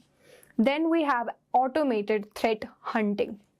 AI can automate the identification of hidden vulnerabilities and malicious activity that might not be visible to human analysis. A lot of times, even when you're using softwares, malware detection softwares, a lot of times it happens that the threats go unnoticed by the human analysts. But in case of AIs, it does everything thoroughly with an excellent accuracy. Hence, the likelihood of finding a hidden malware is much, much higher for an AI as compared to a human. Then we have a predictive analysis. Predictive analysis is when machine learning models predict future attacks based on the past data. So it can happen in case of advanced persistent attacks. So your AIs can detect that, okay, at this time the attack is supposed to happen, or on this particular day the attack is supposed to happen. By looking at the previous data, the AI can predict this new data, hence preventing another cybersecurity attack. Then there is real-time response. Real-time response is obviously again like your incident response timing, in which you're setting up a team. But there's a problem. Imagine if there was nobody in the office and then the attack is happening, and by the time you realize, maybe the next day, the attack must have spread a lot. And we already saw how rapidly worms and viruses can spread, or rootkits, they spread on a very, very, very fast basis. So if there's an AI, it can automatically detect when the spreading is happening. It can detect it and it can prevent it at that exact moment. Hence, the gap for you to realize it is minimized, hence saving you a lot of time and your money. Moving on, how does SSH help in securing a server? SSH or Secure Shell is a particular protocol that allows two computers to communicate with each other over a network securely. Let's consider an example. Say we have a server which contains confidential data, right? Now, obviously, this server interacts with a lot of internal employee system. Now, if any of these employee system is corrupted by a hacker, then they will be able to reach this particular server as well and then breach the contents of the server as well, hence leading to a data leakage. When a hacker tries to attack one of these systems, if you're using SSH, it protects the server and it protects the overall network from getting breached by any outsider, that is any hacker. In case of SSH, there are two keys, a private key and a public key. A private key is visible to everyone and it identifies who can access which particular system. Private key can identify a particular user, but it will only let the users in who have the permission. Then there is public key. It is used to provide the identity of a user. So if a user is entering, that user's identity is provided by the public key. Moving on, what are the security challenges associated with IoT devices? IoT devices are very fragile and very common to cyber attacks, like the CCTV camera that we have, smart speakers, fitness trackers, smartwatches, or even the smart bulbs that you have in your room. These all are very susceptible to cyber attacks because of a lot of reasons. Let's list some of them down. Like the weak authentication. When you try to connect with an IoT device, it's super simple. It's Bluetooth. All you need to do is activate its Bluetooth and connect with your own mobile application or your laptop application. So can you imagine how easy it would be for a hacker or any illegal attacker to attack your systems, your IoT systems, if they get access to your CCTV camera? Can you imagine the amount of damage they can do? Then there is insecure communication. Like I said, it uses Bluetooth, which is very weak. So anybody can perform a man-in-the-middle attack and breach the network and take the contents or use that to stalk on you, install a spyware, which can lead to a lot of other attacks as well. Then there is limited resources. As in an IoT device is quite weak to start with. A lot of IoT devices, their processors are also very not that strong. So it gets kind of easier. And even if you were to add a lot of security features in it, it doesn't have the capacity to handle that much of strength. It's not built to handle that. Then there is lack of updates and patches. A lot of times, even when you buy a CCTV camera, it's not like they take it away and then update it and then you keep it back. So once the model has been published or it has been launched, there are very few companies which actually keep on updating your resources. So that's another security challenge. Moving on to the next question. Explain phishing attacks and measures to prevent them. Phishing attacks we already saw, which is they turn into a trusted source. They fool you into thinking that they are a trusted source so that you would listen to them, you would click on the links and whatnot, and then you would enter your credentials. You're basically entering your security credentials into a website which is going to use those credentials to exploit your data. So phishing is a type of cyber attack where attackers impersonate legitimate entities to trick individuals into providing sensitive information such as username, password, credit card numbers, or other personal data. Now, there are a lot of types of phishings like email phishing, spear phishing, whaling, SMS phishing, or voice phishing. Email phishing we already discussed about, where they send an email, say from your bank. They will be like, your password has been compromised. Click on this link to reset your password. You have to reset it immediately. And you will click on it because you will think, oh, my password has been compromised. That is already a security threat. You think that you're trying to make it better, but all you're doing is making it worse. Then there is spear phishing. Spear phishing is when you are targeting a specific individual or a specific organization. Then there is whaling. Whaling is when you target someone really powerful or some powerful organization. That is whaling. Then there is SMS phishing. SMS phishing is also called as smishing. And then it is where you send all these kind of links in the form of an SMS. Then there is voice phishing, where the attacker, they call you and then they ask you to provide your security credentials. Maybe you might be getting a 50% cash back on something, or you are getting a 50% discount or something, or you have won prize money suddenly and they're asking you for your bank account details so that they can send the money. That is voice phishing. Moving on, let's look at some of the measures using which we can prevent them. Naturally, you have to educate and train users. The more you spread awareness about such things, the more people know about such things, they will be careful of these kind of attacks. If they don't even know that such an attack exists, then how can they recognize it? So the best thing you can do is spread awareness about it. Then use email filters. You can, in Gmail also, it happens automatically. Whatever Gmail thinks is a spam, that automatically goes to the spam folder. So you can use that. And then verify links. So before you're clicking a particular link, you can hover over the particular link with your mouse just to see which URL it is taking you to. You don't have to do it for every single link, just for the links which you think might be suspicious. Then there is avoid sharing personal information, especially online. Avoid sharing your personal information which should not be shared. Do not trust okay, this is fine, I can share this much with this person. Do not do that. Do not share your private information with the people who doesn't need to know that. Enable MFA, multi-factor authentication, like Google does. Whenever you log in with any of your email in any of your systems, it sends you a message on your phone. Is it really you trying to log in from this particular IP address or from this particular location?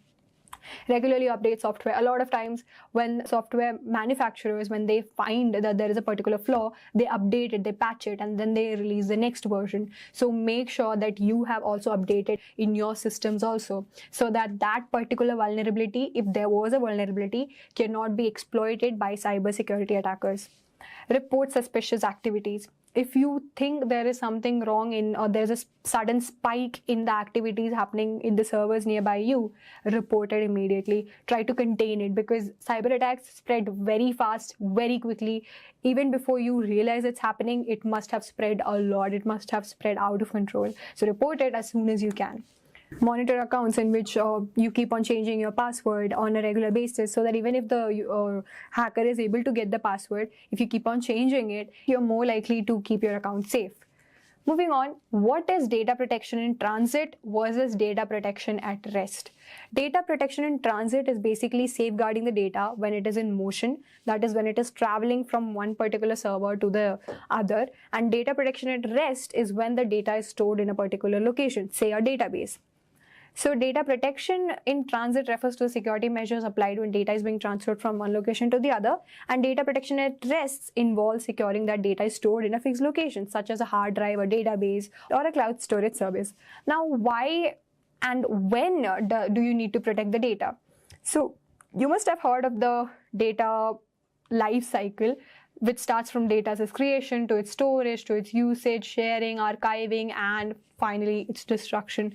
So when the data is created, it's at one place, right? You're creating the data.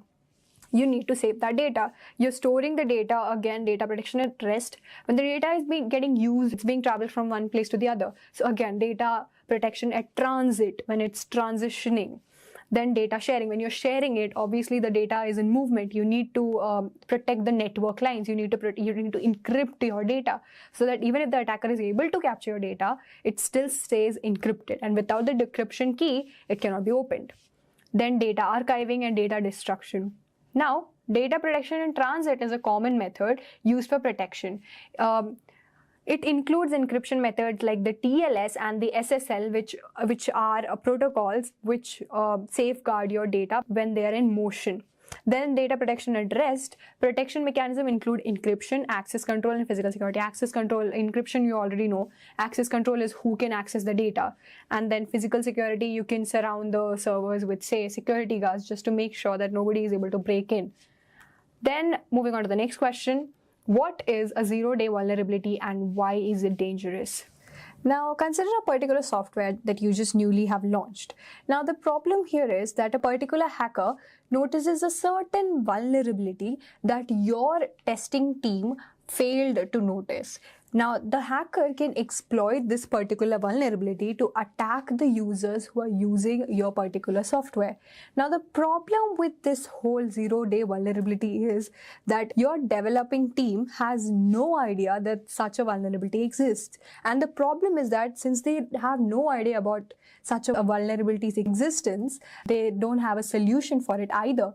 So, by the time they find a solution for this particular vulnerability, it can affect a lot of users. All the users who are using your software, all of their systems will be affected from your software. And by the time you detect it, it must have spread on a huge scale. That is a problem with zero-day vulnerability.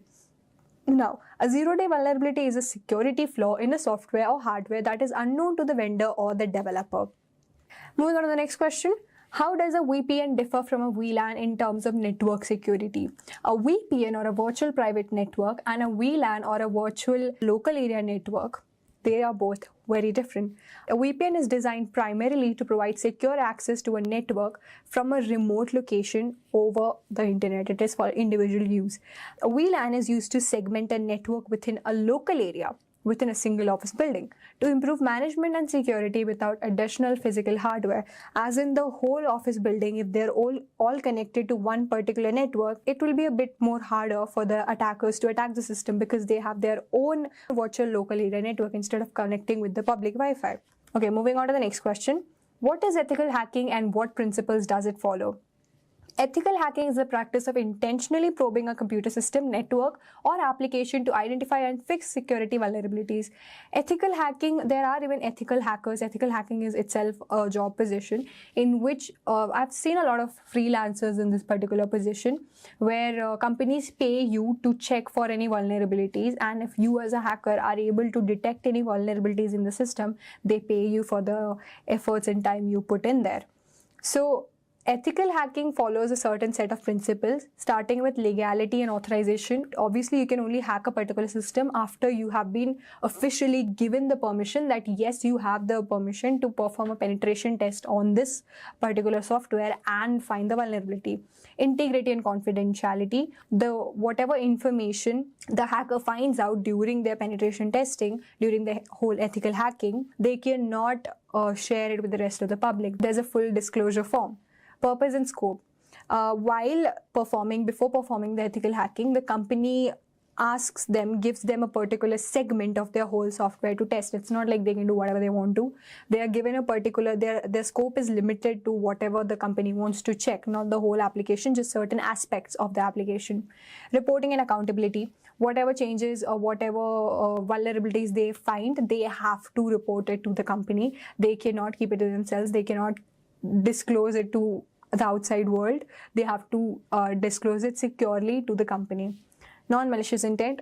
Naturally, whoever is performing the ethical hacking, they need to have a clear, concise. It's not like finding the vulnerability here and going out and reporting it to a third party. That is not ethical hacking. Ethical hacking is performed with a non-malicious intent, as in a no-harm structure where they're only helping the company to figure out any vulnerability that exists. After that, they figure it out, after they report it, and after a patch has been made, they do not harm the system anymore further. Moving on, what is the significance of penetration testing in cybersecurity? We've already seen what is penetration testing. Let's look at what is its significance, why we need penetration testing. So say there's a bank website. Before it's being launched into the public, what if in the bank website a zero-day exploit kind of attack occurs? If they directly just make the software and launch it directly to the public without testing it for potential hacking or potential vulnerabilities, then if a zero-day exploit attack happens, they're just doomed, especially because it's a bank website. So to prevent such a event from happening, they test it with with the testers present. They can hire freelancers or the ethical hackers who are working for them in the company itself. They run penetration tests to just make sure that everything is running smooth, and they reduce the chances of zero-day exploit. The penetration testing reveals critical vulnerabilities, allowing companies to strengthen its web applications' security before the launch. Now, the significance is that planning and scope, again, a scope is defined that, okay, we're going to test this particular segment of planning is made completely. Reconnaissance. So reconnaissance is where the testing team gathers the information about the technologies that are being used by the website. Whichever software or website they're testing out, they have to gather the list of the technologies that are being used by that website. So that's called as reconnaissance. Then there is scanning for any potential vulnerabilities. Exploitation. They scan, if they find any vulnerabilities, they exploit it. That is, they attack it just to find out how bad the attack can be. And then post-exploitation, they again observe after exploiting whatever changes did happen, how badly could they attack, what are the changes that happen to the data, how is the data getting breached, whatever side effects are happening, or however ways they can gather the data, how many types of attacks can be performed with that particular exploitation. Then they report it that, okay, these many problems are coming out with the website, we needed this to be fixed. And that is where remediation comes in, where you try to fix it. Then after fixing everything, after patching everything, you retest it, run the tests all over again just to make sure that everything is clear and no attacks, no cybersecurity, unknown cybersecurity attacks can happen to your software. Moving on, explain the concept of data encryption, and it's important. Data encryption is very important. Even if your data is at rest or even if your data is in transit, that is, it's moving, the safety of your data is crucial. Let's look at why data encryption is so important with an example.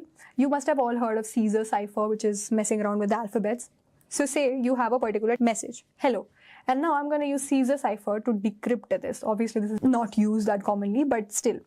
If I were to move 3 letters to the front, that is H becomes K, E becomes H, L becomes O, and my O becomes R. So my hello would turn out to be, after decrypting it, would turn out to be Khur.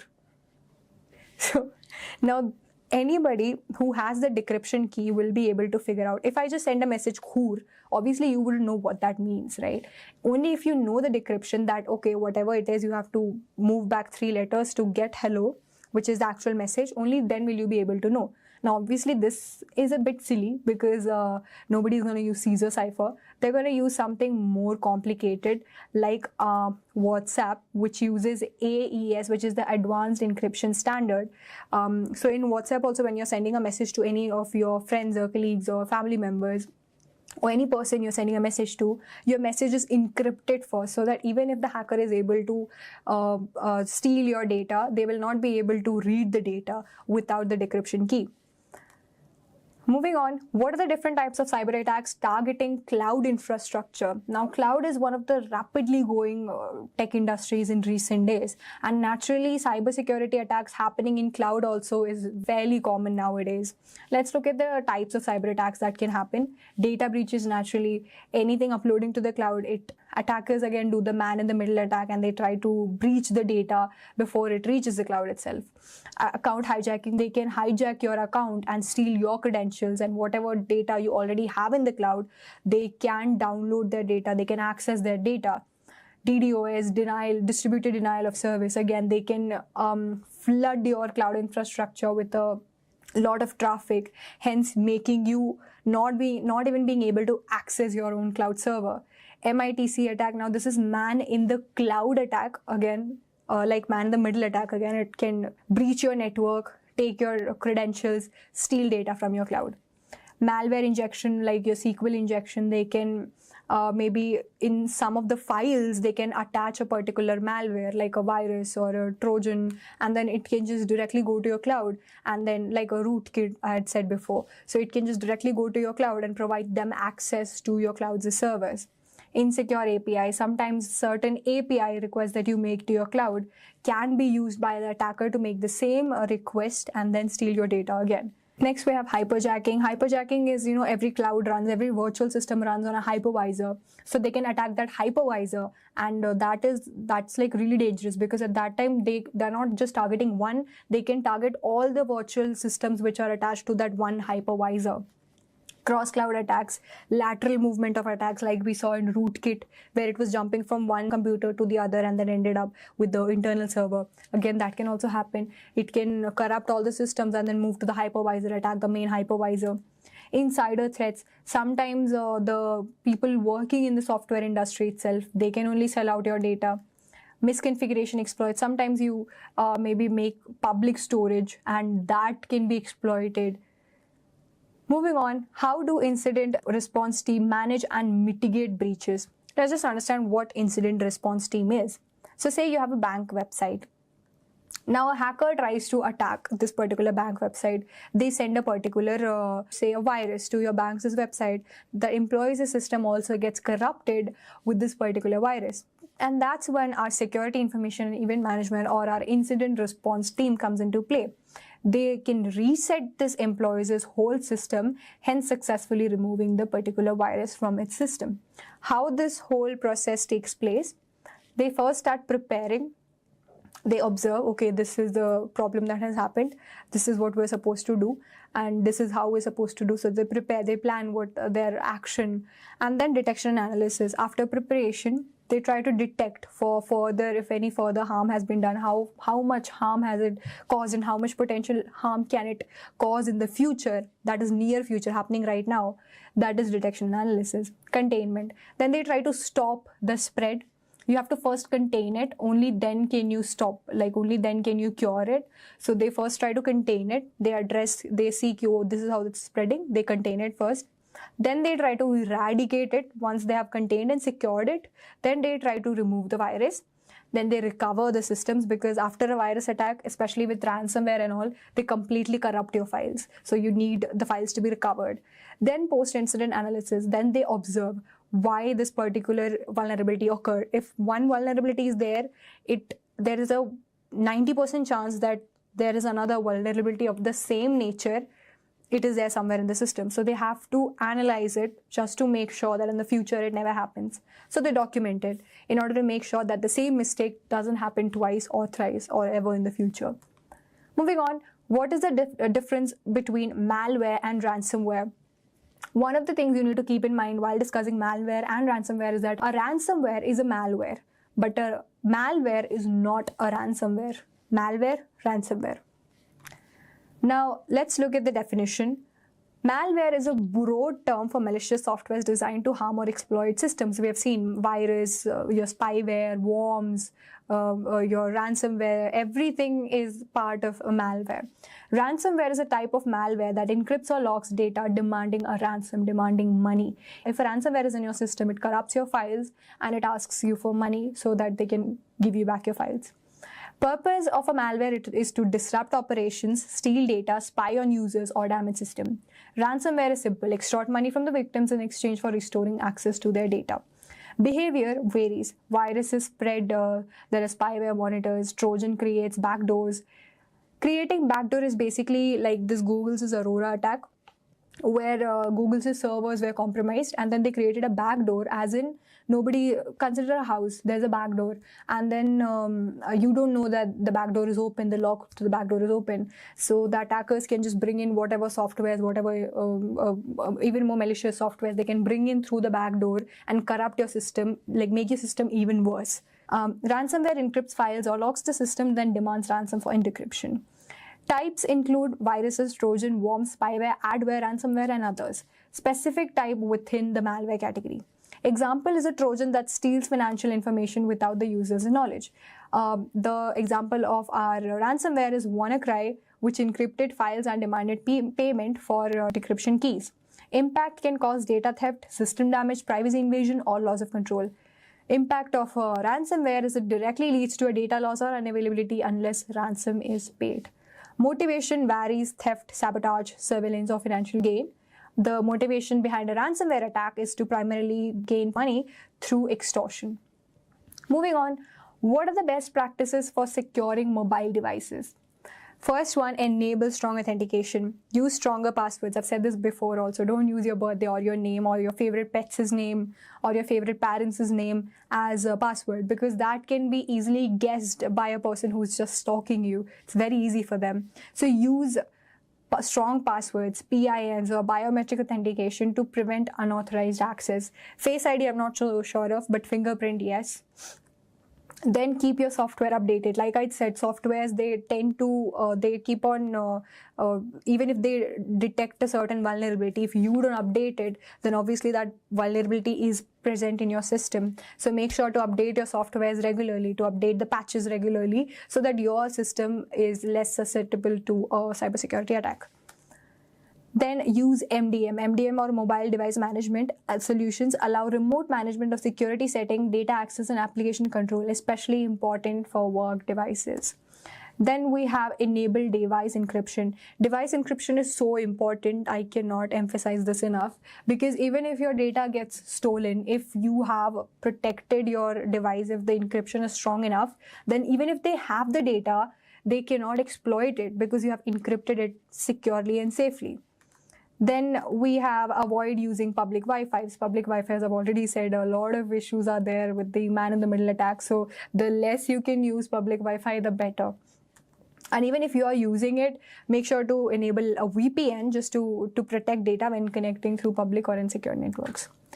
Moving on, how does machine learning contribute to cybersecurity solutions? This is a fairly new term, bringing AI and machine learning into the whole context, but this is a fascinating new perspective for cybersecurity industry. Let's look at how it's working.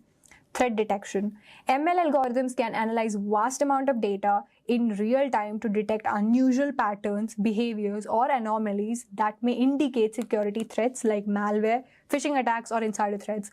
Like I said, ML or your AI, they can analyze vast amounts of data, which even if you aren't checking it manually all the time, your AI models can predict it, they can analyze it and provide you real-time responses. Then we have anomaly detection. ML models is especially useful for identifying insider threats or unusual network activity that traditional rule-based systems might miss. If there is an unusual spike in the traffic of your server or any such malicious activity, your AI models can be much more quicker and much more accurate to detect that. Then we have predictive analytics. After observing a particular data, historical data, the ML models can predict if a certain attack is going to happen in your particular system. Real-time response, this I said before also, incident response team. Even before your incident response team can react to a particular cyber attack, your ML-driven systems will be quick. They can contain the attack way before your incident response team comes into play and contains it.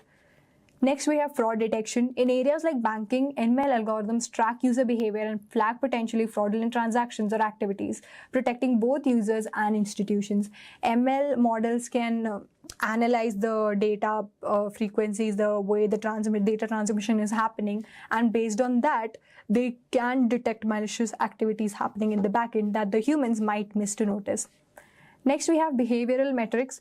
ML can track behavioral patterns like typing speed or mouse movements to enhance identity verification, improving login security without relying on passwords alone. This is especially useful in CAPTCHA. When you're solving CAPTCHA, it's not about the way you're solving it, it's about your mouse movements. This bots can only move in certain way. This is very hard to do, but this is how they move. Sorry, I'm not a robot. But if it's a human, obviously they move like this. So that way, it's very easier for an AI or an ML model to figure out that it's a human or if it's a bot. Next, you have enhanced threat intelligence. ML can scan threat intelligence feeds, cybersecurity reports, and dark web sources to provide updated information on emerging threats, helping organizations stay prepared. This is again another safety precautionary from your zero-day exploits. Whatever new trends are there in the market, ML can analyze that data and provide it to you and safeguard your system from any new attack that is being launched in the market. Just a quick info guys, Intellipaat in collaboration with EC Council IIT Roorkee offers an advanced certification in cybersecurity designed for professionals looking to upskill. This comprehensive program covers essential cybersecurity concepts such as ethical hacking, penetration testing, and network security, providing hands-on training and real-world insights. You'll get to learn directly from renowned IIT faculty and the top industry experts, gaining the expertise needed to tackle modern cybersecurity challenges. Want to learn more? Reach out to us today.